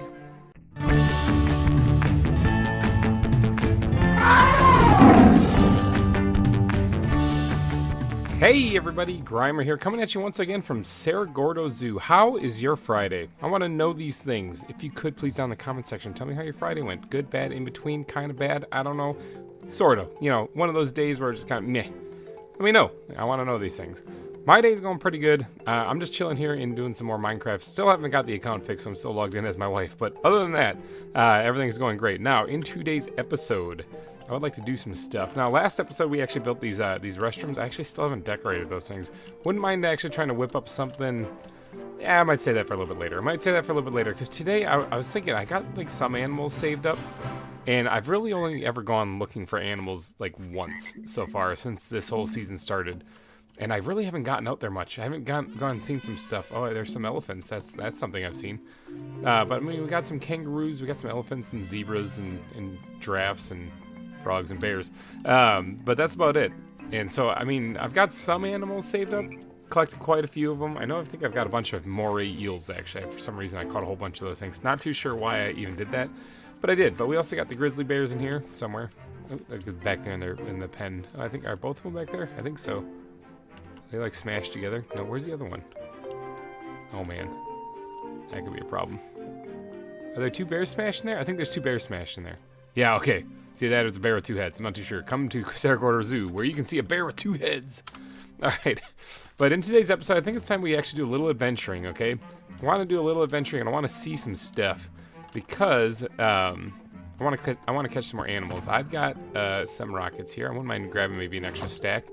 And I want to go out into the wilderness and see if I can't find a few new animals, because I want to get some inspiration here. There's a lot of empty space around where these restrooms are and nothing marked on that layout map that we kind of came up with at the beginning of the season. So I kind of need some inspiration as to what to smash in there. Now, I do have some animals, like I said. I could pick through those and just pick one and be kind of a standard, but I thought it'd be fun if we actually got out and actually found some new stuff. There's some animals I'm still looking for. I know I'm supposed to keep my eyes peeled for axolotls. That's about all I can think of. But what I'm going to do is I'm going to go grab some food. I'm going to go make a couple more rockets. At least get 2 full stacks of rockets. And then we're going to get on our merry way then after that. All right, I got some rockets. I got some food. I just needed to have a bearing as to where to go. Now, if you look at the map, I have explored a little bit around here, but it's basically been very much in this area. I haven't really gone very far out from here.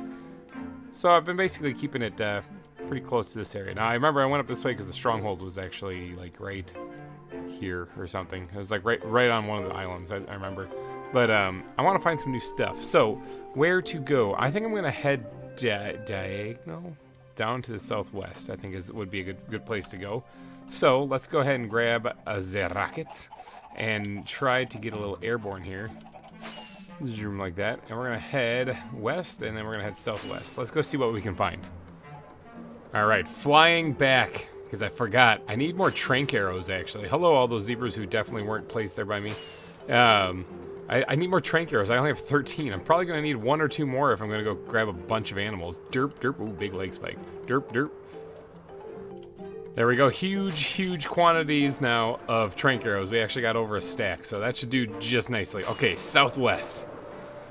First thing we find is a raccoon. Now, I believe I do have a raccoon, so I'm not going to catch this.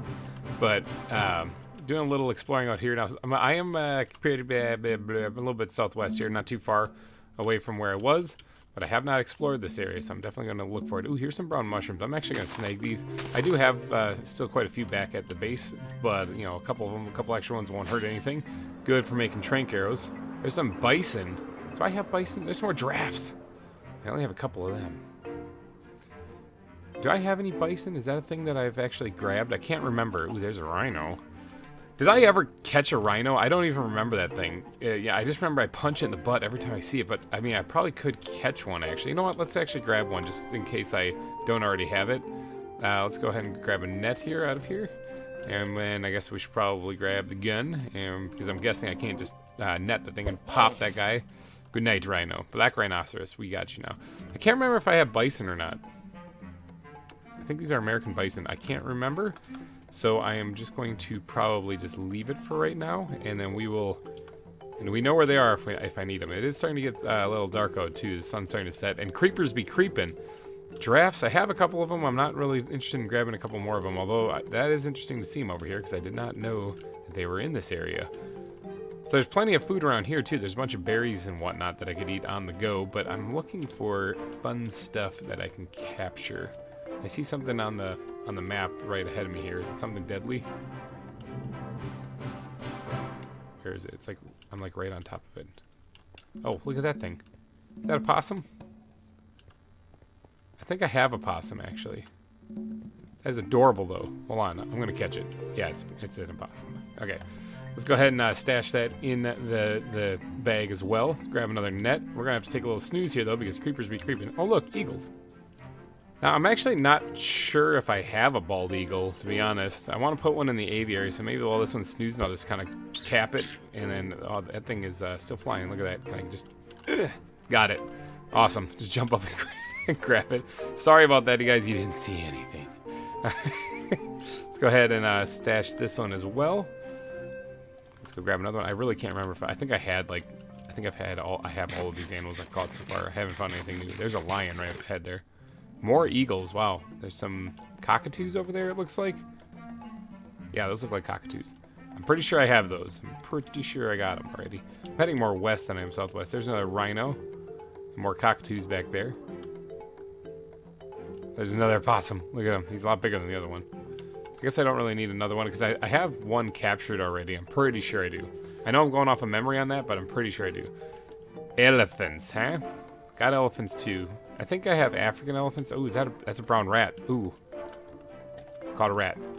Just because I don't think I had that. There's meerkats over there. I have a couple of them already as well. I don't think I had a rat, actually. Although maybe I did. I'm not too sure. I have bats. Bats and rats. Do another bats and rats exhibit. That one turned out pretty good last season. Bats and rats and opossums, maybe. Alright, let's just get airborne here a little bit. Oh, I just broke my legs. Why is my thing not activating? I swear I'm not that bad at it. I thought for sure I activated my elytra, but apparently I didn't. I cannot activate my elytra to save my life. Alright, so I don't need any more of these rhinos, and something tells me if I slap one of these guys on the behind, then I'm going to be paying for it later. But that's not going to stop me. Oh, I punched him in the face.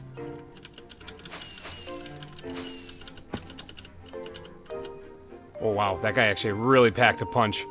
Oh, there's a tiger, too. Whew, I thought he was going to get me. I was like, I'm dead. This is how I died. I died from punching a rhino in the butt. I think what's happening is I'm hitting my my elytra too many times. I think that's what's happening, and so then I kind of drop out of the sky. I'm having a little bit of server lag here, actually, which is kind of upsetting. It's because I'm exploring new chunks. Is that another Amazon river dolphin? Oh, baby. Looks like it. Come here. Come here. I want this thing. Wow, tranking this thing could be a problem because it's pretty quick. Oh, there we go. Got it.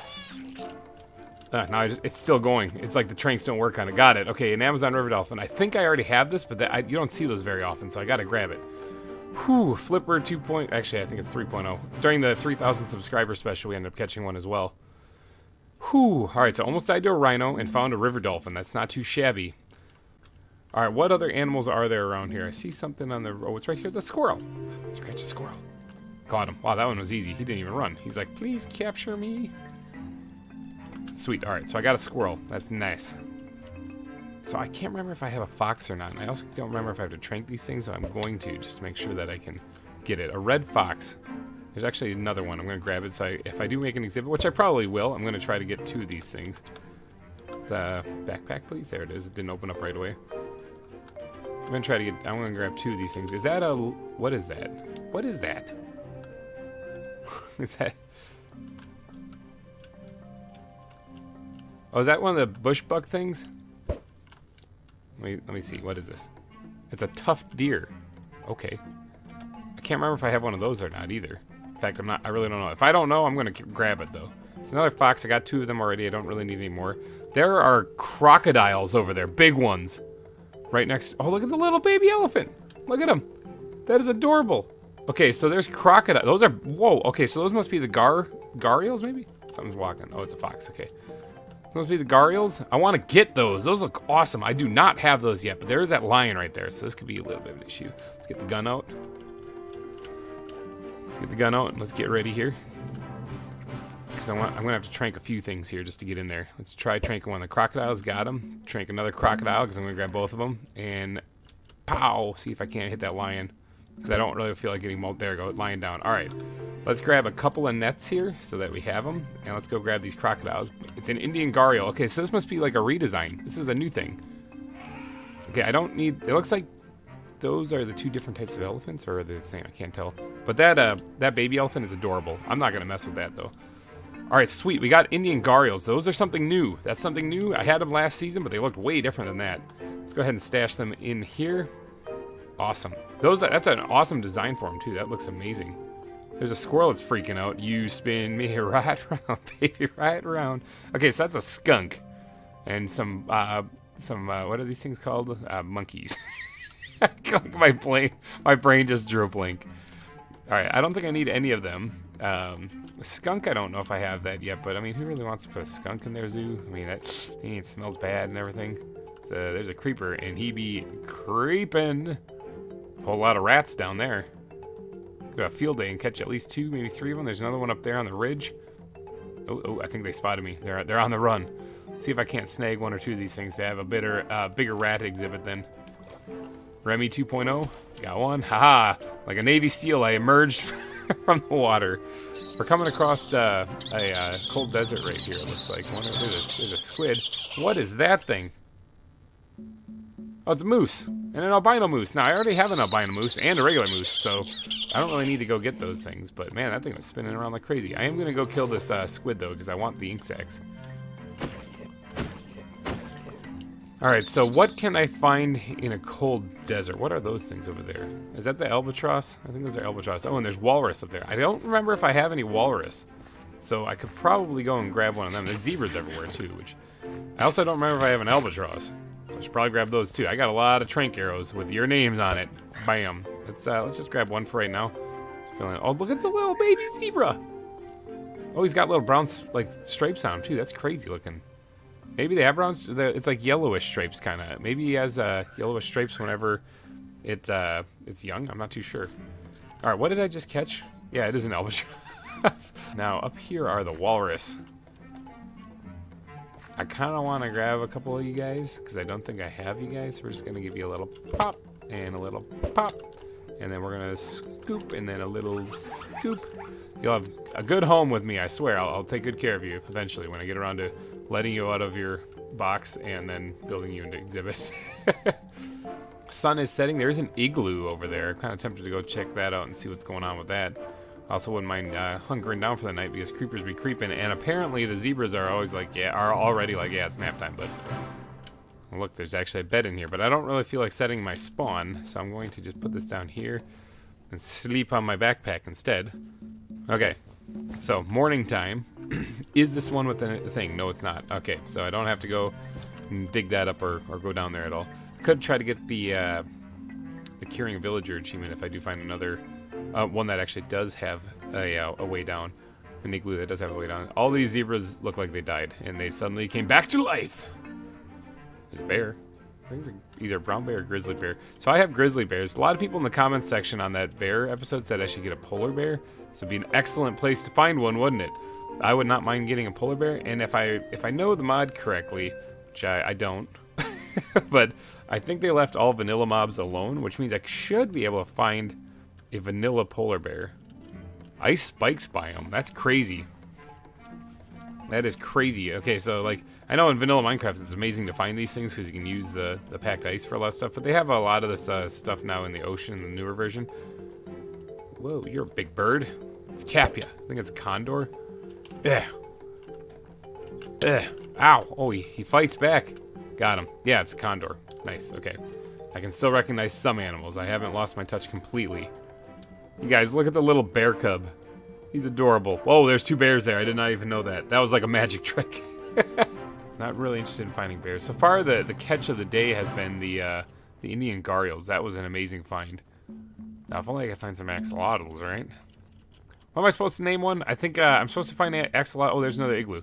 I'm supposed to find axolotls and name one Santiago. Is that who I'm supposed to name it after? And if you're watching, Santiago, if you're watching, please comment section. Let me know if that's true because my memory sucks. Let's go check this igloo real fast because I want to see if there's a way down so I can get this achievement. Unless I already... Oh, no, I definitely don't have the achievement because I'm playing under my wife's account. Aha. Nope, nothing in there. Oh, my gosh. Oh, wow. It's a baby walrus. That thing is adorable. It doesn't have any tusks. It's so cute. Oh, it just went away. It just went down there. Okay, I'm going to leave that thing alone before it attacks me, though. Before it waddles over and gets me. Your baby is adorable. Alright, so nothing really out here in the cold area, which is a little frustrating because I was hoping to find that. Oh, jeez. Oh, my gosh. Oh. Did that thing spawn in, like, right... Oh, it's a baby one. Did that thing spawn in... Oh, maybe it's not. Maybe it was just far enough. Whoa! Oh, God, don't crush me on the land. Whales. I actually know for a fact that I do have a humpback whale. Okay? So I don't need to get one of those because I just remember in between episodes I was trying to catch one, and it was a pain. But I do have one. That was nuts. I didn't see those things at all. I just jumped in. That was kind of dumb, too. That could have been sharks. Oh, no, there is a baby one down there. Look at that. Look at that little guy. He is so cute. Alright, I'm back here in the snow because I really wanted to find a polar bear, but I just don't think it's going to happen. So I'm going to try to get airborne. Polar bears. Where are you? There's walruses everywhere. Not much going for polar bears, though. I see something on the radar up here that is a blip, and I want to see on the map. I want to see if it's a polar bear or if it's just yet another walrus. That's a squirrel. Alright, well I have one squirrel. Don't really intend to... I'm not really sure if I'm going to make a squirrel exhibit like I did last season. Last season I made that squirrel exhibit mainly because it was just requested during a live stream, so... I don't know of a place in the world that doesn't have squirrels. I guess maybe the perhaps the jungle, maybe? What's over here? Oh, those are peregrine falcons. Mm-hmm. Long shot. Oh, I hit the one in the air. Get over there and get him before he wakes up. Yeah. Oh, that's a cockatoo. What? You're not a peregrine falcon. I already have cockatoos. You go away. Sorry about tranking you, buddy. I want something cooler than that. Something that, like, attacks its prey. That looks like an orca whale. I have orca whales also. And there's something more orcas. There's orcas and humpback whales everywhere. And those are regular bottlenose dolphins, which I believe I have. And that's a shark, which I'm not sure if I have a shark. It's a tiger shark, if I'm not mistaken. I don't remember if I have a shark or not. It's a shark. Oh, he moves fast. Okay. Please hit him. These things really do not travel well underwater. Got him. Oh. Got him. It's a tiger shark. I got him. That's all that matters. I'm still flying. Let's fly away. Whew. Alright, we got ourselves a tiger shark. I see something down here. What is that? Oh, that's another Komodo dragon. I think all of those are actually on the side of the mountain. Yeah, those are all Komodo dragons. Okay, I don't really need to get those. There's a water temple or an ocean monument there. I don't really know if I need that for anything, really. I'm not really playing regular vanilla Minecraft, so I'm not really going to go jumping in there. But it is starting to get nighttime. And you know what they say about creepers. You sleeping, buddy? You sleeping, little man? Taking a little bit of a nap? Sleepy? Oh, I bunched him. Alright. He was just sleeping off the rest of the night. Oh, I cannot fly with this thing. Why? Nostalgia, people. Nostalgia. Now, I'm pretty sure there's snakes that can be found here, which I already have, I'm pretty sure. But nostalgia, we are in a shield biome. Okay, so you were wondering, if you're just tuning in this season, the shield biome is where we built Wildwood Zoo last season. So if you haven't seen that, go back and check it out. Link above in the top right somewhere. There's a koala right there. Can I scoop this thing up? I can scoop that thing up. Holy cow! Did you see those things going? What? Did you see those things going super fast? Alright, so the shield biome. I believe there can be anacondas here. I wouldn't mind finding something I don't already have, but anacondas, I wouldn't mind finding an axolotl. Wouldn't that be fun? I suppose I'd probably have to look at more temperate climates, temperate environments for that, like a jungle or something. It's an otter. Yep, you're an otter. See him nod? I already have these. In fact, I think I have a baby otter capture, which is kind of mean, but I kept his parent together. You know, I didn't just steal its parent, I kept him too. So I don't really need otters. Is that a baby spider monkey? Oh my gosh, he's doing the you spin me right round too. That's adorable. I love the fact that they have baby animals now. I think that's so cool. Okay, there's just a bunch of meat over there. What happened? Did a dragon eat him or something like that? There's just a bunch of fur and meat over here. I suppose it's probably dangerous just to come walking up to it too. This is clearly somebody's den right here. What? Why? I don't know what, but something definitely died here. Alright, let's get flying again, because I want to find some new terrain, new animals. There's still those emperor penguins there, which I have. I have a few next to my base too, so that's nothing special. So what is this? This is a taiga biome over here, which I think I've explored these before, but I really want to find something like the axolotls and stuff, and I just don't see me finding them here. There's a lot of animals, though. Holy cow. Is this all in the ocean, though? Are these butterflies or something? Like, why is there so many? Yeah, there's butterflies, like crazy. And wolves. I don't... Oh, do I have... Are you coming to attack me? Hi! Echidna. You're going to be named Knuckles. Wolves, huh? Let's... I don't really need two echidnas. I'll grab him just so he's not lonely. But I wouldn't mind grabbing some wolves here. Can I get a friend? Oh, wow. He's like... There we go. Okay, that one was way easier. Now, the cool thing about friends like you is I can just grab you, I think. Yep. Yep. Alright, sweet. Oh, this is a different color echidna. Look at that thing. Alright, so I got some dogs. Nice. Wolf. I wonder if it's going to be still tamed when I take that out of there. I don't know. We'll find out, though. But you know what I should do? I should actually grab a wolf, because then I can put that as an exhibit.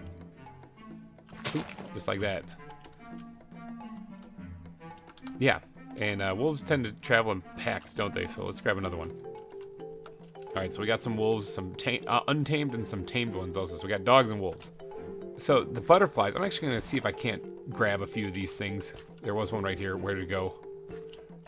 Oh, did I step on it? I wouldn't mind grabbing a couple. There it is. I wouldn't mind grabbing a couple of butterflies here just because somebody said I should create a butterfly exhibit. And it's going to be really hard to do if I can't find any. Like right now, for example. Oh my gosh, they're all over the place. They're going to be kind of a pain to catch, though, because they're flying all over the place. I tell you, these butterflies are actually surprisingly hard to catch. That one I should have caught like 10 times over by now. He keeps coming back for more, and I keep missing him.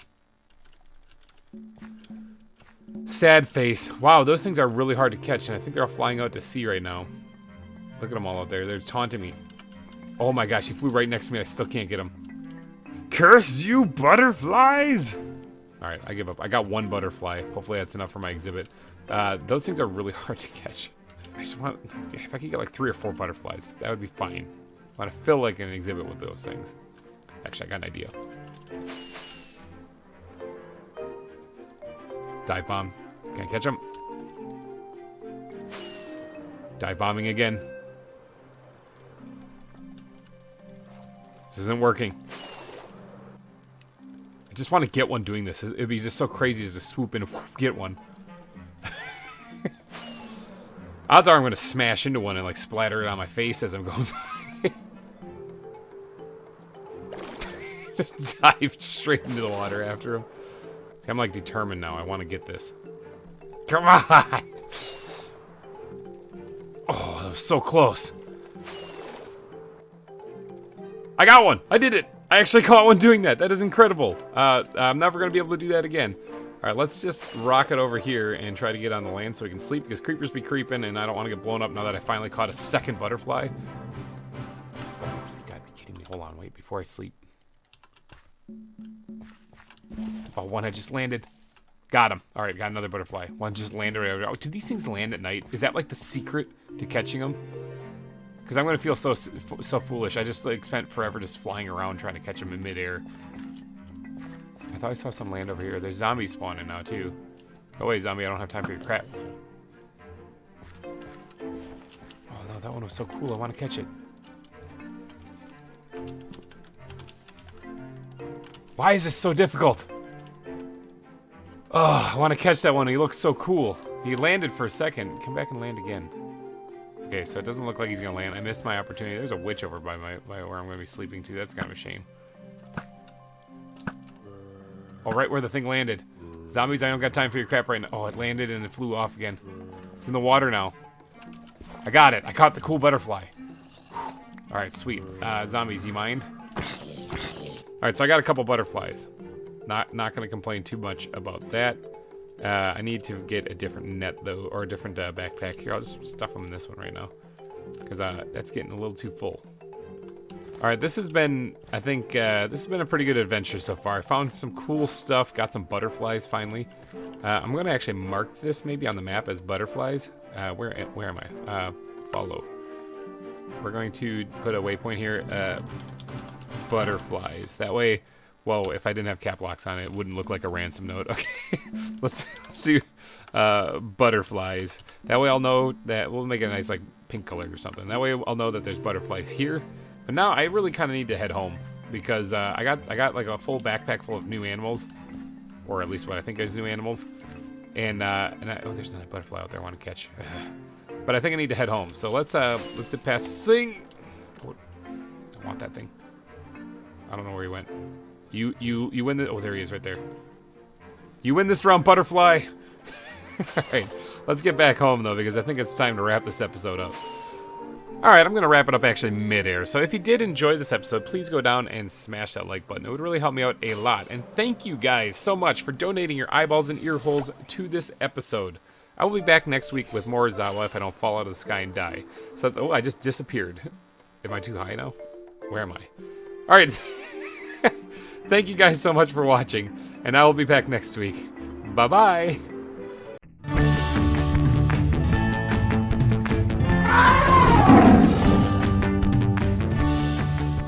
Hey everybody, GReimer here, coming at you once again from Cerro Gordo Zoo. Hope you guys are having a wonderful Friday. I'm doing alright. I'm doing my thing. I'm just sitting here playing some Minecraft, doing whatever, you know. Still on the wife's account, still working out, hashing out, getting my account back from whoever hacked it.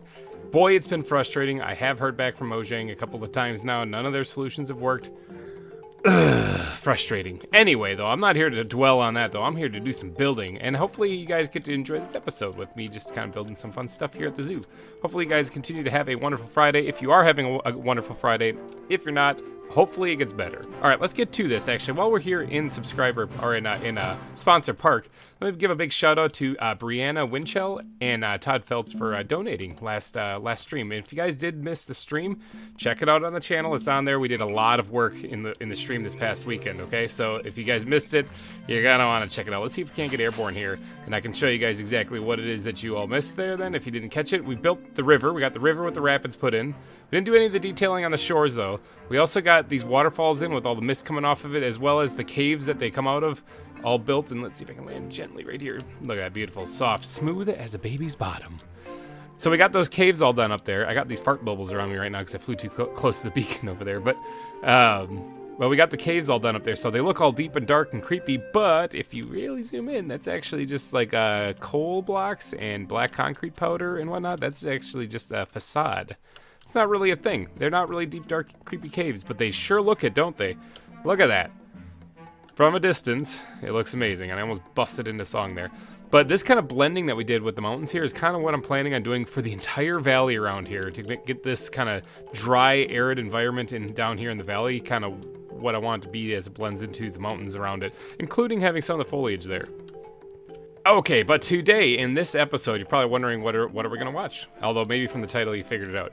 So in last episode, oh, I also forgot to show you guys this. We built a fox exhibit. Check it out. We got red foxes in here. I think we got 3 of them. There's Robin, there's Aiden, and then there's Swiper, I think is the name of the foxes in there. So that one's hiding behind some of the flowers over there, but it's in there. So yeah, it was actually the people watching the stream, all of you guys, that commented on maybe making a like a tree stump with a den in it, and it's a pretty cool idea. They also suggested that I actually build an underground viewing area for it. So we went ahead and did that as well. Look at that. Bam. You can actually see inside their den. Now, this underground section is creative. Super creative. Way more creative than what... Actually, I did something like this in the last zoo. But not for foxes, I didn't.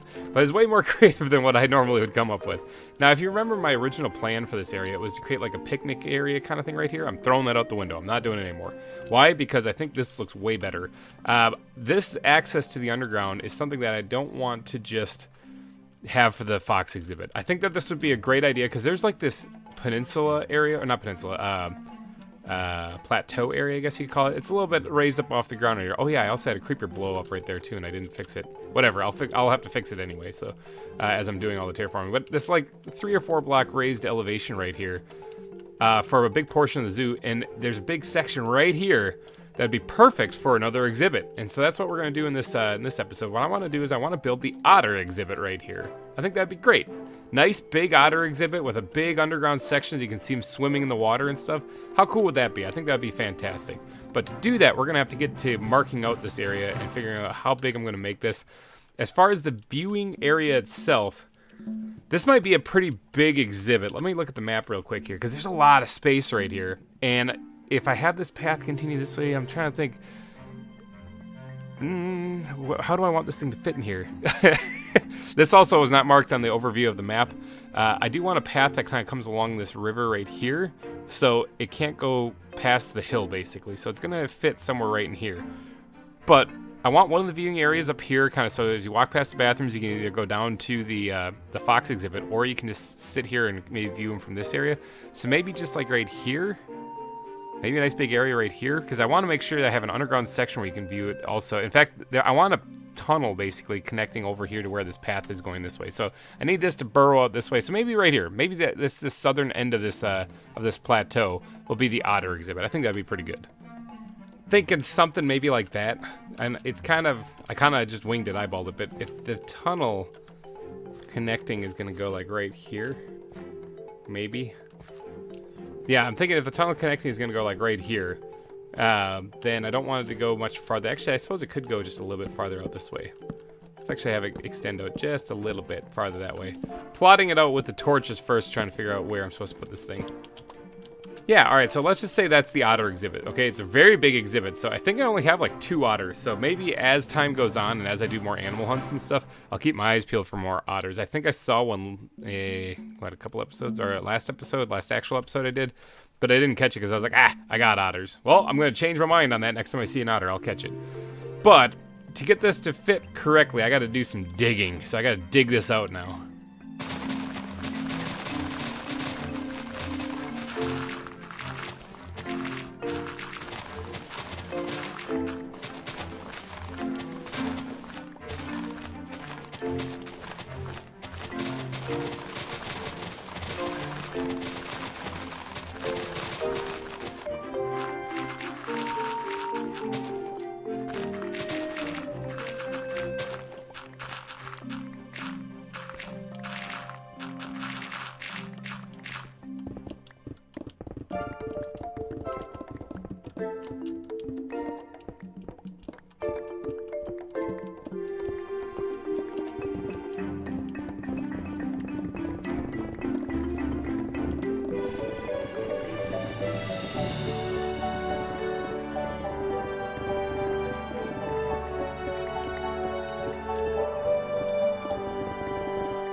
Wow, that is an egg-shaped hole. Alright, check that out. I got a lot of it dug out now. I'm not actually completely done, but as I was sitting here digging this out, I was thinking to myself, Self, what are you gonna do for the otters? Like, what kind of design are you gonna do for their pen here, for their exhibit? And I thought it'd be kind of cool if we actually built like a central kind of island for them, actually, like a landmass there for them to crawl around on, and then have it surrounded by like a ring of water, similar to what I did with the platypus exhibit last season, except for on a much larger scale. This is a big hole I dug in the ground. Now, I also made sure that the elevation is like a couple blocks lower than the viewing area, so that they will actually have a little bit of area to dip down in and actually swim down, like below the glass, you know? Not underneath, like, the people watching, not, like, underneath their feet. But, you know, like, so they can see them go down kind of below where their viewing area is and then come back up by a block, you know? So it's not that much. But yeah, instead of carving out the center here, I might want to actually leave it, because even though I probably should have left a whole lot more of it, this is when I realized that. All of a sudden clicked. All right, so here it is. I mean, this is it. If you look on the map, it's actually a very large area I dug out right there. And I'm thinking that this might be a pretty good amount of landmass, maybe a little bit farther north, you know, something. I also started using my fortune pick to dig out some of the stuff to save on durability for my silk touch pick, as well as I need more cobble, just because I need more of that in my life. I need I need more cobble for in my chest. I don't have as much stored up as I do stone. But I also need to line these walls actually with cobblestone. Now right here is going to be the viewing area, but for right now I'm just going to cover it up with cobblestone, and then we'll deal with that later. But I got to line this entire area with cobble right now, because the walls that I'm using in the zoo look something a little bit like fly. Like a little something like, let me get over here and we'll go to the new exhibit, the fox exhibit. They look a little something like that. See how they have cobblestone behind the fence posts and stuff like that? I'm going to keep that going. Now, when this gets into the water, of course, that's not going to work, is it? I'm just now realizing this. Maybe I'll do this design, but when it gets to the water level, I'll discontinue and it'll just be cobblestone. That's probably what I'll have to do. Hello, fox. Ta-da! That's a whole lot of cobblestone. Alright, that's it looks pretty blah, but hey, it's done. Okay, I got the walls kind of done and finished in there, and I still have this landmass in the middle that I have to build up, and I think that's what I should probably focus on right now. Right? Yeah, I should probably focus on that right now. Okay, so I'm thinking it might be alright just to do my original idea. I was thinking as I was putting these walls in, what if I connected it to this wall, since there's not really a walkway over here that I'm planning on putting in? But maybe there will be in the future. I'm not too sure. This plan is still very malleable as far as like what I'm going to do for the rest of the zoo here. I just have the basic outline to go off of just a rough idea, and there's a lot of space to work with. This otter exhibit wasn't even on that outline. So, all right, we're going to go ahead and build up a rock structure here that I can then go ahead and replace parts of it with like some grass and whatnot. But mainly it's going to be rock. If you remember the otter build that I did last year or last season, that one was very stone and gravel-like. Give the otter something to crawl around on. And this is going to be very similar in a sense that now I actually do have otters in the area of the world where I live. So I kind of get the idea that they live in kind of a forest-like biome kind of area-esque type thing, like near water, obviously. So I'm going to try to stick with that, but I do want them to have something to like grip their claws into and whatnot, so they can climb up on these surfaces and what, you know. So I don't really want to just make it a forest completely. So what I'm going to do is I'm going to stick to kind of like the gravel beach kind of looking area, and maybe if towards the center of the island up here, I'll put a little bit of greenery and stuff. I think that might work out pretty good. All right, but first I'm going to have to build this area up a lot. I'm gonna need a lot more stone. I have a lot more stone on me somewhere. I have this. There's one whole stack. I'm gonna have to go get more of that though. I have a ton stored in my little bunker over there. All right, there we go. We got ourselves a landmass, an island in the center of this exhibit. I think that'll work out just fine, just dandy. Of course, I can tweak it and kind of mold it and change it as I see fit. Now, I think I also dug that little area right there because that's kind of where the glass viewing area is gonna be for underground. Remember, it's going to connect down here, so you can actually go down there. Oh, hi, there's a zombie chilling down there. You're not welcome here. The park is closed at the moment. Still under construction. You're going to have to come back later. Thanks for stopping by. All right, so, that's where the glass viewing area is going to be for the patrons to come and see the otters from underground. And you can actually see them swimming in the water. So the water in here is going to be I'd say up to like it'll fill up that and fill up right there. That's where it'll be. So you can actually kind of see him. Well, I mean, if you jump, you can see him swimming on the surface, but you can also see him swimming under the water. And the ground is going to come down to right here. So this last little area right here, this final block, this spot right here, actually still has to get filled in with what I want the ground to be in like under the water. So we're thinking like gravel and a lot of dirt and basically like a riverbed is what I'm going for. And then I have to fill it up to right here. So it's actually going to fill up to like right here. So these two blocks right here is actually the only land. That's got to change. That's got to change. That's not a lot of land for these things to kind of chill out on. So maybe I'll bring this whole forward. Like I said, I can mold this and change it to whatever I want. Maybe I should bring this forward just a little bit because I need them to have a little bit more land to walk around on, because that was a really big exhibit with not a very big island. All right, that's a little bit better. Got a little bit more land up here for the otters to kind of roam around on. And also there's no grass at the bottom of this. Now, normally when I'm putting in dirt in the bottom of like a riverbed or something, I always replace it with coarse dirt so that grass doesn't grow on it. However, there is no grass anywhere down here that this could grow onto. So I think to save on resources, mainly because I'm kind of running a little low on gravel, I really got to go collect more of that. I think what I'm going to do is I'm going to actually use dirt down at the bottom of this to kind of make up a big portion of the riverbed. And I'll sprinkle in the rest of the stuff, but I'm basically replacing the coarse dirt with this stuff for at least the under the water part. I'm also going to have to include lights or something down here, because if the otters are swimming around down here, you're probably going to want to see them as the guests. If I was one of the guests, I'd be like, you know what, I wouldn't mind seeing the animals. So I think I'm going to have to actually incorporate some lights underwater here, maybe kind of embedded under some glass or something. I don't know. I'll brainstorm as I'm placing these blocks. But first, I got to get all these things in here, though. Okay, along with the dirt that's now placed, I'm also going to sprinkle in a fair amount of sand, actually. I'm going to go pretty heavy on this stuff, too, because it supposed to represent kind of the under the water kind of area here, and I want to make sure it's got a nice sandy, kind of gravelly bottom for the otters. Something that kind of represents kind of like a lake, maybe, that they might be swimming in, you know, a little natural habitat for them. So we're going to go ahead and sprinkle this in pretty heavy, and the only other block I'm probably going to be adding to this area, aside from maybe the occasional bit of cobblestone, is probably gravel. I'm thinking mixing gravel to this would probably come out pretty nice, or turn out pretty nice. So I think that's the only other block I'll probably be mixing in here, because it's going to be underwater too, so it's going to be kind of hard to see. But I do want to have a little bit of block diversity even underwater. So let's go ahead and drop all the sand in here, and then we'll sprinkle in a little bit of gravel and see what we got. Ta-da! I lied a little bit. I also added some brown terracotta in with that. Actually, I thought that looked really good, especially when you're talking about like an underwater area. I think that's going to look really good. Now, I don't want this to be completely flat like this, so I got to go ahead and grab basically all the blocks that I used down there again and kind of build up little spots here or there. Like I said, I don't want it to be completely flat. I think that would look really boring if it was. So in some areas, I'm going to actually kind of raise this up a little bit and kind of sprinkle in whatever I can in there to kind of make it stand out a little bit. You know, like kind of little spots like that, because otherwise it's going to look really boring here if it's just a flat bottom on this whole thing. So Let's go ahead and just kind of drop in a few pieces here or there, something like that. All right, now we're going to raise up little parts of it every now and then. Nothing really too fancy.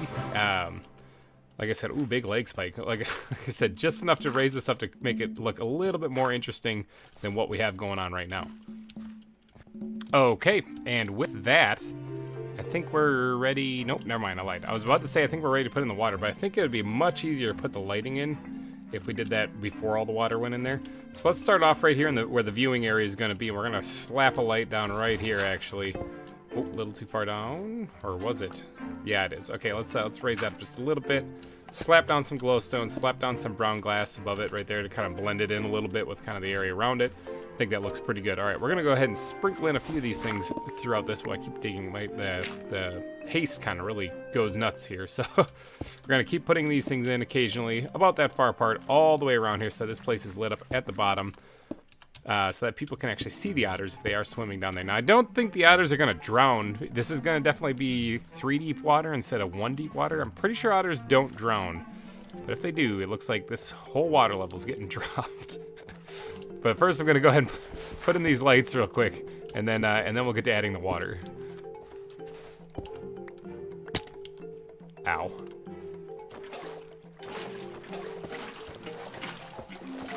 Okay, as I'm filling up the water now, I just kind of realized it's probably gonna be way easier to put the glass in before all the water's in. So I might want to actually get to work on the actual viewing chamber here before I go any further. In fact, I might want to actually take a power nap because creepers be creeping and I don't feel like getting blown up. Okay, so viewing area, right? All right, so we're going to be putting that right in here, actually. And I want to squeeze this right in here, too. So I want it to go kind of along this wall a little bit. So I don't want it to just be one small little, like, window. Kind of wanted to have some distance to it so people can walk around and see the otters as they swim by and whatnot. So maybe something like that. Maybe just a little bit more. Let's go, like, right there. Let's go right there. We'll end it right there. And this one...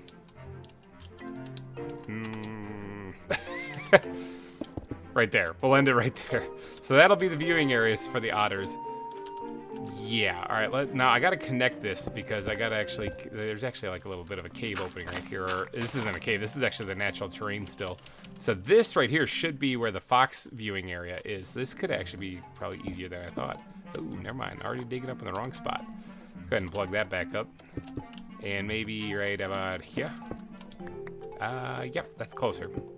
All right, so let's actually bring this now. It is... No, it's not one block down. It's actually the same height. So we're going to be keeping the same height here. But we do need to remove that. Hello, fox, whichever one you are. And we're going to have the cave extend out this way so that we can get over to where the otter viewing area is. Okay, a little bit of transformation later, and I'm thinking that will probably work pretty good for a tunnel leading to where the viewing area is. So you come down these stairs in order to see the foxes, you know, but you come down here like, ooh, foxes, neat. Look at that. He's just having a good old time. Look at him having fun. He actually looks kind of traumatized.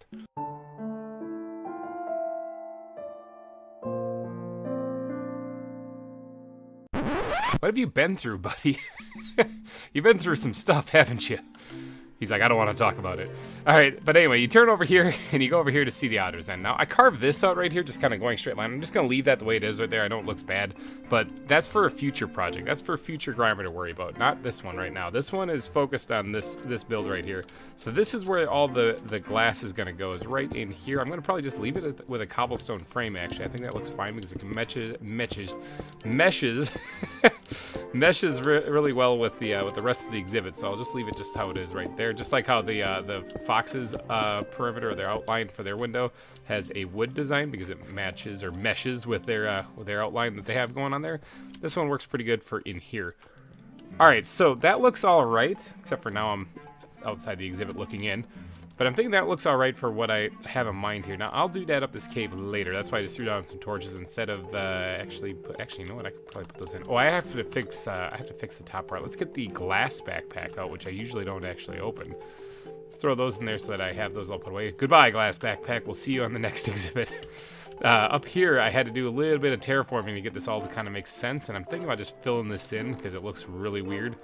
Although, I mean, I can just leave it looking weird because I'm gonna have to jazz up this terrain anyway. So I could just leave it like this. Yeah, I'll leave it like that. because I have to make this terrain look like the rest of the zoo over there, the rest of the biome I'm creating. So yeah, I'll probably just leave it like that. But look at that, there's their viewing area. So when they're in here swimming around, acting all ottery-like, they can look over there and see the people staring at them. Now I do need to raise the water up still. I need to raise the water up at least one. Now I'm thinking maybe one might be a good one. But I was gonna do two actually, but now I'm thinking maybe one. Just get this raised up a little bit here, and then I'm gonna go check it out from the viewing area and see if that looks good or bad or in between. Let's just do that and we'll see what it looks like. Oh, it's getting nighttime, isn't it? Creepers be creeping, people. I mean, yeah, you could actually see the otters swimming around if it was at that height. What would it look like here? I don't know if I feel like running around. I'm lazy. What would it look like if I raise the water up one more even? Let's just kind of do this and this, and we're gonna kind of give myself a little example to look at here. I'm lazy again. I'm just gonna bust it right here. Okay, I mean, see, like the 3 deep water right there would get the effect that I'm looking for being able to see them underwater swimming around is what I was going for. But the problem is you don't see any of the land stuff because you can't see the water through the water. This way you could actually see the land. You could also see part of it through the water. So I think what I'm going to do is I'm only going to leave it 2 high. And oops, that totally missed right there completely. I'm only going to leave it 2 high and fill up the water that way.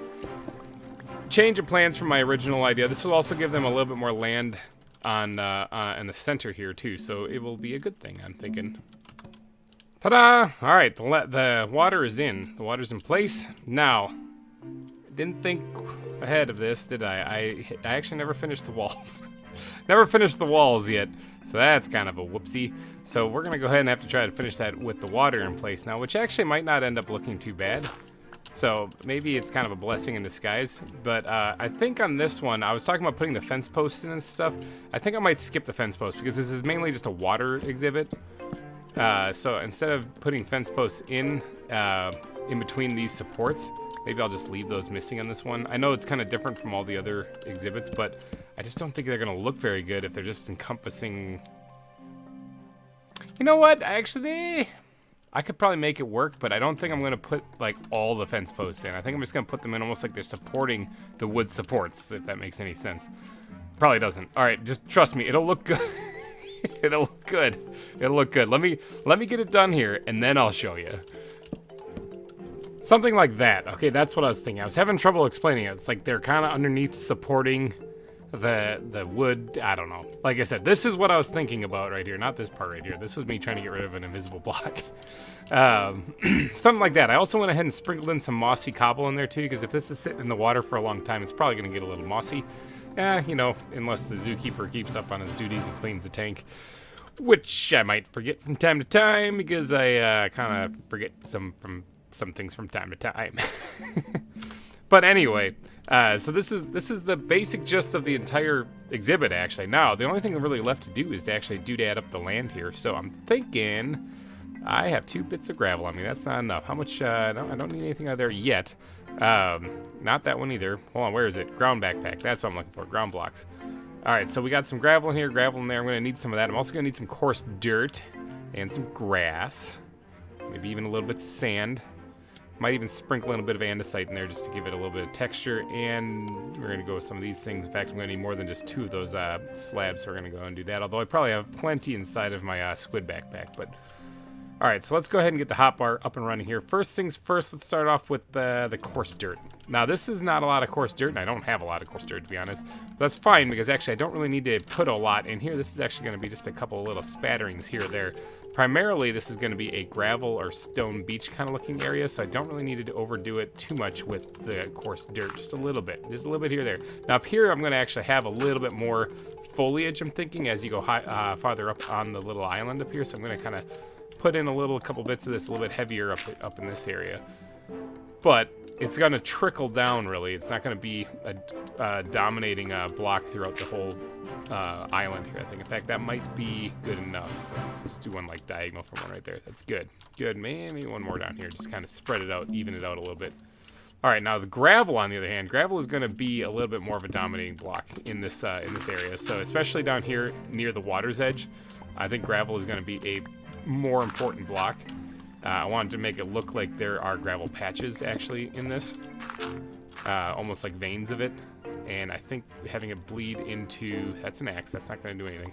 Having it bleed into the water itself will end up looking pretty good, kind of like that right there. And maybe even throw the corner piece right there as a piece of gravel as well. All right, so just dot this in here like so. And then we're gonna have to add at least one other block to it, which I'm thinking, if you know how I build, you probably know what that other block is going to be, because it really makes things pop. But let's get the gravel in here first. All right, now before we get too gung-ho with that block that makes things pop, I'm actually gonna just dot in the occasional cobblestone in here or there. And then I also want to add a little smack dab of andesite in this area too, here near the water's edge actually. All in the stony area right here. I don't really want to go too nuts though with this cobble, and I don't really want to go too nuts with the andesite as well. But mainly, like I said, stone beach, that's what we're going for right here. That's the look I'm looking for.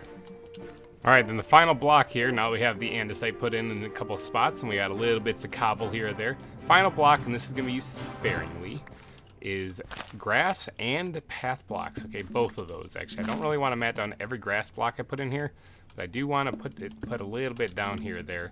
So like something like that will look good for this area. And maybe a little bit right next to the edge here. And maybe one of them actually mat that down. See, something like that. Okay, so I don't really want to go too nuts with converting all the grass to path blocks. And I also don't want to add too much grass in this area because it's not supposed to be a grassland. It's supposed to be kind of more of a stone beach. So obviously I'm not going to go too crazy with it. Just sprinkling it in little bits in there. Man, it gets nighttime so quick around here. I got to sleep again. Creepers, creeping, jeez. Okay, I think that's pretty good for the stone beach look. Now up here, this definitely needs a little TLC, so we're gonna have to knock out a lot of the stone actually, and I might be replacing a fair amount of this.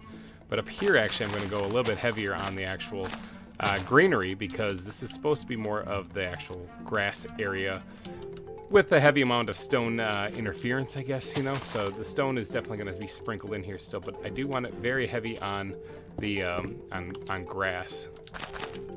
There we go. Now let's just mat down some. Ooh, that looks really ugly. Hold on a second. I gotta fix that. I won't be able to sleep tonight. Knock that out. Bam, fix it. Okay. Whew, I can rest easy. Okay, now let's go ahead and mat down quite a bit of this grass up here actually, because this is where the otters are gonna be roaming around. But I do want to make sure they have a little bit of grassland, a little bit of foliage and whatnot to play around with. Speaking of foliage, I do have to add in just a little bit. I don't really know how much I'm going to be putting in here. Very small amounts, I'm thinking, because it's not so much grass, or not so much lively area up here. I might throw a tree or two. Maybe a tree. I might throw a tree in here, just to give them some kind of shade, because I'm sure otters wouldn't mind a little bit of shade. I think last season I actually had like a little overhang for them actually to reside in, which probably would make a lot more sense. But man, my inventory sucks right now. I have to store some of this stuff and make some room here. Holy cow. Let's just store all of that, because I'm basically done. This I'm going to need, though, and I also wouldn't mind, I think it's in the squid backpack. Yep, right there, buttons. I'm going to need them, too, because buttons are a must. Pebbles and stuff being on the beach are a must, especially in an otter exhibit, because otters tend to juggle pebbles on their bellies.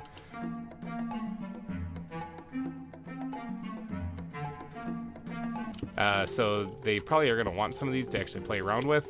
So I'm definitely going to be sprinkling these things in all over the place for them to have some pebbles to play around with. You know, that'd be mean not to give them a little something to play with if that's what they like to do. I think that's pretty good, though. I think that's pretty good for all the pebbles I want to put in there. Okay, no more pebbles. You guys, you get like 10 of them and that's it. So, well, actually, there's not going to be that many otters in here. I actually don't know how many otters I have. But I'll get more. I'll get more if I need it. So let's go ahead and actually kind of smooth this out a little bit. And we're going to add in a couple of little chunks of cobble slabs here to kind of make this all kind of blend together nicely. And then make it actually look kind of like a mound. Even that looks okay. Actually, what would look better, I can do that with these guys actually. It would look better as if there was actually a little chunk of something stuck in there. I do need, let's get like maybe a piece of andesite. Throw that in right there. Perfect, good. All right, and then where's the slabs again? We're gonna do this, kind of make this, like I said, build this up so it looks kind of like it's smoothing into itself a little bit. Just like that. And I'm thinking this is probably pretty good. Yeah, that's probably pretty good. All right, now I did think about putting a tree in here. And I'm having second guesses on that. If there's gonna be a tree, it can't be a very big one, because otherwise it's just gonna look like an island with a stick in the middle of it, you know. So I guess an oak tree would look all right though, because an oak tree has like branches that come off of it, and so I did not fly there. I sort of did. I kind of launched off the ground and belly flopped. That was like a learning to fly moment right there. All right, let's go grab an oak sapling. If I can get one of the dynamic tree oak saplings. If only I could find an oak acorn anywhere. Man, I've got a lot of these things. All right, so I don't really want to center this thing because I think that would look a little weird, so I'm going to slap her actually right there. See if we can't grow this a little bit and get this, could you stop expanding in my face? Get this growing as far ahead, up and away. I want you to get to be a big oak tree. Oh, I'm in a leaf. I'm in a leaf again. I mean, it doesn't look too bad, but I do want to actually trim this a little bit, and I might as well grab the leaves while I'm at it, so. Let's trim the bottom of that just a smidge. Oh, see, it does grow back. Maybe if I have something in the way, it won't grow back. Maybe. I don't know. Nah, it's still growing back. I guess it's not a big deal because otters are only 1 block tall, so they can squeeze under there. And it does do what it's supposed to do, give them a little shade and foliage. But first, I got to hurry up and actually get some plant life in there before it grows back. Otherwise, I can't get in there. So let's go ahead and just build this up just a wee bit. No flowers, it looks like. No, never mind. Right there. As soon as I say it, you know, bam. I don't really know if I need to put anything super different in here as far as like the cool plants. Let's look and see what we got.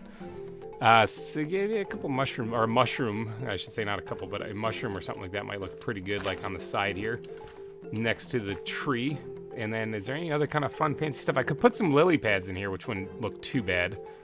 But as far as flowers and whatnot, I don't really know about much in the line of flowers. I can always put a berry bush in there. I mean, that should look pretty good. Let's just slap that bad boy down right there. I think that's about all the detail I got to add up here on this part. There's nothing else really in here I want to add. Eucalyptus, no. Dead bushes, nah. Reeds wouldn't look too bad, actually, in the water. These are the ones that have to kind of jump and place weird. And I think I got to put them, yeah. One of those might not be real, but I'll know when I reload the world. There we go. There we go. So yeah, I'll sprinkle these guys in. This is starting to come along though. The foliage is coming in. I was gonna put actually like bushes and stuff as far as like leaves. I can't place these things. Oh, there we go. Got it. But I don't know if I really need to do that because I'm thinking that this is looking pretty good as it is. In fact, I don't really want to put any more reeds in there. I think that's fine. Let's go ahead and squirt the bone meal back into this backpack because I don't need that anymore. Yeah, I was thinking about putting actual like bushes made out of leaf blocks in here, but I think the tree does it. The tree does it already. The sun is already setting. Holy cow. All right, and then what did I say? Lily pads wouldn't look too bad in here too. I don't really have too many of them, but I do have some of them, and I do want to create a little diversity with the lily pads too. I don't really want them to all be the same. But I don't want this to look like a bog, okay? I don't really want this to look way overdone. Like I do want to make it look like I at least attempted to clean the tank. All right, I think that's probably enough with the lily pads. I don't really want to go too much more than that. And there's really no foliage underwater I want to put in there. I think that looks just fine. I did go ahead and add a couple of cattails along the edge of the water. Thought that looked pretty good, but I'm thinking that's probably it. Let's get up above here, maybe, and we'll see what this looks like. Whoa. All right, for an otter exhibit. All right, that's what we're going for on this one. Hopefully this looks kind of like one. It definitely gives them plenty of room to swim around in, okay, because I know otters like to jump in the water. And it definitely gives them some land to rest on, so there's that. I guess otters also eat fish, so maybe I should add a fish barrel in there too. I think that'd probably be good. In fact, let's go grab that. Yeet. Still one of my absolute favorite things that I just discovered on the stream this past weekend is that if you right-click with a block in your hand on one of these food barrels, it opens it. But it's supposed to do that. But when you back out, it changes the barrel to look like the block you clicked on it with. How cool is that? I love that. All right, so let's go ahead and actually open this up. We're going to go fish, fish, fish. Bam! They got a bunch of fish there. So they got some food. They got some food on the land so they can come up here, they can swim around, have fun, juggle their pebbles, and then just sit there and rub their bellies while they're full of fish. So that really works. Now, there's one last little thing I got to add to this. Yeah, if I can get up here. Let's get the squid backpack out. I need you desperately in my life. We're gonna need to add, ooh, not iron bars, steel bars, but I need more of those things first. But we're gonna have to add the steel bars around it, and then of course the pads and stuff, but I'll do the pads later. I just wanted to get this exhibit done for sure.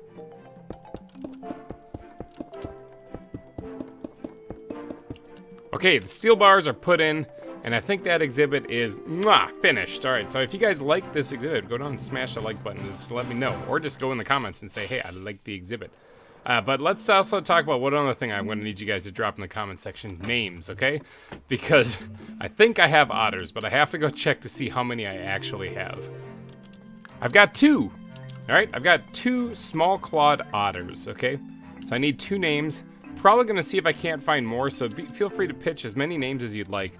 But I got 2 otters that I need names for. So if you guys could, down in the comment section, please go down and add your best otter names. And if you could have a reason for them, if you got like a good story, go ahead and drop that in there too. I always like good stories. So I think I'm going to wrap this episode up though. We did a lot of work. This was just a big flat area when I first got here. So a lot of work today. So thank you guys for donating your eyeballs and ear holes to this episode. Look at that, the sun's setting again. Wow, man, time really flies.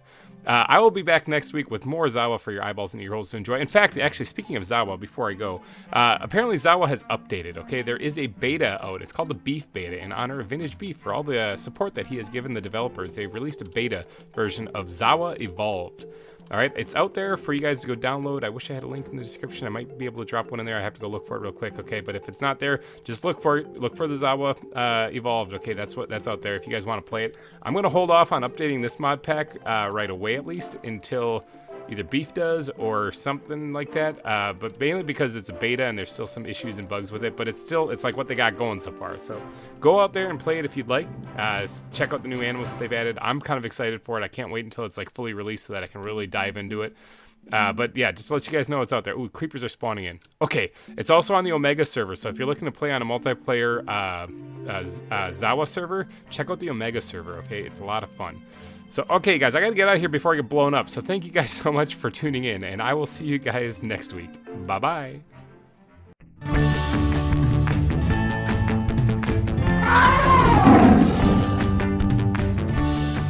Hey, everybody, GReimer here, coming at you from Cerro Gordo Zoo. First off, right off the bat, I want to say if my voice sounds a little strange, I'm once again fighting a little cold. I have kids, people. They're little petri dishes. They get me sick constantly. So I'm trying to keep myself as healthy as I can to keep on going. So if I sound a little weird this episode, that's why I've been hacking and coughing up all sorts of nasty stuff. But I'm not here to talk about that because that's gross. I'm here to try to build the zoo for you guys to enjoy. However, I do have 2 really big announcements to let you guys know about. If you've been following the channel, you know, for the first announcement here, you know that I've been having some issue. I've had to log in as my wife's account. And so that I can continue this series, well, I've been dealing with somebody that hacked my account for my Mojang account. Well, I just want to break the news to you guys, like the real GReimer. You see down here? That's it. I am back, people. I got my account back. I did it. It took a while, and I'd like to give a big shout out to Toby at Minecraft Help for assisting me with that. That was a trick, okay? Like it's sheer volume of stuff that they have going on over there is kind of the big holdup. But after enough emailing back and forth and playing email tag, I finally got control of my account back. So I am back, me, GReimer, the real one, and not my wife Hellcat in disguise. But I'm here, ready to do some more building here at Cerro Gordo Zoo. Now that's the first big announcement, is I got my account back. Yay, high five. Big, please leave a like on the video just for that, actually, alone, because that was tremendously difficult to do. But the other announcement I'm going to save until a little bit later. There is a creeper down there. Did you see him? He just went by. He's right there. You see his little green back of his stupid head? It's not exactly perfectly lit up back down there, and I didn't think it was going to be a problem, but it kind of is. Oh, you might notice there's some landscaping differences here, too. I did a little stream on the Discord that I host. In case you want to know, if you want to join the Discord, any of my Patreons, $3 and up, get into the GReimer Gang Discord. And you can too, where you can come and see exclusive streams like the one I did here, where we did all this stuff down here. See how I jazzed this up? And apparently I'm able to spawn creepers down here at will. So I doodadded up this cave during that stream, and I got to hang out with the Patreons also. So they were able to just kind of hang out in the voice chat with me and BS and just talk and whatever. And we were just hanging out, having a good time. And I was doing a little landscaping here, kind of jazz this up. I didn't get this finished by any means. I just got the basics done. But yeah, that's something that if you are interested in participating in, also come and hang out with me, offer up your suggestions while I'm doing some building live and on the spot. Something you can do by a $3 and up donation, a pledge in the Patreon will get you into the GReimer Gang Discord. Enough of that, though. Let's get to doing some building. While I was doing this stuff, though, I got to thinking about what I'm doing. Like, what am I doing? All right, so in this episode, like, I like this underground section that we've added. I think this is kind of fun. Now, this is not by any means the only underground section that's going to be added to the zoo.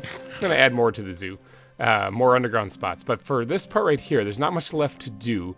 I thought possibly running it that way and then having like more viewing areas over here, but I like the idea of actually running it this way and having a larger viewing area for the otters over that way. That's going to take some work, but there's also another thing I could do, and I think that's what we're going to work on in today's episode. And if you saw the title of the episode, you probably already got it, but over here there's a dead space, okay? There's space here for another exhibit.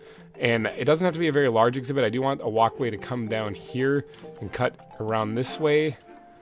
I'm actually seeing if I'm going to be able to make this work or not. Yeah, and put it right here, because then I can have the walkway cut across down here and cut along the edge of the water itself. So I want the exhibit to go right up to the edge of the water. So there's room here. There's room here for another exhibit. But before I even work on the exhibit, I got to take a power nap because creepers be creeping. Okay, the nighttime has passed. We are safe-ish, unless another creeper spawns down there. You know, who knows. Part of all the zoos that I make, Wildwood was the same way, actually, where you might just happen to have a monster try to kill you or one of the exhibits. It's kind of my my thing here at these zoos is that they're not entirely safe. So here at the otter exhibit on the other side of this, I think I'm going to build another exhibit. But before I even get to that, there's something else that I need to do. I need to name these otters. And you guys, once again, absolutely killed it with the naming suggestions down in the comments section. I really do appreciate that. It helps me out a ton when it comes to naming these things. And there's a very, very clever name that was suggested by several people, actually. Kind of surprised I didn't think of this myself. But, you know, sometimes I just don't think of these things.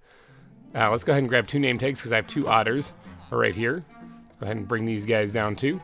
And we'll grab the book while we're at it. All right, so let's get to naming some otters. All right, first name is going to end up being not capitalized because it looks scary that way. Harry Otter. Obviously a play on the word Harry Potter. But yes, Harry Otter is going to be the first one. And that was suggested by several people. Will Kuzma, Matt Myers, Sakana, and Star Nanny. All thank you so much for suggesting that. It's rather clever. I like the name.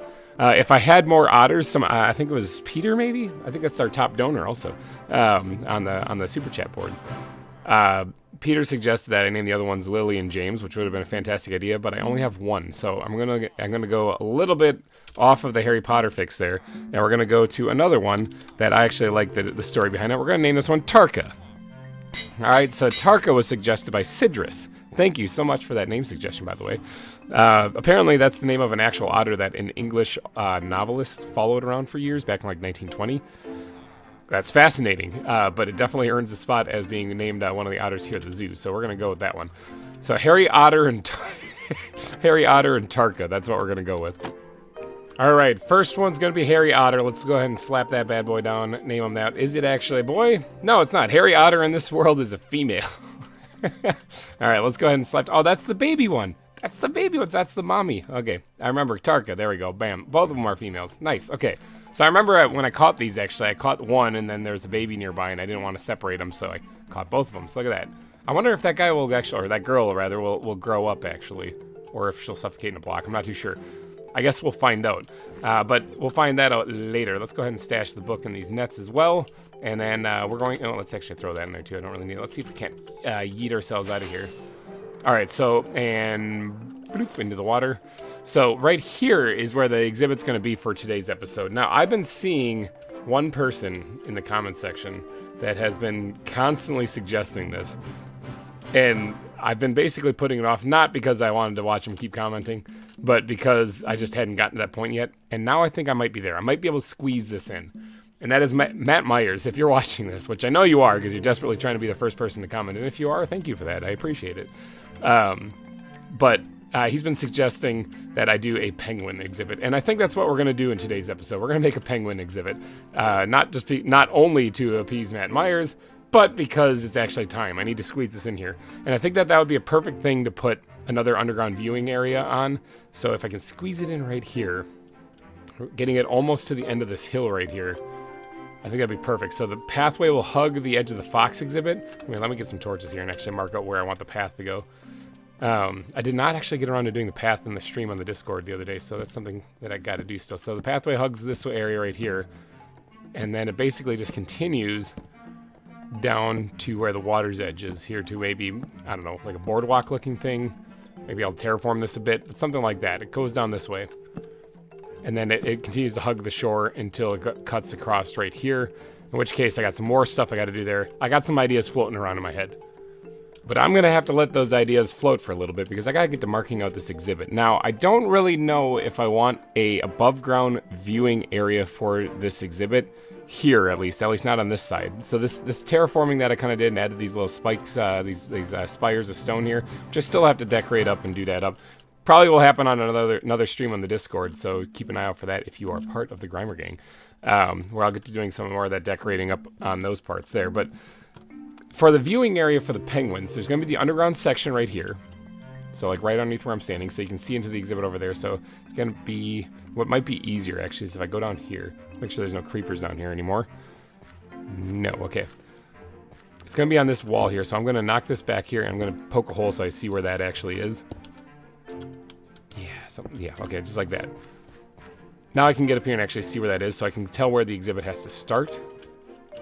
Maybe, unless I just, oh, right here. Okay, that's where it has to start. Okay.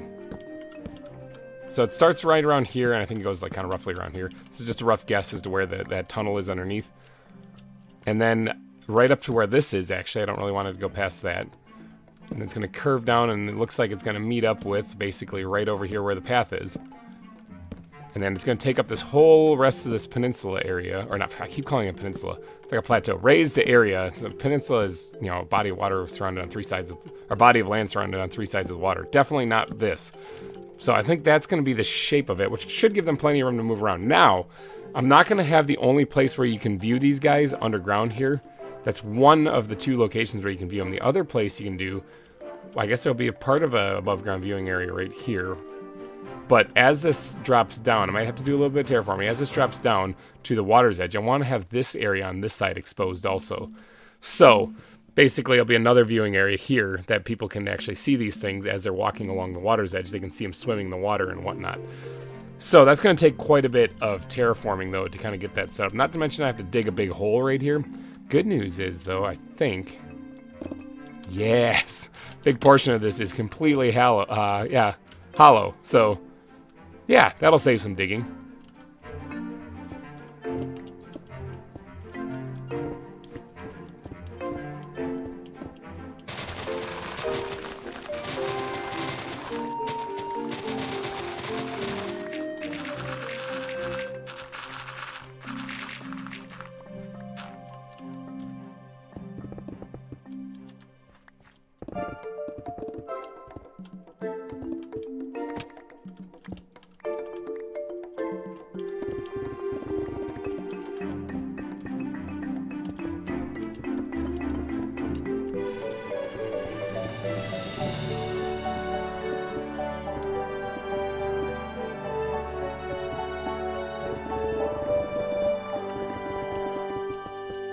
Now that is a big hole. All right, so I did dig it down just like I did at the otter exhibit, so it's gonna be about the same level with the water.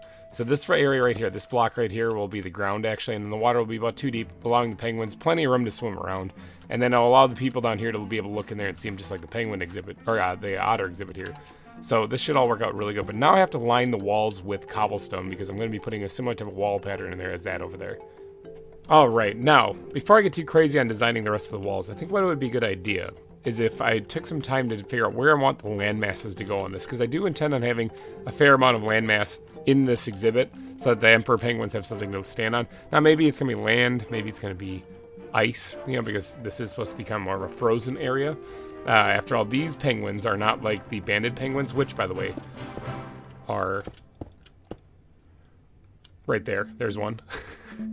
These aren't like the banded penguins. Okay, so these guys live in colder climates, I believe. I never actually looked that up. If I'm completely wrong, let me know down in the comments section. But I believe emperor penguins actually live in colder climates. So we're going to make this one look a little bit more frigid. But first, I'm going to lay down the stonework, so to speak, literally, for where I want the land to be. Now, I have to think about this a little bit, because outside of the exhibit here is actually where I want a viewing area, so I don't want to put a body of land there, because it's just going to get right in the way of the people viewing it. So I'm thinking that corner and this corner are going to be my best bet for land masses.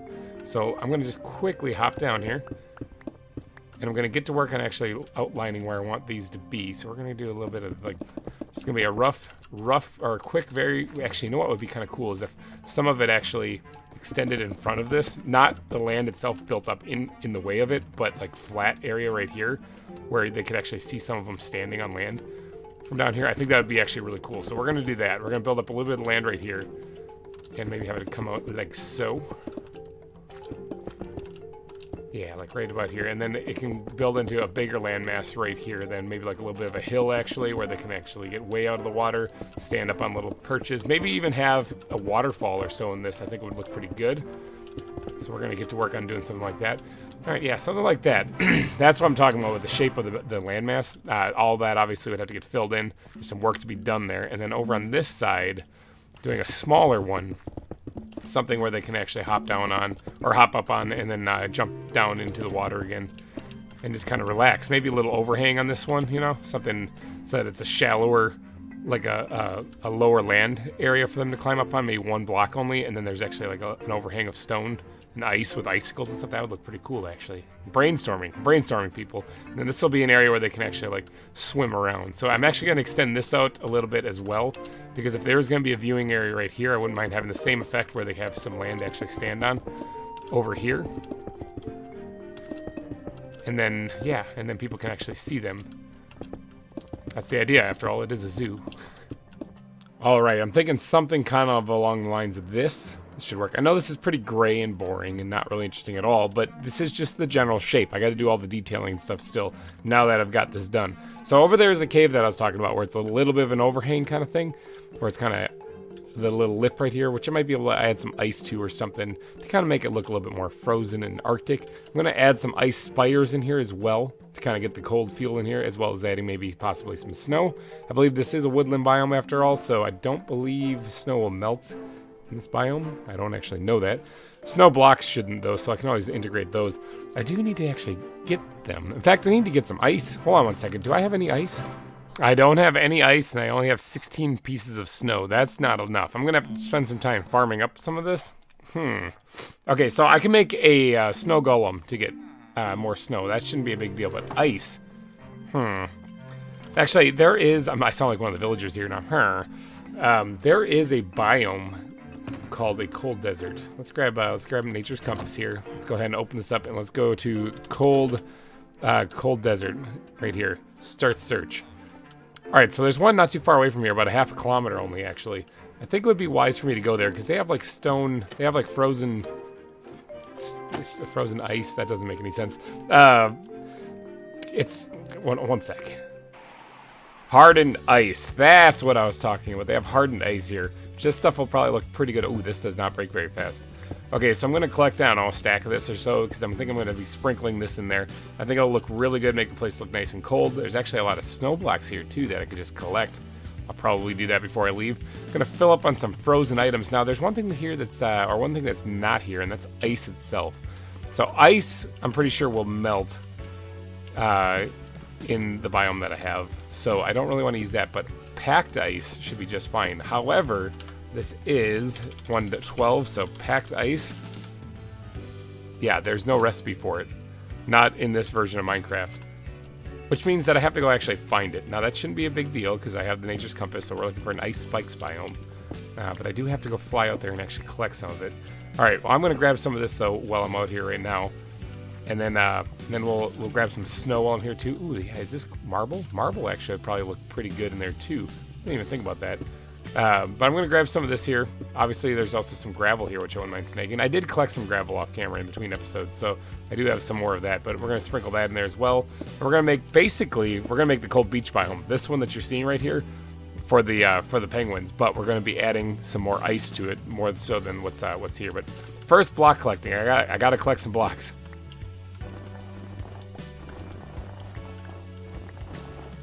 All right, here's the ice spikes biome. I believe I was here a couple episodes ago when I was doing my animal hunting.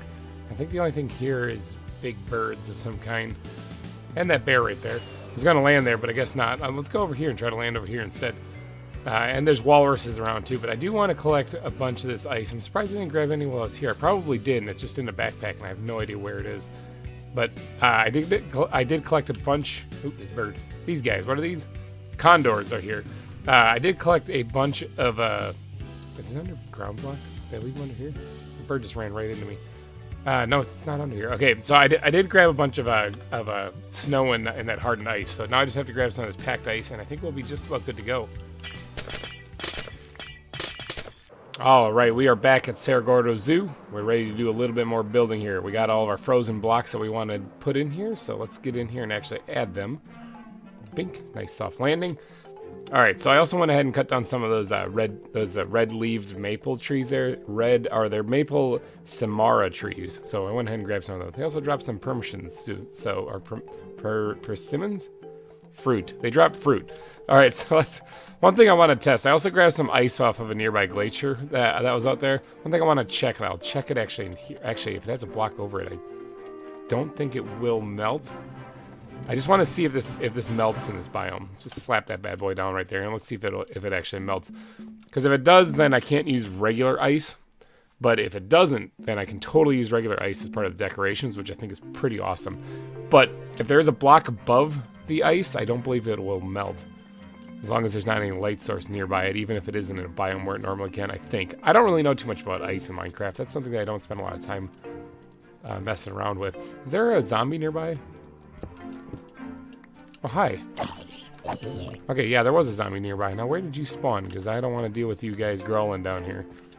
All right, well, while my little ice experiment is going right here, I still don't know if that's actually going to go or not. Let's go ahead and store the Nature's Compass here, which, in case you guys are wondering, Nature's Compass is not normally part of the pack. So if you're playing along at home and you're playing along with the Building a Zoo pack on the Cursed Forge launcher, like what I'm using, I added Nature's Compass to it, so that's something that I added in addition to the pack that already existed. So if you're playing along at home and you can't figure out how to build Nature's Compass, that's why.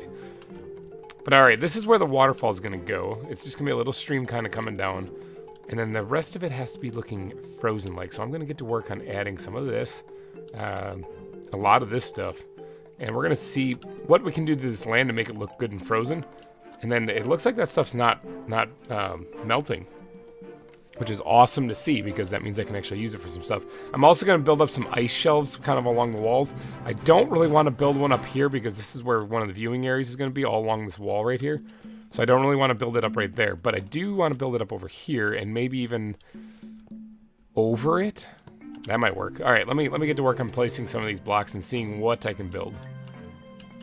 All right, I might have gotten a little bit carried away here. Okay, might have just kind of started building and kind of forgot like space and time existed, and I just took off and started building. So this is what I got so far. Definitely looks like a frozen kind of beach area, so it should work out well for the penguins. I do want to add just a little, just a chef's kiss touch of greenery into this. Like, not a lot, just a little spot to put a couple bits of grass and stuff.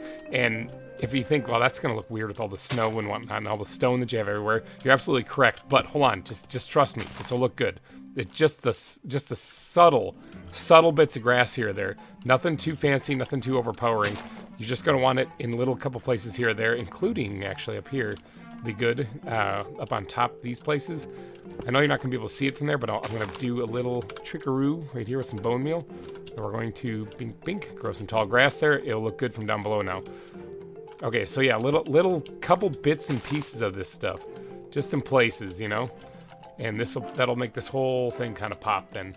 So normally the thing that makes things pop is I'm stuck in here. Oh, and I can't even go underneath here because it's 112. In the latest version of Minecraft, you can duck between a 1.5 block area.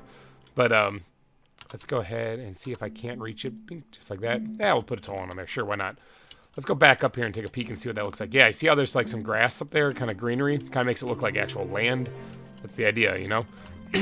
All right, so I didn't finish the underwater part, but I'm thinking keeping it stone and gravel as opposed to my normal underwater area where I put like a lot of coarse dirt and stuff. I'll add a little bit in there for sure. Will be definitely the way to go. But I do want to make sure that I have these hardened ice blocks down there as well as some packed ice as well, because they'll make the ground look really frozen. Lots of gravel, I'm thinking. I don't actually have a lot on me, so I got to go run back and grab some of that. But this grass that I just put in, I'm going to go ahead and actually grow taller grass on top of it.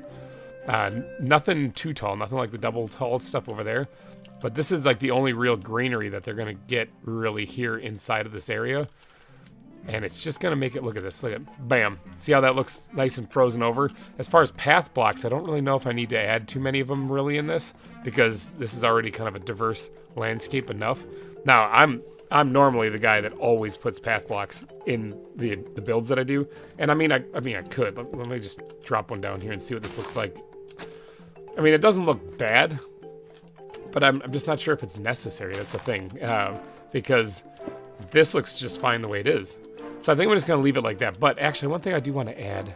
No, I'll add that in a little bit. We'll add that in a little bit. Hey, but just before I continue on with my building, I told you there's 2 big announcements in this episode, and I'm going to tell you the second one. So if you stuck around, thank you. Hellcat, my wife, and I are expecting. Again, we are expecting our 3rd child. Surprise! I'm going to be a dad again. So along with Oliver and Jacob, we are going to have a 3rd kid. Yay! All right, let's get to building.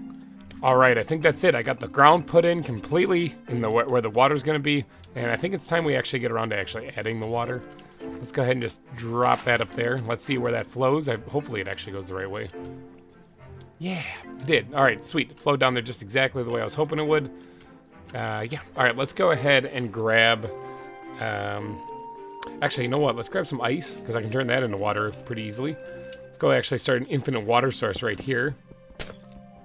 Just like so. Grab some more water just like that. Ice is a really handy block. I really should use that more often. Alright, so now we just have to fill up this area. And then we'll be done with basically the exhibit. Now, these areas right here, these rectangles that you're seeing, this is the viewing area for the other side. Something I desperately need to do. In fact, while I'm here, where's my glass backpack? The backpack that I barely ever go into. We're going to grab that. We're going to grab another couple stacks of this. Grab the chisel, too, while we're at it. And I wonder if I can chisel ice. Can I chisel ice? Oh, I can. Oh. Oh. Well, that's interesting. I didn't know I could do that. Very interesting. Okay, but I'm here to chisel some glass. All right, so stone frame, I believe, is what we're using. That's correct. We're going to chisel all. Let's make sure we get all of it. Let's go ahead and put the chisel back, because I don't think I'll need it anymore. We're going to go ahead and line this right now. This is a little bit... Oops, that's a little double-click action. This is a little short area right here. Something that, as the walkway dips down, you'll be able to walk past it. So I don't really need it to be anything more than what that is right there. This is the main viewing area over here for where the people are as they go by.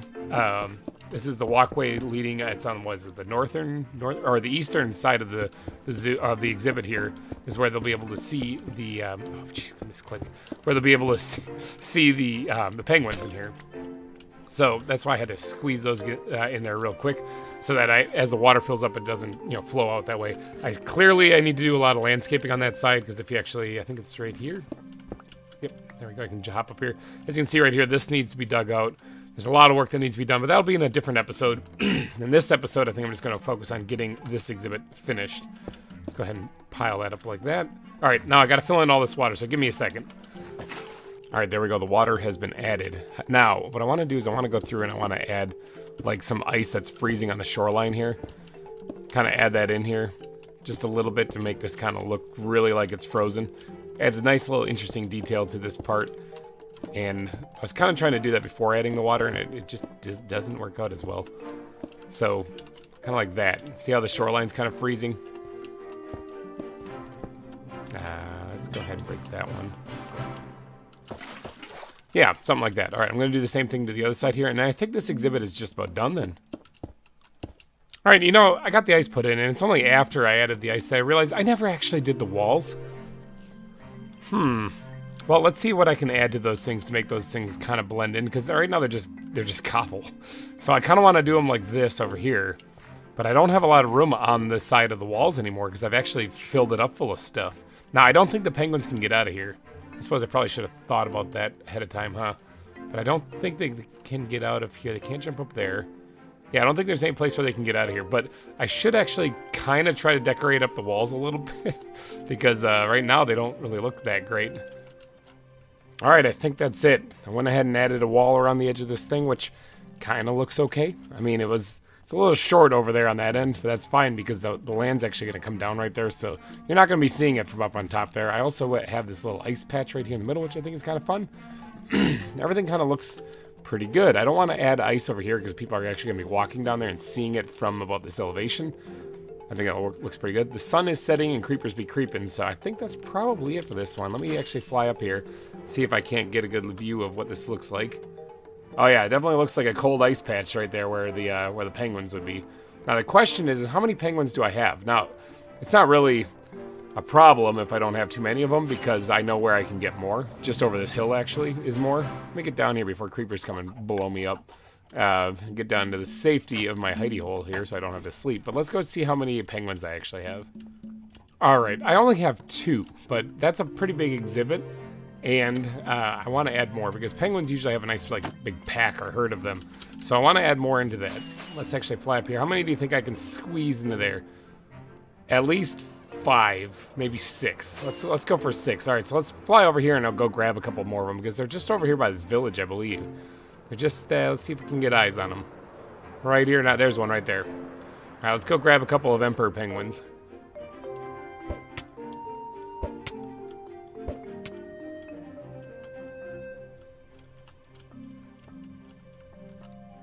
Alright, I captured enough to have 6. I've got 6 emperor penguins now. However, I am actually going to name one.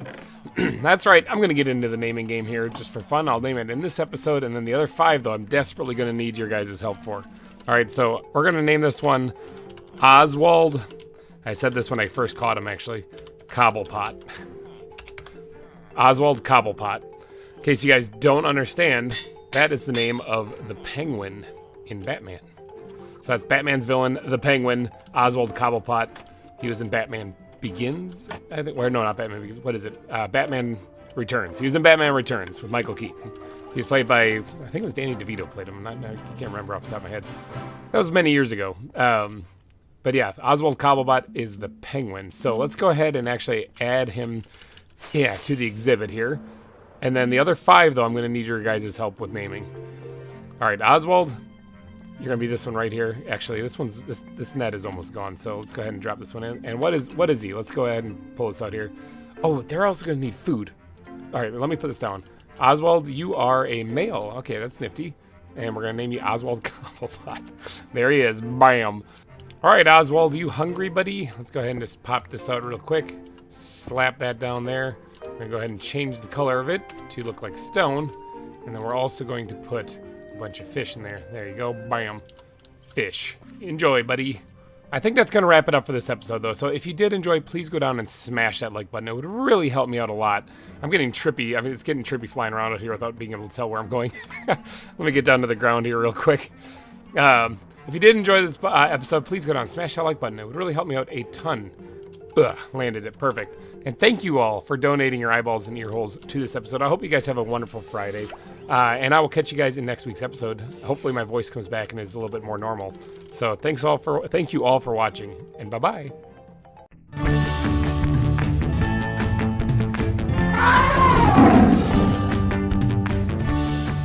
Hey everybody, GReimer here, coming at you once again from Cerro Gordo Zoo, and we're doing some more ZAWA today on this Friday. How is your Friday? My Friday's doing all right. Just to let you know, I'm okay. I'm good. But how are you doing? I want to know these things. Hit me up down in the comment section if you don't mind. But today we got some work to do. We got a little bit of work to do, a little bit of stuff to do. All right, let's go run down what the plan is for today. Last episode, we actually built this place. Remember it? We got the penguins and stuff. We got one in there right now that's Oswald Cobblepot. We got to get some more in here. And you guys killed it again in the naming, in the comment section naming these things. A lot of you guys said like Rico and Kowalski and stuff. And that was the names of the penguins we did last season. Those are the penguins of Madagascar. So I probably won't be picking those things, but I do have to get around to naming these things. So that's on the agenda today.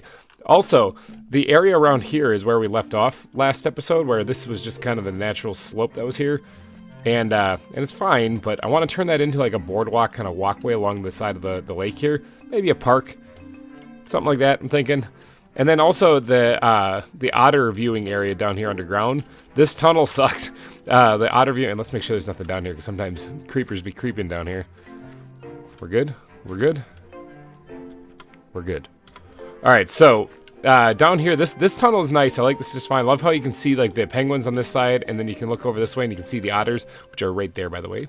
Aren't they adorable? Look at them. And then there's Oswald Cobblepot in his fatness right there. look at the girth on that guy.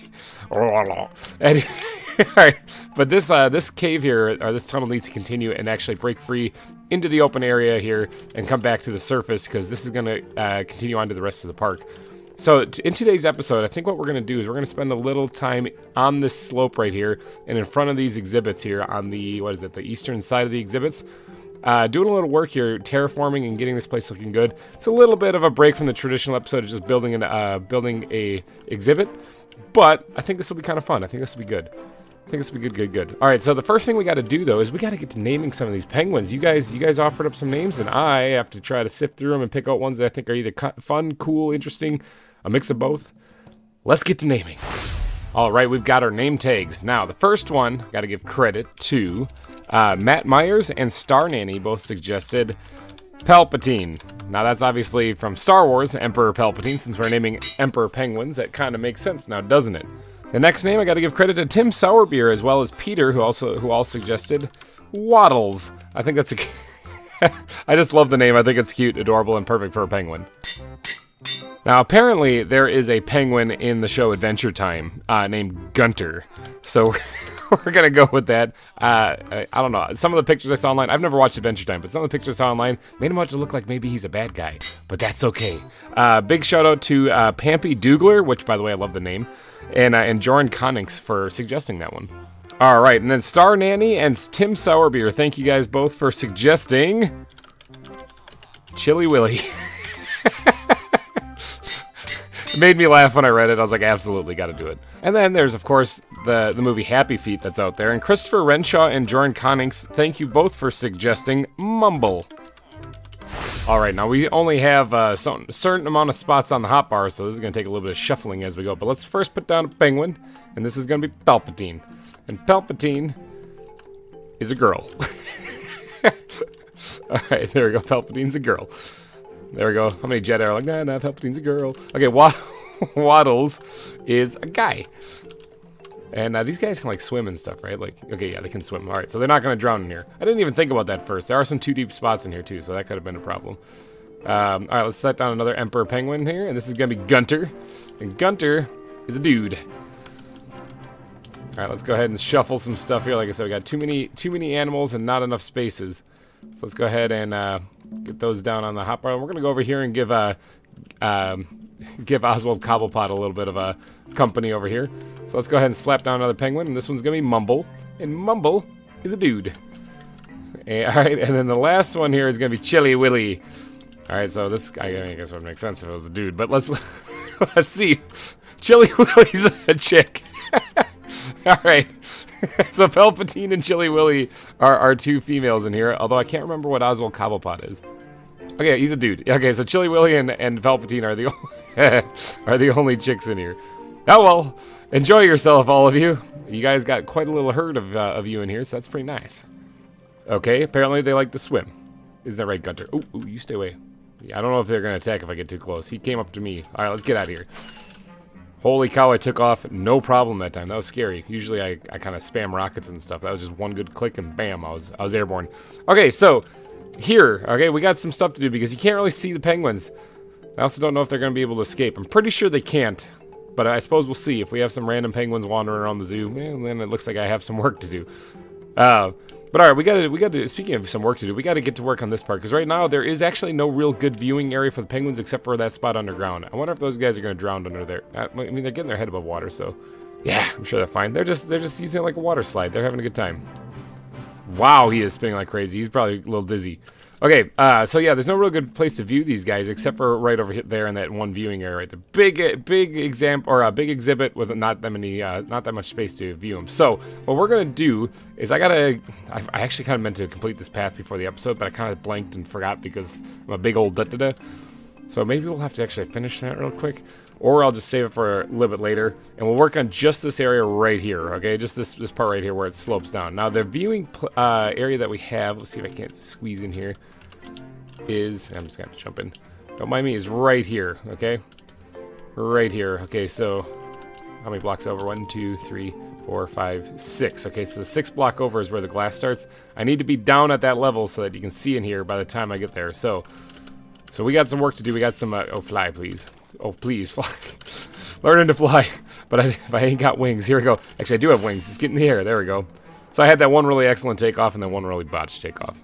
All right, so the 6th block over, we need to do some, we need to get some, we need to be down at that elevation. So 1, 2, 3, 4, 5, 6. Right there. We need to be down at the elevation by the time we get to that part. Right there. As well as over there, we need to be actually all the way down, which is a little bit farther, a little bit deeper. You see how the glass actually is in the water? So we need to be down at that elevation by the time we get over to that side. And this is going to be the boardwalk area going along the lake here. This will add a very nice aesthetic look to the zoo right here. I'm not really planning on putting any exhibits in the lake. Above the lake is the aviary. That's the plan right now. Not really above the lake, but kind of above it on the hillside here. So that's a future episode. All right, I got to get to work on doing some digging here because I got to dig all this out. So terraforming.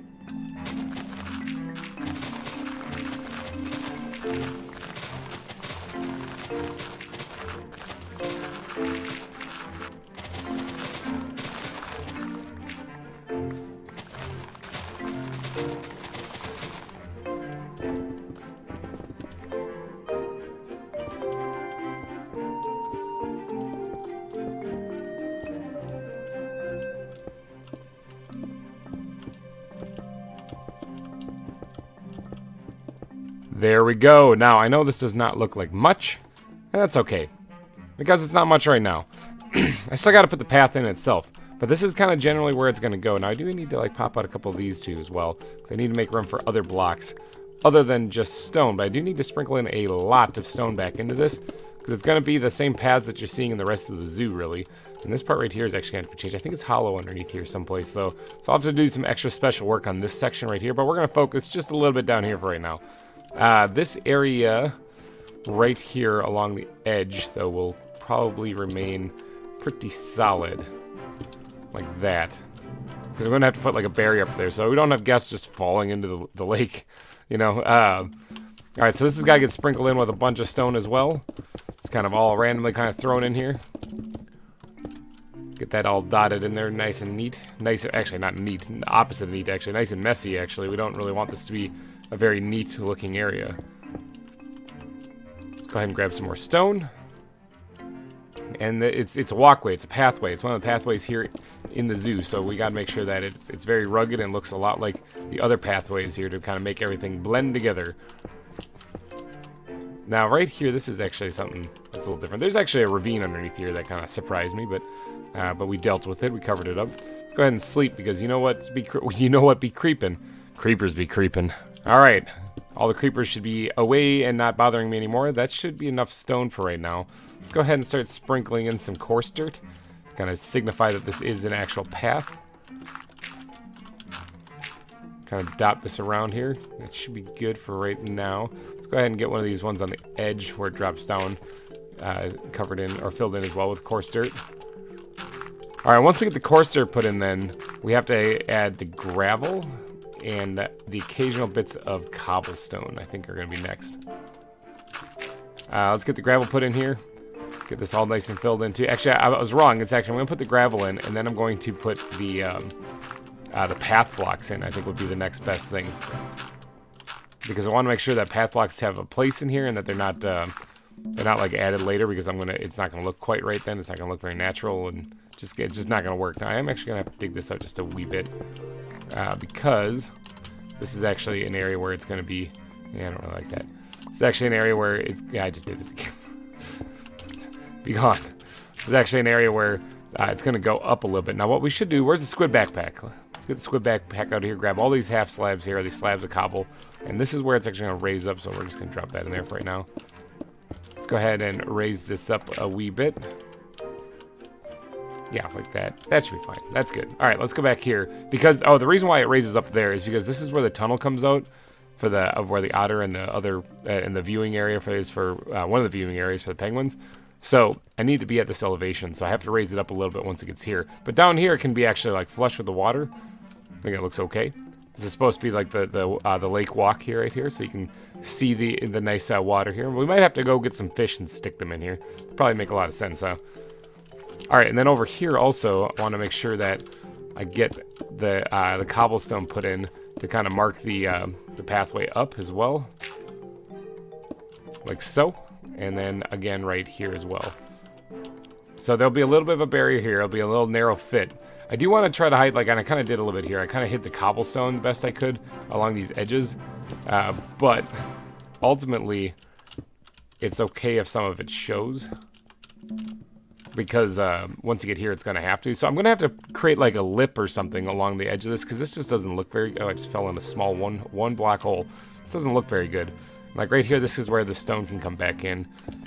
And kind of fill in up into the natural terrain right there. Something along the lines of that. Yeah, and so that'll be then more natural terrain. I'll get to work on making that look all nice and pretty. And then this area, I gotta do that up. But up here on the top, like so, this stuff actually right here, I can kind of put one of these spires right here, actually, so it looks like it kind of is encased in the biome. And then this stuff can all be replaced with stone. There we go, beautiful. All right, sweet. Now that's all nice and stone-like. I think that'll work out just fine. This actually I'm gonna bring down. And it's gonna kind of cut into the viewing area just a little bit, but maybe just a little, just a hair, a smidge even, you could say. Yeah, I think that'll look fine. Now, as far as the lip goes on over here, I know I was working on the path and I got wildly distracted, but I'm just gonna let myself get distracted. As far as the lip that goes on the top right here, wood backpack, what do we got? I could do I could do dark oak. That wouldn't look too bad. Ebony is what I've been using for the rest of the buildings here, so maybe I'll stick with ebony, actually. I'm gonna have to collect more of that because I'm getting a little low on that. Let's go ahead and actually make ourselves a few more planks of this stuff and see how far these 60 get us. Alright, so we're gonna have to line the entire top of this to start with. Alright, and then we're gonna have to bring that down a half a block, and that'll be the lip that is on the top of this area. Ooh, that's not good. I really should have probably finished the path first before doing this. I shouldn't have let myself get so distracted. But what can I say? It happens. Sometimes I see shiny objects, or in this case, dull wooden objects, and I get wildly distracted. Yeah, that was on accident, but I think I'm going to keep it because it gives me an idea. I'm going to be brainstorming here. Ooh, that I'm not going to keep, though. I'm going to be brainstorming here just a little bit. Just throw those in every once in a while, almost like they're supports to the actual whole viewing area. Like so. What does that look like? It's not bad. It's actually not too bad. This is a little bland right here, though. A little boring. I don't think I can even poke my head in here. No, because that actually leads right into the exhibit. Are they... What? They're still stuck in the river over there, just swimming away. There's one up there, too, just spinning like crazy. Okay. Whatever. You guys do you. It is a little bland, so let's... wood backpack, where are you? Let's go ahead and grab... some fir wood. Let's yeet these seeds out of my inventory. Don't we need those? I'm going to pick those up probably, yep, right away. Goodbye, seeds. Be gone. Let's go ahead and actually put this in like so. In fact, I'm going to remove that completely, and we're going to do a little of that. And actually, I'm going to need to get up there. And then we're going to do that. Yeah, there we go. It's starting to look a little bit better now. Like that. Boom. Perfect. Done. I like it. I like it a lot. So there, that adds a little extra stability kind of in the middle of it right there. I don't really like that, though. The thing I just did, I think that looks like crap. All right. Oops, those are rockets. Behold, I just did it again. Behold the penguin exhibit. Why am I misclicking so badly today? Maybe I just didn't get enough sleep or something. All right, and then similarly to what we have going on in the inside, I'm going to do that also on the outside here. Except for we're going to probably continue this pattern up all the way, or at least as high as we can get it, you know? Something like that. And maybe, just for added detail. Whoops, did not mean to double click there. That doesn't look too bad. Yeah, that looks fine. Okay, and then I don't know if we need to do anything like that over here, or maybe we will just like drop one. Yeah, I'm thinking that might work out pretty good. Yeah. Okay, and then maybe like another one right there. Bam, done. Viewing area for the penguins. Done. Look at this. He's here to show. That's kind of creepy. He's like staring right at my soul. Okay, he turned away. All right, so now we can go ahead and squirt these back into the squid backpack because we shan't be needing them anymore. And then we got to finish the rest of this path. So let's get the actual grass blocks here. Probably should have done this beforehand so I wouldn't keep falling in it, but whatever. We're just going to keep on going. We're going to keep pressing on. I still got to decorate up the shoreline too. So this is the first part right here. All right, I think the only thing that we're missing is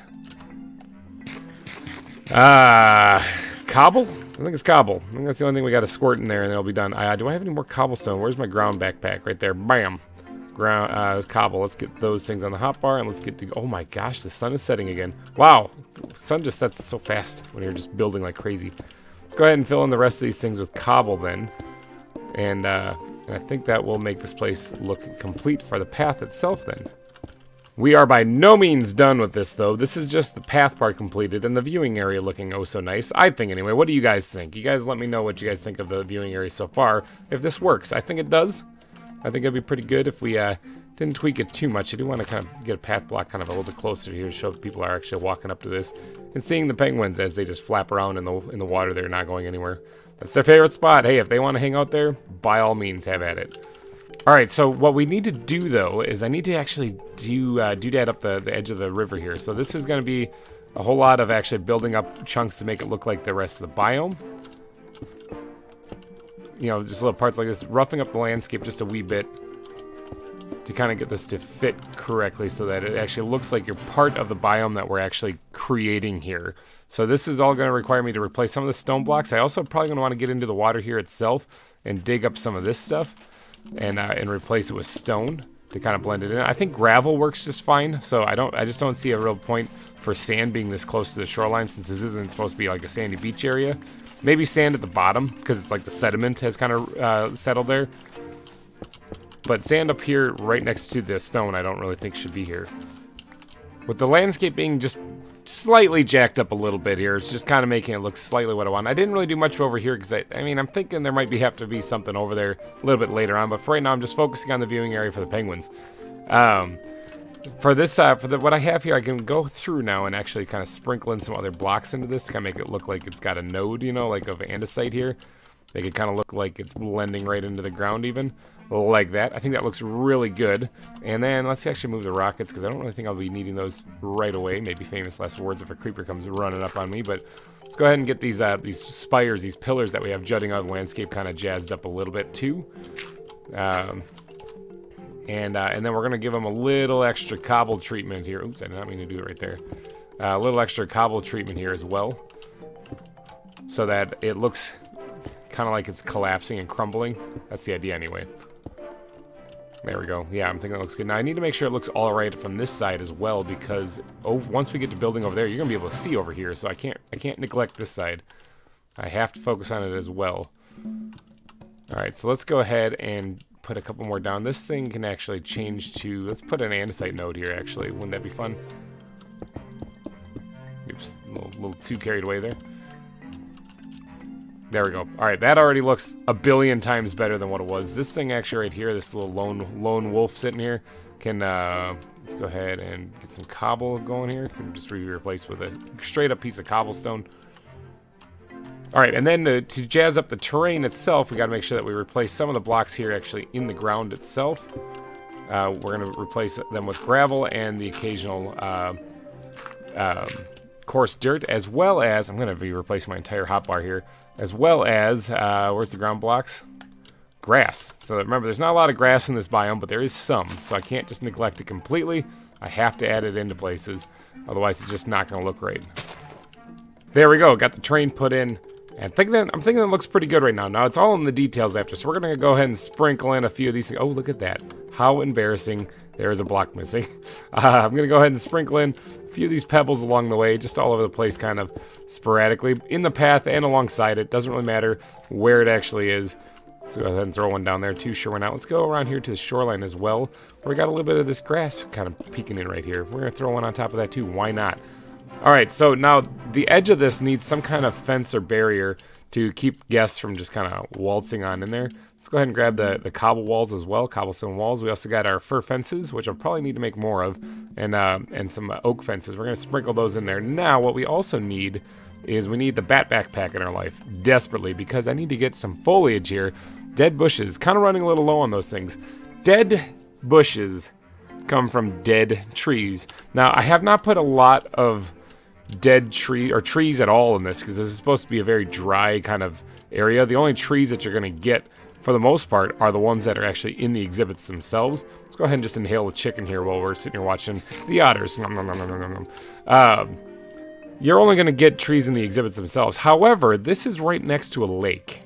Okay, so lake would definitely have the hydration it would need to like feed a tree at some point. Maybe it died off in the heat or something. So it's entirely possible I could actually throw like a dead tree in here someplace. In fact, I kind of want to do it, but I think I'm going to throw it like somewhere back in there. I think that would work out really good. But for now, we're going to need to put some of these bushes in here, as well as backpack. Where are you? Let's go ahead and grab some oak leaves. I need to grab more of these things. I thought I had a whole bunch of them, but apparently I don't. These guys I do want to kind of sprinkle in places, like somewhere actually in the water would be kind of nifty. Like somewhere right along the edge of the water itself. And that right there might be all I really need to do. I don't really want to make a big shrub or bush along the water. Just little spots similar to what we have. Let's get the rockets here. Similar to what we have. Yeet! Let's go over here, like what we have with the rest of the finished terrain here. Occasionally, you'll see that there are bushes like this, and that one right there, and that one right there. There's actually bushes kind of dotted throughout this, but they're all really kind of crappy. They're all kind of dying. I hear a zebra freaking out, and an elephant as well, saying hello to everybody. I don't know where he is. There's a zebra inside that house there somewhere, though. But yeah, we're going to be putting in those kind of bushes along the edge of the water as well. And they are kind of frequent. They're not, like, really scarce. So I don't really want to, like, shortcut it here and actually, like, kind of not put them in here, you know? That doesn't look quite right, but that's okay. This is Minecraft. We can fix these things. Alright, so then let's go ahead and dot that down right down there. Like that. Yeah, I think that's good. It's good, good, good. And I don't really know if I want to put one over here. So just a couple of them right there, with a little bit, one being a little bit higher than the other, I think is fine. And then there's got to be one somewhere in here. Now this is kind of where I want to put a tree. So maybe I should plant that first, because I think these trees have are a little wonky, and they don't really work sometimes when there's blocks nearby them. So let's get over here, and we're looking for a dead acorn. Dying acorn right there. There's also an ebony sapling. Oh, actually, ebony trees probably would look pretty good. Well, let's do a dead acorn and see how that does. All right, dead acorn, will you grow there? That's the million-dollar question. Let's get some bone meal. See if that 21's enough to get you to go. Okay, so your grass back where you were. That's fine. Yeah, that looks pretty good the way it is. Now, I don't know if that's going to grow any farther. And if it doesn't, that'd be fine by me. In fact, I know that there's actually like the dynamic trees thing at dynamic trees right here. It has these things, okay? Right here. Destroys tree soil fertility. Basically, the tree can't grow anymore. I think that's what it is. Or one of right here. Quickly grow tree. That's good. Fertilizer stops trees from changing. That one right there. That one right there is what I would want. And I could absolutely go ahead and make this. It's not even all that difficult. Problem is, I did make a potion before when I was messing around with these. I have no idea how to administer it. So if you guys do know how to actually use these potions, I tried clicking on the block it's on the side of the block it's on. I tried clicking on the tree itself. I don't know how to use these. It doesn't look like when you look at it that there's a throwable version, so you can't just like yeet it at it. I don't know how to use these things. So if you guys know, comment section, let me know. How do I use those potions in dynamic trees? Let me know. Inform me, educate me, teach me things. But in the meantime, we'll say that's probably okay. All right, so let's get over here, and we're going to start adding in the actual fences, kind of blocking in this area, because I don't want guests to be falling into the water. Now, they can obviously just fall right in, you know. This is supposed to be aesthetically pleasing. It's not supposed to be really so much functional. So this is just kind of a little heads up to these people to let them know, don't walk here because you could absolutely fall in the water. Let's go. Oh, come on. Get it. Fifth time's charm. There we go. Got it. Little tiki torch kind of set up there. I think that's what I was using to light up paths earlier in the zoo. I'm going to stick to it. And if that's wrong, I'll be changing it. And then right here, we're going to go ahead and drop in another one of these guys. That's not what I wanted. I don't like it. In fact, I don't like it at all. So I'm not going to put a tiki torch at all. So we're just going to do that. I think that's fine. And then this is actually kind of obviously not the right way to go either. But with the tree there, I can actually get around to putting maybe the shrub in here, you know? That one that I wanted to. Something like that. Now that clearly blocks off that area. That's not where you're supposed to go. So I think that works pretty well. Now right here, though, let's remove this button. And although that is the path when you think about it, so actually, you know what? I didn't really need to remove that button. Let's put it back. Don't want to mess up the path. But this place right here actually could get a little redefined as far as where to go. Something like that, actually. And then we can go ahead and drop the torch on top of there for the tiki effect. There we go. Awesome. All right, so that should... Whoa, I'm flying. That should let people know that this is not where you want to go. You don't want to walk off this way. I mean, I get that it's not perfect, but, I mean, it's good enough to give the suggestion that's not where you want to go. Now, we need to do that up here as well, because this could be a disaster if people try to jump in right here. So, where's my other stuff? Awesome. All right, so this definitely marks out where the path is for the viewing of the penguins now. Yeah, they still haven't moved, but you can see them in the same spot now. That guy's still up there just freaking out. So what do you guys think? Good path right here? I think this works out pretty good. It does need a little bit of something right here, though. Let's go ahead and get the squid backpack, something I desperately need in my life, and squirt all the stuff back in there. Bad backpack, I need you too. Let's put all this stuff back in there too. I'm going to have to go get some more leaves. Go ahead and bone meal some of the grass in here. Oh, that's a wall. It's doing what it's supposed to. I played Minecraft before. I swear. I think I left them in the other area too. Let me double check that. Make sure this is all uniform. Oh yeah, I see some flowers already. Okay, yeah, we left them. We left them over there. No biggie. We're gonna leave the flowers. I'm gonna have to just kind of bite the urge to, or fight the urge to remove it. We're just gonna leave it right where it's at. I think this part here is actually finished then. Except for, you know what? There's something. No, we're never actually really done here. Squid backpack, desperately. Let's go ahead. No, not those. Let's get one of these guys. Get two of these guys. We're gonna put a park bench in here. Why not? Now, normally I would. Oh, is it getting nighttime already? Holy cow! Normally I would put like a lantern or something next to it, but we're not gonna do that because this is Cerro Gordo, and this is kind of a creepy place sometimes to hang out and look at animals. But I think right here is actually probably the best place it could be. I'm gonna sit on the bench, and you can then look at the penguins in there. Okay, so this is finished, but this is not the only thing I wanted to finish in this episode, though, because I mentioned this tunnel over here. This needs to get a little TLC as well, because this sucks. Like, it's the best way to describe it. If I was to critique this tunnel, I would say blows is the best way to describe it. This part looks amazing. This part looks like I just learned I just started playing Minecraft, and I gotta change that. Look at that fox. He's like peeking through the glass. Again, his soul looks empty.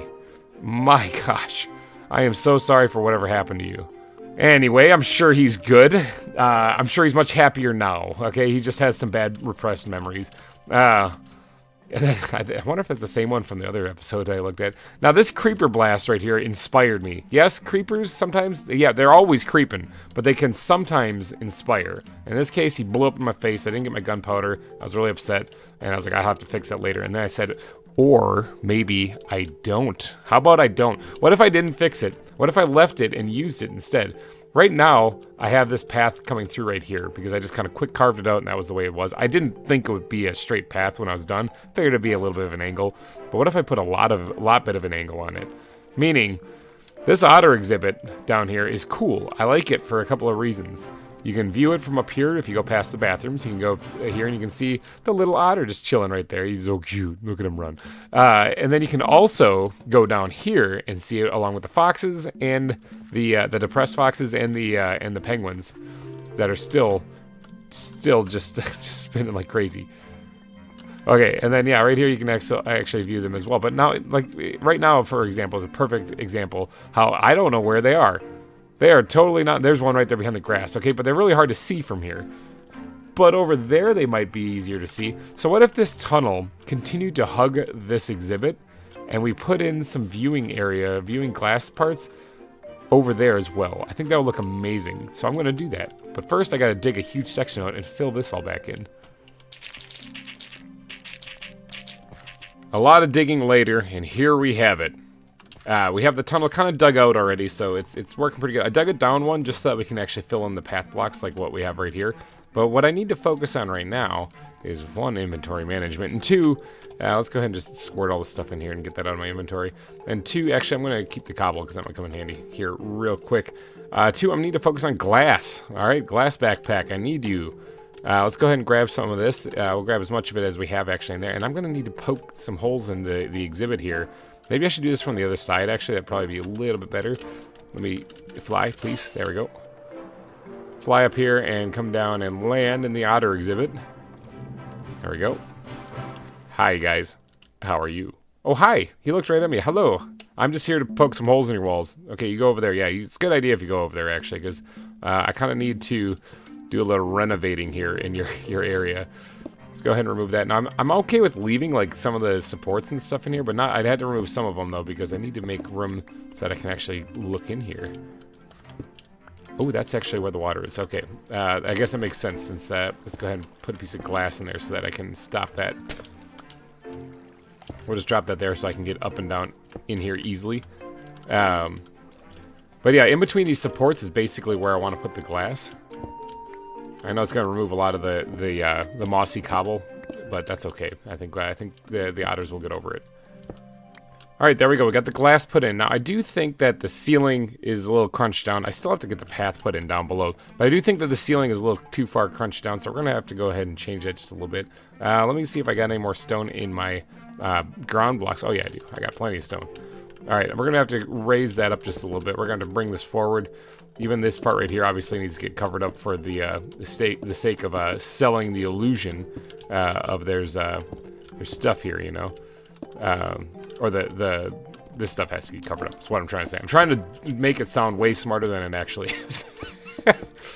So we're going to build up a little bit of the terrain around here, actually, to help do that, actually. Cover that up.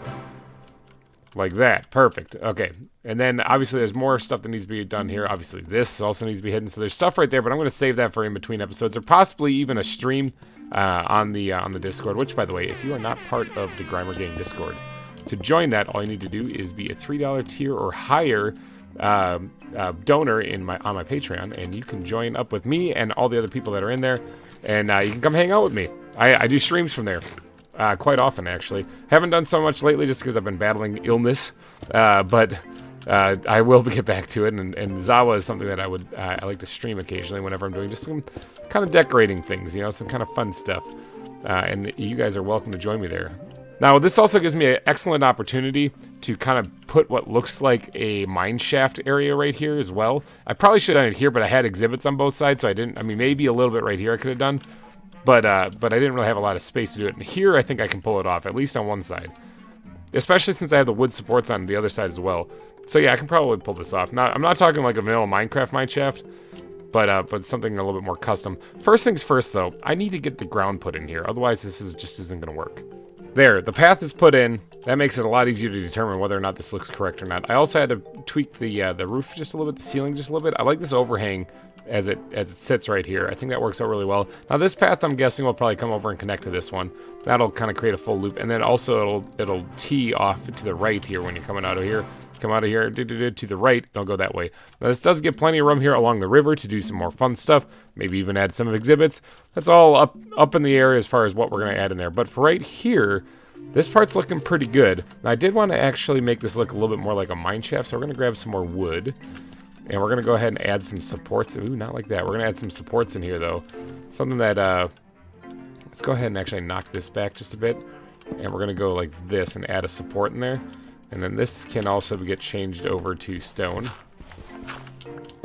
Keep it kind of looking all cave-like.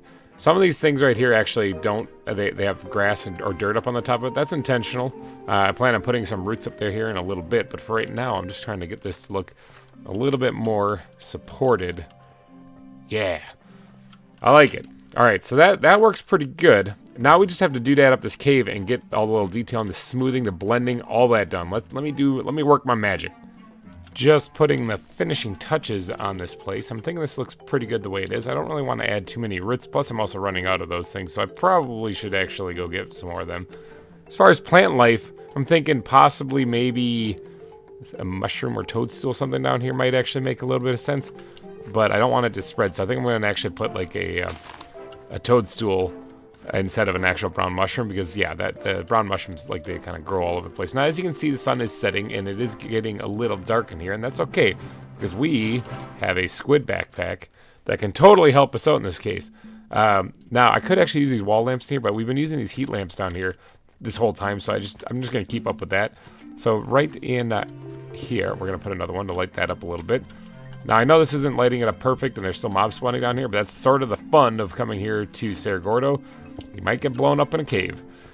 Creepers do be creeping, so let's go ahead and put that... do be creeping. Let's go ahead and put that there. Now, that should light it up fairly well, and you can obviously see the otters a little bit better from over here, too. Look, you can see one right there. It's sleeping. It's sleeping right there. So, look at this. This is already working well. I could actually squeeze some cobwebs in here. I don't think I have... oh, I do have some on me. You know what? I might actually do that. Maybe there's like a taller area right here. Maybe I'll just throw one up there, you know? Kind of give it that feel, you know, like you're in a cave and it's creepy. I think it might work out pretty good. This is a little too shallow, though, to do this. Creepers are definitely going to be spawning here in a little bit, though, so I got to get a nap in. There's already stuff spawning right there. Look at them. Boink. Got him. Ooh, one shot, one kill. All right, so let me take a power nap here before something blows me up. He keeps staring at me. It's sort of freaking me out. Yeah, you. I'm talking about you. What do you want? I gave you food. I gave you a nice little place to live. You got your own den. I don't know what's up with him. Maybe he's just lonely. You have friends in there. I don't know. That one I think has some issues with him. So anyway, I think that's about it though for this episode. Now there's obviously a ton to do still here, but I'm thinking that's all I'm going to do for this episode because this is what I really wanted to do. I wanted to get the viewing area for the penguins put in place down here by the lake walk right here, and I think this turned out really well. I think it blends in very well with the biome that I'm actually going with. But, and I think that the tree actually occasionally put in, I might actually start adding those in very rarely throughout this entire biome. I kind of think they make a really good fit. Kind of like a dying tree. But, and then also we got the part dug out right here instead of just a tunnel leading straight across. It now actually opened up a bunch more viewing areas for the otters themselves. So I think that's a fine addition. And I think that's all I'm going to do for this episode. I think that's probably pretty good. I know it's a little weird because we didn't build an actual exhibit, but you know we did get quite a bit done. So if you did enjoy this one, please go down and smash that like button. It would really help me out a ton. And thank you guys so much for donating your eyeballs and ear holes to this episode. I'll be back next week with more ZAWA for your eyeballs and ear holes to enjoy. So thank you all for watching and have yourself a wonderful weekend. Bye bye.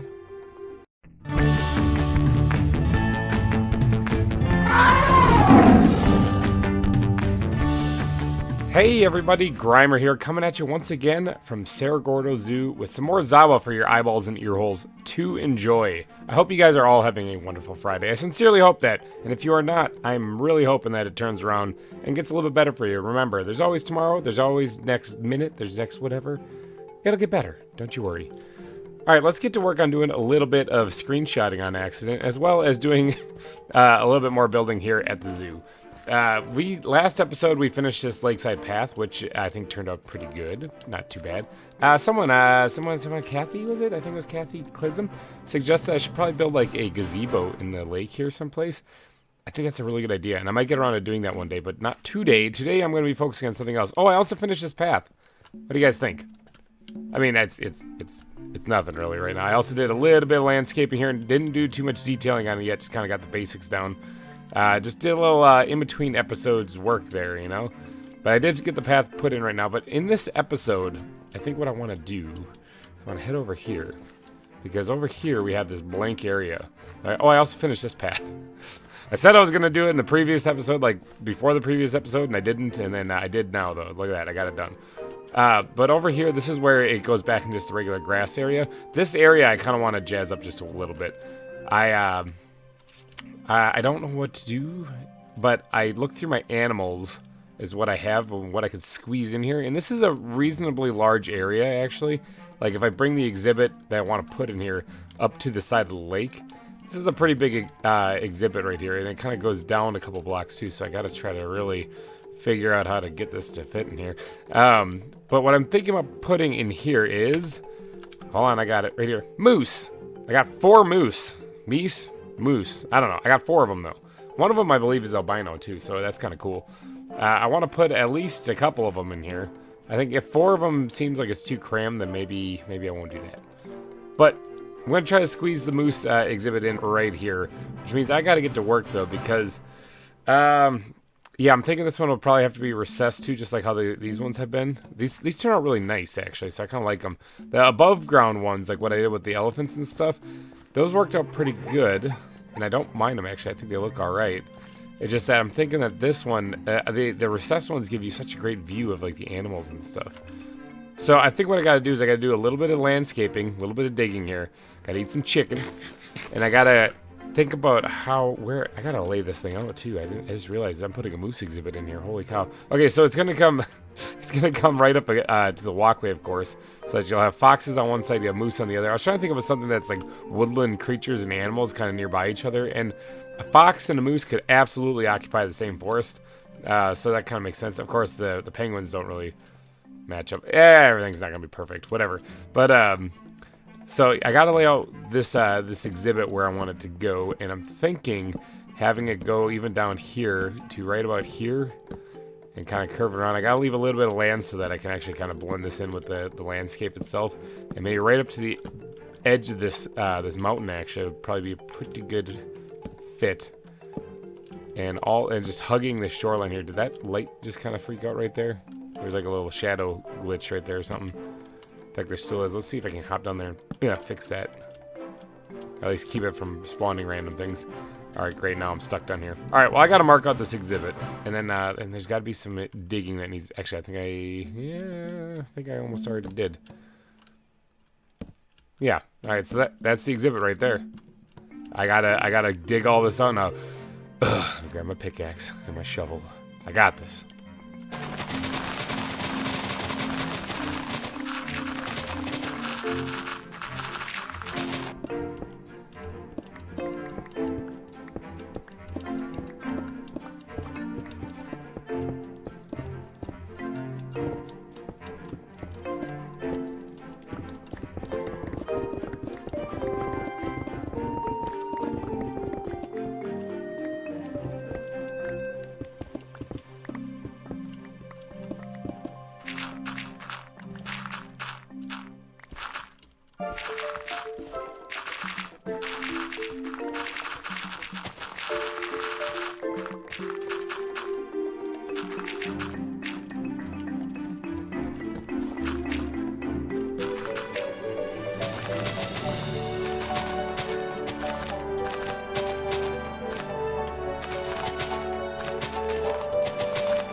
Alright, we got a big hole cut out here. Now, this should work out just fine for the moose exhibit.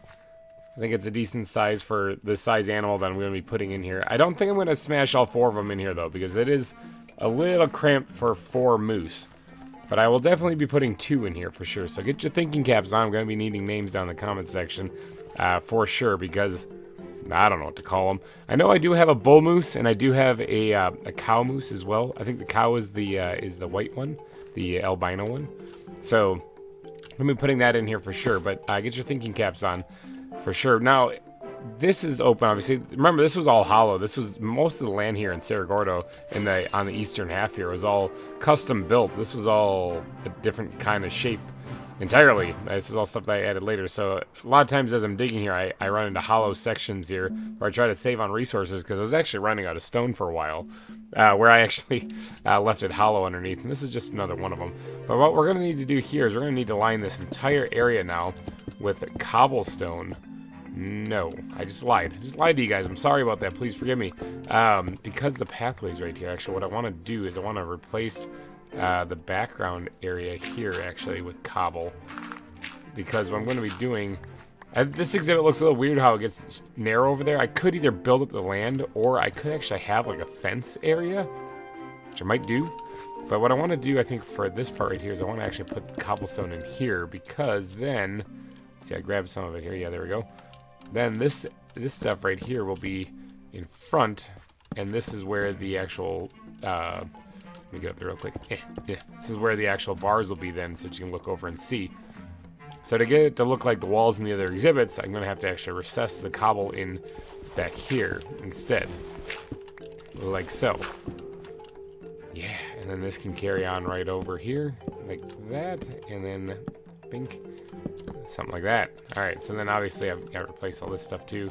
There's a lot of work to be done. There's some gravel. I figured that was going to happen. I did add gravel into that path up there, so that was bound to happen eventually, having gravel dip down in there.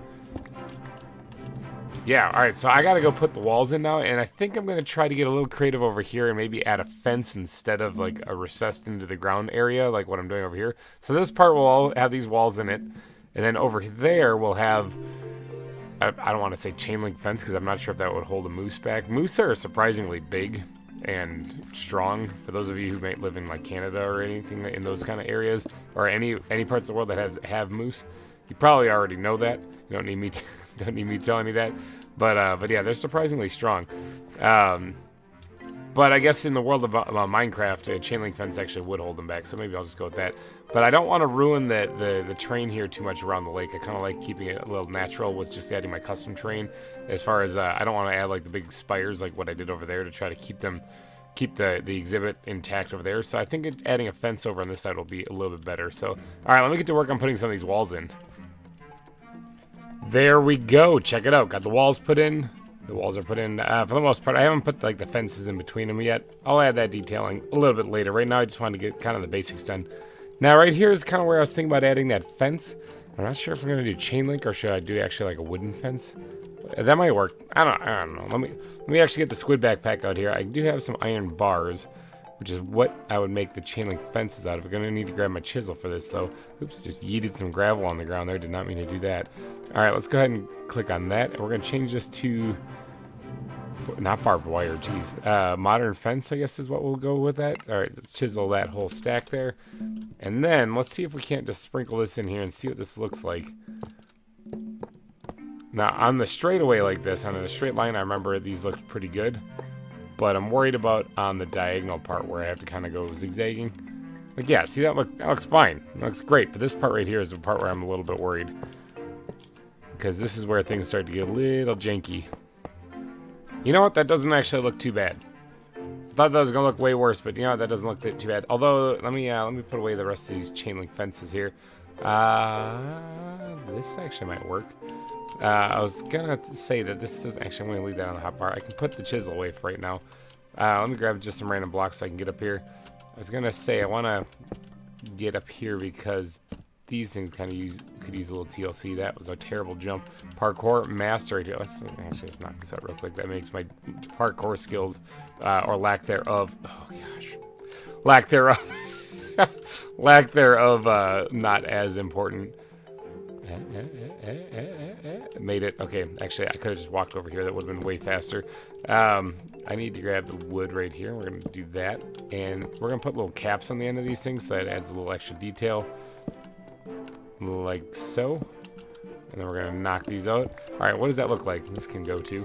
What does that look like? Oh, the sun is setting, man. Creepers be creeping. I got to get a nap in. Yeah, all right. I like that. I like that a lot. So I do have to add the steel bars still on the top of this, obviously, to the full enclosure. But I think we're ready to get doing some decorating in here finally. All right, so first things first, I'm going to go ahead and add a little bit of a water feature in here so that the moose have some water. I was going to do like a little waterfall and stuff, but given how the penguins are reacting to their waterfall over there, which, by the way, they are absolutely still, if I can fly here, they are absolutely still stuck in the end of that waterfall right there. Let's go down here and take a look at these guys. Given how these guys are reacting, I even opened it up a block so that they could easily swim out of there if they wanted to, but they just aren't. They just stay here constantly. Given how they're reacting, I think I'm going to avoid the waterfall in this exhibit and decide for the moose, and I'm going to just go with a pond. That way it gives them plenty of water should they need it. And I'm going to put that pond probably right... Should I go up in the upper area, or should I put it down in the lower area? I mean, the lake is so close over there. Maybe I'll stick to the upper area. Maybe we'll just throw it right in the back corner right here. It doesn't have to be too big of a water feature either, because this is not they're not really the type of animals that live in the water or necessarily even near the water. I mean, obviously every animal lives near some kind of water, but for the most part, I think. Although there are those kind of weird fish that actually like burrow into the ground whenever the dry season is. I think they're in Africa or something like that, so you can catch them in the ground. Weird stuff. I saw a documentary once on it. Kind of useless information, but I still enjoyed it. But I guess even they need water too, just as during seasons. But all right, I think like something even just small like that will be plenty for them. They do need a little bit more room to roam around though. Moose, I believe, live in a woodland area similar to here, where I actually did find one of them. and also, where did I find the other one? Let's zoom way out here. I think I found the other one over here somewhere, also in a kind of woodland area. So yeah, that makes sense. So we're basically going to be recreating the biome that we're in, except we're going to add a little flair to it. So this is where I gotta change up the bottom of this though, because that stone is not gonna fly. I'm gonna have to switch that real fast.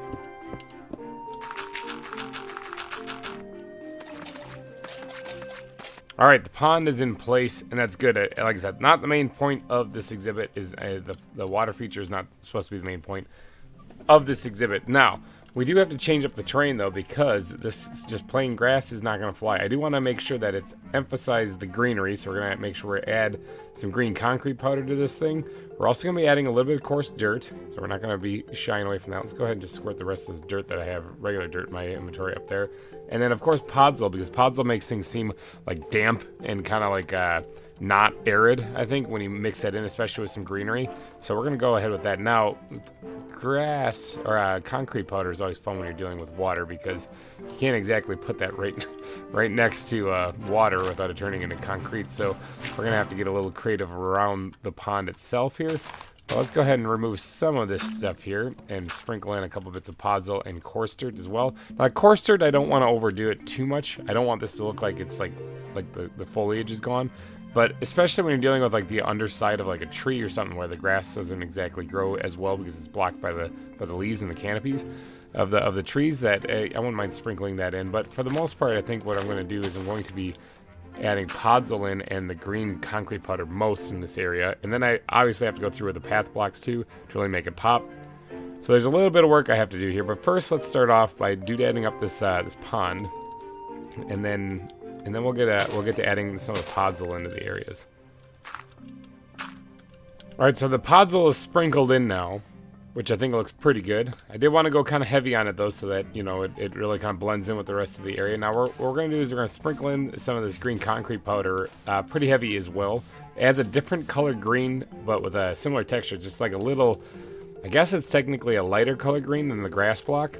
But and it works pretty good for adding greenery to areas that normally don't have very green colors to them, like deserts and stuff. But when you mix it in with areas that do have greenery already, like forests and woodlands and stuff, it just adds a unique texture, a unique what do you call it? Like pattern? Well, not pattern. Same thing. A unique color change, I guess, is a better way to describe it, to the biome. Then when you do that, so I always like adding that in, even in biomes that are already green with the grass. But let's go ahead and sprinkle these guys in, and then we'll move on to the next block. All right, the green concrete powder is put in place. Let's just inhale a chicken here, or two, or possibly even three. Yep, 3 chickens, and then we're gonna move on to the coarse dirt. Now, coarse dirt, I don't want to put in a whole lot, so I'm actually like skipping quite a few blocks. I'm just gonna be dotting these things in here or there. I don't want to make it seem like this area is died off, like the grass is dying in anywhere, like overly dying in this area. Obviously, as the moose trample around on it, it will kind of kill off a little bit of the grass, but not a lot. And I don't really want to make it seem like that is what's going on here. So let's just add just a few pieces here or there. Yeah, okay, I think that's good enough. Now, let's go to the bat backpack and see what else we got here. So adding things like stone, which would probably be under the, oh no, I have plenty of stone in my inventory.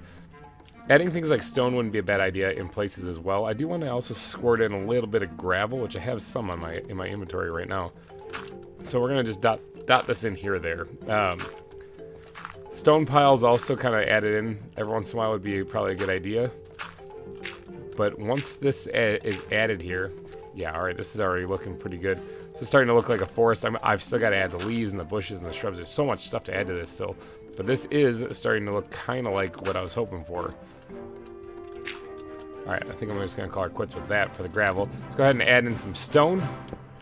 We're getting to the end of this here, where it's starting to look like the actual terrain. And then, what other block can I add in here lightly? Possibly andesite, or even cobblestone would probably work pretty good too.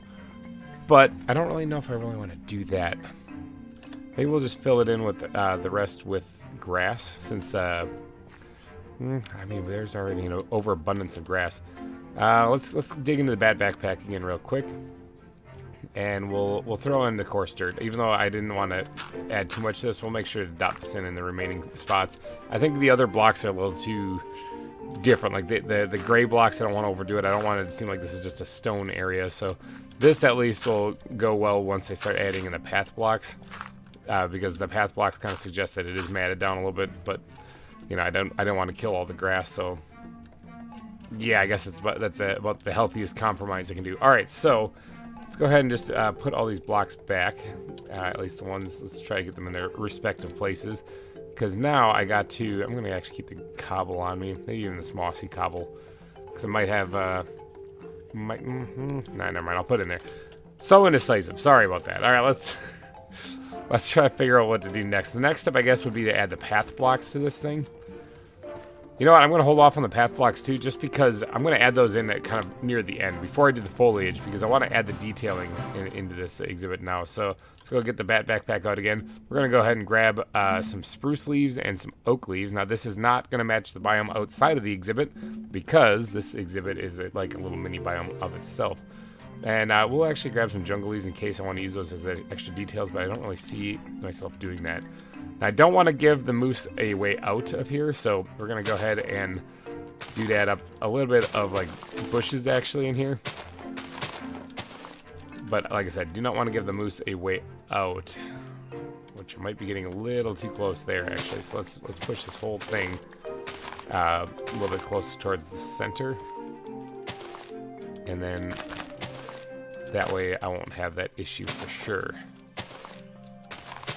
Alright, dotted in a couple of bushes. Now, what kind of trees do I have?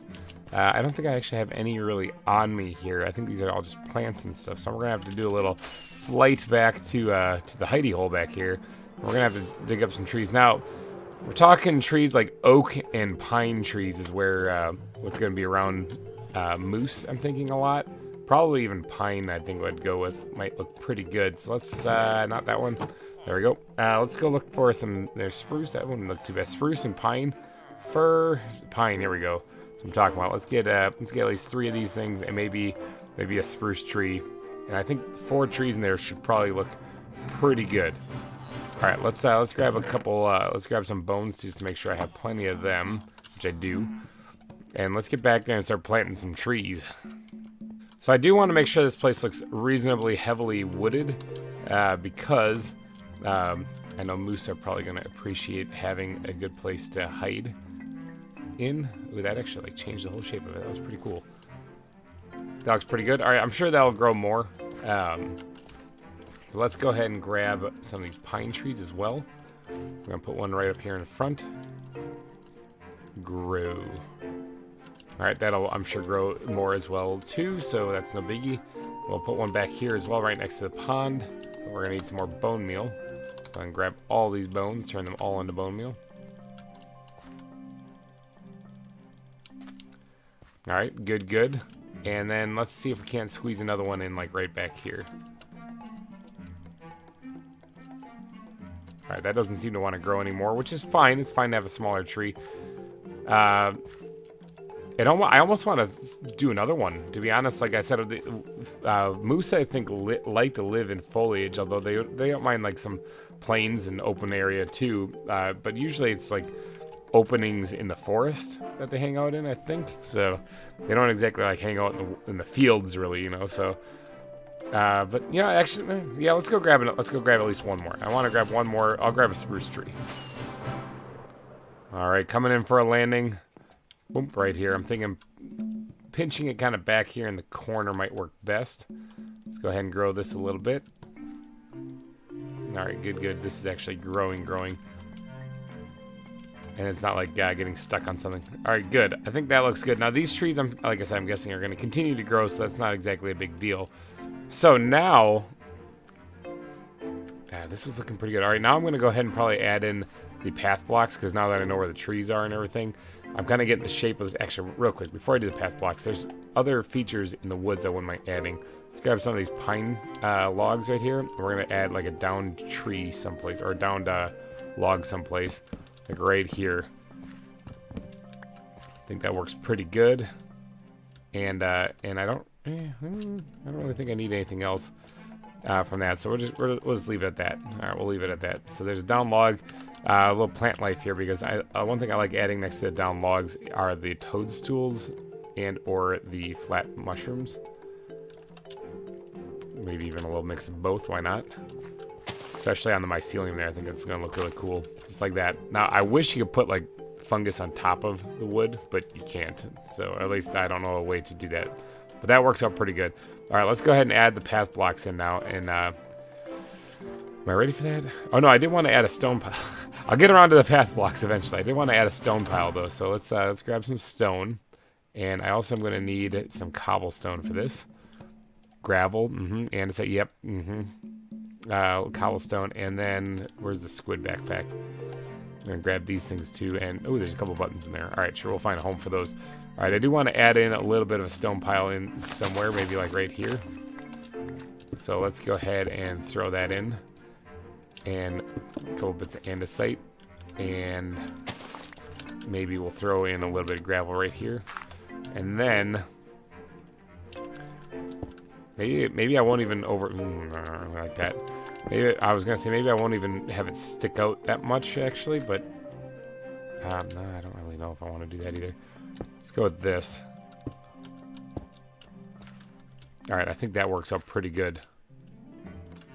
All right, and then we can dot some pebbles around that too. Actually, we can dot pebbles around here, the entire area. All right, so there, I got a nice little stone pile, a little log feature, got some trees put in. Yeah, all right. I'm thinking this is looking pretty good. This is starting to look kind of like a forest. I'm trying to think if I can crush one more little stone pile in some place. Maybe back here. Throw that in. Put a gravel pile. Actually, here we go. Gravel pile. That will work out pretty good. Let's go ahead and just squirt all this stuff back in here. I'm going to need these things though. And we're going to do that. All right. I think that looks good. Now we're going to get around to doing the path blocks. All right, so we're going to dot these in here. The moose will have matted this area down, obviously, quite a bit as they kind of roam around here and just relax and chow on some of the grass, because I think grass and leaves and whatnot. It's one thing I didn't even think about. I should actually look at the moose in ZAWA, because they might actually eat leaves, and they might, like, eat these. Well, if they do, though, because I think there's, the giraffes, I think, do that or something? I can't remember. I thought there was an animal that actually did that. I need my cobblestone here because that looks bad. Speaking of looking bad, though, I'm thinking on the outside of this this exhibit is probably not going to look that great. So I'm going as far as like on the riverbed on this side, on the north side. I'm thinking that's probably going to look a little crazy. Let's actually take a peek at that. Let's fly up here. Yeah, let's get on top of this tree if I can. Ow, smack into it. Yeah, right here, this doesn't look exactly that great, does it? This obviously is going to need quite a bit of terraforming. There's also going to be a cave that I'm going to be carving through here, connecting the lake to this river here. So the river that flows from that waterfall over there connects all the way over here and flows out into the ocean over here. Just cuts all the way through the zoo.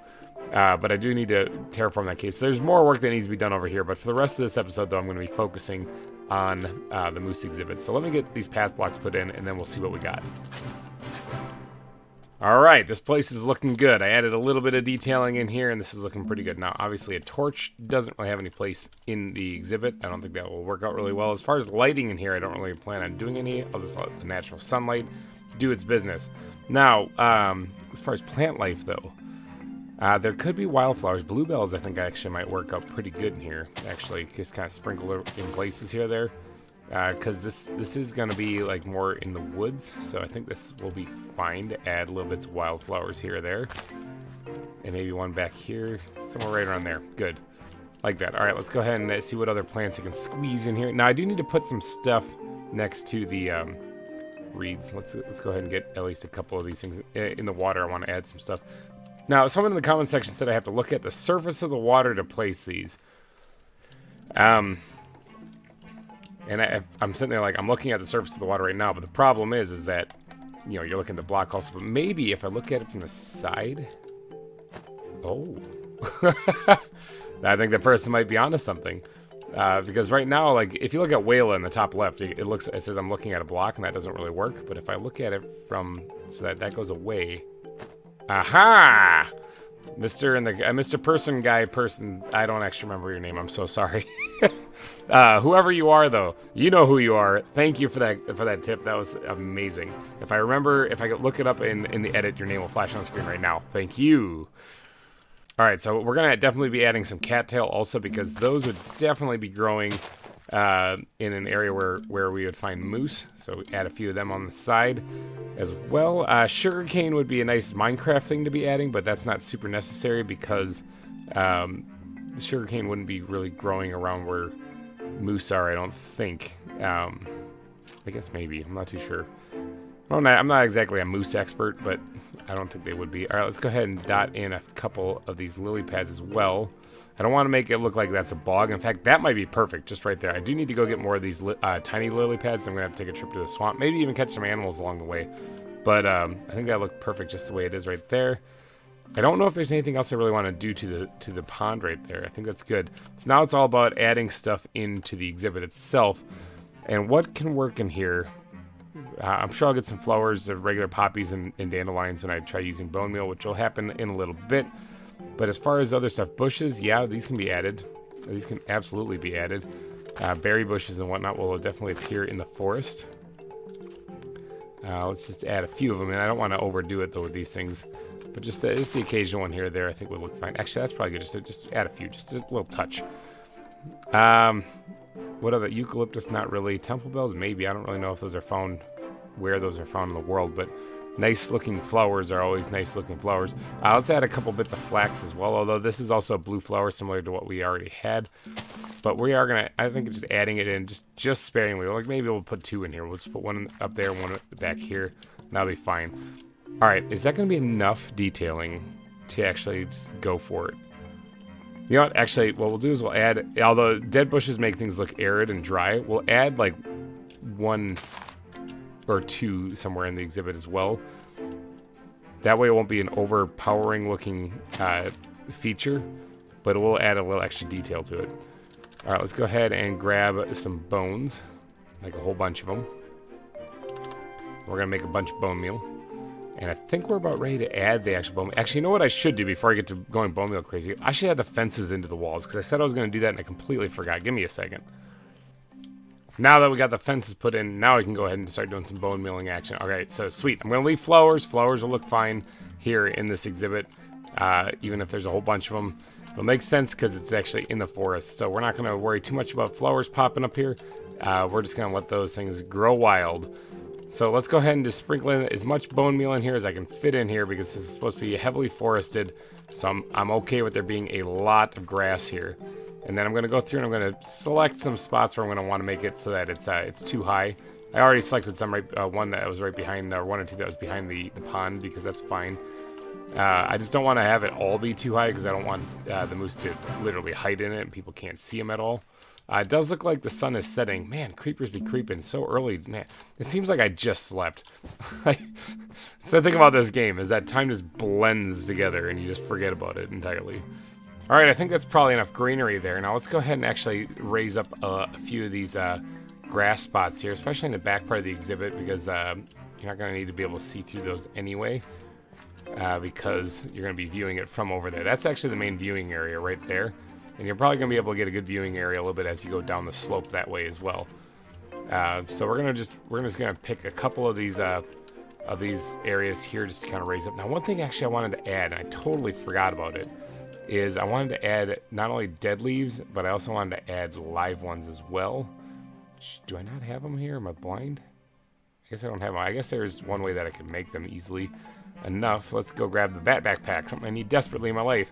Let's grab some of these oak leaves, and we're gonna go ahead and, I thought that was the recipe. Oh, it's just a plain leaf block. Gotcha. All right, we're gonna go ahead and make a few of these as well to sprinkle in this exhibit here. All right, now I realize that like pine trees and spruce trees are actually needle based, like conifer trees, so they won't really have leaves on the ground. But for the sake of making this look kind of pretty, we're just gonna go for it. We're gonna dot the area in with these as well. Not to mention the fact that there could be oak trees in this kind of biome as well. I mean, I didn't put them in here, but there could be. There could be. It's totally a thing that could happen. All right, I just heard an elephant kind of make some noise over there too, but we're gonna go ahead and dot this in here all over the place actually, to kind of make this look more like a forest. I kind of completely forgot about these things until just now. All right, and then let's switch over to the live leaves. Now, if we could find, or the green leaves, if we could find some more brown blocks to add these to, I think these stick out a little bit more. They don't really stand out too, like, on the grass, although a little bit they do. So maybe the occasional one on there would look fine. But if we can dot these in here as well, I think this will make the whole place come together then. All right, I'm thinking that's probably all I need to do to that place. Let's get down here and actually look at this from the viewing area. Oh, speaking of the viewing area, it's a little problem here. I don't have any of the bars put up. But I'm thinking that's probably it for the moose exhibit. What do you guys think? Let me know, comment section. But while you guys are typing, let me go up here and grab the squid backpack. I need to grab these steel bars because we got to enclose this area. Otherwise, people could just fall right in. This area, like I said earlier in the episode, I'll get around to actually jazzing up either in between episodes or a little bit later. I do need some of this. Because I need to create these areas right here. Oh, that's already got one. All right, so let me go ahead and seal this thing up then, so that nobody accidentally falls in the exhibit. They'd have to do it intentionally then. But yeah, I'm going to need names for some moose. So if you guys could in the comment section, get your best names that you can imagine on for a moose. I don't really know what to call these things. We do have 4 of them. So if you feel like dropping 4 names, that'd be great. But I plan on only putting maybe 2 in here, because moose are large animals, and I do want to make sure that they have plenty of room, you know, so that they're not like crunched in here. Packing 4 moose in here would be a little nuts. So, but I don't know. What do you guys think? Should I put 2? Oh, I gotta replace this gravel. Derp, I forgot when I was doing the cobblestone way back in the beginning. I screwed this up, and I need not that. I need gravel right here. There we go. Oh, there's another one. Disaster diverted. Good stuff. Okay, let's get back to putting some of these rails in here, these steel bars. But yeah, what do you guys think? Should I do 2 moose, like what I'm thinking, or should I actually just pack all 4 in here? Let me know in the comment section, as well as your best and most favorited names. And there we have it. All right, the steel bars are put in. This place is officially sealed up and completed. I obviously need to do a little bit of jazzing up here to get this to all look nice and pretty, as far as like getting the cobblestone hidden and whatnot, and kind of blend this in a little bit better. And I'll do all that work, like I said, in between episodes. I don't want to bore you guys too much with that. It's just landscaping after all, and it's going to be the same stuff, the same kind of landscaping that I've done in all this area and whatnot. And I do need to add the details to it too. Even that part back there I just quickly looked at. I need to add the details to this. Obviously needs to get switched out. There's so much stuff to do around the outside of this exhibit. But as far as the inside of the exhibit, what do you guys think? I need to know these things. Do you think it looks good, bad, in between? Should there have been something I added? I think this looks pretty good for a forested area for some moose. I especially like the pond. I think that turned out pretty good. But alright, you guys, I think I'm going to wrap up this episode though. So if you guys did enjoy, please go down and smash that like button. It would really help me out a lot. And thank you all for donating your eyeballs and ear holes to this episode. I will be back next week with more ZAWA. We'll be building some more to Cerro Gordo Zoo here. So hopefully you guys have a wonderful Friday. I will see you guys next week. Thanks again for watching, and bye-bye.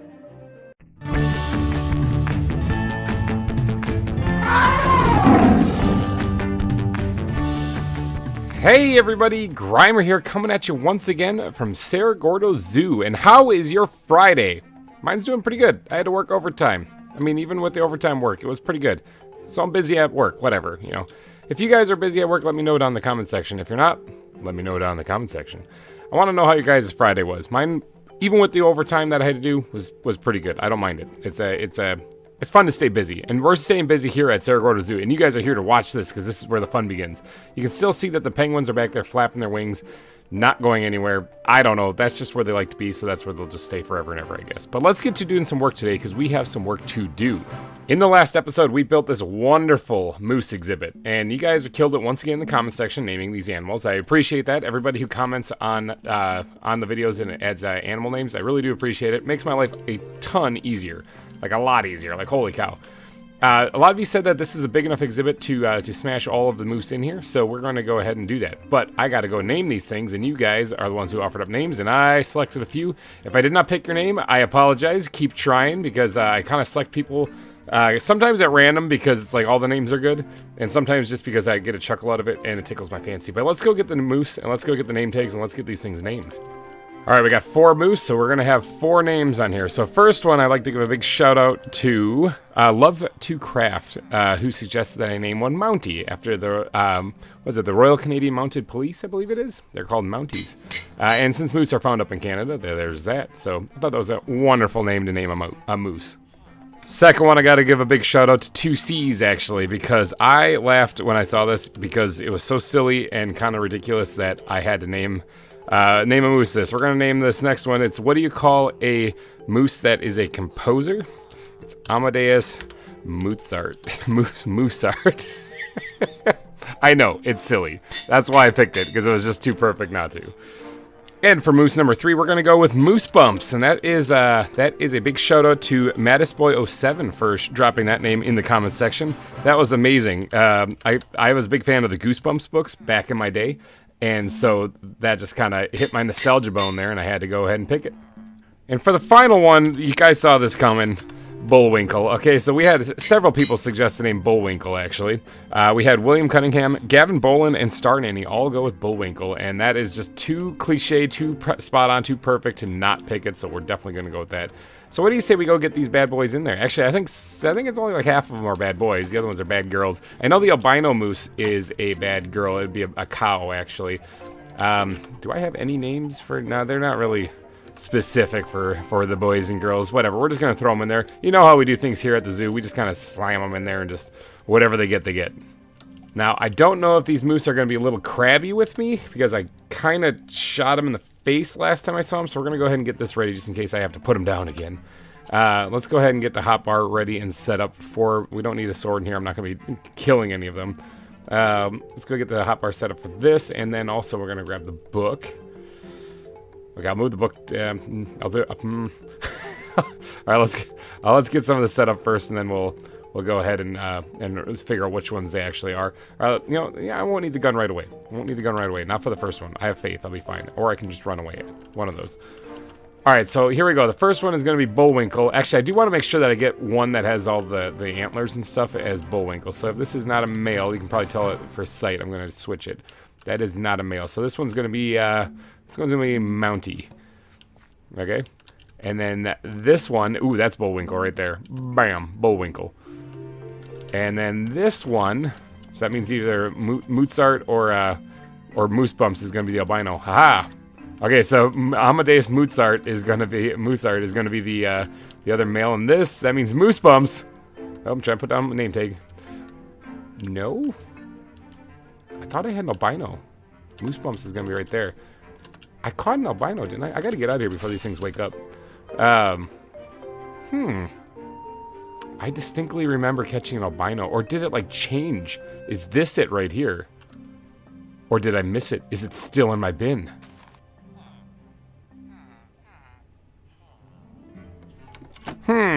That's interesting. The moose is not in my bin there. I swore I caught one of those things in an earlier episode. I'm pretty sure. I might even have to go back and watch my own episode to see, but there does not appear to be an albino moose in there. Wait a second. I'm going to go actually, because I kind of remember where it was. Did I just, like, see it but not catch it? We'll go take a little flight here and see if I can find it. All right, so we are over here by the ruins of Rocket Inc. I still like that build. I think that's a lot of fun. In case you guys don't know, that is a shout-out, a little Easter egg to Pixelmon Revolution, the series on my channel. That series actually has come to an end by now, in case you guys haven't noticed. Haven't been posting much from there, and we finally did close down the server. So if you were hoping for more Pixelmon from Pixelmon Revolution, sorry, it's not going to happen. But, you know, I'm sure Pixelmon will come back to the channel one of these days. I'm going to take a power nap here, because creepers be creeping, but I'm pretty sure the moose was around here someplace. Where did it go? Creepers... Creepers, be creeping. Get back. Shoo. I'll take your gunpowder, though. Oh, there's a squirrel. I don't really need a squirrel. I have one, actually, already wrapped up. Oh, here's a zombie. Hi. That does not look like a moose. Neither does that. Bears and lions, no moose. You okay, buddy? You look like you're getting a little dizzy. Whole bunch of butterflies. I'm not going to get wrapped up in that, though, because these things drive me a little insane. So, yeah, I'll just let those guys fly. Tiger, not what I'm looking for. Where's that moose? I thought I had it. All right, well, I'm not seeing the moose out here. I could have swore I had an albino one, though, that I caught. I was really pumped about it. It's a little depressing. Oh, well, I mean, we still have 4 healthy moose back there already, so I think I shouldn't complain too much. It's always good to have some healthy animals. But I'm going to fly back. I guess we only have 4 regular colored moose. Okay.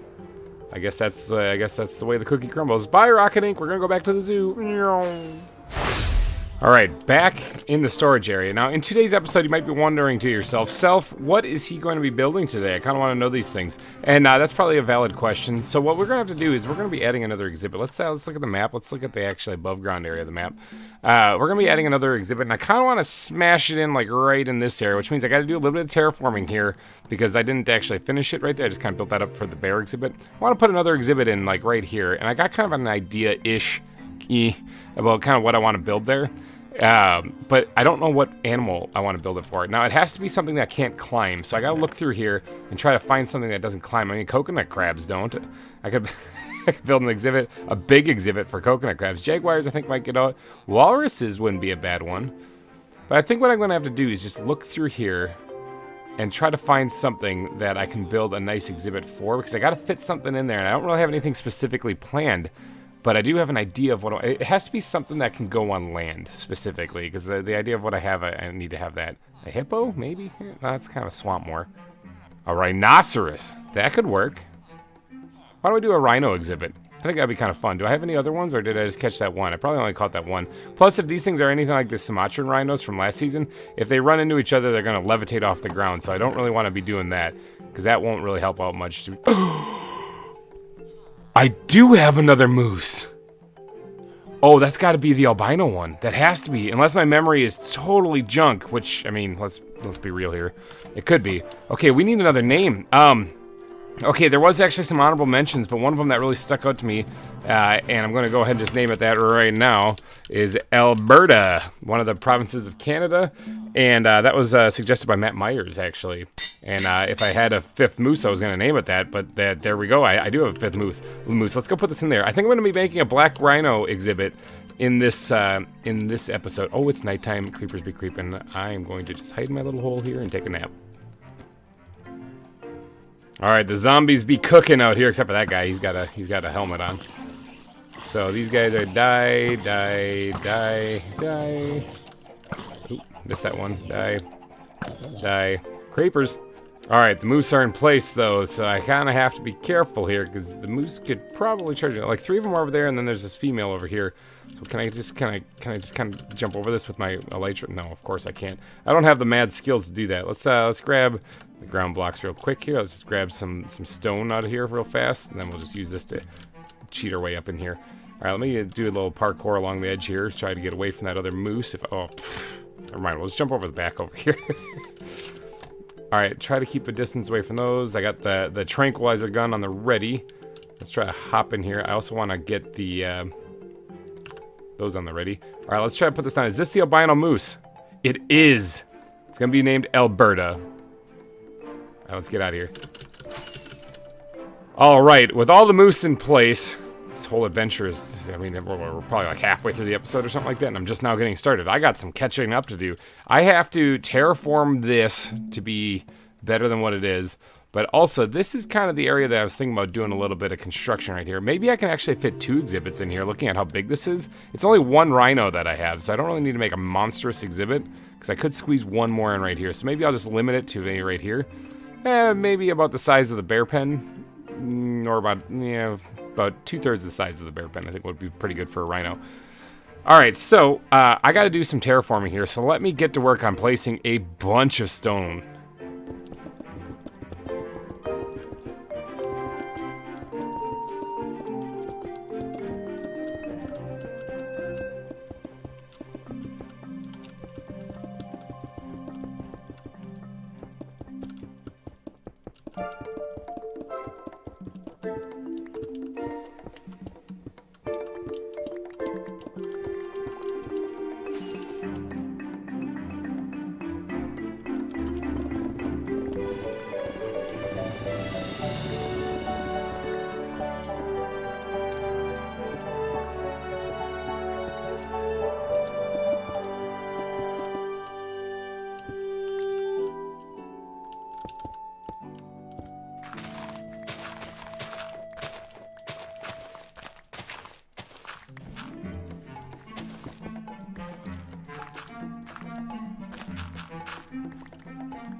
All right, a whole lot of terraforming later. As you can see here, I actually kind of changed the shape of this land up here completely. Filled all this in, brought this out here. So there's going to be one block drop down right here as it leads over to the rest of the zoo over here, over to where the waterfall is there, where it looks all nice and pretty. In here, though, this should be enough room for one rhino, I'm thinking. I mean, he's got a little bit of room to stretch out. Yeah, I did miss a block right here, though. I already got the cobblestone in for where I want the walls to be. But this area right here, I kind of carved it kind of flush with the wall because I don't have a lot of stuff in here that really represents a mining colony yet in here. I got some buildings which kind of look all rustic and stuff, but I don't really have any, like, mine carts going around or anything like that. So I kind of want to add that in today's episode if I could. But I've just suddenly become aware that it's turning nighttime. And I've known for a while now, as I'm sure you all have. The creepers be creeping. Now that that power nap is out of the way, I can get to work on the rest of this exhibit here. All right, so you can see this is a little bad down here. This is not really that great. It's not finished. It's still quite a bit to do. I got to actually probably fill this in. I'm okay with it actually going down this far, actually. I just got to fill this in, I'm thinking, so that I can get the land actually right here. Now, I did look up black rhinos, because I don't really know anything about them, to be honest. I know that they're rhinoceroses, and that's what they are. So I had to, I had to look them up. And I found out that they live primarily in Africa, in areas that are very dry, it looks like plains and arid environments like that. So I think I'm going to have to try to dress to match here for this place. Now, I put a lot of grass in here right now, but that's just a temporary placeholder. The stone right here, I kind of like the idea of that jutting out because it's leading into the side of the mountain here. So I'm going to probably keep with that idea, but I'm going to have it kind of blend in a little bit better here. And I want to make it so that there actually is like a little mining area here inside of this exhibit. Like, it's not going to go into a mine because I don't want the rhino just to go on a field trip into a mine. I mean, I can have parts of it, but I want to build it into this cliff edge right here, and maybe even have a little section where the rhino could go inside, so he has a little shelter. Let's actually get to work on that. I kind of like that idea. I'm going to carve it into the side of here too, so it looks like an actual like cave that he could go inside. And maybe even, it might even, I know this goes against all zoo rules here, might even block the view of the patrons that are here trying to see the rhino. Not much though. Like I said, I'm just going to kind of carve this back a little bit here and try to work on creating a little bit of like a tunnel cave structure thing that the rhino can actually go and get out of the sun and just relax in. There we go. All right, so that's like a little cave system kind of thing. And it's kind of like what I was thinking of. So the patrons, the people visiting the zoo here will be up here, you know, they'll be just chilling, looking over the fence here that's going to be there eventually. And they'll be able to look in here and they'll be able to see the rhino. Now, the rhino might come in here to get out of the sun. I know rhinos don't, like, live in caves, but because I'm trying to get this to... Actually, I just thought about it. That'd be kind of fun to have a cave-dwelling rhino. Because I'm trying to get this to kind of blend in with a little bit more of the mining area, I want to make sure I add caves, tunnels, things like that, especially when I get near hillsides and whatnot. I don't want to miss this opportunity. So if this rhino is going to be living in a mountain zoo that's all dedicated to like the concept of mining in a town or an old mining colony, he's going to have to learn how to live in a cave. So I'll do that up the cave here in a little bit. But first, let's work on, before I do that, let's work on out here. So all this grass obviously needs to be changed over. I'm going to need to go get more blocks. I do have a fair amount of sand. I'm going to need some sand. I do have some limestone I just mined up right now, which I didn't really mean to, or do I need? Oh yeah, the coarse sandy dirt. I forgot I have that stuff, and it's amazing. I'm going to definitely be using that in this build for sure. What else can I squeeze in here to really make this look good? I think coarse dirt would look pretty fantastic. Let's go to the bat backpack, because I think I have some in there. I do have some, not much. Oh, no, I have some more right here. That's actually plenty. And I don't really know. I'm going to need some gravel. I'm going to need more than 6 pieces, though. I don't really know if I need anything else other than that. That's not the right backpack at all. Let's see, there's more gravel. That's what I'm talking about. All right, let's get to work on this. I'm going to be adding quite a bit of sand, actually, because like I said, these rhinos live primarily in Africa, in like the dry areas. It looks like from what I saw in a lot of the pictures. I'm not exactly an animal expert, but judging from the area, I'm guessing it's probably pretty dry and sandy and arid. So for sure, going to be adding quite a bit of sand into this build here to make it look so. All right, now I'm in the process of adding this sandy coarse dirt to it, or this coarse sandy dirt here, just in sprinkling it in places. I want to make this kind of a prominent block, just like the sand was, except for maybe not quite as much. So I'm just did maybe like the second tier block in this exhibit. I want to have this kind of spattered all over the place. I think it makes a really good fit with the sand itself because it makes things like, I mean, look at this. It's already starting to look kind of like a dry, arid area. Once you add in the path blocks, this thing is going to pop for sure. I think it's going to look a lot better. Let me drop that in there for right now. Every once in a while, I'm throwing in a bit of gravel also because I don't need it to be all just sand or sandy coarse dirt here either. So is it nighttime already? Holy cow. So I do want to make sure that I sprinkle in the blocks from outside into the cave just a little bit as it's kind of like entering this area, which actually that might be good enough. Oops, I just kind of fell off a 1 block cliff right there. Maybe one more a little bit farther in here, and we'll make it something. I guess I'll make it another sandy coarse block here. I don't really have another piece of sand. I was going to drop a bit of sand in there, but I think that looks fine the way it is. All right, now inside here, actually, I don't mind breaking this up a little bit and putting in some of this, like kind of making these dirt patches in here, using the sandy coarse dirt as well as the regular coarse dirt too, to kind of break this up, make it look a little bit dry in here as well. Something along the lines of that. Now, I gotta do a little bit more work in there, but I think I'll be adding gravel and maybe even cobblestone and stuff, so I don't want to take up the entire area in there. Let's get back out here, though. So, I do want to make sure I throw in a little bit of gravel here or there, too, so that gets blended in as well with this area. And then I'm thinking possibly even stone. Yeah, possibly stone. Stone might work. Let's go ahead and just drop some bits of gravel in here too. And then we're going to have to work on vegetation. Vegetation is going to be an interesting one because I did not go hunting for any new types of vegetation recently, and I kind of wish I would have because I really want to expand my vegetation backpack, my foliage backpack. I need Maddie. Maddie, can you just like hack into this world even though it's a single player and just get in here and collect a bunch of different plants for me, please? Thanks. That'd be great. All right, so that's basically done right now. I do want to go ahead and drop in some coarse dirt, regular coarse dirt in places as well, here and there. I know it's a little bit darker than just the sandy coarse dirt, but that's fine. That's why I'm not going to throw it in all over the place, just kind of spattered in lightly in places. And I did say I want to put some stone in places too, so maybe I'll add that for like stone piles if I have room for that. But I do want to leave a lot of this open since rhinos are primarily in like the open fields. I don't really want to put too much vegetation or trees or anything in here, actually, to be honest. I want to make this look great on its own.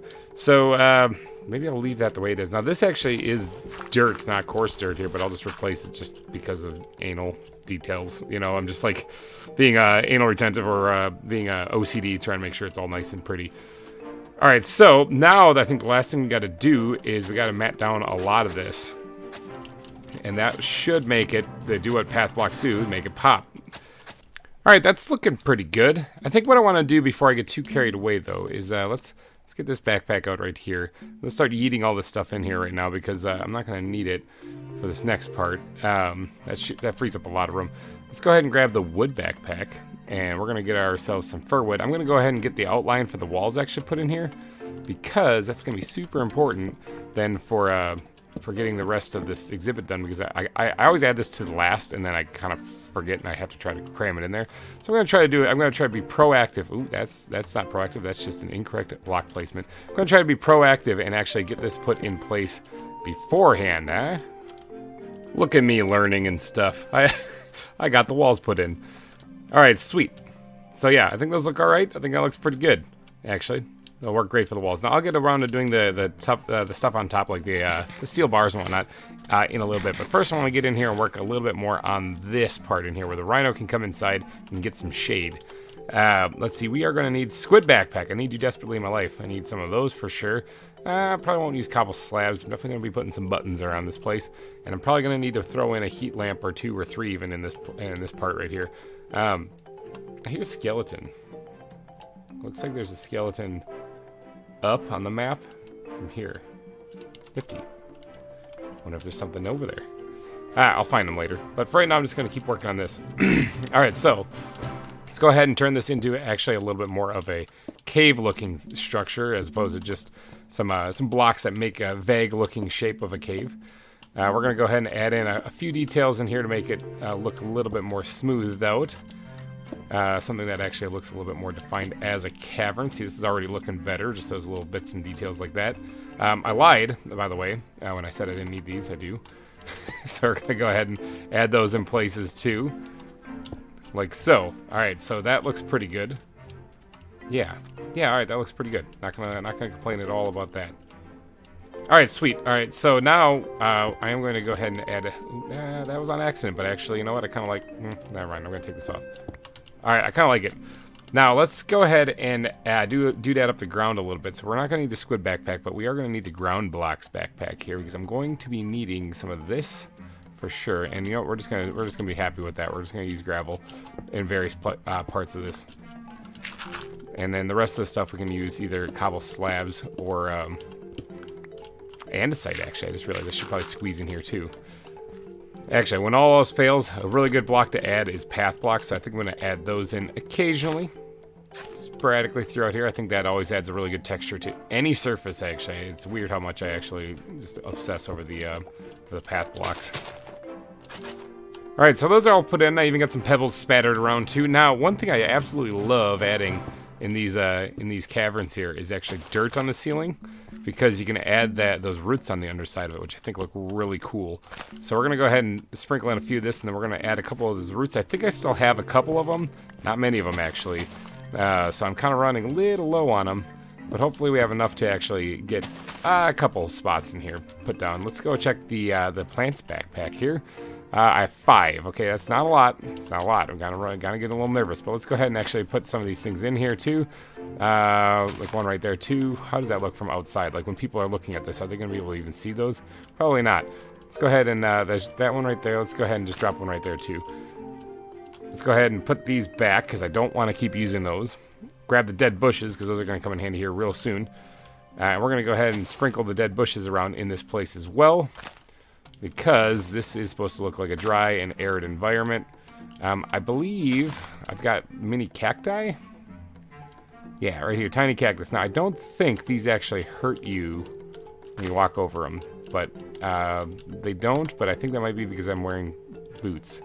Just to make sure, because I don't want to put these down in here if this is going to hurt the rhinoceros. Oh, it does. Look at that. Be gone. Alright, I don't want to take that chance. I'm not trying to hurt the rhinoceros, so... there is a way around that. Let's get this stuff out of my inventory because it's just taking up space. There's a way around that involving cactus and a clay pot to make it kind of look like there's a cactus in here. But I'll worry about that in a little bit. I could also put an actual cactus in here, but then the same problem. It runs into it and it dies. Let's go ahead and put the heat lamps in here too so that we can try to hide, if I can, the lighting in here. There's actually some andesite there. Bam. I see I used it. I'm the best. High five. I'm thinking that looks pretty good. Pretty good. Alright, not going to complain at all. Now, I do actually want to add more andesite in there because that's totally not enough. Let's go ahead and get the squid backpack out again and drop that up in there. And ground blocks, is it in there? Do I have andesite in here? I do. I have some. Alright, so we're going to go ahead and put that in here as nodes, just like what I do in most of the zoo in various places. You know, that was actually kind of on accident like that, and I kind of like it. Liking it less the more I look at it. That way this looks like a node of andesite kind of stuck in the ground right here. I still hear the skeletons. Yeah, alright, that looks pretty good. And I'm going to do that in a couple places, maybe like right here, kind of hugging the wall. Like that. Maybe have it look like it's kind of sticking a note right there. Yeah, okay, I like that. Yeah, I'm thinking that's probably enough. Alright, so let's go ahead and just eat the rest of that back in there. I don't need that. I shan't be needing that anymore. And we're going to also go ahead and put this cobble blocks, the cobble stairs and the slabs back in there, as well as the buttons, aka this. Is there some stone in there? I don't know why that's in there. We're going to go ahead and put that back where it belongs. And by that I mean we're just going to eat it into whatever place I can find. Alright, so there's a couple of things I do want to put in here though, like food for the rhino and water for the rhino, because I don't have any water currently there. So we're going to go make a cauldron and fill that up. And then we're going to probably make another basket. And we're going to put some food in there. Not going to lie, I really don't even know what rhinos eat. I mean, they're herbivores, aren't they? So maybe I'll throw some carrots in there. That'll probably work.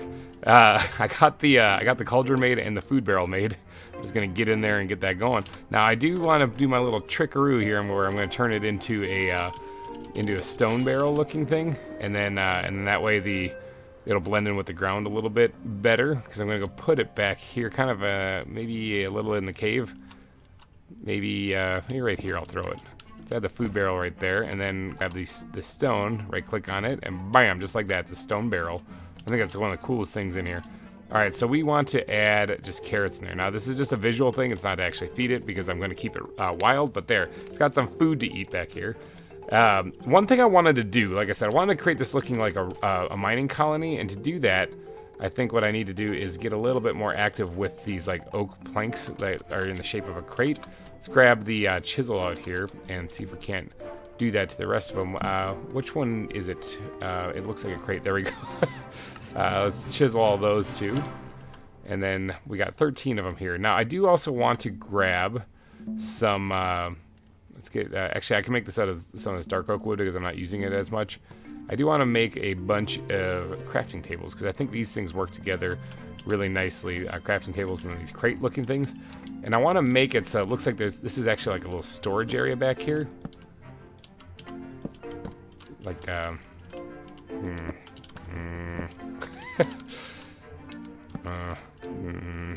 it's like, I don't like how this looks. It's too flat. It's too boring. Maybe something like that. So it looks like there's actually some stuff stored back here, actually, if you know what I mean.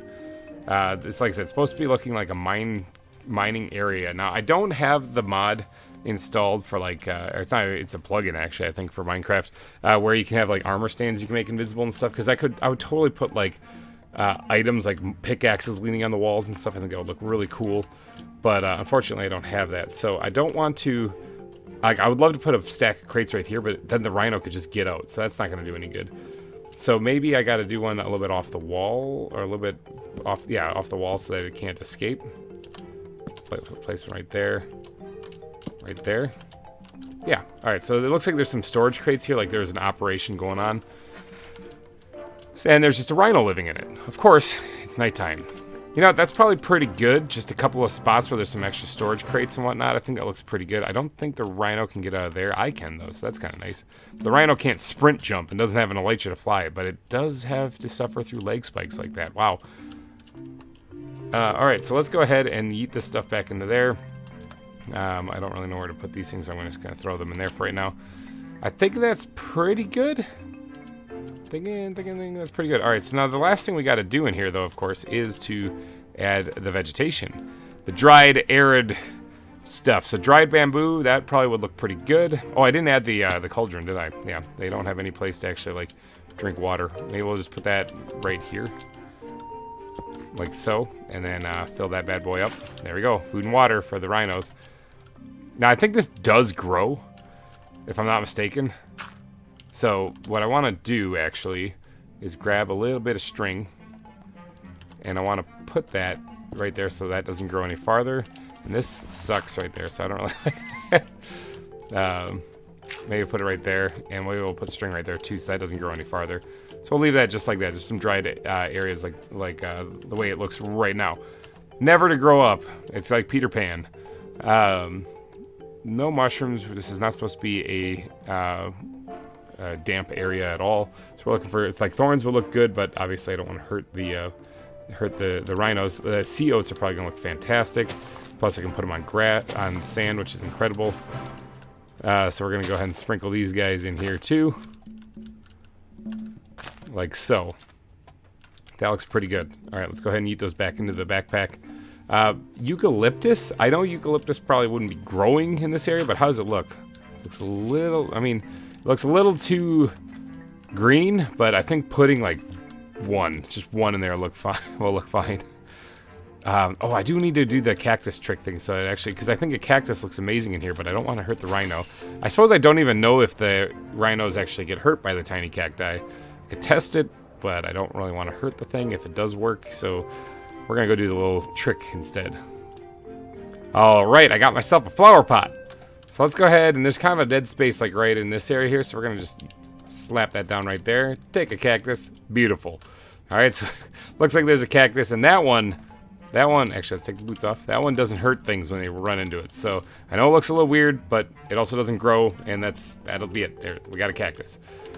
All right, so now we just need some good old-fashioned bone meal. I think we'll do the trick, and we can actually get this place finished off. One thing I wouldn't mind adding also is maybe a cobweb inside of the cavern area too. Someplace up top, up high. Right in here maybe. That looks good. Now, no one's going to see that. Like, no one's going to see that when they're up there looking, so I don't know why I went that far as to add it, but it's the added details, you know, it's a little added details like that. All right, let's go ahead and get some of this grass growing here, get this nice and built up and nice and tall. Some of these leaf piles can go away because obviously they are not going to be growing here. If there's a little eucalyptus thing here, so I'll leave some of those right there. There's not going to be many leaves on the ground. Also flowers, I don't think I'm going to have any flowers here. This is supposed to be a very dry area, so the grass, if I could actually have dead grass, which I think is a thing, isn't it? Isn't dead grass in here? Dead grass right there.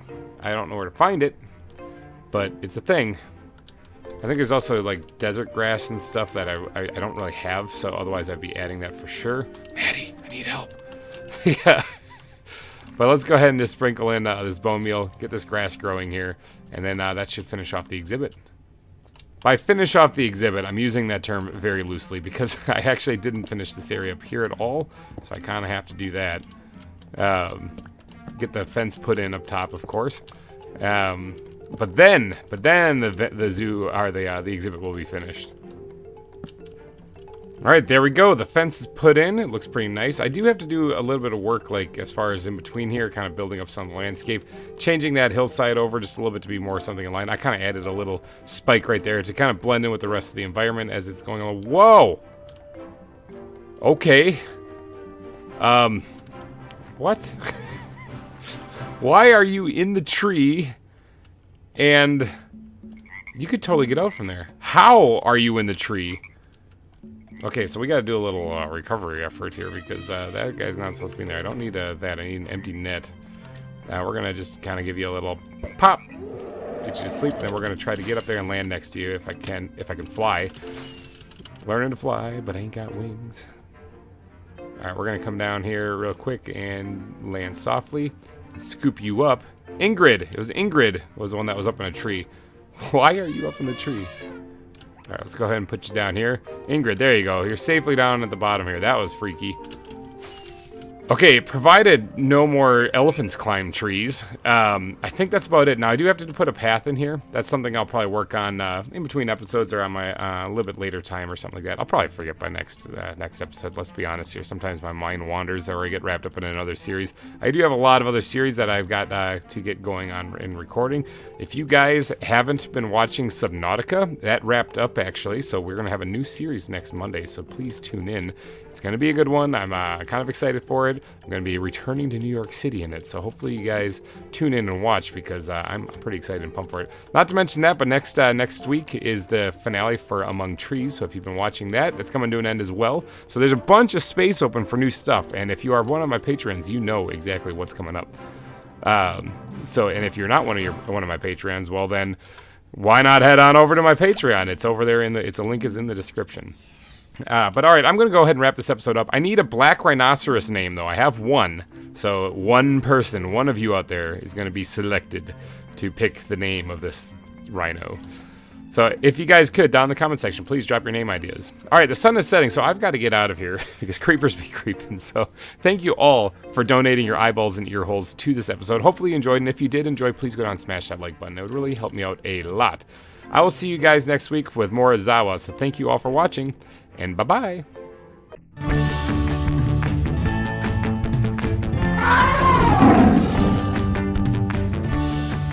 Hey everybody, GReimer here coming at you once again from Cerro Gordo Zoo, and we're back here playing some more ZAWA for your eyeballs and ear holes to enjoy.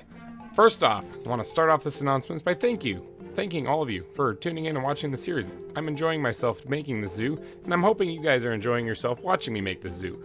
And thank you all to everybody who leaves comments and all that other fun jazz, because it really helps me out, with the algorithm and all that, blah, blah, blah. Anyway, in today's episode, we're going to be doing a lot of fun stuff, including building another exhibit here in the zoo. So, ooh. But I do have to name a rhino before I get to that. However, I do want to make a little announcement that tomorrow, so this is airing on a Friday, tomorrow I'm going to be doing a live stream from here. So stay tuned to the community tab on my channel to figure out what time, because I honestly don't really know. I just have committed myself to doing it. So stay tuned for that. There's going to be a live stream coming to the channel tomorrow. So if you're watching this on the day it releases, it's tomorrow. But we have some stuff to go do. So let me fly over here, not being able to see at all where I'm going, and we'll get over here and get to naming some of these rhinos. Thank you all for everyone who submitted a name for the rhino. There's quite a few to choose from, a lot of really good ones, and I picked out one that basically had the most votes because I honestly couldn't pick out any other one because I couldn't decide. I'm an indecisive GReimer today. And that name was Sudan.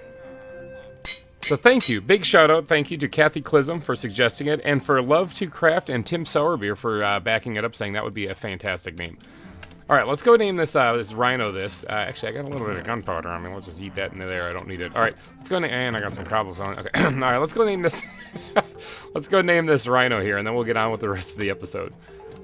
All right, here we go. We'll set Sudan back here in the cave, just like that. What are you anyway? Sudan is a female. How about that? Nifty. Do you like what I put in your fish for your food bowl? I think carrots. Do you like carrots? Can't tell. You don't like carrots. Well, there you go. Enjoy your name tag, though. Hopefully, you'll enjoy carrots in due time, because that's what I gave you. All right, let's get out. Let's get out of here. I thought that thing would have ate carrots, but oh well. Maybe I'll sneak in there. I'll have to try and get it again. But maybe I'll sneak in there and swap out its food with something that it would actually enjoy. Right now, it's so sleepy. All right, in this episode, we got some building that I want to get to, though, because we made this in the last episode. I completely forgot to do the path. Did I say that in the last episode, that I was going to try to do that, and then I knew I wouldn't because I kind of always forget to? Yeah, I forgot to. My bad. I'll get to it eventually, probably during the live stream tomorrow. But I think what I'm going to do is I'm going to add an exhibit right here, because we got some space. If you look at the map here, we got some space here to... Ooh, that's a mountain. We got some space here to fill up. All right, and right here is one of them. There's a lot of space here. Now, I do want to have this path that we have going this way kind of hug the mountainside like what it's been doing with, exhibits dotted along the side of it. And then I wanted to enter like right here and go into the reptile center along this area right here. The reptile center's on its way. I got a lot of animals I want to put in there. I don't even know how many. There's Komodo dragons. There's more than that. Hold on, I got there's box turtle, green anaconda. There's the Gila monsters, I think those are reptiles, right? They're not, well, yeah, we'll throw them in there. I don't know, there's a bunch of stuff. Dwarf crocodiles, the gharials, there's a bunch of stuff all going into this mountain, so I can't wait to get to that, but I have to work my way over there, which means I have to fill up this area right here. Now, on the map that I kind of halfway kind of sort of drew just to lay out where I wanted things, there's absolutely nothing here other than... bears, I think, was the only thing I put there. So a lot of room to add extra exhibits here, and I think today we're going to be putting one right here. All right. Now, which one are we going to throw here? Well, for that, I'm going to have to go dive into my box of animals and see what I actually already have caught. I really do need to go animal hunting again, so maybe that'll happen on a live stream. Actually, I do have a plan for tomorrow's live stream, so please be sure to tune in. It's something that I desperately need because I am using my cave spider grinder as an XP grinder to repair all my mending stuff. And you can see here I didn't even finish because it just takes forever. So wink, wink, nudge, nudge. I'm going to be doing something tomorrow that you guys can all watch me fail at and laugh at. So, all right, where's my box of stuff? What do I got in here? I got boxer, albatross. Nothing that can climb or get out of there because unless I want to build an actual enclosure, which I do, but I don't want to build it out in the open. I think that enclosures will work best inside of one of the mountains. So like the chimpanzees, I want to build that enclosure inside the mountain. That way I don't have to build like a structure outside. The only outside structures that I want to build are maybe for the butterflies and the aviary. And I'm thinking that's about it. What do I got in here? Tasmanian devils I saw pop up in there real quick. Galapagos tourists. The three-toed sloth, actually, I did not have those in Wildwood last season because I did not actually find them. And I found a couple of this time, so I can absolutely throw those in there, but I believe they can climb. I'm not 100% sure, so we'll probably put those in an enclosure as well. All right, let me look through here and I'll find something. What about the blue raptors, huh? What are these things? I made one last season for these guys, and it was a lot of fun because they sound like demonic firecrackers. That might be the name of the episode right there. Cassowaries. Yeah, let's make another cassowary exhibit. I like that. Okay, so they actually reside in mainly like jungle-like areas, I believe, if my memory serves me well from last season. Oh, the sun is setting and creepers be creeping. You know what I'm saying? So let's slap down the backpack and take a power nap. Cassowaries, though, believe they live in a jungle-like environment, so I'm going to have to build a little bit of a jungle-like environment for them. Now, this doesn't have to be a gigantic exhibit, but I do want to have it encompass, like, a decent chunk. I have 2 cassowaries, so, I mean, I wouldn't mind making it a little bit bigger than what the rhino has here, because there's 2 animals in there, so maybe about this size right here, and then that leaves room for other exhibits still. All right, what that means, though, is that I do have to kind of plot this out here. So you're going to be able to go down this walkway right here, and I'm planning on putting, you know, a little bit of the natural terrain right here just so that it kind of blends together still. But then I'm thinking we're just going to quickly slap this down here and kind of... Ooh, the bear is not too thrilled that I am here. Hello, buddy. Roar. Roar. Getting your workout, you're working the glutes, I see. Just, you know, that and the lower back, that really helps out the lower back, too. Stretch those muscles, yeah. He's like, I just want to eat you. All right, so, all right, let's go ahead and mark out this exhibit, kind of where we need to go. I actually really need to, I need to get this path done. Need to get this path done.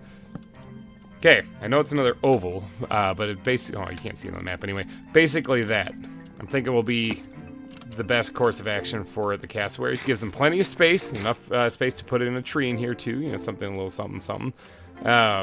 I just got to go ahead and do a lot of digging now, so warm up the pickaxe. Ooh, you can feel the montage coming. Ooh, here it is.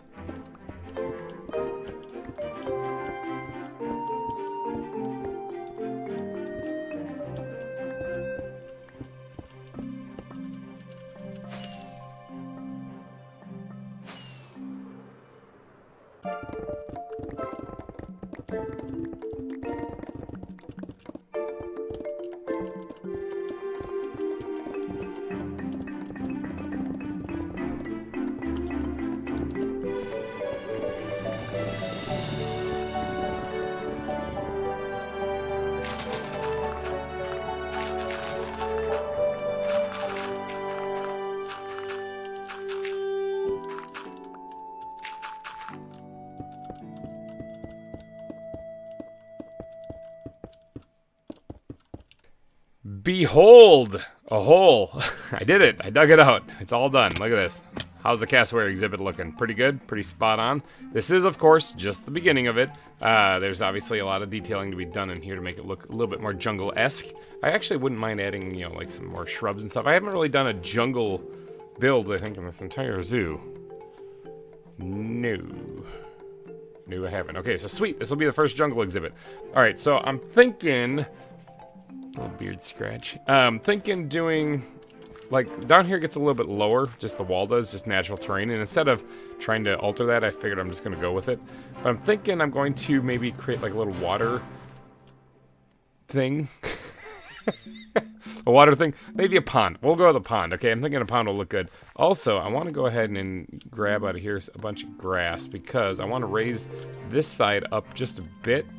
Maybe not right along the wall, but maybe like a hill, actually. Not liking that. Let's bring that back just a wee bit. Maybe like a hill somewhere around in here. You know, something, a little elevated bit of terrain for them to actually stand on, other than just a big flat exhibit. And then, I'm thinking the pond can go right about...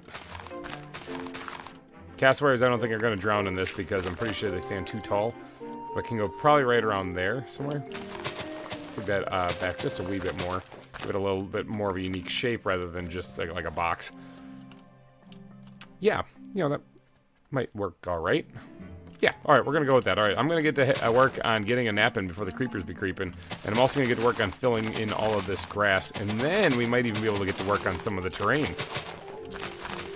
All right, so for the terrain in here, I'm going to try to make it look jungle. So I need it to be grass, green, definitely high humidity. I don't want to have this be very arid and dry, so we're going to leave the sand completely out of it. probably even over by the pond. I don't really need sand over there. I went ahead and grabbed some of these things out of here because these are the blocks I'm thinking of right now. Green concrete powder, coarse dirt, and podzol to kind of make this a little bit more green lake. A lot of leaves. I have a fair amount of jungle leaves actually, which is good because I'm probably going to be using quite a few of them in this build. I'll also be using grass to make up the ground as well. But I figured, I might get a lot of that when I dig it up. But unfortunately, I actually use dirt to place a lot of this, so maybe I won't get a lot. So let's just grab some grass out of here. All right, let's rearrange the hotbar a little bit because we got some terrain to be building. They're really hard on the knees. All right, so first blocks first here, and we're going to actually go with the green concrete powder, I'm thinking.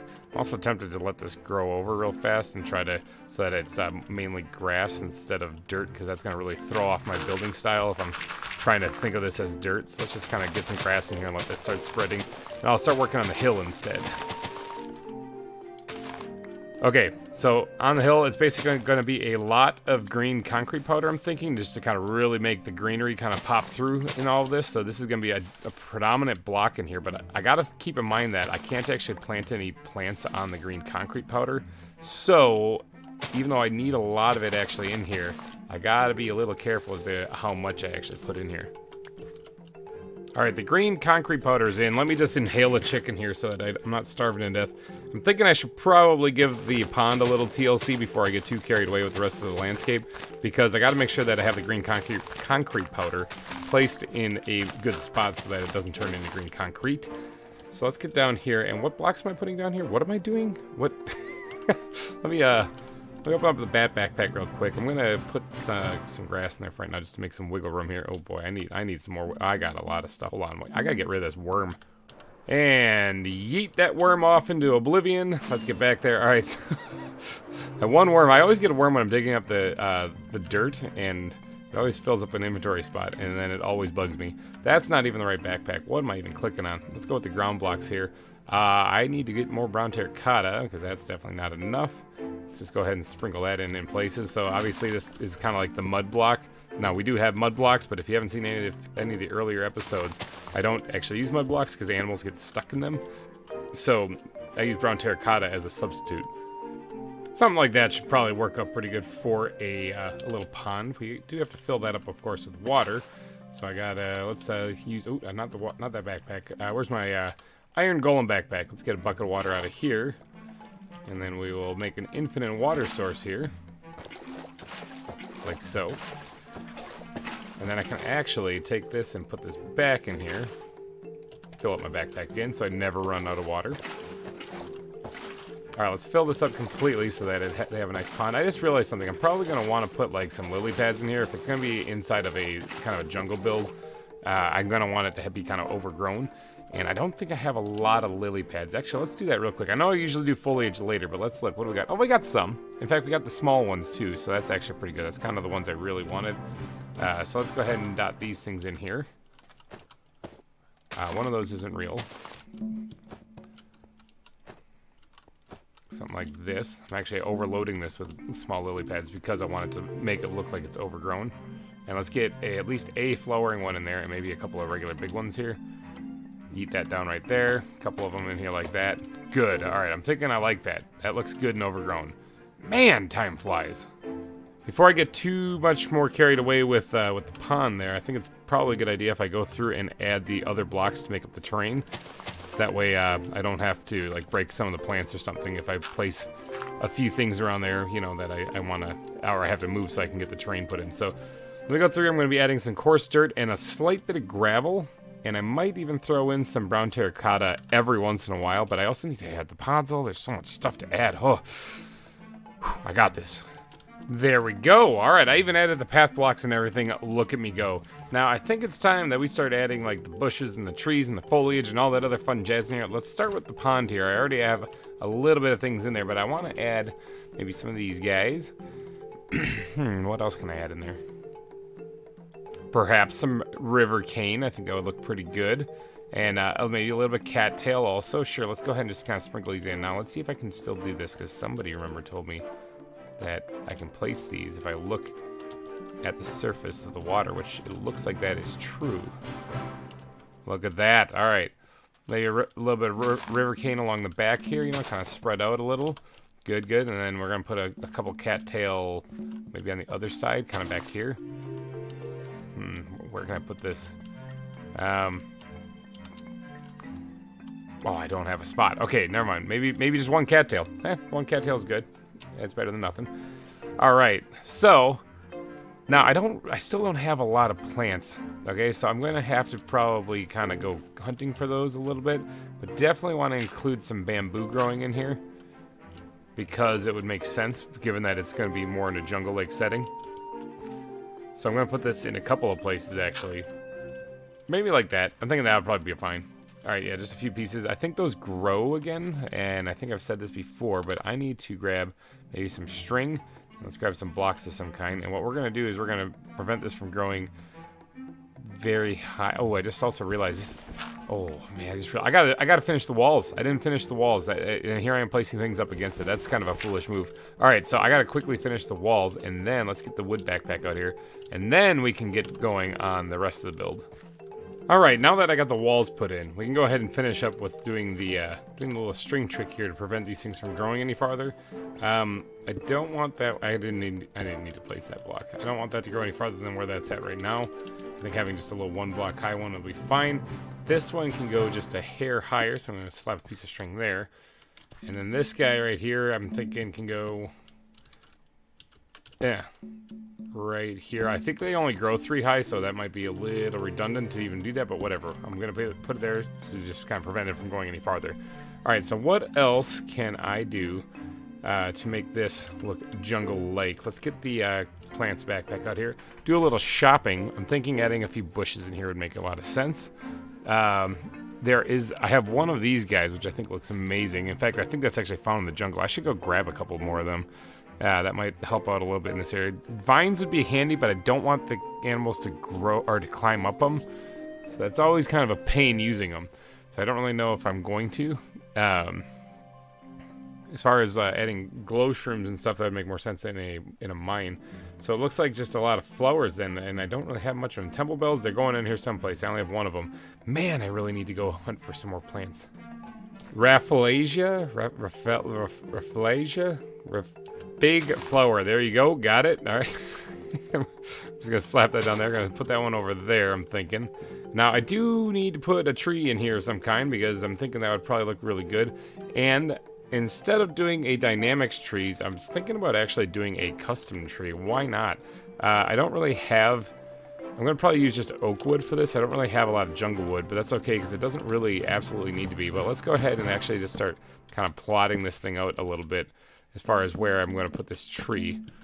I'm thinking about bringing back my kind of like tree that looks a little slumped over, you know, with the vines hanging down off of it. Oh, I already just fell over and broke my legs. With like the vines hanging down off of it, I think that would look pretty good, especially since it's going to be on diagonal. I'm going to raise that up like 3, I'm thinking, actually. Because I want this to be a little too high for the cassowaries to kind of get out of. And hey, got it. All right, sweet. Let's break that one. Carve out the bottom of that as well. Something like that, and knock that out too. Right, that should be good. And then maybe another one that kind of goes up a little bit over here. So, all right. Let's see how this looks, actually. Let's just hop down here real quick. Like I said, something's not liking this so far. Hold on, let's see if we can save it. See if we can save this. All right, I'm thinking that's about it. No, it doesn't look like much, but we got to add the leaves to it still. So let me just quickly, no, I don't need the coal. Let me get the bat backpack out and throw that in there. We're going to grab the leaves out of there. I also have a few willow leaves I wouldn't mind adding into this, as well as some good old-fashioned oak leaves. Just adding a couple of draping kind of vines kind of hanging off this thing using the willow leaves, I think kind of looks pretty good. Thinking this will work out. I kind of want to also kind of have this wrap around here a little bit. That's really kind of caked down. Not liking that at all, actually. Hold on. We're gonna, can I pop that thing up? All right, we're gonna grab that, move this back here, actually, and then we'll squirt that big flower to maybe right here on the corner. Although that is kind of getting, I don't really like that either. Ah, there we go, perfect, base of the tree. All right, so that looks pretty good. That looks actually not that bad. All right, I thought that was going to be a little bit worse. I wouldn't mind getting a different wood texture in there on the trunk, though, so that it looks like maybe, and maybe. All right, so let's, I think that the spruce is going to be a little too dark, though, so let's go ahead and just pop out a little bit of this, and we're going to change this up just a bit, so that maybe it looks like parts of this tree are kind of getting a little dry. Maybe a little dry, you know? Not too bad, and maybe even on this side here, kind of on the roots themselves, kind of going that way. That way it looks like the tree itself has some interesting textures to it. This is an interesting texture. It's also not in the right spot, so, or right direction. Something like that I think would look just fine. Just a little extra details. Not much, not much. All right. I think that's pretty good for a tree, though. What do you guys think? I mean, it's let me actually maybe look at it from someplace not inside the pen. The cassowaries will think it looks amazing, but I wonder what this looks like on the outside. It's supposed to look kind of like a droopy kind of jungle, like, oh, big leg spike, big droopy leggy tree, you know? It's not too bad. Honestly, the vines need to be more as far as like coming down, so that's why I look. Let's go ahead and bring these things down more even. Something like this. There needs to be more vines, more vines. All right, let's look at that now. Chicken. More chicken. All right, so yeah. All right, that looks already a lot better. All right, I'm thinking that looks a lot better. Now, I only need one tree in there, really. I don't really intend on putting any more in there. So now I think it's down to just making the foliage. So let's grab the plants right now. No, I lied. Let's grab the bat backpack and yeet all of this stuff back in there because I won't be needing it. Is there a skeleton somewhere? Where are you? Oh, hi. Alright, with the skeleton all taken care of and no longer rattling his bones in my ears, I can go ahead and actually get to work on putting in some of these bushes and stuff that I want to add. Now, I can actually build a little bit up onto this here, which is kind of cool. I just got to make sure that I don't go too far so that the cassowaries can climb out, which they kind of can right there. So, so let's pull this one back down just a little bit. And maybe we'll actually put this a little bit into the ground more, something like that. There we go. Now, I do have that one put in place. I wouldn't mind throwing in another one. I'm building mainly the bushes like that in areas where this is 4 tall. So it's one of the higher walled areas so that the cassowaries can't get out. Because otherwise, I can't really build it any much farther. I can only build it like too high right now just to keep the cassowaries in there. So I'm thinking about throwing another one maybe right in here. So something along the lines, even something simple like that I think looks pretty good. And other than that, I'm thinking, actually, you know what? Here we go. Perfect. I'm going to add another one right here in the center of the area. That way I can actually build this up just a bit more. So it's actually like a proper, like big berry bush. Or, well, not berry bush, but like a big patch of bushes, I guess. That's what I'm trying to say. I'm trying to like creatively build and speak at the same time on my brain. You just heard, people. You just heard my brain fail right there. All right, I think that's probably enough with the bushes. Let's go ahead and throw those back into the bat backpack. Let's eat this bone up in here. So actually, let's grab that. And I also dug up a bunch of bone blocks in the nether. In fact, the only reason why I did is so that I could turn it into bone meal because I knew I was going to need it. Let's go ahead and turn that all into bone meal. Now, I think I'm just going to bone meal the holy... Never mind, hold on. Actually, I got some berry bushes I want to add into this as well. And then I'm going to bone meal the holy heck out of this place. because I need some tall grass in here for sure. Because raptors like tall grasses. And I'm pretty sure cassowaries are just modern day raptors. Alright, adding the bone meal now. So this is, like I said, going to be going in heavy. I don't care about flowers in this one. They can actually stick around. Because this is, after all, supposed to be a very kind of lush environment. So, oh, leaves. Hold on. Oh, maybe I'm getting a little carried away here. Because this is actually a tree that will probably have a lot of leaves, both living and dead on the ground. As far as dead, or living leaves. I think it's, let me grab some oak leaves. I think it's, it's just that. Let's grab a bunch of these things, and we're going to dot them around all over the place. As well as the dead leaves. And that way, it'll look like this tree is actually, kind of here, obviously, sprinkling its goodness all over the place. Trees obviously lose leaves occasionally from either wind or feathers ruffling, or, like birds ruffling the feathers in there or something. So we're going to go ahead and just dot these things all over this whole exhibit. Maybe even, no, we can't put them on top of, on top of leaf blocks. That's a little unfortunate. But let's go ahead and just kill off the rest of the... Actually, you know what? We can even put some on top of here because it would have fallen off of here, you know, and piled on top of itself. So that kind of makes sense. Is it getting nighttime again? Holy cow. Like, every time I start recording, I'm like, all right, let's do this. We got this. And then it's like nighttime immediately. Or at least it seems that way. But in reality, it's just because I'm taking forever to pick out what blocks I want to put down. I'm actually running out of places to take a nap, so we're going to be sleeping on the roots of the tree right now because I got too much foliage and stuff in the way to place my backpack. And I'm just going to add more. I know it's going to get just worse. Alright, I can't find a single grass block in here that I can place more bone meal on. So I think I might have got all my bases covered, just barely. Let's go ahead and just eat those things back up in here for right now. Oh, I gotta find two more somewhere. Alright, never mind. You know what I'll do instead? I will put them in here instead. Looks like I already have some bones in here also, so it's no big deal. Alright, so that's that. I need my plant backpack again because I got these to throw in there. And actually I have a couple of those as well. Alright, so this is looking pretty good. I do need, of course, the squid backpack because I haven't put any pebbles in here at all.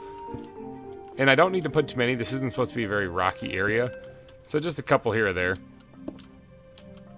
And now, the moment you've all been waiting for. The top part where I actually have to take these things out and put in all of the steel bars. So because, I mean, if these cassowaries do manage to get, like, up onto this edge here, they're going to roam free, and it'll be just like, it'll just be a massacre in the zoo, because those things will be running around hunting just like raptors. So I want to be able to make sure that they stay in here by putting steel bars around the edge, and hopefully that will keep them in place. Alright, so there we go. The fence is put in place. I think that exhibit is actually done. That went really smoothly, actually. That was kind of fun to throw together. I think it kind of looks like an overgrown jungle. Obviously, this isn't really realistic. You can just waltz right on through out of here, you know. But I'm going to maybe put little stone pillar things up in there to kind of break that up. So the pathway goes this way, maybe a little divide there with some stone. I could actually probably kind of throw out a rough idea of what I'm talking about right now. Instead of telling you, I could probably just show you. Something like this, so that way the landscape kind of blends into it, you know. Something along that lines there. Like that, maybe. Although it's starting to look a little ridiculous. Maybe, hold on, wait 1 second. Maybe we did this instead. That looks a little bit better. Now this path that I got right here is supposed to come this way. And it's supposed to go this way and hug this, and then that way you can see Sudan there, who is awake. Hi, lady, how's it going? And then it's gonna cut this way over to past an exhibit that's gonna be right here. Not a chicken exhibit. You are not gonna be part of the zoo. You are just a vanilla Minecraft. Vanilla Minecraft mob. It's gonna go past here, and then it's gonna go into the mountain right here, underneath the waterfall, and lead into the reptile center. But back here, just past the cassowary exhibit, I think it would be a good idea if it actually forked and went this way as well. And that way it leads this way, and you can also view the cassowaries from over here, and it leaves room for an exhibit right here, so that opens up more possibilities for even more animals to be smashed into the zoo. And it gets us back over here, kind of over in that area. There's also an area here for an exhibit. So there's a lot of areas open up now just by kind of branching that pathway where I can actually build more exhibits. But that's going to have to be in a later episode because I'm pretty sure that this episode is done. And as you can see behind me here, we got a cassowary exhibit. I do have 2 cassowaries, okay? So I need a couple of names. So if you guys don't mind going down in the comment section and dropping your ideas for some cassowary names, I would greatly appreciate it. So thank you in advance for doing that. Come up with something cool. I think last season we had Kevin and Blue were our cassowary names. So anything but Kevin and Blue would be great. So thank you all for donating your eyeballs and ear holes to this episode. And if you did enjoy it, please go down and smash that like button. It helps me out. Remember, algorithm stuff, YouTube, what do you call it? You know, anything that could help get this video some attention would be vastly and greatly appreciated. So thank you all again for watching, and I will see you guys next week. I hope your Friday has been wonderful. Thank you for watching, and bye-bye. Number 19 Pygmy Hippo. Number 20 Pygmy Hippo. Number 22 Pygmy Hippo. Maybe pygmy hippos. Yeah, sure.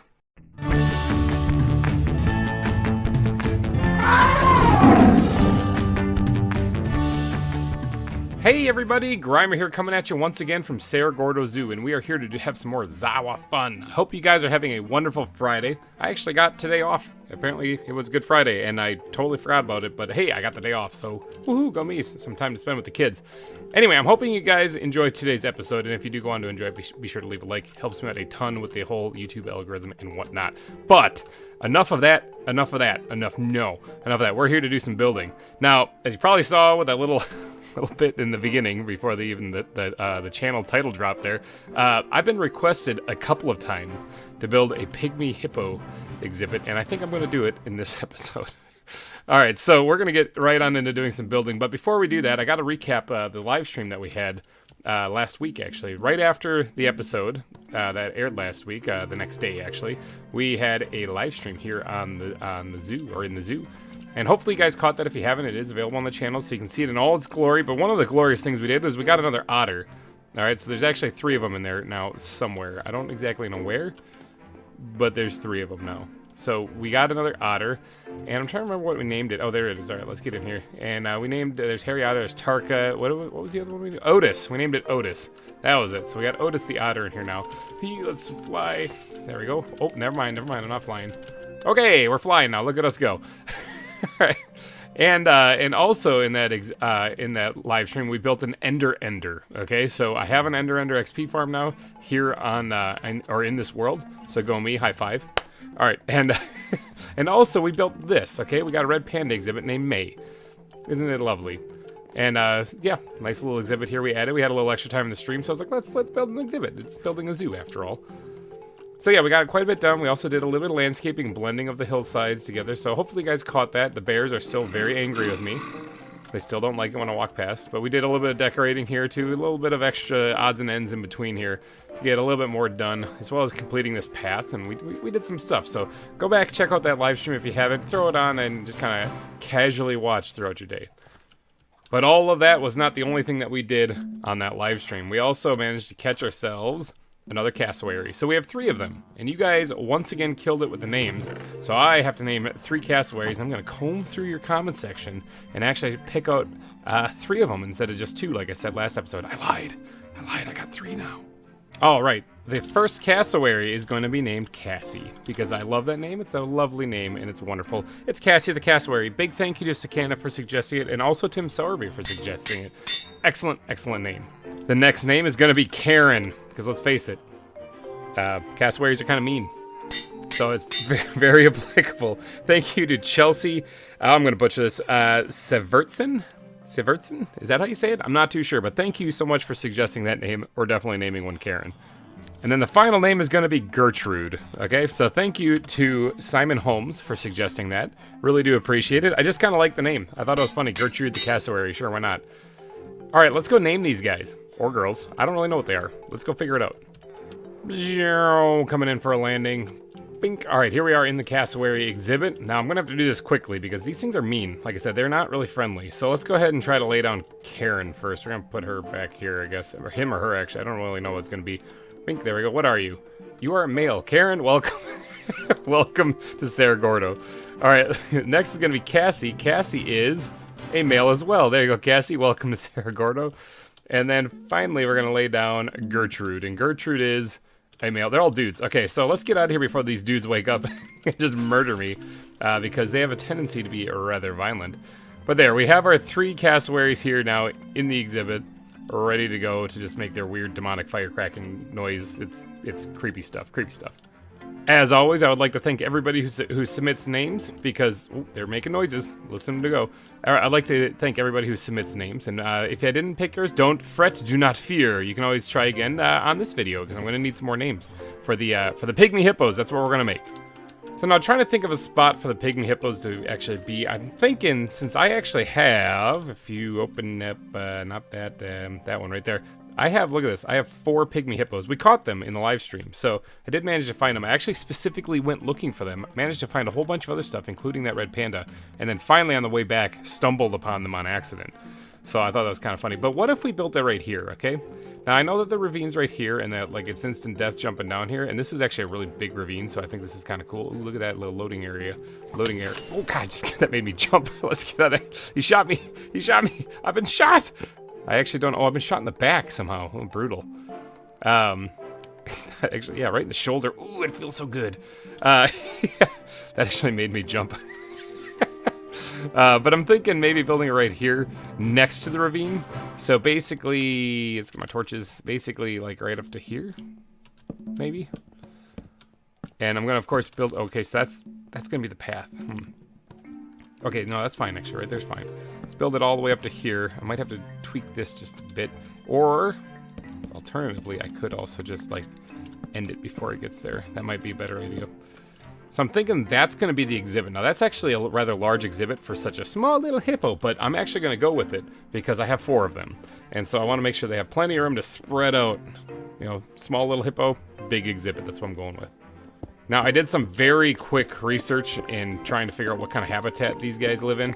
And it seems like they actually live in kind of like swampy lands, actually. Swampy lands in like Africa. I think they're a little map in the corner of Wikipedia said they hail mainly from Niger, but I'm not too sure. But usually, you know, you think Africa, you think more dry, arid environments. But there are, of course, different areas of Africa, especially around the water, where they have much different climates and environments. So I'm thinking these guys actually live in more of like a grassy, marshy, swampy kind of area. So I think that's what I'm gonna go with in this. Hopefully that's right. If I'm wrong, please hit me up down in the comments section and maybe I'll quickly change it. Maybe. It's a lot of work to change an exhibit though. This tree though, as beautiful as it is, it's gotta go. You've been here since the beginning. Goodbye. Alright, well, I've got a lot of digging to do. So if you guys have ever seen one of my videos before, you probably know what's coming. You know what's coming? Yeah, this is coming.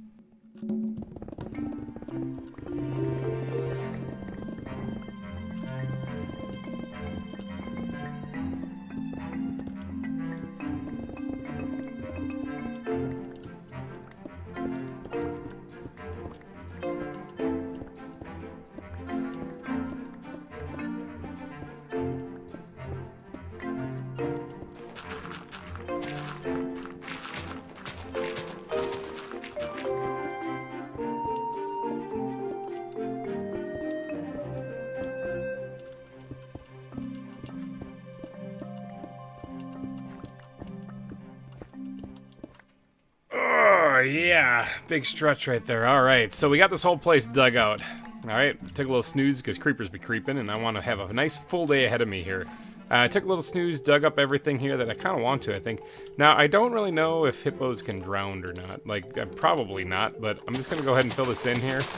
And this is going to be my my water area is kind of in front here. Because I do want to make sure that they have a very large water area to kind of reside in. Oh, we also made a flower backpack during the stream. I kind of forgot about that. My plants backpack here was getting a little full. Still is. But we also got some barley. Also, we took a trip out. We tried to collect plants while we were out as well. Got some more river cane. A bunch more lily pads. We got a bunch of stuff while we were out running around looking for animals. A couple other weird things that kind of like, I got one spleen wart. Okay, I don't really know why I didn't grab more of that. I just didn't. But yeah, we got a flower backpack now, so we can kind of alleviate some of the stuff in the plant backpack. All right, but in this exhibit, you can see I dug into the hillside, actually, the mountainside a little bit. I kind of want to have like a little cavern-esque area, kind of like the rhino, the black rhino that we got here, but not exactly. Sort of like it. Let's inhale the chicken real quick while I think about what I'm actually doing here. I just wanted to be kind of concaved a little bit so they have some place to kind of hide in, and maybe put some stuff in here that's similar to the black rhino where there's like some barrels and whatnot. Again, making it look a little bit more like a mining colony. Maybe even throw like a little mining track in here, like not actually connected to anything. There's a zombie nearby. Hold on one second. Let me see if I can find this guy. Hi. Oh, there you are. Found you. Please stop making all this racket. Thank you. Zoo's closed at the moment. All right, now as I was saying before, I was so rudely interrupted by those zombies.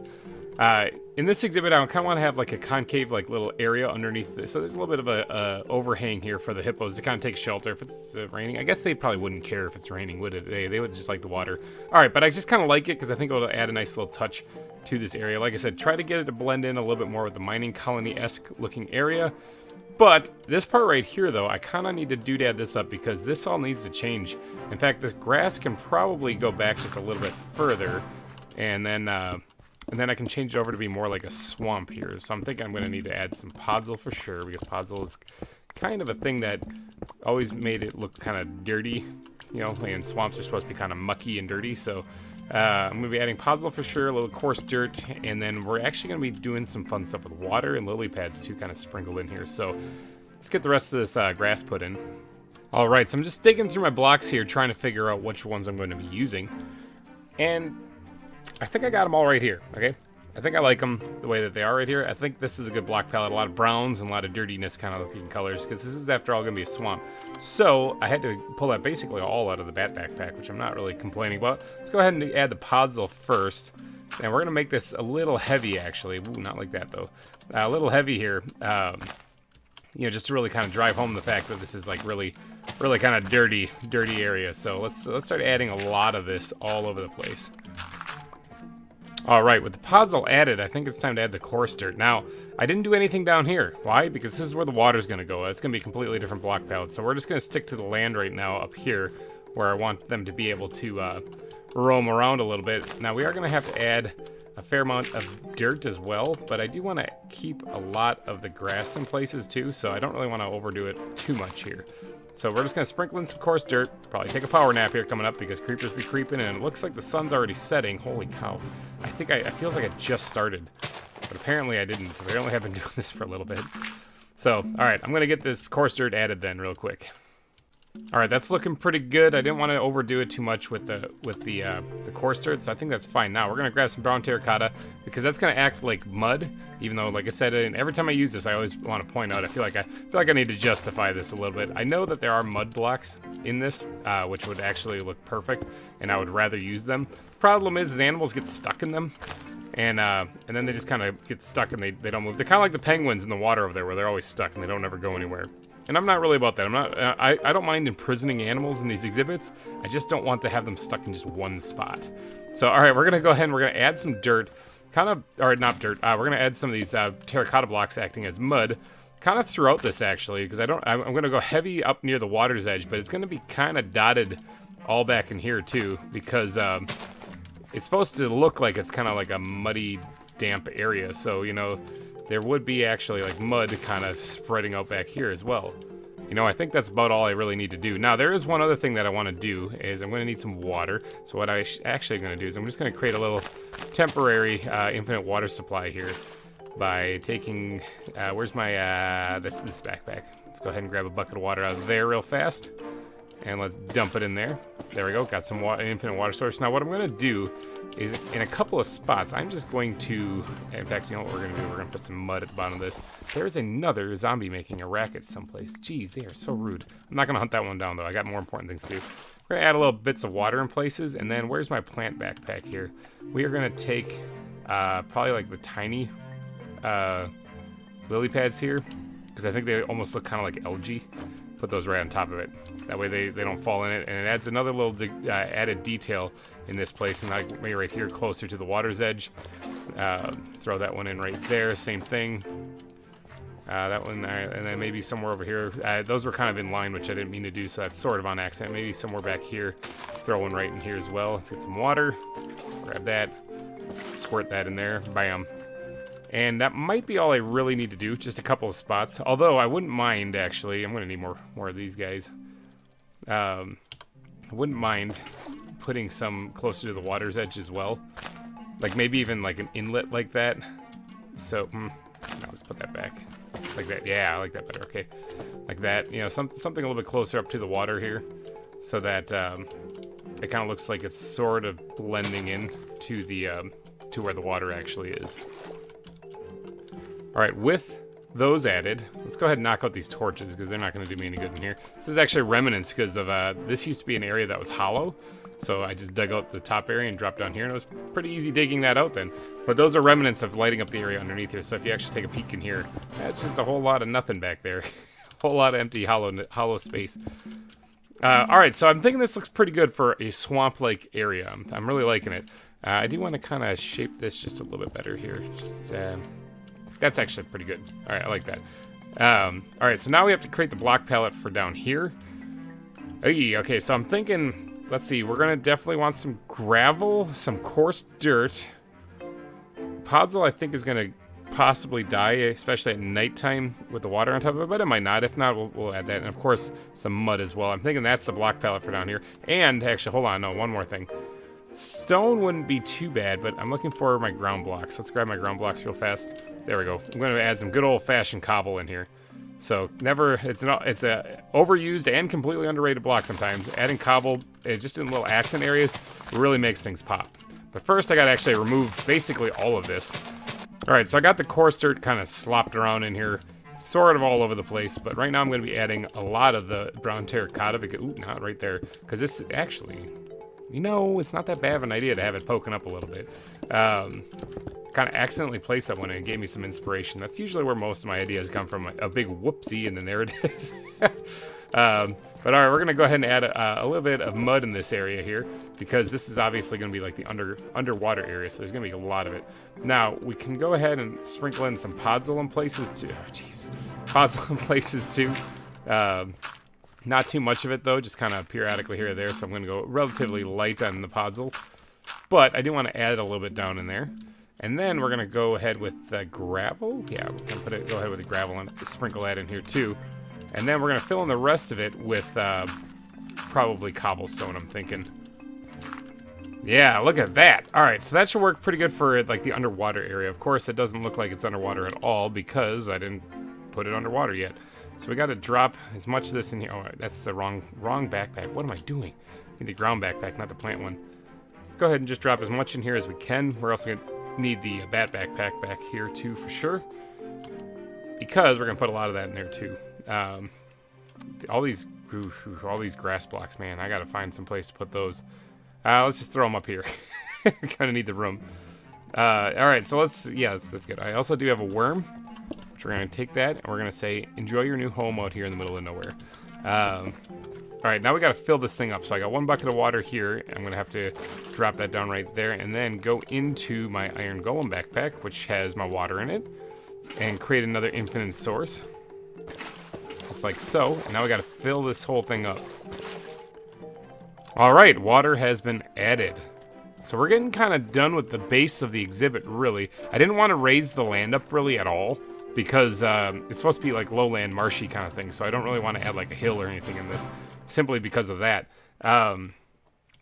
Although it does look kind of bland, doesn't it? So what if we actually raise the land up, but not kind of where you're thinking, where instead we're going to raise it up kind of inside the cave just a bit. Like bring this out. Just a little elevated area back here, you know? Not much, actually. In fact, it's almost probably pretty good enough. Let's dig this back just a wee bit more. That way the hippos can actually get up in here.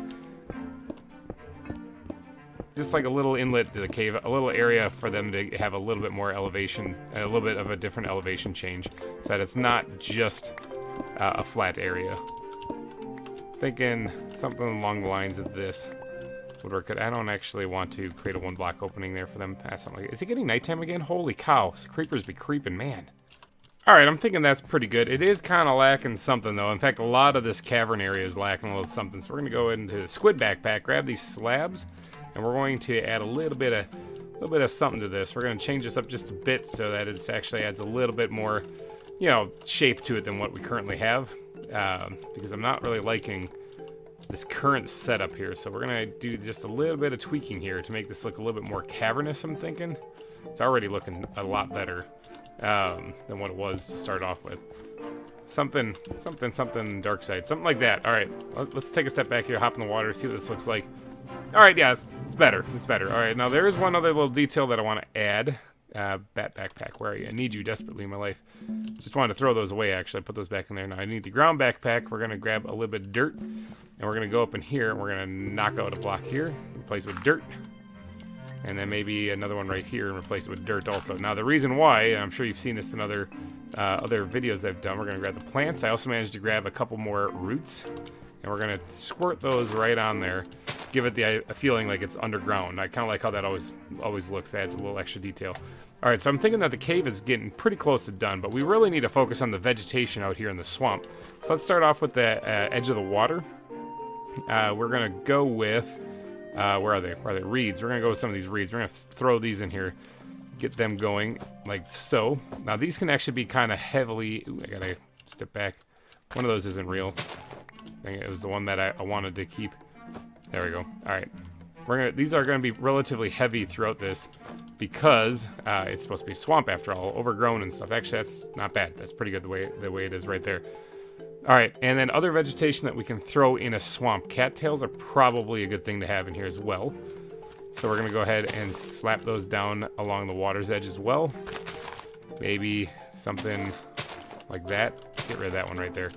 Kind of along either edge there. Good stuff. All right, throw those back in there. Now, there's other plants and stuff that we can throw in here. In fact, the glow shrooms, actually, I can finally squeeze one of these in someplace. Maybe somewhere back here, actually. Look at that. So, because this is, after all, a kind of a damp, moist area. So, obviously, mushrooms even inside the caves would grow. Toadstools themselves, of course, and the flat mushrooms, too. Tempted to wait on those, actually. Actually, I'm going to wait on those. I'll add those later. Remind me. And then the rest of this stuff, I'm not really sure. Let's throw the spleen wort in here, too, because I think I found this in a swamp. So we're going to just eat that right over there. I don't know of anything else. There's regular mushrooms, too, that I really want to add to this. I got one wild celery, too. I'm going to throw that someplace in here as well. Put that right over there. I don't really know what else I'm going to add to this. I mean, a bush, yeah, it kind of makes sense.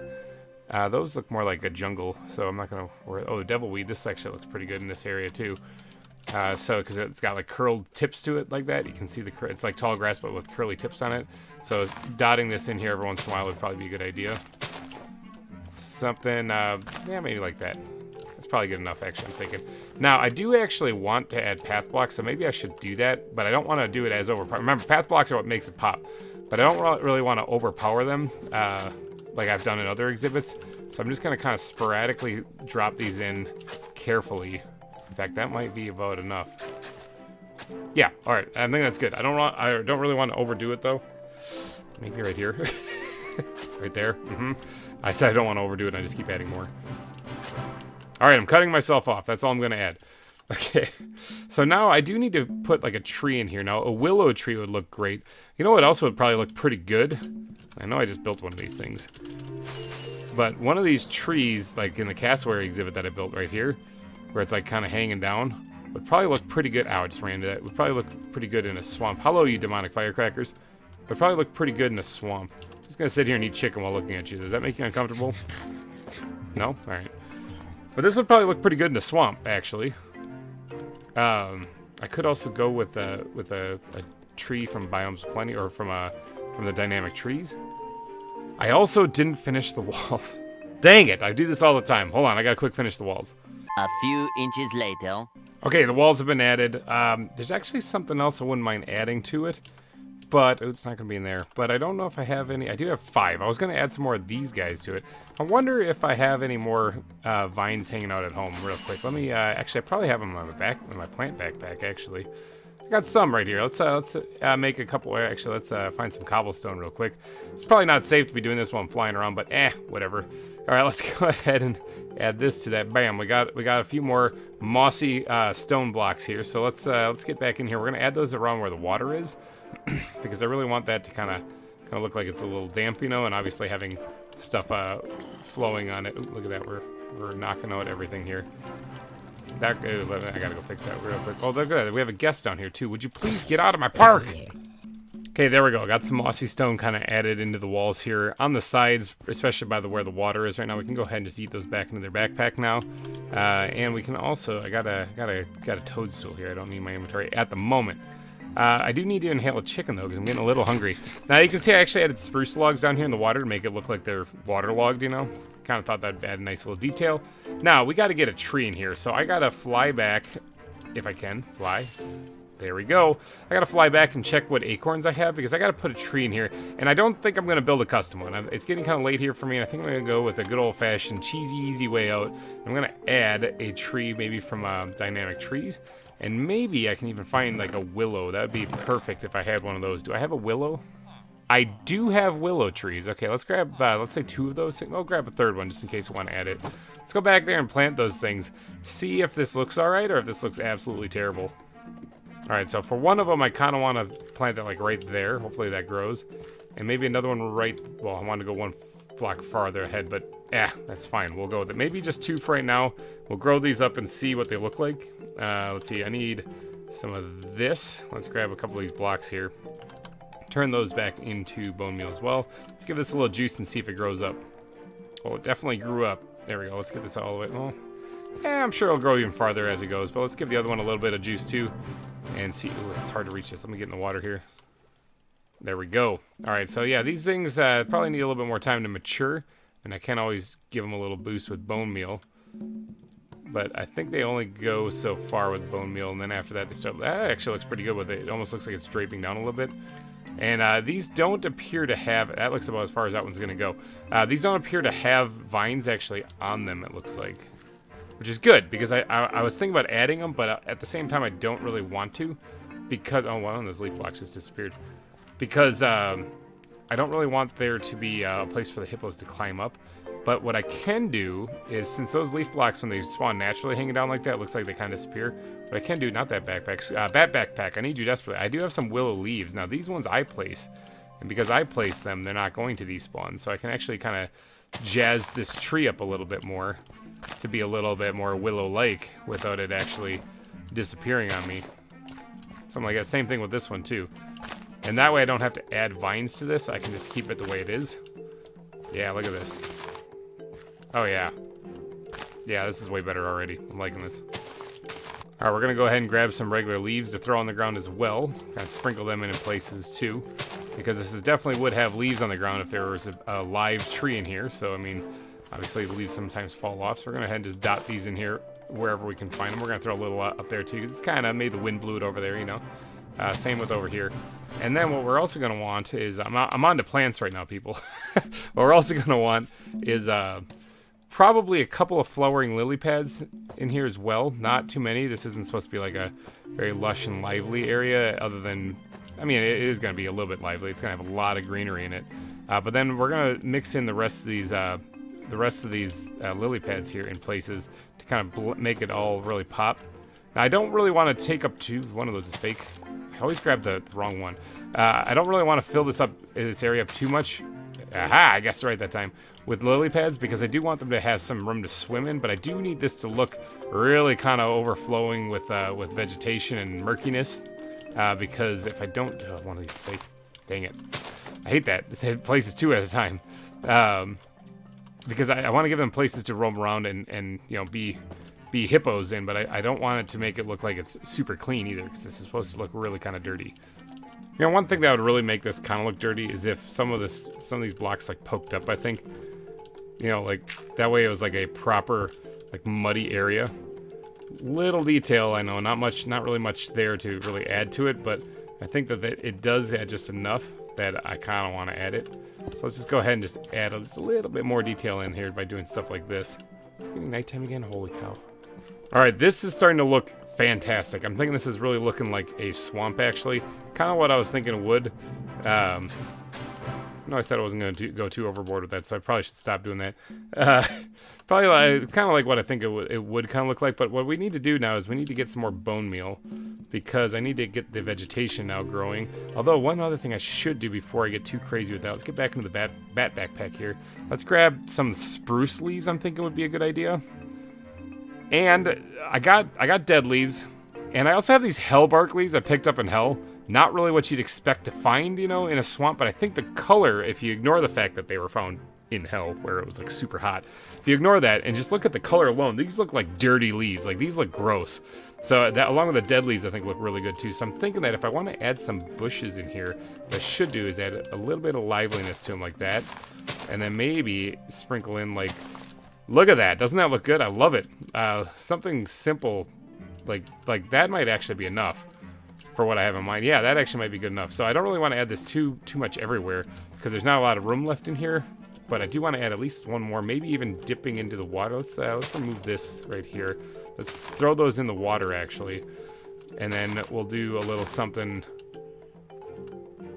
like this. How's that look? Does that look terrible from the front?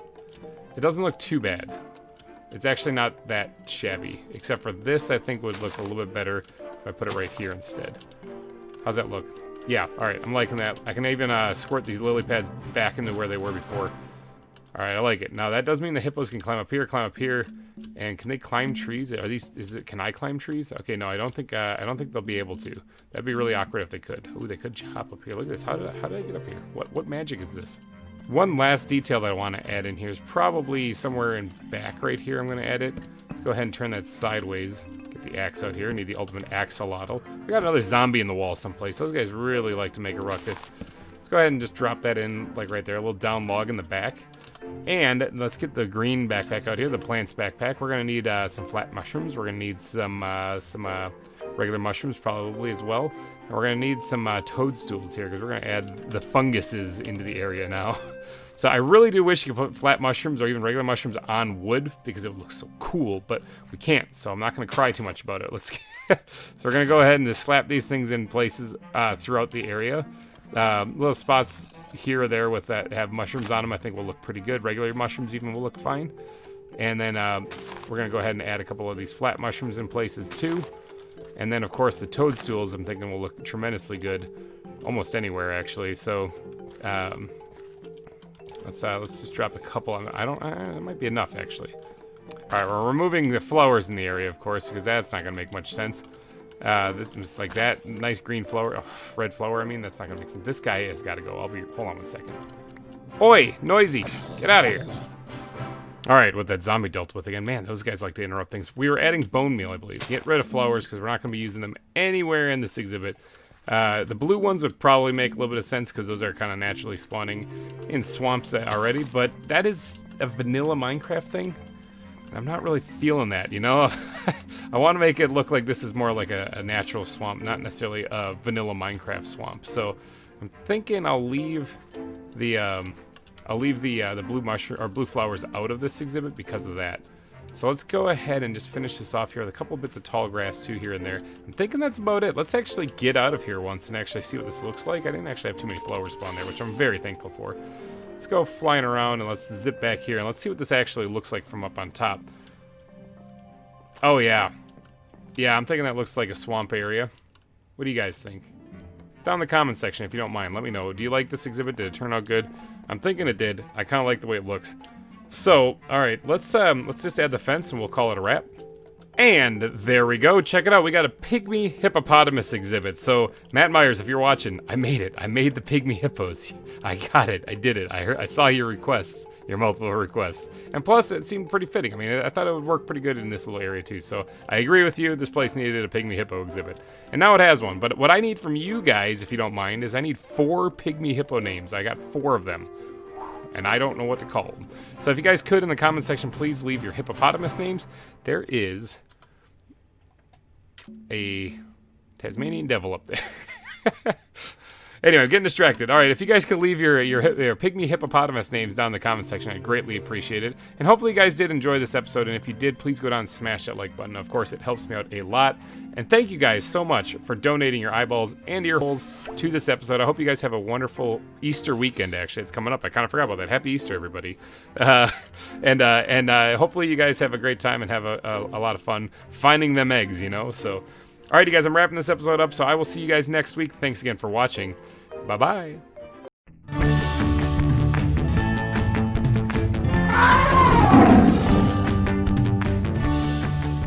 Hey everybody, GReimer here, coming at you once again from Cerro Gordo Zoo, playing some more ZAWA for your eyeballs and ear holes to enjoy. I want to start off this episode by saying thank you to everybody who has ever watched any of these episodes. Because this episode is the 100th episode of ZAWA on the channel. Holy cow. 100 episodes. Now, I do an episode a week. That's 100 weeks. That's almost 2 years.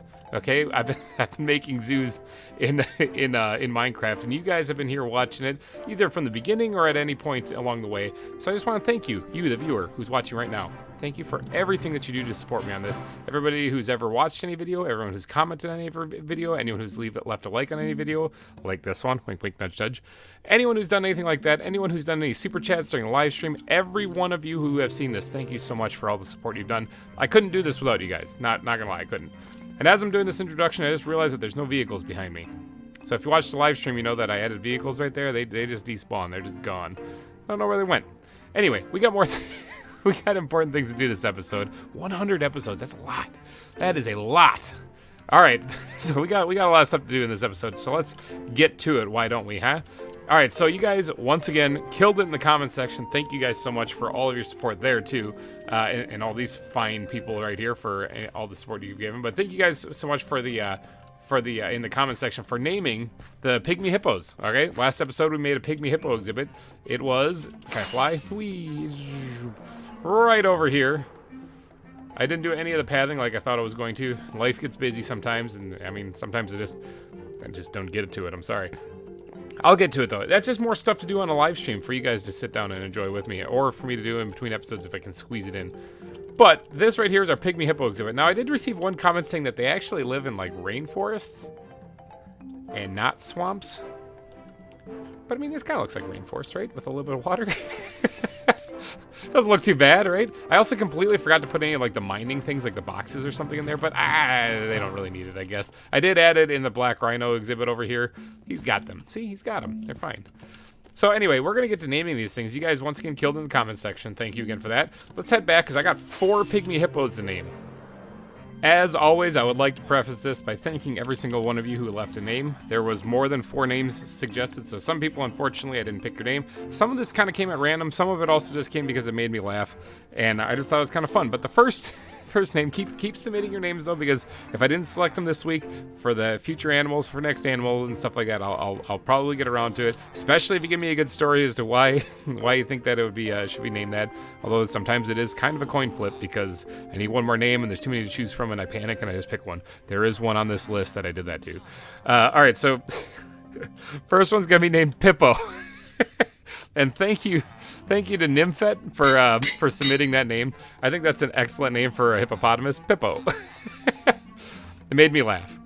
All right, next one on the list here, next name on the list is going to be Gloria. Now, that is courtesy of Matt Myers, who is the person who hounded me nonstop to make the Pygmy Hippo exhibit in the first place. I even took a trip out on the last live stream to go find the Pygmy Hippos, so I figured it's only fitting to actually name one of the Pygmy Hippos after whatever it is that he would like. Apparently, that is the hippopotamus in Madagascar, I think is what you guys said.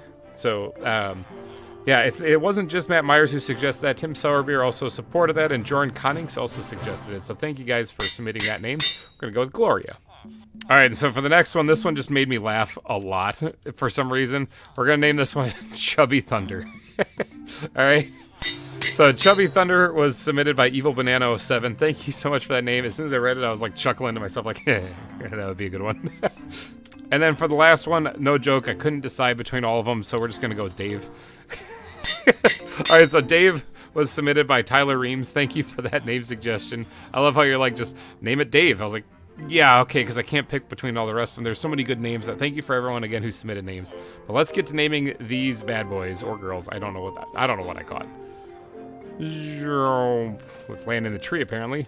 All right, we are here in the Pygmy Hippo exhibit. We're going to try to release these. I don't really know if these guys attack me or not, so I might want to keep that in mind. Let's start on this end here. We'll release this one. This first one's going to be Dave.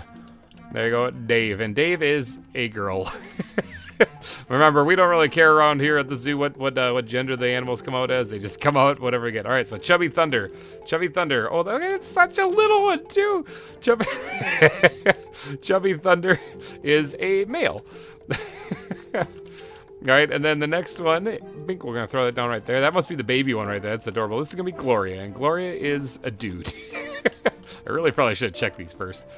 All right, and then this final one, we're going to slap that down right there. That one looks like it's awake. We're going to name it. That's Pippo, and Pippo is a male as well. I don't know if it's going to attack me, so I might want to just kind of yeet out of here. Oh, I jumped in the water. Yeet out of here real quick. There we go, flying. Whew, all right, so thank you again for everyone who submitted names. We have the hippo, the Pygmy Hippo exhibit. Bam. There they are. Still sleeping off the drugs, I see. The other one, I think, had fallen in the water when I caught it, so it kind of was, like, a little weird. Oh, look at that. He's awake. He's awake. See him down there? He's adorable. That's Chubby Thunder. So you might be wondering to yourself, Self, what is he going to do today? What's the next exhibit? Well, you might have guessed from the title, maybe. But first, ooh, I'm going to have to sleep because creepers be creeping. But what I'm going to be doing is working behind me. See that waterfall back there? It needs to get some work done to it, specifically underneath it. It is time, people. It is time that we finally start the Reptile Center. Now, before I get too gung-ho into building a reptile center, I gotta actually look to see how many reptiles I have. This is gonna require me to look through my boxes and boxes of animals. And as you can see here, there's a bunch there, a whole bunch there, bunch there, bunch there. Nah, those are butterflies. I'll get to those one day. But there's a whole bunch of animals I gotta look through. I gotta figure out how many reptiles I actually have. And then I have to actually get around to actually like planning out where their exhibits are gonna go, just a little bit, a vague idea of roughly what I'm doing. All things I'm supposed to do before I'm recording this right now. You know me, I just kind of wing it. So, but I do want to get an idea of just how many I have. And then once I have that idea, I know how many exhibits I need to fit in here. And then also I want to leave a little bit of room for expansion. This is going to be kind of like a cavern idea, and I believe this was Maddie, if you're watching, Maddie, which you are one of my biggest supporters, so hopefully you are. If Maddie's watching, I believe this was your idea, so I want to give you credit. The idea of doing the reptile center underground was a fantastic idea, and I'm going to be building like a cave basically with the reptiles in it. So there should be, like, if I do a mine shaft kind of looking area, it should leave room for expansion, like deeper into the mountain. So it's a great idea. It's a fantastic idea. Now I'm going to put my own little terraforming spin on it. So this is going to be a lot of fun. But first, I got to count up how many reptiles I have. Okay, after sorting through all my animals, and in fact, you know, I'm saying this, but that's kind of a lie. What else do I got in here? Is there anything? I didn't actually check to see in, like, the backpacks if I had any hiding in here anywhere. There's an octopus, pufferfish. There's one right there. Look at that. See, this is the reason why I would check these things. Let's go ahead and just eat these, this pufferfish and the octopus in there. All right, so Fiji banded iguana. I actually did have some of them listed in here already, but we'll add another one. All right, so after combing through all my animals, it looks like I have 10 different types of reptiles, not counting the hawksbill sea turtle, okay? Because that one I figure I'll put in the aquarium when I get around to building that. So, all right, we got the marine iguanas, we got rattlesnakes, we got dwarf crocodiles, we got the Galapagos tortoise, which I think I recently told someone in the comment section I didn't have a tortoise. I lied. I'm sorry. I thought I didn't know. I didn't realize I caught one. So yeah, that's going in the reptile center. The Komodo dragon, the green anaconda, which those things were a nightmare for me last season. The Gila monster. Or Gila monster? I don't know how to pronounce it. The Fiji banded iguanas, the Indian gharials, and the box turtles, okay? Those are the reptiles that we have. So we have 10 different exhibits to build. Oh, that's going to take some time. Clearly, this is going to be a multi-part build for sure. Now, as far as where this is going to go, okay, I'm thinking about having like the entrance kind of right here along the side of this. So I gotta obviously put up some kind of barriers, because this is a liability right here for anyone entering the zoo. They're definitely gonna fall in here and die. So I gotta put up like a fence or something to try to keep the people from yeeting themselves off the edge here. So there's definitely some work I got to do there, but I'm not gonna worry so much about that. I'm gonna worry about the actual center itself. Now, I like the idea of having like this waterfall right here, and having there be like a cave kind of underneath it, you know, or behind it. It's kind of like a treasure, you know.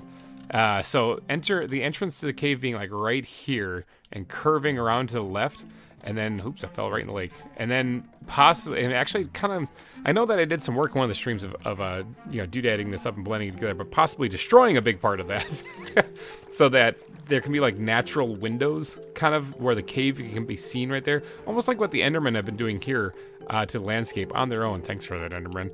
Except for not crappy and like deliberately done. So that's my plan. That's my plan of attack. That's gonna take some work and a lot of digging. Now, this is at the point where I'd say you've seen my channel before, so you know what's coming. But actually, I'm going to try something that I've never done on the channel before. Here we go.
So there we go. Got the whole thing dug out and got decorated up. I hope you guys like that little bit there that I did, because that actually takes a lot of work. And yeah, I got the replay mod installed. I actually figured it out. So people have been asking me to do that actually for quite a while.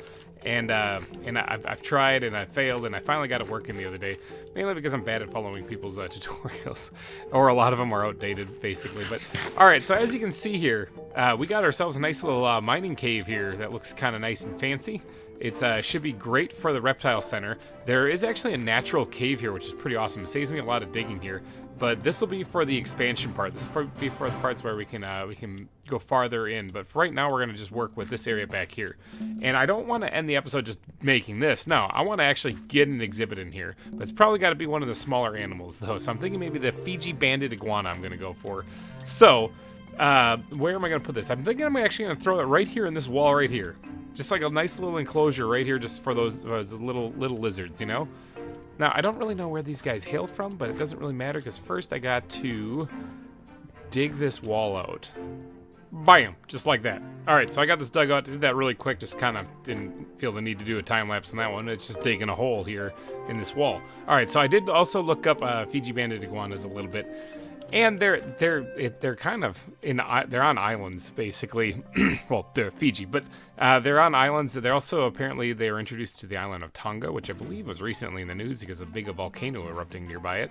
But it looks like it's mainly like desert island kind of archipelago kind of location for this. So we're talking like palm trees and a little bit of sandy, grassy areas and stuff like that. And I think that's what I'm gonna have to squeeze in here. So. Let me, oh man, my inventory is not good. All right, let me quick dump all this stuff in here. Just get it out of my inventory. So we do have a little bit of sand, not much.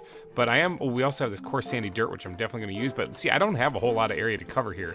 So I guess that's okay. Let's grab the grass too, because we're gonna want that for sure. And we're gonna sprinkle some grass in here, like so. Now, I actually don't really need to overdo it too much, because I'm gonna also wanna sprinkle in the sand as well. Now, I don't know if these guys can drown. I don't think they can, simply because I think they can swim just fine, simply because, oh, it's nighttime. You know what? Creepers be creeping, but it's okay, because I'm inside, so I'm not even going to sleep. I'm going to be a rebel. I'm going to be brave. All right, but I think they can swim, but I'm not really going to be putting open water in here anyway, so I guess it's not that big of a deal. I do want to sprinkle in this coarse sandy dirt, though. There's actually a block back there. I'll just throw a piece of sand in there just to fill it in. Let's go ahead and drop this in just in a couple places. All right, that's not looking too bad. You know what? I think I'm just going to fill in a lot of the rest with this grass, because I'm going to end up putting path blocks in here to sprinkle this all in, you know? So look at this. Yeah, yeah. See, then it kind of breaks it up a little bit. And it's not as grassy, you know? Look at that. Perfect. Okay, now I do want to put water in here, though. I don't want to like not put water in here, so maybe we'll just right here, you know, and then I'll pop that bad boy out and throw some sand at the bottom of it. That'll be right in the front here, and we're gonna just dump some water. Now, they could probably swim, but just to make sure that they don't like drown, I'm gonna put a lily pad on top of it. But the question is, which one? Is regular one or yeah? Let's throw a flower. Let's put a flower on there. If flowers are nice, people like flowers, right? Bam. That way they don't drown in there, and they do have a little water source nearby. Now this actually can be changed over as well. So let's grab some of the sand, drop that in there, and maybe another hunk of grass right there. Perfect.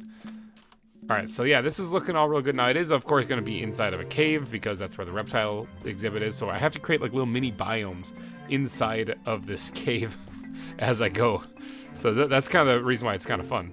So now there's a lot of stuff to do on the walls here too. So I guess I was gonna make it like a jungle, but that's not exactly right. So these sacred oak leaves kind of look like very leafy leaves, you know? I mean, they're leaves, dirt. But I think that they would look pretty good, especially if I sprinkle in maybe some jungle leaves with them too. Like that. Yeah, all right. And then, of course, let's grab maybe some of these regular oak leaves as well, and we'll dot that in here too. Just like that. We'll add a little bit of foliage in here for the iguanas. I might not do much more than that, because I don't really want to add too much to this other than that. Yeah, because I'm running out of space already. Yeah, okay. That's fine. Now, I do want to put, like, what it's supposed to be a mini tree in here. Let's see, where's the squid backpack? All right, let's go ahead and grab just some oak fences and things. Let's grab some of these things, too. And what we'll do is we'll put this right here.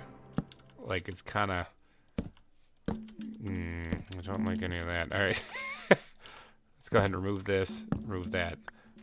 All right, and then what we'll do is we'll take the 2 different types of leafy blocks that I have, and we will create what hopefully will come out to be looking more like a palm-esque tree.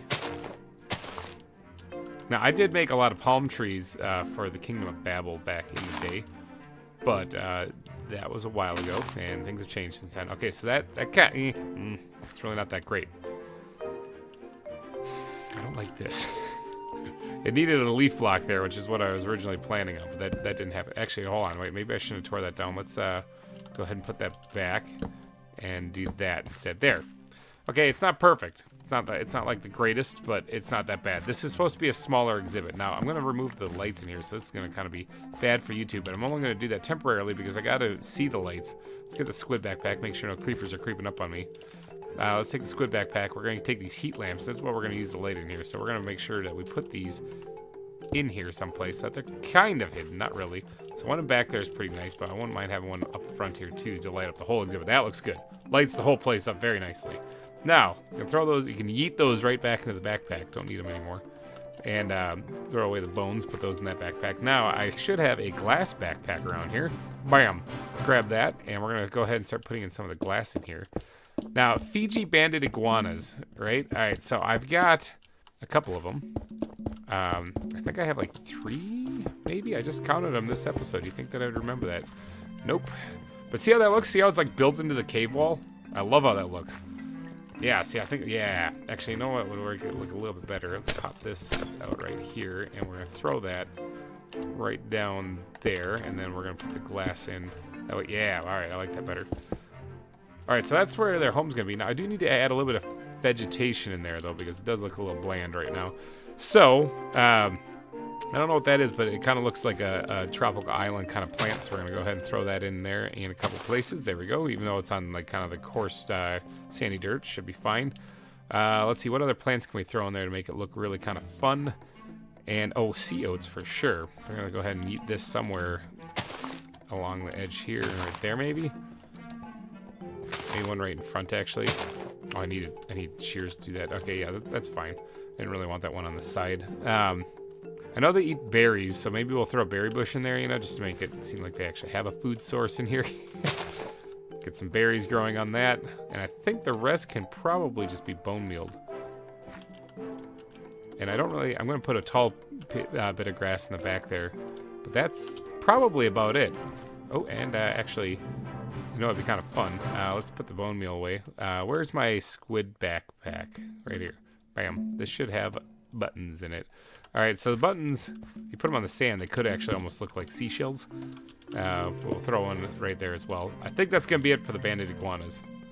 Like, I do want to make sure that they remain in what looks like a cave, because this is inside a cave after all, so I don't really want to do that up like the back wall and stuff and make it look like a completely different world. I do want to make sure that it still looks like it's in a cave, so it matches the theme of the build going on out here. So I'm going to leave that just stone with a little andesite patch in the back there. I think it looks really good. I changed out all the other stone that was in there. There's some granite in there I had to swap out. We got all that, so that's all taken care of.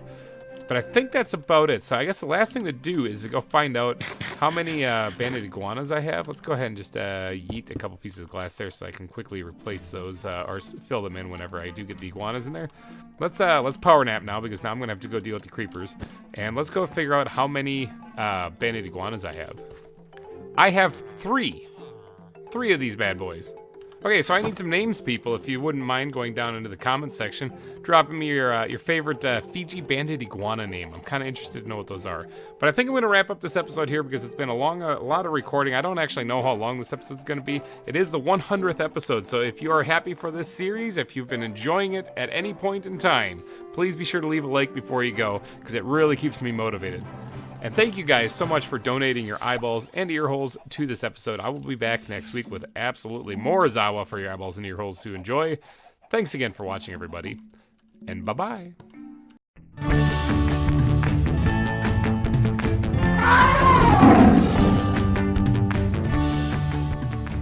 Hey everybody, GReimer here, coming at you once again from Cerro Gordo Zoo. Hopefully you guys are all having a wonderful Friday. I'm having a pretty good one. I'm actually really having a good one. I've been working really hard at work lately, like my actual job, the paying job. and I've been working a lot of overtime, and I'm finally caught up, so I'm actually working normal hours again. Whew. But hopefully you guys are having a wonderful day. Hopefully you guys are having a wonderful week and a wonderful month and all that fun jazz. And let's just continue that on. Hopefully you guys are having a wonderful decade. We are here, of course, to make some more progress here on the zoo, and that's why you guys tuned in. So I'm going to get to that real fast. Let's get to moving around here. Okay, so if you remember in the last episode, the last episode was the 100th episode. We built that over there. Let's see if it can't fly. Whoa, I actually took off. That kind of impressed me. We built this over here. Let's just fly over the extremely dangerous ravine. I got plans for this ish. I got an idea. Somebody said I should cover it with glass in the comment section. I like a little bit more risky, dangerous approach. I think I'm going to do something kind of crazier on there. But we built this last exhibit in the last episode, and you guys killed it once again with the name. So that's for the Fiji banded iguanas, and I have 3 of them, and we got to name them in this episode for sure before we get started on the rest of this. And the rest of this, I'm guessing, is going to be something over here. I want to add another exhibit in here, and there's a lot of room, obviously, to do a lot more work and terraforming on. But I want to work a little bit on the area that I already have kind of established here. So I want to squeeze something in here, and I'm thinking that wall ends right here. I might be able to fit something in like right here. If not right here. I mean, this is a big open space left. God, I failed twice in a row. I failed. My words failed me right there.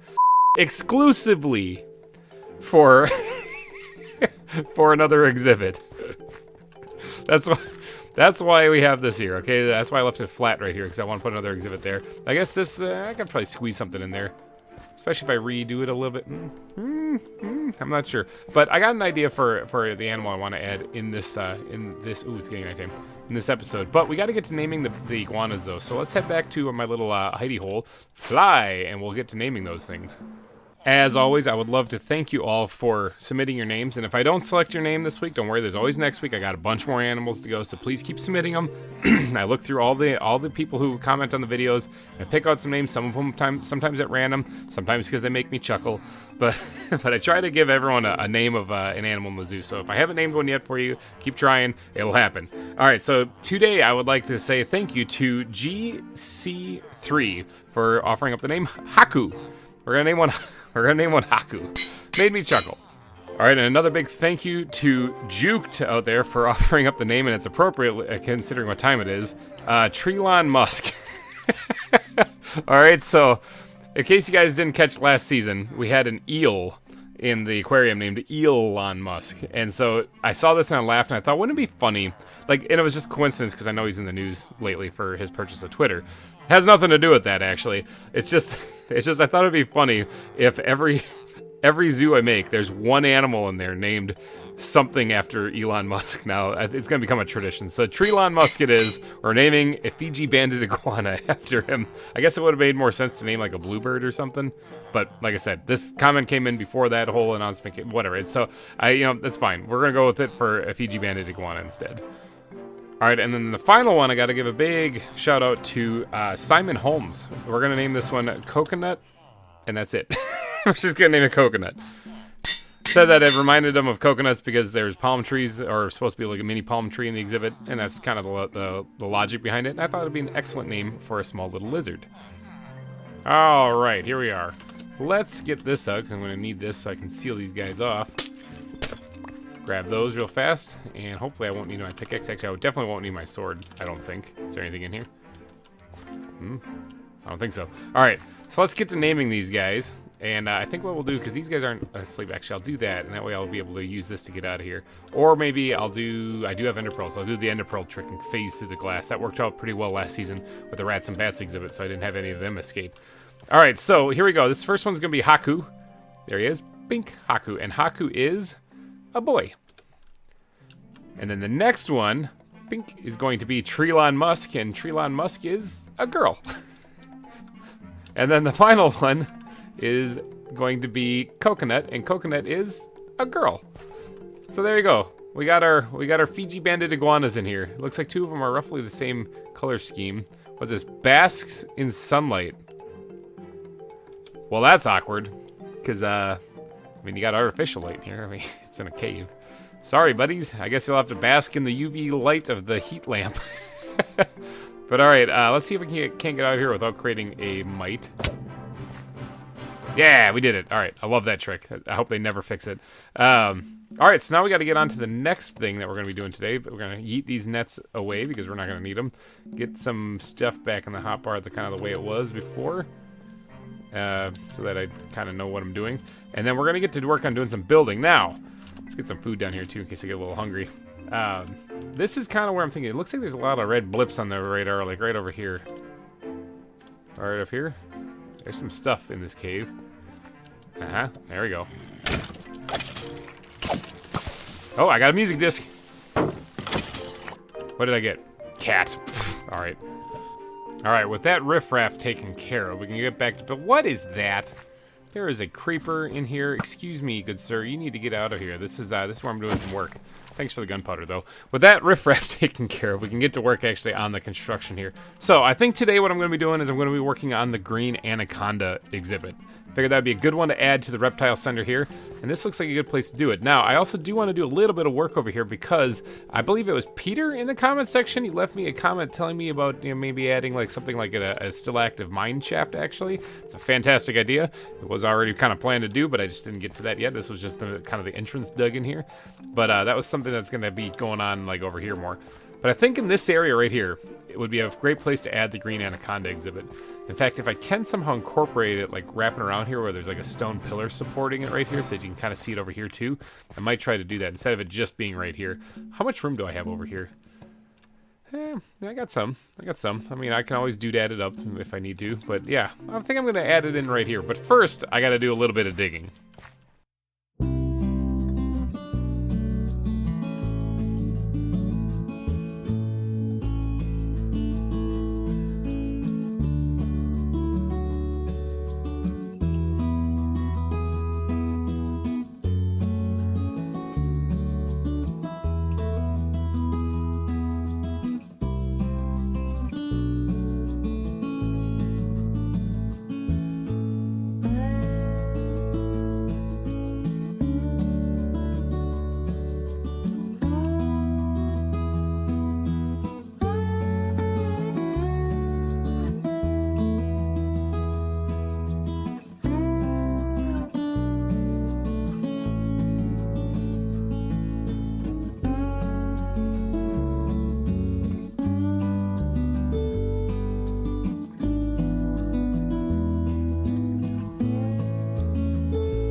All right, there we go. Check it out. We got ourselves a little exhibit here. It's already started, so I did do that little idea of curving it over here, but I do have to kind of tweak the glass a little bit because I cannot... Actually, let's just slap that on the back there because I'm going to remove this. I cannot get like this flat across here with the curvature of the cave here and still maintain the look of it. So I'm going to have to get fancy is what the answer is. I'm just going to have to get a little fancy with it. Let's go ahead and actually start putting the glass in right away. Let's grab this and grab this, and we can go ahead and chisel away. What is it? Stone framed, I believe, is what we're doing.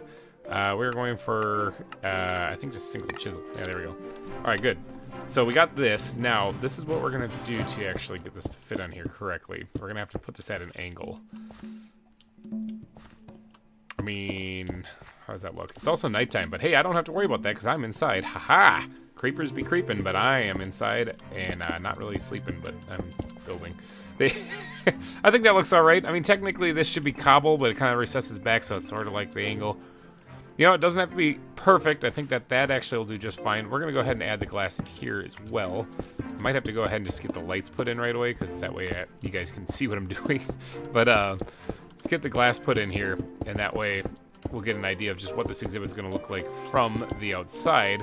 And then we'll get to work on the inside with all the vegetation here. All right, so I'll leave a little bit open like that, just like what we did before. Perfect amount, just like that. Let's throw the glass back in here. You know what, we'll put the... I'll actually put that back in here because I actually use it for other things too. Let's get the almighty squid backpack out here. It's all full of milk. Because in the last episode, I drained a small pond in the time-lapse where I used sponges. I didn't show you guys, but I did go after some... ocean monument to get those sponges, and it was tedious and took a long time, and that episode was already really long, so I had to cut it back. But that's how I got those sponges. I just showed up with them. That's how.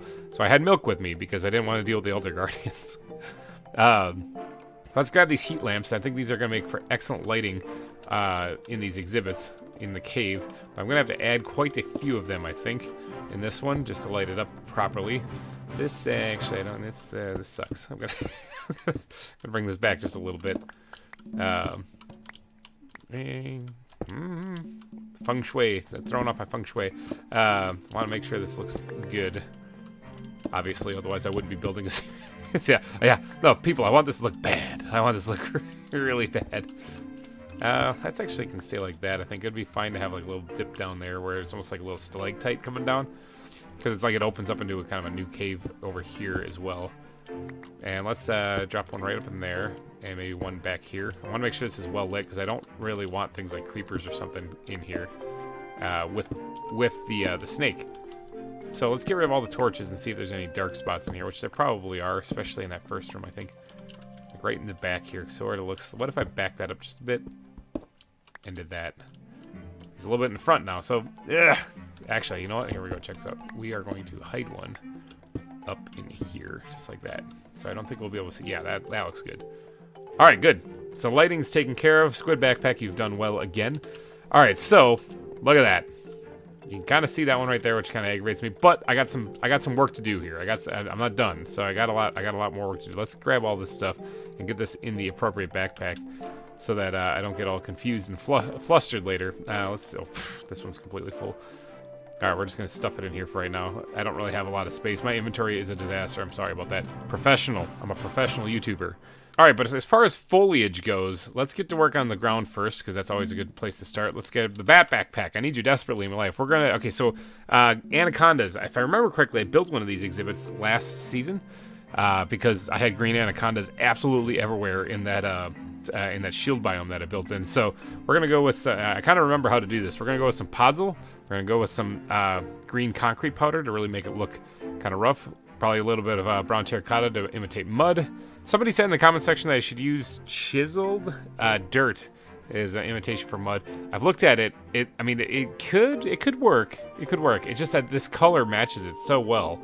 And the chiseled dirt is a little bit lighter. It's kind of like coarse dirt. There are some that are not too bad, but I kind of think I'm going to stick with chiseled or with brown terracotta just because it just kind of works best. I just wish it did have some texture. Can I? Hold on. Can I? Hold on. Here you go. Hold on. Can I? Is this a thing? Can I? No. Dang it. No, I can't. Never mind. All right. We're going to just pretend like that never happened. All right. And the final block, though, is probably just going to be some coarse dirt. And we're going to make this look kind of muddy, kind of dirty, kind of whatever. I do not like how flat it is. I don't like how flat it is. So what we're going to do... I don't really want to drop it down because I don't really think that's going to make much sense. But So indecisive. Where's my... Do I have some in here? I do have some in here. Let's go ahead and raise this back part up a little bit. At least along the back of the cave. Just a hair. Let's get that out of there. That way at least there is a different elevation part in some of this at least. What does this look like from outside here? I mean, it's not bad. Actually, you know what? What if we did this on this side too?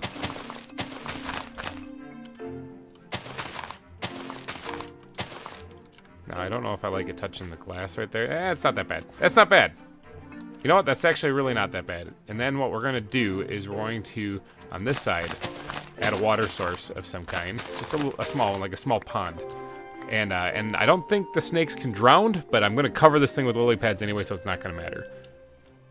All right, something like that. Okay, got the pond put in. Now we do have to add the lily pads, though. I want to make sure that this looks kind of like horribly algae grown. Like a ton of it all over the place. I don't really want even any spot left available because I don't really want the snake to fall in there. Kind of would suck if this thing drowned. So I think that's like wicked overgrown with algae right there. So there is no way for the snake to fall in there. But now you can see what I did with the terrain around here. I'm going to try to do that also to the rest of this place. I think I'll start with I'll start with the podzol.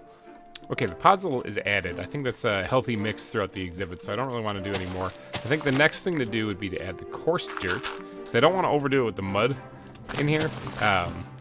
You know, because the mud, primarily, I do want to add a little bit of mud in this area, but I wanted it to be mainly over here where the pond actually is. So I don't really want to overdo that too much. But I do really need to put in a lot of coarse dirt in here, because it really makes this place look kind of dirty and grungy. And I'm going for kind of like almost like a swamp, jungle-esque feel, you know? So that's why, you know, that way I can get away with the algae in the water. Just making it look kind of dirty in here, actually. So, yeah, I think a jungle is where they kind of primarily are. So this is just going to be like kind of a swampy kind of jungle. I'm doing a little mix here. A little hybrid style here. All right, then the last thing to do is to actually turn this a little bit greener than what it actually is, and that's by adding some green concrete powder. I love the difference. Okay, so there's grass and there's green concrete powder. They have very similar, if not identical or dang near identical textures to them, but they obviously have different shades of green right there, so I think it really adds a nice detail to the entire exhibit when you add some green concrete powder to something. There is a zombie nearby, and he is super loud. It actually made me jump a little bit. Where is he? Oi! Get out of here. Get, shoo. Where'd you come from? Where did you come from? Where did you come from? Where did you go? Where did you come from? Zombie-eyed Joe? Ooh, I hear a lot of zombies around here. Okay, maybe there's a spawner over there. I'm actually not going to dig into it, though. I just want to keep going back on my building, though, but I'm going to light that up. Oh, look at this. Where? Shoo. Is it nighttime? It's turning nighttime. Sunset. You know, I don't think it's properly lit in here, especially right here. This is probably exactly where he spawned. Where he spawned. I'm gonna have to light this up though a little bit better in a little bit. But all right, I gotta keep adding some greenery to this though, some green concrete powder to this, so that I can really make this kind of stand out. And then I think aside from a random patch of gravel here or there, I think we're basically done. I don't really think there's anything else to do on that. Let's actually change that to gravel. Actually, I think that would look better. Something about it just threw me off there. And actually, I think that's looking pretty good. Look at this. This is already kind of a nice color palette for that kind of like dirty, swampy, jungle-esque kind of look. Obviously, the plants are going to be a big part of it. But I think that one right there, that'll do it. Nope, that's actually not what I wanted to put there. That right there. Yeah, all right. So let's sprinkle in the occasional gravel piece now. Not much to it, you know. And then I think, actually, just that one piece that might be enough. Good. All right, let's go ahead and put these blocks back here. We're going to put a lot of them back into the bat backpack. Whew, tongue twister. And then we're going to get to work on the next step of this, which is throwing out this piece of rotten flesh. Don't need those. And then getting onto the foliage. Now, the foliage... Now, I didn't even think about that before I started recording. So this is going to be straight up winging it. We're going to need the wood backpack here. What do I have in here that could work? I have a little bit of jungle wood. I really do not have a lot of jungle wood. You know what? I need more jungle wood because this is supposed to be a jungle. So what we're going to do is, since we are going to be out at night here, we're going to take a power nap because creepers be creeping. And then what I'm going to do is I'm going to fly to a jungle. I heard it. I heard it. There you are. Creepers be creeping. I knew it. I heard them. I heard them creeping. All right, we got it. We got to get flying though. So let's go head down south. We zoop straight up. We're heading south because there is a jungle way down there that I know of, and I believe I can get jungle wood from it because it's a jungle after all. So let's get flying. Aha! There it is. Now, last time I was down here, I did find a jaguar also. That was kind of fun. But I caught that one, so I have it in a net. That'll be for a future exhibit, for sure. Now, I probably... Oh, these are dynamic trees. I was thinking about how to cut it down like Minecraft style, but let's just do that. Alright, now, I don't want to get crushed by a tree out here, so... Actually, don't know if I need any oak leaves, but if I do, I'll come get some more. So, alright, we got some jungle pods. That's always good. And... there's also some jungle leaves right here that I wouldn't mind collecting. Do I have any shears on me at all? Do I have any in here? Yes, I do, right there. I was like, I gotta have shears someplace. I wouldn't mind grabbing some more jungle leaves, because I'll probably end up using them quite a bit in this build. So, it is, after all, supposed to be a jungle, so I'm gonna grab these whenever I can. Alright, so let's collect some wood, let's collect some jungle leaves, and then let's get on out of here. Well, hi. Here I am, coming back here, trying to do some work. You're here going in my face. All right, so I did manage. I did manage to get quite a bit of. Where did that go? Quite a bit. We'll just put a piece of stone in there for right now. But I think an Enderman might have walked off with that. I did manage to get quite a bit of wood and leaves there. I also took some time to dig up some plants in the area because I figured those might come in handy. Probably right about now, actually. So I do obviously have a mob issue in here, so I am going to have to definitely deal with that. For right now, I'm just going to yeet that down right there. Maybe light this place up out here so that I don't have that issue anymore. This needs to get better lit in this area too. Look at that. Yeah, there's dark spots all throughout here. So there's clearly some work that needs to be done. But right now, we're going to be doing some work in here in the Anaconda exhibit, though. All right, so I want to add, maybe even embedded in the wall just a little bit. Not back that far. Like some jungle wood, like that. Maybe even take that out real quick. I got that haste going right now, so it's kind of crazy. Oh, actually, it just wore off, so I should be good now. Something like that, kind of almost like vines kind of coming down in the actual wall itself. Oh, haste kicked in right there. Something along the lines of that, and then maybe for like this. I don't know if this is going to look good or not. There we go. All right, yeah. No, this is looking all right. Now, I could also have it, because I kind of want to make it look like it's underneath like a jungle area. So this this part of the ceiling is going to kind of come down right here. I think it actually have this protrude down a little bit.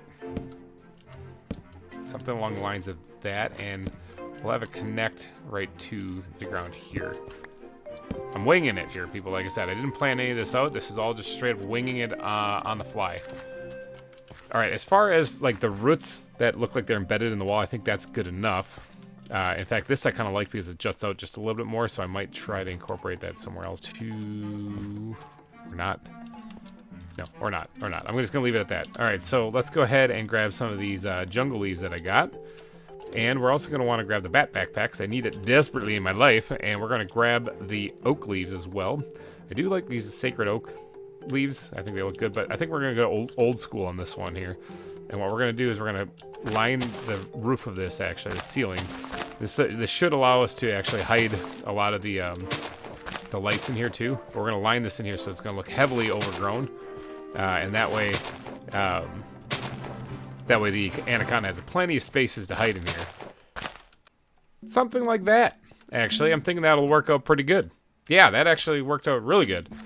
Alright, so now we got to get to work on the foliage on the ground here. I do also need to add in a few of these things. Now, I don't think a snake is going to be really matting down the grass a whole lot, so I'm actually going to add these in a little sparingly.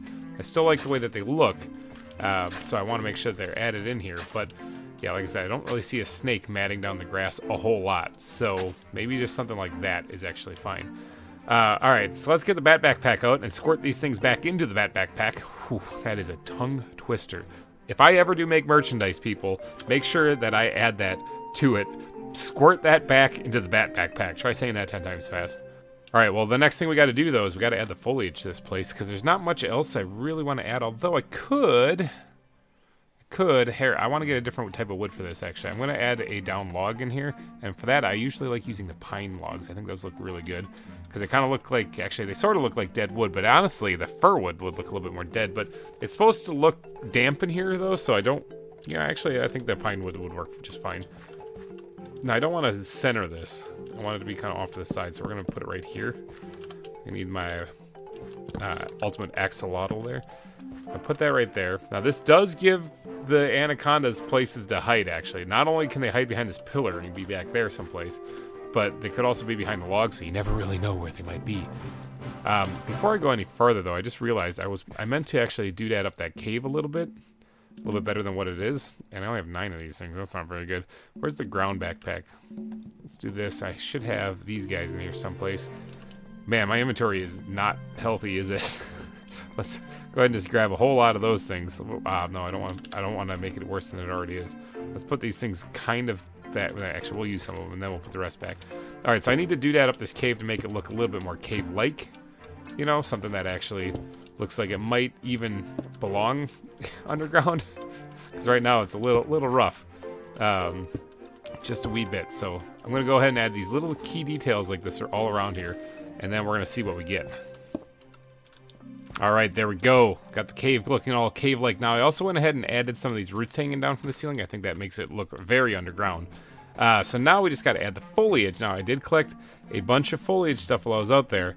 So that's kind of fun. We're going to actually take this last glow shroom that I have. We're going to squirt that right there in the corner there because that is a little chunk of, like, actually stone part of the cave. So I think that might look good there.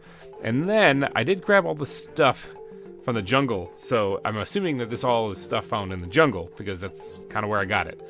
But this Jin's tongue, I didn't find much of that. So I'm going to actually add this, though. And I'm going to add it someplace, like right along the back there. Just it's a little added detail right there. I still have one more that I can squirt into another exhibit someplace. But I do have a few other things that I can add in here, too. Like a couple of these plants, actually. I think they look kind of colorful. Adds a little bit of extra color to the place. And maybe put one right up there, too. Alright, now, I don't really want to go too overboard with color in this, though, because it is supposed to be primarily a lot of green. Alright, so I think eucalyptus might actually work out all right in here. Yeah, I think that this will look good, because it is, like I said, a lot of green. It's supposed to be a lot of green in here. So let's go ahead and squirt those in there. And then also the bamboo. Bamboo would actually probably work. I'm going to use up some of the ZAWA bamboo that I have just to kind of free up a little bit more inventory space. Now that will grow. In fact, you know, that'd probably be fine if it did grow. Maybe I'll just put that one stick right there. And I just said I was going to use up the, actually, can I use this up? Can I, oh, just put it right there. I didn't mean to. All right, let's just throw that back in there. I'll use it up some other time. I picked up some of these sprouts while I was in the jungle too. So I might as well squeeze them in here as well. They can go on the podzol, which is very nice. Put one right up in front. So these are the custom plants that I'm adding. Oh, these things look amazing for like a jungle-looking thing. So I might actually add a couple of them in places, kind of more heavily than usual, like that. That should be fine. All right, and then anything else I want to squeeze in here? Like I said, I don't really want to be adding too much color other than just an overwhelming amount of green in here. So I think there's the wild celery also that I picked up while I was out there. So let's go ahead and just dot these things in here as well. Like I said, lots of green in here. That's fine. All right, I think that's enough when it comes to the plant life in here. I do need to add a little bit of detail, and I believe, yep, I got to add some stone buttons in here, of course. Just the occasional ones. This doesn't have to be too overwhelming with buttons because this is, after all, more of green lush area and not as rocky. At least that's the idea for in this exhibit. And let's see, I think that's probably it. Let's go ahead and organize some of this stuff so I have a little bit of control over my life. Now, because this is supposed to be a jungle, I kind of want to add some other details to this. Namely, I would like to add some leaf blocks to the ground. And I would like to add some dried leaves to the ground as well. Just actually more green leaves than dried leaves for sure. But what am I looking for? I'm looking for this right here. Here we go. There's the dried leaves right there. All right, so we're going to sprinkle these things in throughout the exhibit. Okay, can't put them there. And that way it'll look like there is a lot of leaves there, but we are going to put in the occasional dead leaves throughout here as well. Something something along the lines of that. All right, that's probably plenty right there. Actually, I didn't need to open that up. But one thing I want to do, one little detail that I want to add in this is I want to take some jungle leaves, probably just jungle leaves, and I want to replace the ground with them, actually. Now, that block underneath there, well, you're not going to be able to see it, but I like how the green of the leaf blocks actually looks on the ground. Can you actually see this, though, from in here? You probably can, actually. Maybe I won't replace that block. Maybe that back. Put that back. There we go. Hey, one back. One back should probably be fine. You can't see the underside of that block from here, can you? No, you can't. Okay, that's fine there. So I'm going to replace a couple of blocks around here with leaf blocks themselves, actually, because I think that that looks actually really good. I don't really know if I have to do much around here, actually. You're not even going to be able to see this block right here. I was about to replace it, but you're not even going to be able to... Yeah, I'll do it anyway. I'll do it anyway. Why not? All right. And then that too. So how does this look? I haven't even added the tall grass yet. Yeah, okay. This is coming along nicely. This is coming along really nicely. And I think the final thing I want to add is actually some bushes or foliage jutting out, maybe even where I just covered that up. It's just something like that. It's going to be very overgrown, so the snake is going to have a lot of spots to hide. Lots. A lot of them. So, kind of freaky when you think about it. But, I mean, that's the idea. It's supposed to be very overgrown, so he has plenty of spaces to hide. Is that all? I might only do that right there, because I think near this water edge, it looks pretty good when it's open like that. Yeah, I think that's fine. All right, so let's go ahead and put all of the leaf blocks back. We're going to squirt that in there, too, just to make some inventory space. And then... are we ready? I think we're ready for the bone meal. All right, so I got the bone meal in my inventory. So let's go through here, and I'm not going to be putting any flowers in here, but I am going to be putting some grass and tall grass in here, that's for sure. I mean, it doesn't look bad. Definitely doesn't look bad. I mean, I guess that's not bad, actually. That's pretty good. That looks like a healthy exhibit for an anaconda, don't you think? Definitely has places to hide, that is for sure. I do want to add a little detail, though, because I'm seeing it right now. Let's just drop these back in here. Actually, those are flowers, aren't they? I have a flower backpack now. I got to remember that. As far as flowers, like I said, I didn't want to add... Oh, actually, one or two of these guys I wanted to add in there, too, because they look very jungle-like. I think that's good. I think that's good, just like that. Yep. Yeah, that actually works really well. Okay, let's squirt those back in there. Don't need them. Don't need them anymore. Let's get rid of those backpacks, and then... oh, actually, I needed this one because I wanted to add some toadstools in there, I think, and see if I can't squirt a flat mushroom in there as well. Right around where the log is, I think that looks amazing. You're not going to be able to see those toadstools anyway, whatever, that's fine, just like that. Good, good. Actually, in fact, I could probably drop another one of these things if I can find a spot for it. Can I put it on terracotta? No, I can't. Over here, someplace. Put it right there. Yeah, that looks fine. Let's see what this looks like now. Perfect. Man, that looks good. All right, I like that. I like that a lot. Actually, that exhibit turned out better than I thought.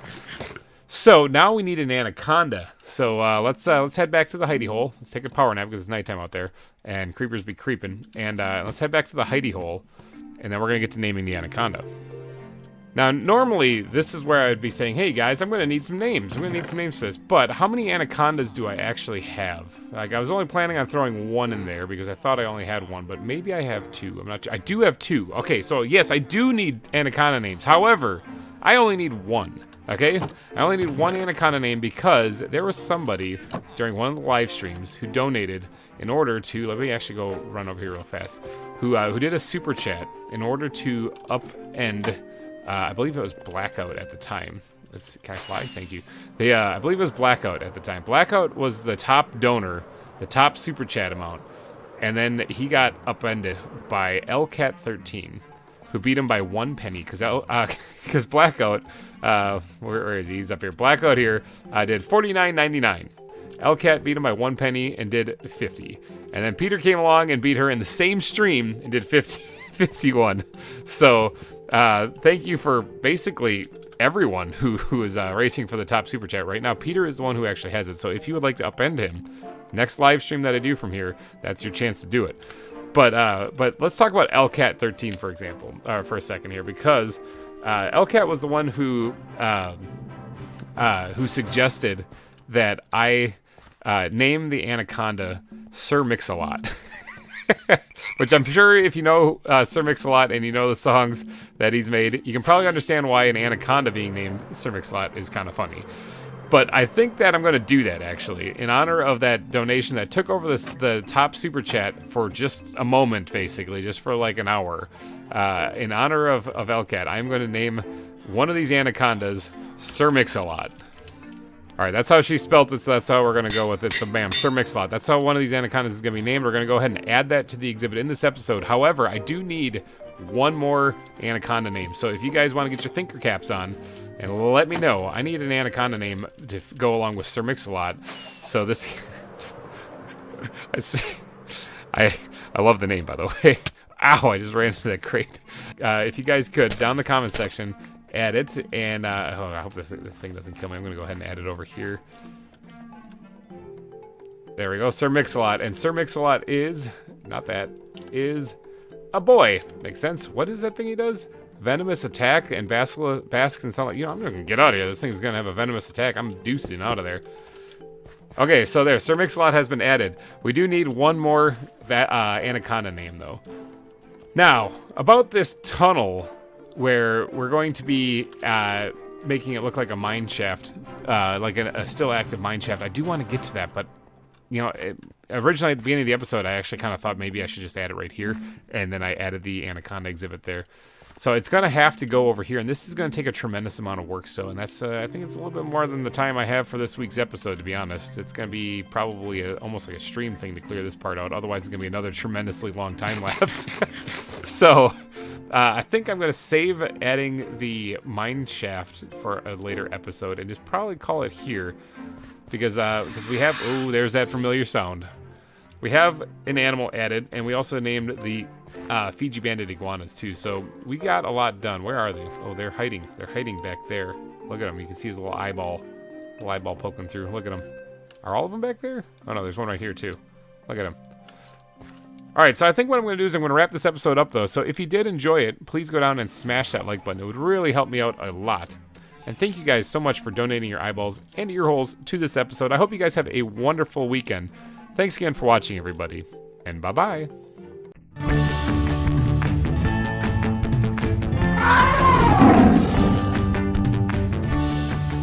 Hey everybody, GReimer here, coming at you once again from Cerro Gordo Zoo, doing some more ZAWA for your eyeballs and ear holes to enjoy. I'm just sitting over here by the beacon because we were working on the reptile center in the last couple episodes, and you know what?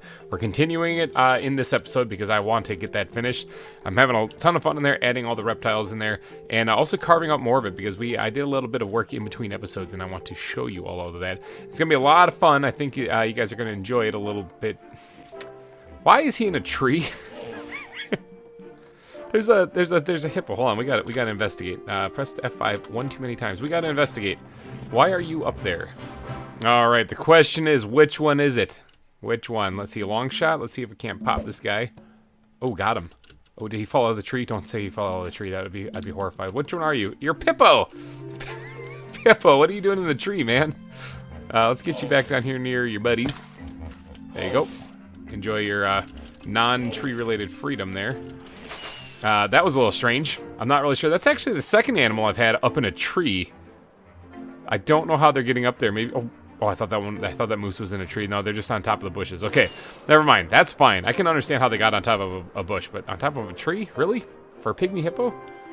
Anyway, what I was trying to say before that pygmy hippo decided to climb a tree is I'm going to do some work on the reptile center today, and hopefully you guys will enjoy it because it's going to be a lot of fun. I did a little bit of work in between episodes, and let's go take a look at that.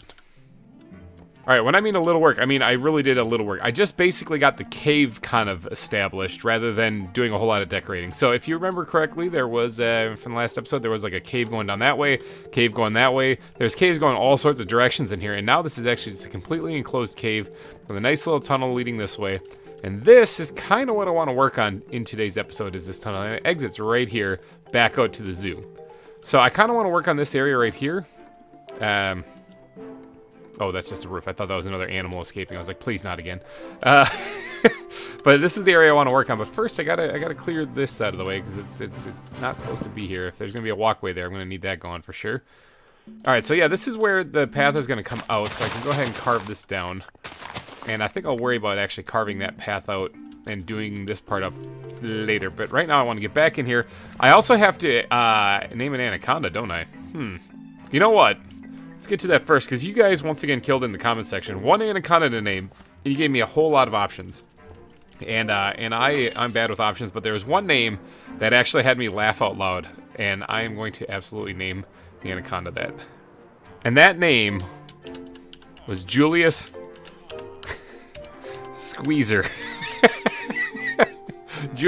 Julius Squeezer. Thank you, Kathy Clism, for suggesting that, as well as some other names. In fact, one of your other names you suggested I might have to use for a rattlesnake as well, because it's just, those were too funny. I love the little play on words there. You know, obviously, Julius Caesar, Julius Squeezer. Because it's a snake that constrict. Actually, I don't know. Do anacondas constrict things? I guess they do. They kind of just swallow them whole, don't they? I guess a boa constrictor would be better, but that's a big snake. All right, so thank you so much, Kathy Clism, for submitting that name. It's incredible. Let's go and name this anaconda. All right, so the other anaconda is in there. Don't really want to kick that thing off. Maybe we'll go in over here. Get the gun on the ready. All right, so here we go. Let's lay down Julius Squeezer right there. Bam, Julius Squeezer, and Julius Squeezer is a dude. Nice. All right, so there you go. Julius Squeezer has been added to the reptile center. It's looking very creepy, very snake-like. Those hissing noises haunt my nightmare. Remember last season, these things were all over the biome that I was building in. Had to do a snake extermination there just to build. But all right, the anaconda exhibit is finished. So now on to the rest of the reptile center. Let's start with this main room for just a little bit here. Okay, this main big area right here. I mean, this is kind of the main room. This is kind of the main room right here. And when I filled in all the the caves and the tunnels, I saw this right here, and I was like, I don't really know what animal I'm going to put there. Plus, there's this area up here. I don't know if I'm going to go over here as far. This was supposed to be just kind of like more of a decorative piece, and that the actual exhibits went that way then. But I mean, it still will be. But I have an idea for this. What if I added a water feature in here? Okay, this is going to get a little fancy with the decorating, I think. What if I added a water feature in here?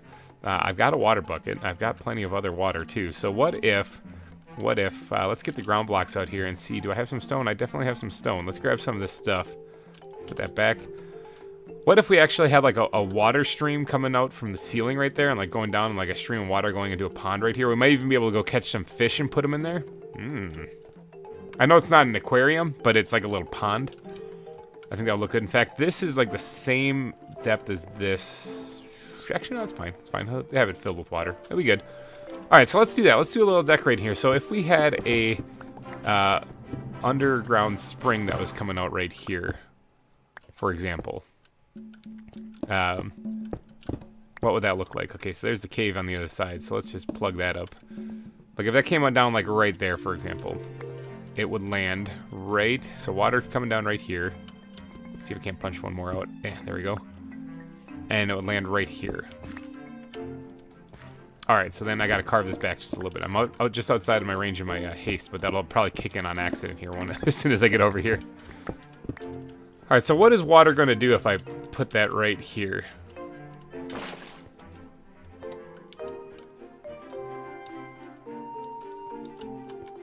Aha! I mean, it's not bad, but it's not quite what I wanted because this is a little... That's probably a little bit better. Right there. Okay, yeah, that's not bad. All right, now I think this block is actually just... It's not quite up at the top, so I'm going to just swap that out real fast.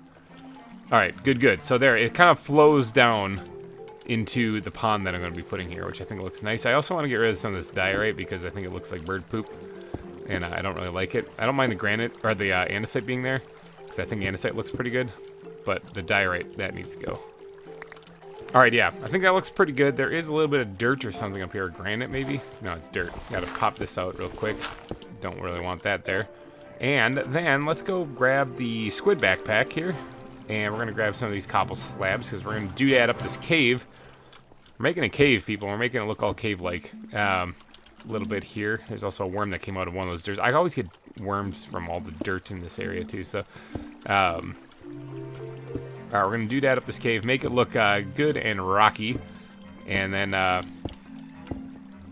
something like that. Alright, so that's looking pretty good. I wouldn't mind it. See, this is all gray, okay? It's gray with the blue of the water. One thing I wouldn't mind doing real quick is filling in the pond, although maybe I'm not quite ready for that. Let's just double this up right here to block off the water for a second. Maybe I'm not quite ready for that because I wouldn't mind actually having this be just a hair deeper in like the middle. Like something like that. And then open this up. I'm going to have to create an infinite water source. So we're going to water and then grab some more water. I know this looks like it's filled up again. It's just a glitch. It's a visual glitch. So I've only got 2 buckets in there right now. So I'm going to go ahead and refill that. I don't know. It's kind of weird. It doesn't really like to cooperate. You've seen it in other episodes where it's a glitch. All right, there we go. Refilled. So let's go ahead and fill this in. I don't really care about changing the bottom of this like I would in normal ponds because this is actually in a cave. So I think that's kind of cool. But this is kind of like an underground spring. Like, if you do watch the channel Ghost Town Living, which is what Cerro Gordo is actually based on. If you did catch that episode, beginning of the series, this is actually based off of a real town that some guy bought, and it's on a channel called Ghost Town Living. Please go check it out because it's actually really fascinating stuff. But he gets his water in that town from an underground spring, way down on like the 700 or 900 level of his mine. Now this is not anywhere near as far down. It's just through this mountain, but that's the concept, is it's underground spring that he's able to get it from. So, all right, so what I need to do is I need to fill this all up with water now. Like so. All right, and then I can punch these things out and let the water flow back down in here. And voila, water. All right, so I like adding the water feature. I think that's a cool little touch. Like I said, I'm just gonna rough this up just a little bit more. I do have a little bit of andesite on me. I don't have to worry about drowning because I got all of these perks while I'm standing right here. What am I looking for? Ground blocks. Let's grab this, and do I have any andesite in here? I do, okay. Let me actually swap out some of this here with an andesite vein. I think that would look pretty cool. That's the actual cave behind it right there, so it's all a facade, people. It's like that. Add a little bit of block texture, a lot of block change to it, you know. Let's go like this. Perfect. All right, and then we can even now, while we're over here, I'll just turn some of these into buttons because I think they look fantastic as stones on the ground. I'll even dot a couple of buttons in here. Now I am gonna have to figure out lighting so terrible things don't spawn in here. That's gonna be fun. But you know, that's a later problem. For right now, I'm just gonna worry about decorating, making it look pretty. So I wouldn't mind actually doing a false like tunnel on this thing too, so that it looks like you're looking up into a deep dark cave. Ooh, I'm gonna need that black. Oh, I have all the black concrete and stuff like that for that here. So sweet. Coincidentally, have what I want. I'm just gonna use this as a dumping backpack right now. This is how I usually lose stuff. The concrete powder isn't gonna help me much since that'll fall, and I'm going to be working straight up above me. Plus, it'll turn to black concrete when it touches the water, so it's really not going to help me much.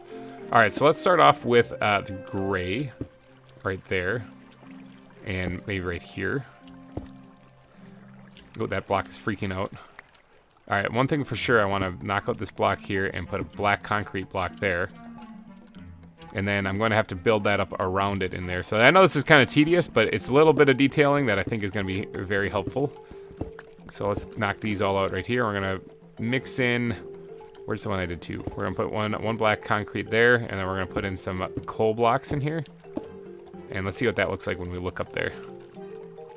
It's getting there. All right, it's definitely getting there. All right, so now we just have to add the black concrete, or the gray... Was it? Yeah, the gray concrete blocks.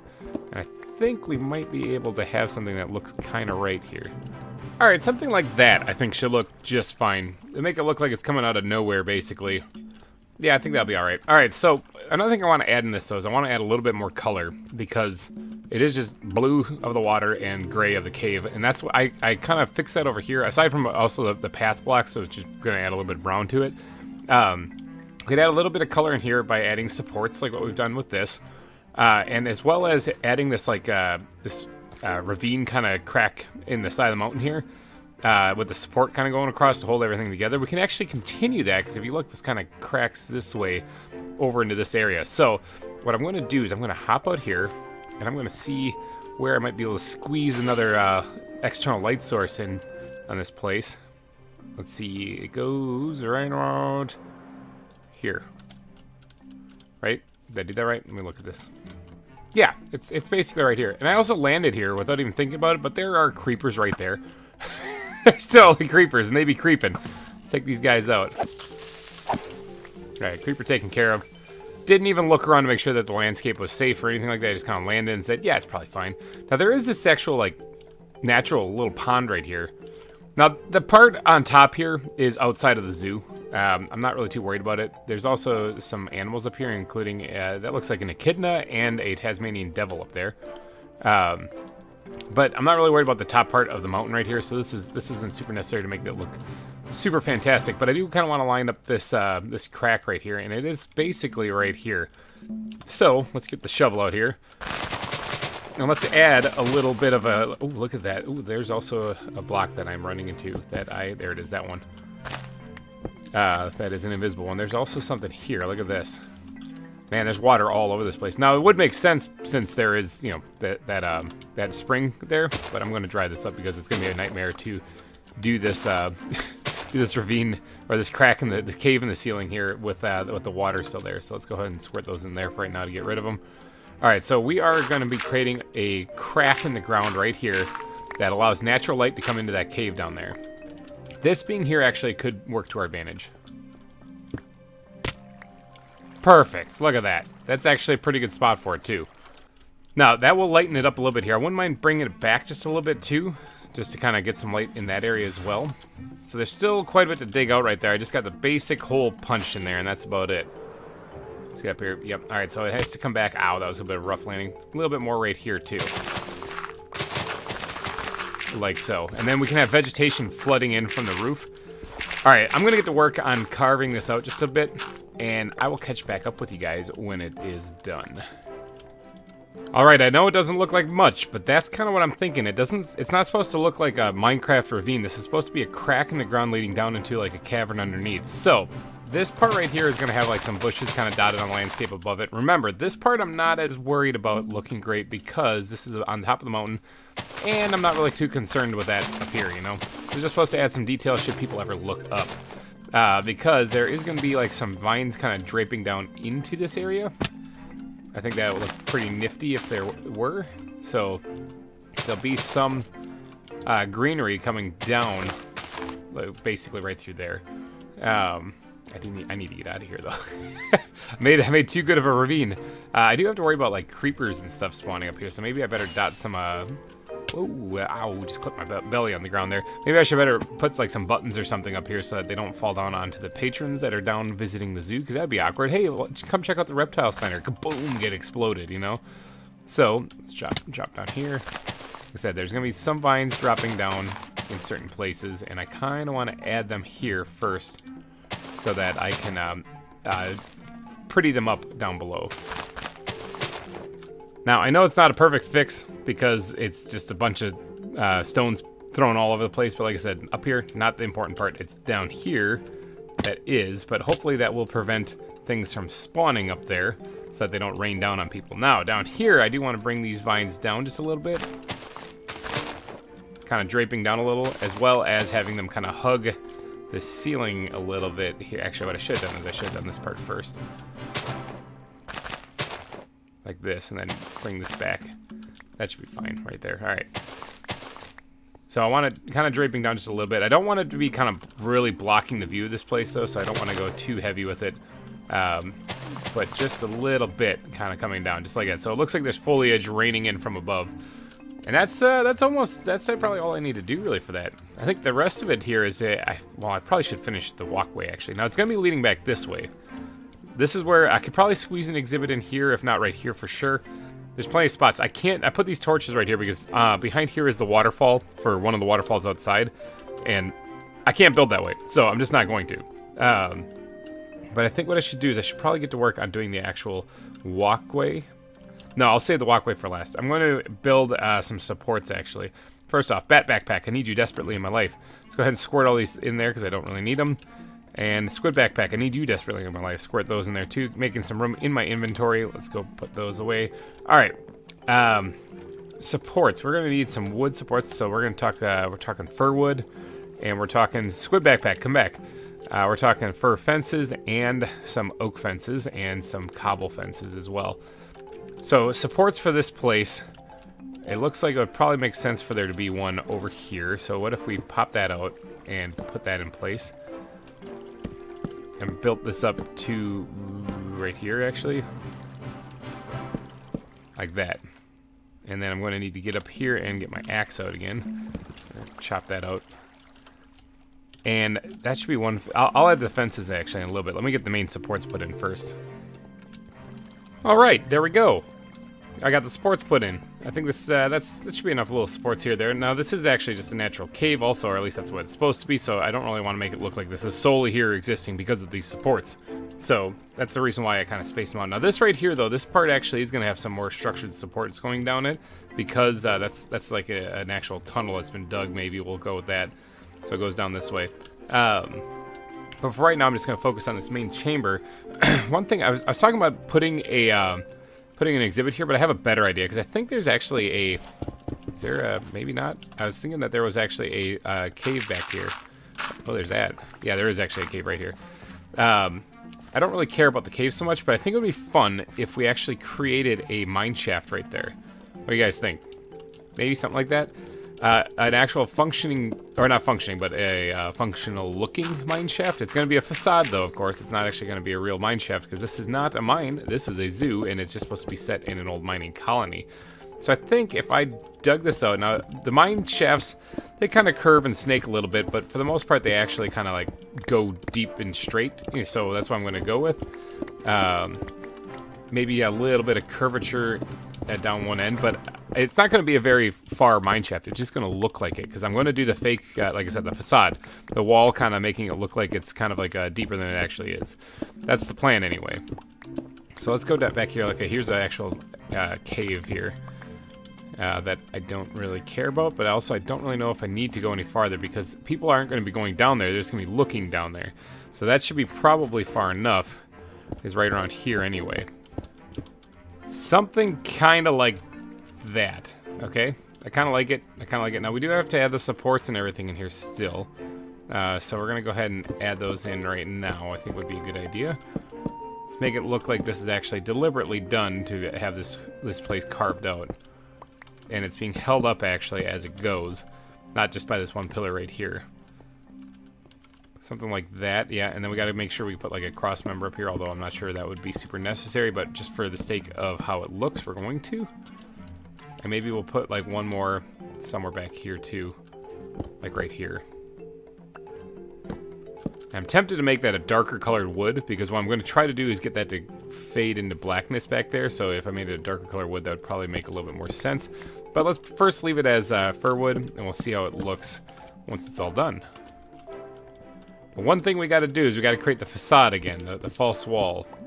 Basically, the thing that makes this look like it is a deep, dark cave. So we're going to put some black concrete powder or black concrete back in here. And then this whole part needs quite a bit of rework to it, actually.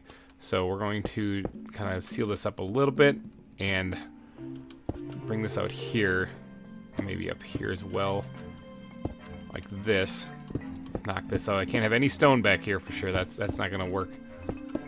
Something like that. Okay, yep, up here too. Like that, okay. Now let's go ahead and add some more coal blocks down here. And probably a concrete block there. And then more coal blocks. I might need to go get more coal blocks, actually. It's going to take quite a bit of it. Something like this, too. And then that's all the coal blocks I have on me. Although I could make some more real fast if I could find a backpack that doesn't have a whole bunch of stuff in it. There we go. Make at least 2 more, so that gives me a little wiggle room here as far as building. And then let's actually go. Ooh, that's concrete powder. I forgot to change that actually into black concrete. Whoops, my bad. Let's actually do that real quick. Okay, I didn't change all of it because I actually do want to keep some of this being concrete powder, but let's go ahead and start. Oops, I'm getting my haste effect over here. So I just kind of punctured right through the wall there. And patch this up real quick. Didn't mean to do that, my bad.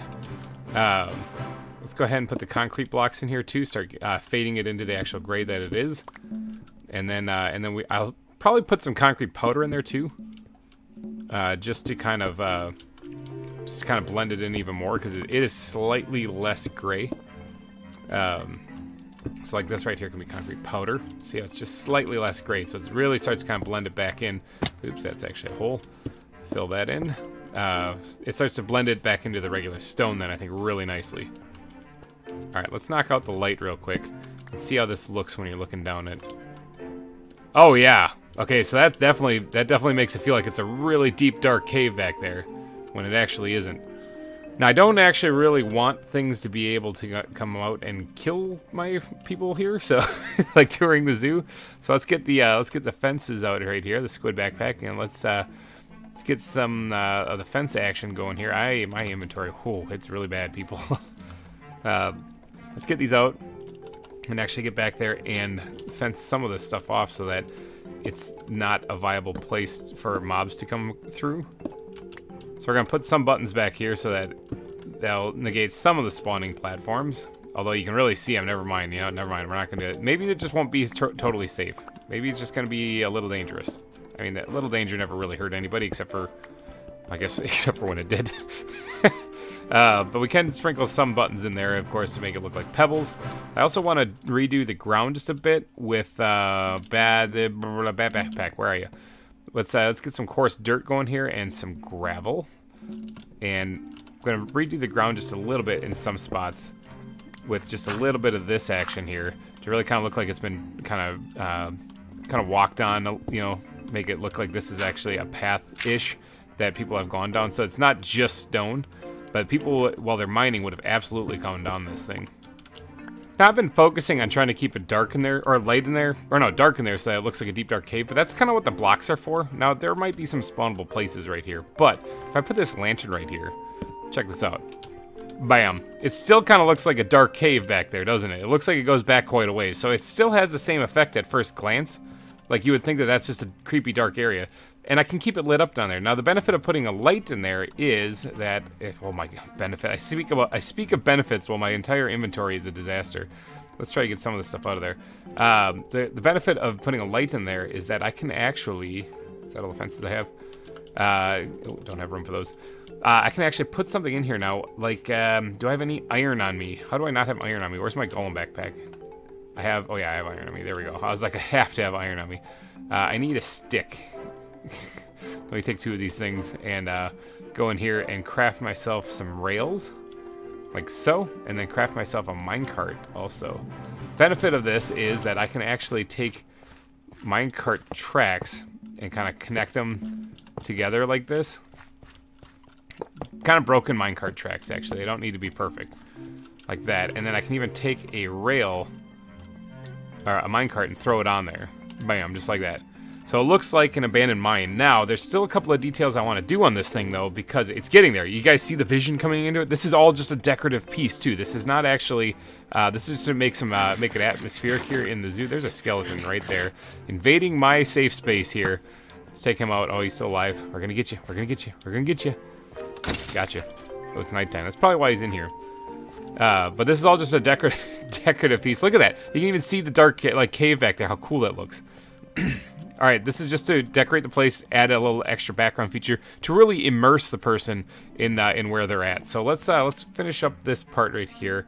Do I have any room in the squid backpack to throw these things? I do. Okay, good. Let's grab. We need the wood backpack right now. Let's grab this, and we're gonna grab some oak planks here. Actually, no, you don't need them. They're right here. I was gonna make these what looks like crates. I think those look fantastic. Let's go ahead and make ourselves a few crafting tables, which I'm sure I have someplace, probably in the squid backpack. I probably don't need to do that. Let's actually check that real quick. Well, I have one. Okay, so never mind. We needed that ish. All right, what we're gonna do is we're gonna line this up with crates, kind of at the entrance there a little bit. Does that really block the view of what's going on down there, though? I mean, kinda. It's not bad. It's not great, but it's not bad. So these would be like the gunpowder crates when you think about it. Like when they did mining back in the day, like old silver mining, which is what is going on at the actual real life Cerro Gordo, they used like gunpowder to blast areas in the mine. So this would be like a representation of gunpowder crates. In fact, we could even like pop in a little spot right here that looks like it's kind of one of those spots. Let's knock this back just a little bit, like that. Something like that, and then we can replace this with stone. Actually, now what they mainly mine in Cerro Gordo, the real Cerro Gordo, is galena, and galena is a composite of it's like a mixture. It's a compound of lead and silver. There's like mainly lead, and then there's a little bit of silver in it. It's like a kind of a light bluish gray metal in the ground that has like silver specks in it, and that silver specks is the silver. So I don't really know how I'm gonna match that for like in the mines. In fact, I might not even try. That seems like it might be a little too tricky. But this area right here can still be kind of carved into something that looks a little bit more like an actual mine rather than just a flat wall. I don't like how this is kind of like that, and that might have actually just fixed it. Yeah, I think that looks a little bit better. Let's pop that right there and knock this out, and then take the regular piece of dirt out.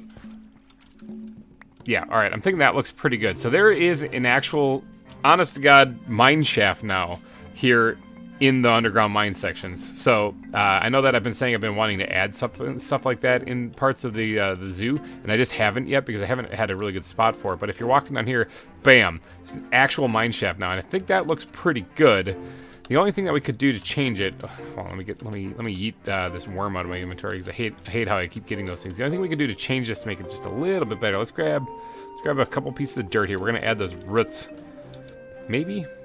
Like I'm almost tempted to leave some of the coal and stuff in here, but I just think it stands out a little bit too much, and I don't really want it to be there. But I was gonna put like some dirt in the ceiling, and then add the roots to it to make it look like it's kind of coming down. But I guess if we're this far underground, you wouldn't really see that, would you? So, because that's implying that there's vegetation right above, and that there is that we're close to the surface, and we're not really close to the surface. So maybe I won't add that actually. Yeah, all right. I think that's probably pretty good. All right, let's get to work on doing the actual floor right here, because it needs to get done to really make this place come together. So let's start carving this part out.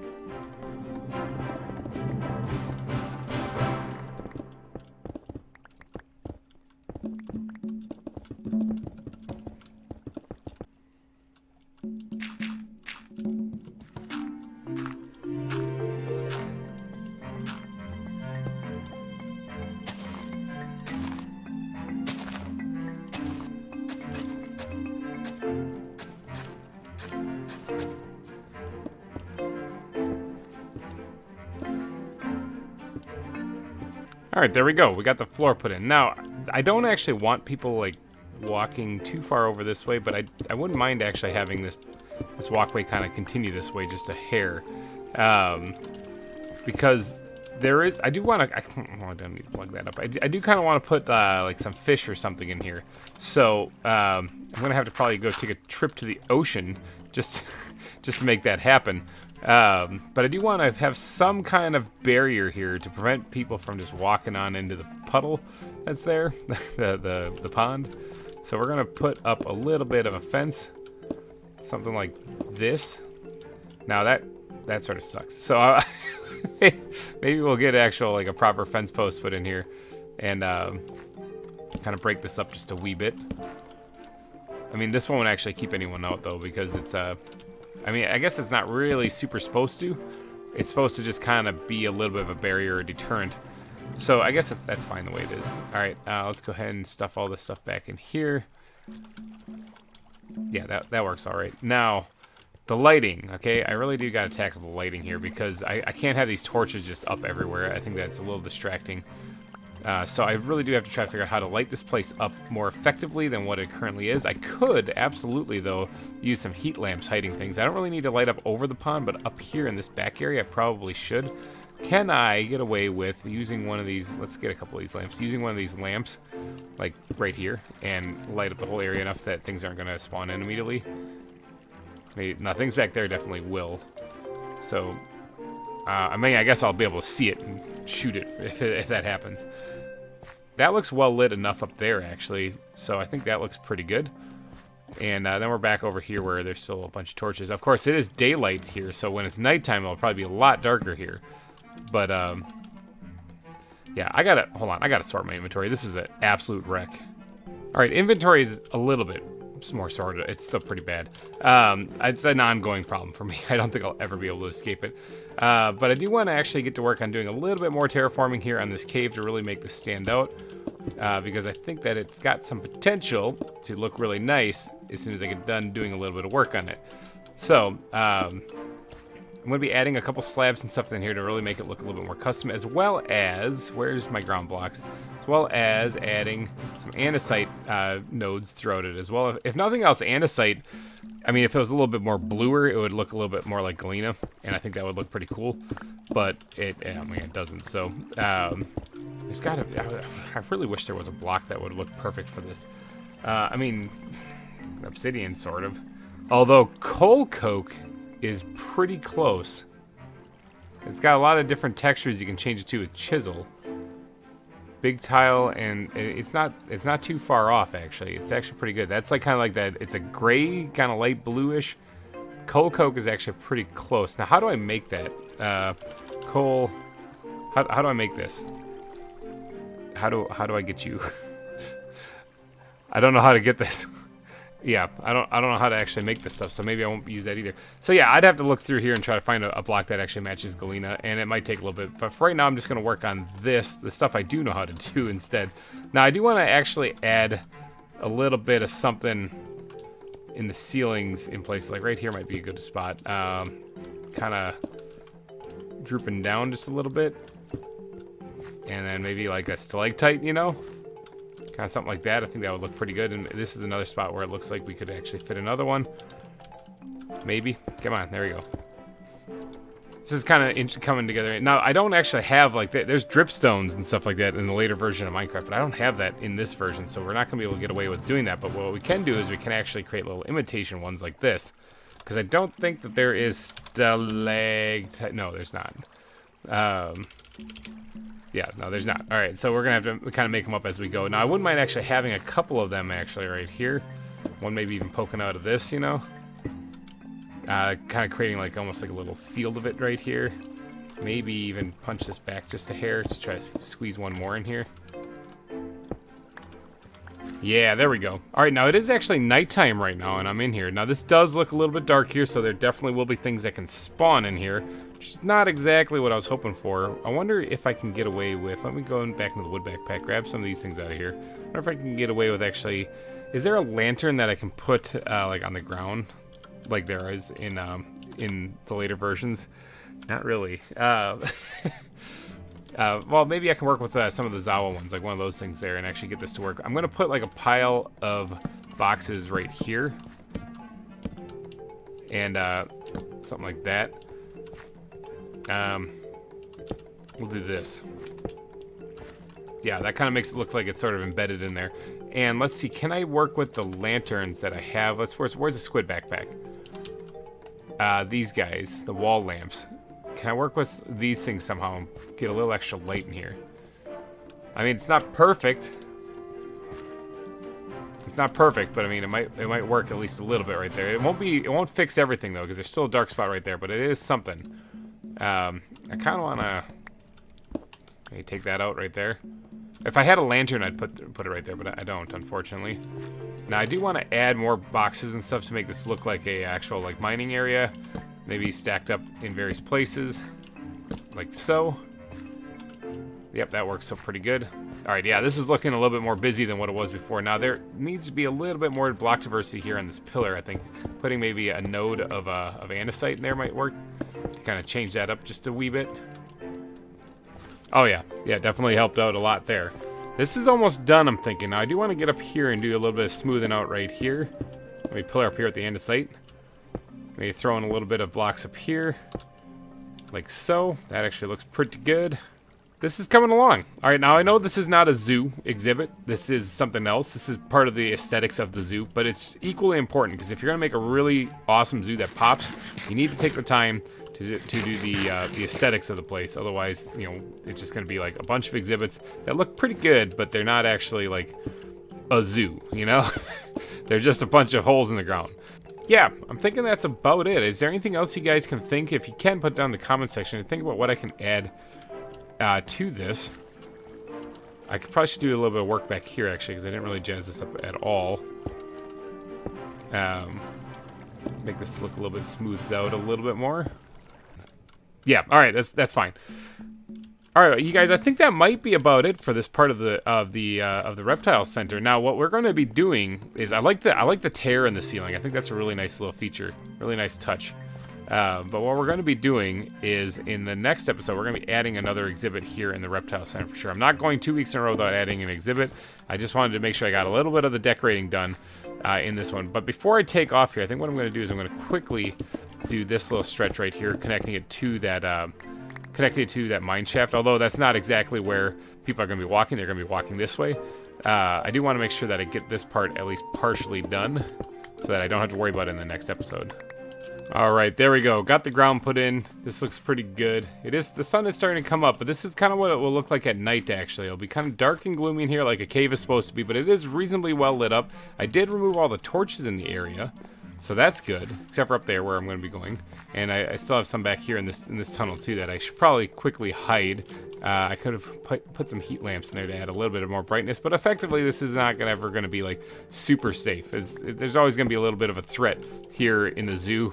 Similar to Wildwood, you never really knew if an animal was going to bust out and eat you from the from the pen, but there's going to be a little bit of similar threat like that here in Cerro Gordo. So look at that, bam! Here's the new, improved, and doodadded up.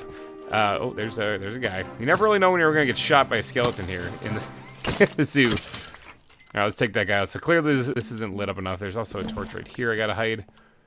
Yeah, so there's gonna be a little bit of threat always. But there it is, the completed main section of the reptile center. Now this is gonna be kind of fun because as you go back this way, this is where the other exhibits are gonna be, okay? So I have, what did I say? I have like 6 more animals to add, or 5 or 6 more animals to add in this. So we got a couple right here, a nice little decorative exhibit, or a decorative piece right here, and then like right here is gonna be another exhibit for sure, because it's too good not to add one. And then as we go down here, I might squeeze another one in right here, and then another one right here. This will probably be a bigger one, maybe, going all the way down the length of this. That will look pretty cool. And then we'll be back out here, maybe even throw one more here if we got room. And at any point in time, as we're doing this, if we need more exhibits, what we do is we create a mine shaft. So, like right here, we just create one of these things and add more exhibits to it. So I think that would be kind of cool. But yeah, this is it. This is it. So what do you guys think? Does this look good? Does this look like a nice cave that we could actually finish the reptile center in? I want to know these things down in the comments section. I did a little work on trying to make this place look more cavernous, and I especially like that mine shaft right there. Doesn't that look deep and creepy back there? Like it gets really dark, and it's like I said, it's all a facade. It's just a solid wall. Alrighty guys, I'm going to wrap up this episode here. So thank you guys so much for donating your eyeballs and ear holes to this episode. I guess I got to sprinkle like buttons around here too to make it look like stones. I'll do that after the episode. So alrighty guys, thanks for donating your eyeballs and ear holes. And if you did like this episode, please go down and smash that like button. It would help me out a ton. I'll be back next week with some more ZAWA for your eyeballs and ear holes to enjoy. And we're going to be building an exhibit right back there, right against that wall right there. So thanks again for watching, everybody. Hope you guys have a wonderful Friday, and happy Mother's Day to all you mothers out there. Oh, actually, before I go, check this out. I got a fan art. Big thank you to Noah Roberts Brantz for drawing me. Look at you got my good side. Look, I look so lively as a Grim Reaper. But if you guys would like to submit a fan art, you can do so on my Twitter, which is on my channel about page if you'd like to check that out, as well as you can also email it to me. My email is listed in my about tab as well. I'm greatly appreciative of anyone who takes the time to draw me. I never actually thought that would happen. Somebody asked me, I think it might have actually been Noah, in a live stream, whether or not or where they can submit fan art, and I was kind of taken aback. I didn't really know. But I set up the Twitter account so you guys can do that. If you guys want to take some time and draw something, I will showcase it here on the channel. Why not? If you take the time to draw it, I will take the time to show it off. So thank you, Noah Robert Branch, for drawing that. It looks absolutely lovely. Alrighty, guys, I'm getting out of here. Have yourself a wonderful day, and happy Mother's Day to all of you out there. Take care, everybody, and bye-bye.